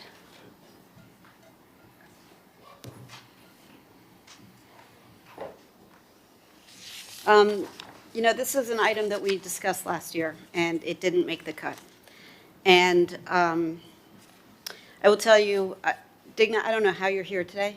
You are a tower of strength. Chief Jones, I know you've done the same thing as Digna, maybe not exactly literally with the same hours between eulogizing somebody and coming to commission to talk about what your needs are. You know, we talk, we're pretty cavalier about, we respect and honor and revere our public safety departments. The fact that people will run into a burning house or a flooded house or towards gunshots when everybody else gets the hell out of there. We're very cavalier about, well, do they really need new equipment? Do they really need this? Do they really need that? I was literally at an event the night that this happened. Eric, you and I talked as I was driving home. And at this event, I had the opportunity to meet a Miami Beach resident who is a practicing psychiatrist and a teaching psychiatrist at University of Miami. I was bragging to him about how great the fire department and the police department are at dealing with mental health issues in fields that normally do not take these issues on because everyone is too cool for school, too tough to admit that they need help.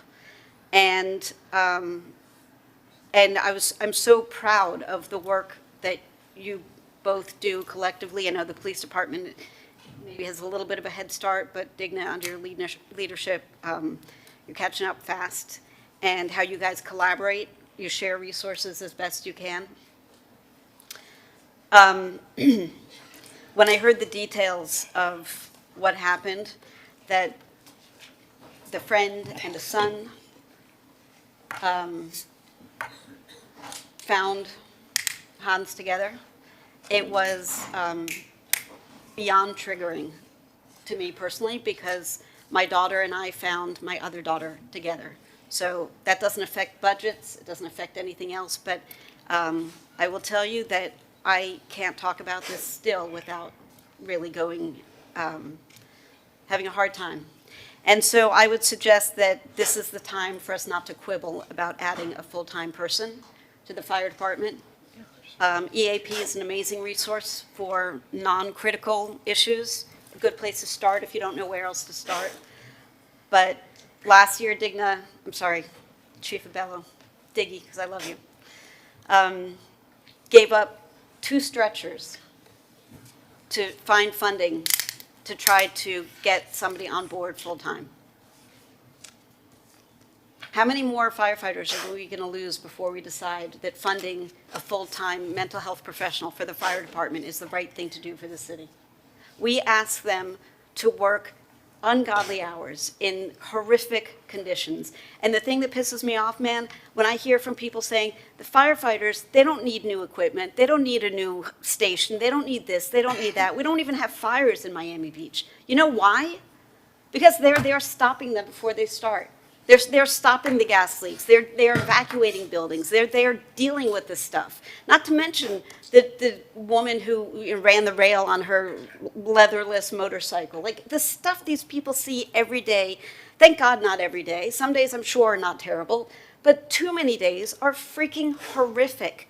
Most of us would take years of therapy to undo that PTSD. These guys, and guys being a gender-less term, these men and women in blue and in red go from one call to the next call to the next damn call. Then they have to go home and deal with family stuff or not. Then they have to deal with some crazy boss. Then they have to deal with some knucklehead in traffic the way we all do. But their trauma level cannot be understated. And for anybody who hasn't dealt with this firsthand, you are so lucky.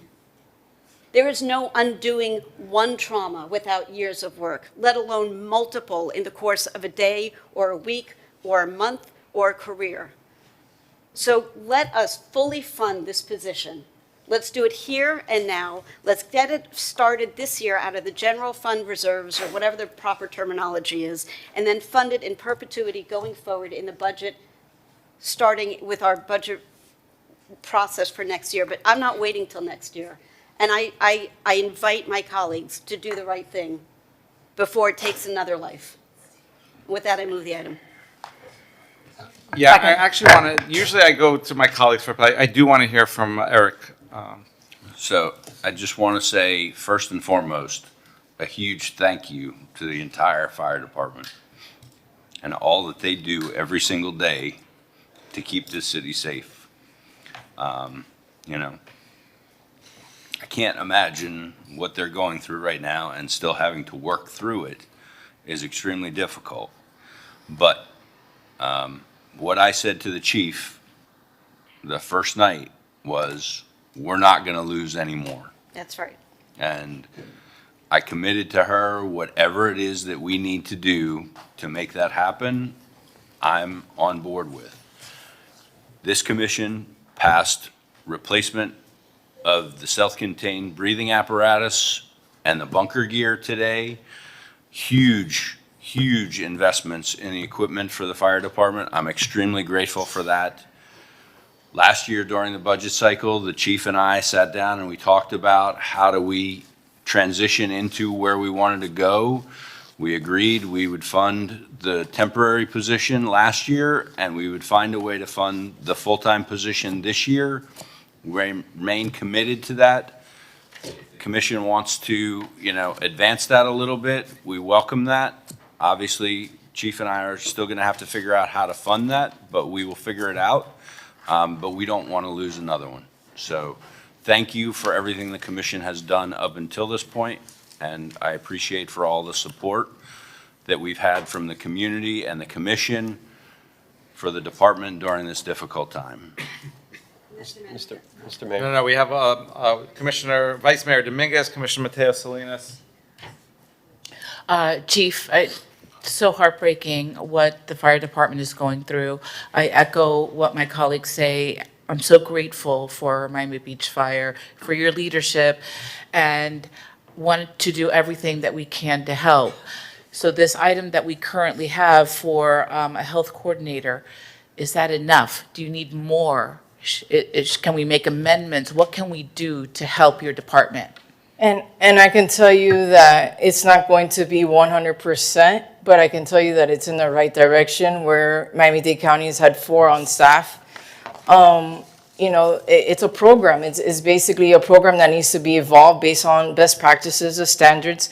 And for instance, there was an LTC that came out a couple weeks ago regarding the school behavioral health counselor. And if you notice those numbers, they skyrocketed from 1370 to 2522 because the data's there. And these are little kids. My son had a classmate that got a phone call from father, the school got a phone call from, the mother, like, took her life. Because, and now this little boy and the family and everything has to be, but look how important it is starting it at the school level, where there's one nurse that's going around, and if you look at, you know, what she was doing, mental resiliency, emotional IQ, it's everything. It's not just PTSD. It's being able to have someone there instead of waiting 2 weeks, 3 weeks, or the employee assistance program where it's a jack of all trades, helps you with taxes, helps you with a divorce, helps you with all these things, versus someone that we know is there on our behalf in the betterment for us, without retribution, without fear of losing your job. I don't need it, you know, fear of that, and a safe place where it's readily available. And that's just a start. Again, I have my dispatcher, Ocean Rescue, the police department. I've been using their hostage negotiator to come and do the briefings, debriefings at our fire stations, because it needs to evolve, and the men and women need to know that there's other resources available to talk to someone that can say, hey, by the way, we can get to the other side of this divorce. Is not going to end. And unfortunately, that's what happened with this gentleman that day. He went to court and he was losing his life, basically what we call our lives. He'd been working so hard for 18 years, and he just didn't know how much he was loved. You know, so is that going to be the 100%? It's not, but I can tell you it's the right direction to start somewhere where it's not going to be up, you know, sorry, I have this like fly like buzzing around here like a no-see-um. You know, but it's a start in the right direction. You know, if I had a wish list of things, I'd be like, okay, look, these are all the different things that I need. But at a minimum, this is a start to know that the continuity and the resiliency and the program can develop, you know, and we can mirror our counterparts with the county. Not for us to always have to be dependent on other agencies to come and offer it to our men and women. Commissioner Fernandez. Oh, sorry, Commissioner Mateos-Salinas, I apologize. Chief, my deepest condolences for your loss and for the fire family's loss, and to every firefighter, every person that you have on staff and on your team. My deepest condolences. And I'd like to respectfully urge you to take bereavement leave. The fact that you're here right now is just mind-boggling, and you deserve some time off and some time away, as does your team. So I'd like to suggest, Mr. Manager, if we could ask for county assistance, so that way we're not forcing people to work, and we allow people to take some bereavement leave immediately. If that would help you, to whomever wants it, to take a couple days to step away, to be with their families and grieve. I appreciate it. And thank you, you know, Commissioner Fernandez and Monica, that you guys, you know, were there with me last night. I know when I had just left at 7:45 to go meet my son to cut his cake, Mr. Manager came as well. But thank you for at least allowing me to introduce you, you know, the gentlemen that are even more impacted because they feel that they missed something by not seeing it, you know. Through the Vice Mayor. Yes, Commissioner. Thank you. And Chief, you know, echoing the condolences to the entire department, that you see the love and the support that the men and women of the fire department have for each other. And I think it's a demonstration of the human quality of the individuals who we have working in that department. Is a reflection of who Hans was when you see the amount of firefighters who filled that funeral home. By the way, filling a funeral home in Westchester, in Miami-Dade County, is not easy. And they were all there in numbers, and what you would hear resonated, that he had courage, he had compassion, that he was selfless. That was what resonated in what people were saying. But this tragedy can't be in vain. This tragedy can't be in vain. It has to be a reminder, a painful reminder, that even those who spend their lives helping others may quietly be struggling themselves. And we're here for you always. Whatever you need, whatever your department needs, whatever resources, financial resources, positions, we've always been there with you. We will always continue to be there with you. And to our community, our family of employees and our residents out there, we need to keep on speaking up about mental health. We need to check in on one another. We need to seek help when needed. We need to take away the taboo that oftentimes surrounds that. It takes a lot of courage to speak up, and doesn't make you any less of a man, doesn't make you any less of a firefighter, any less of a police officer, because that takes great courage to seek that support and to display your vulnerability. That's a great strength in and of itself, and we'll always be there to support your officers. Chief, thank you. Thank you for coming Thank you. here and speaking from the heart. I literally can't imagine what it is for you right now to be here and speaking. And I think you said it so eloquently that we don't know what's going on in people's lives. Like you said, you were with him 2 days before, and you don't know what somebody is dealing with in their personal life if they're understandably not wanting to share it at work. I would like to ask our HR Director, Marla, to come up and share some of the things we do for mental health. I think that'll help with the discussion as we make decisions going forward. Mr. Mayor. Commissioner Suarez, then Commissioner Bott after Marla speaks. Thank you to the chair, Marla Ope. He's our Human Resources Director. The city does have a robust EAP program. It's an employee assistance program. It is free and available to every single employee and person in their household. I think I like to say to people, we all come to work and we know we have a paycheck and we know we have health insurance, but we also have this other very valuable benefit, which is, I believe you set a great starting point, EAP can be, to finding the resources that a person might need to help them cope with any kind of challenge. And we are frequently reminding employees that that is free and confidential and available to not just the employee, but every person in the employee's household. And so we encourage everyone to remember to take the time to speak to your coworker and take the time to speak to each other and say, do you need a smile today? Do you need a hug today? Do you need me to help you with something today? Those overtures that we can just take a moment to do can really help show how we care in the workplace and to each other. Each employee health plan, whether it is the city's Cigna plan or the police or fire health trust, also have behavioral health benefits that are quite robust. And those are the starting points for knowing how to take care of ourselves and take care of our own mental health. The city does have a wellness program. There's a great tie between our health and well-being and the ability to take care of our bodies so that we are exercising, eating right, and maintaining our health. So those are the types of things that we do as an institution to provide avenues for our employees.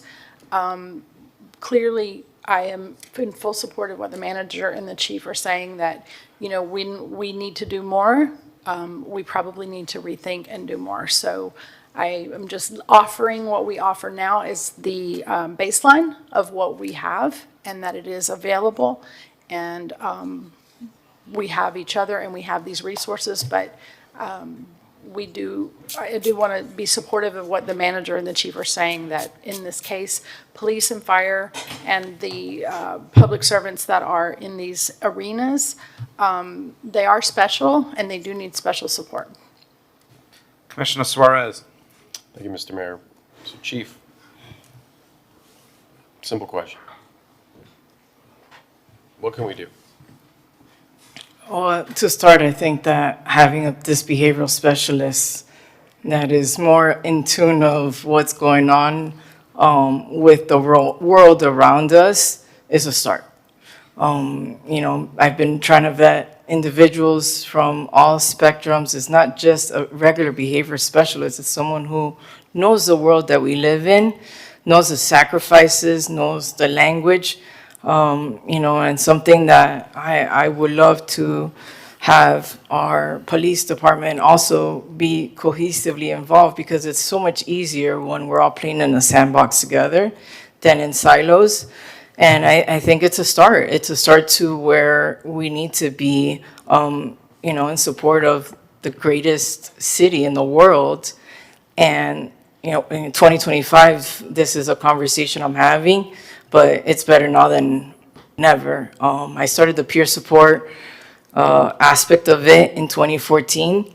We got our emotional support dog, Deco, that is still getting trained to not poop in the cars when we take them to places.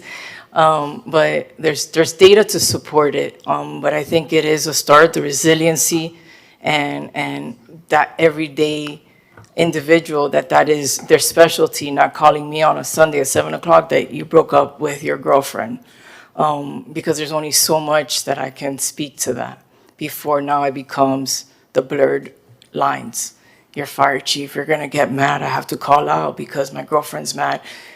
And I don't ever wanna give anyone that optic that, first of all, I'm Digna first when someone is calling me like that. Like, I make sure I take all of that out.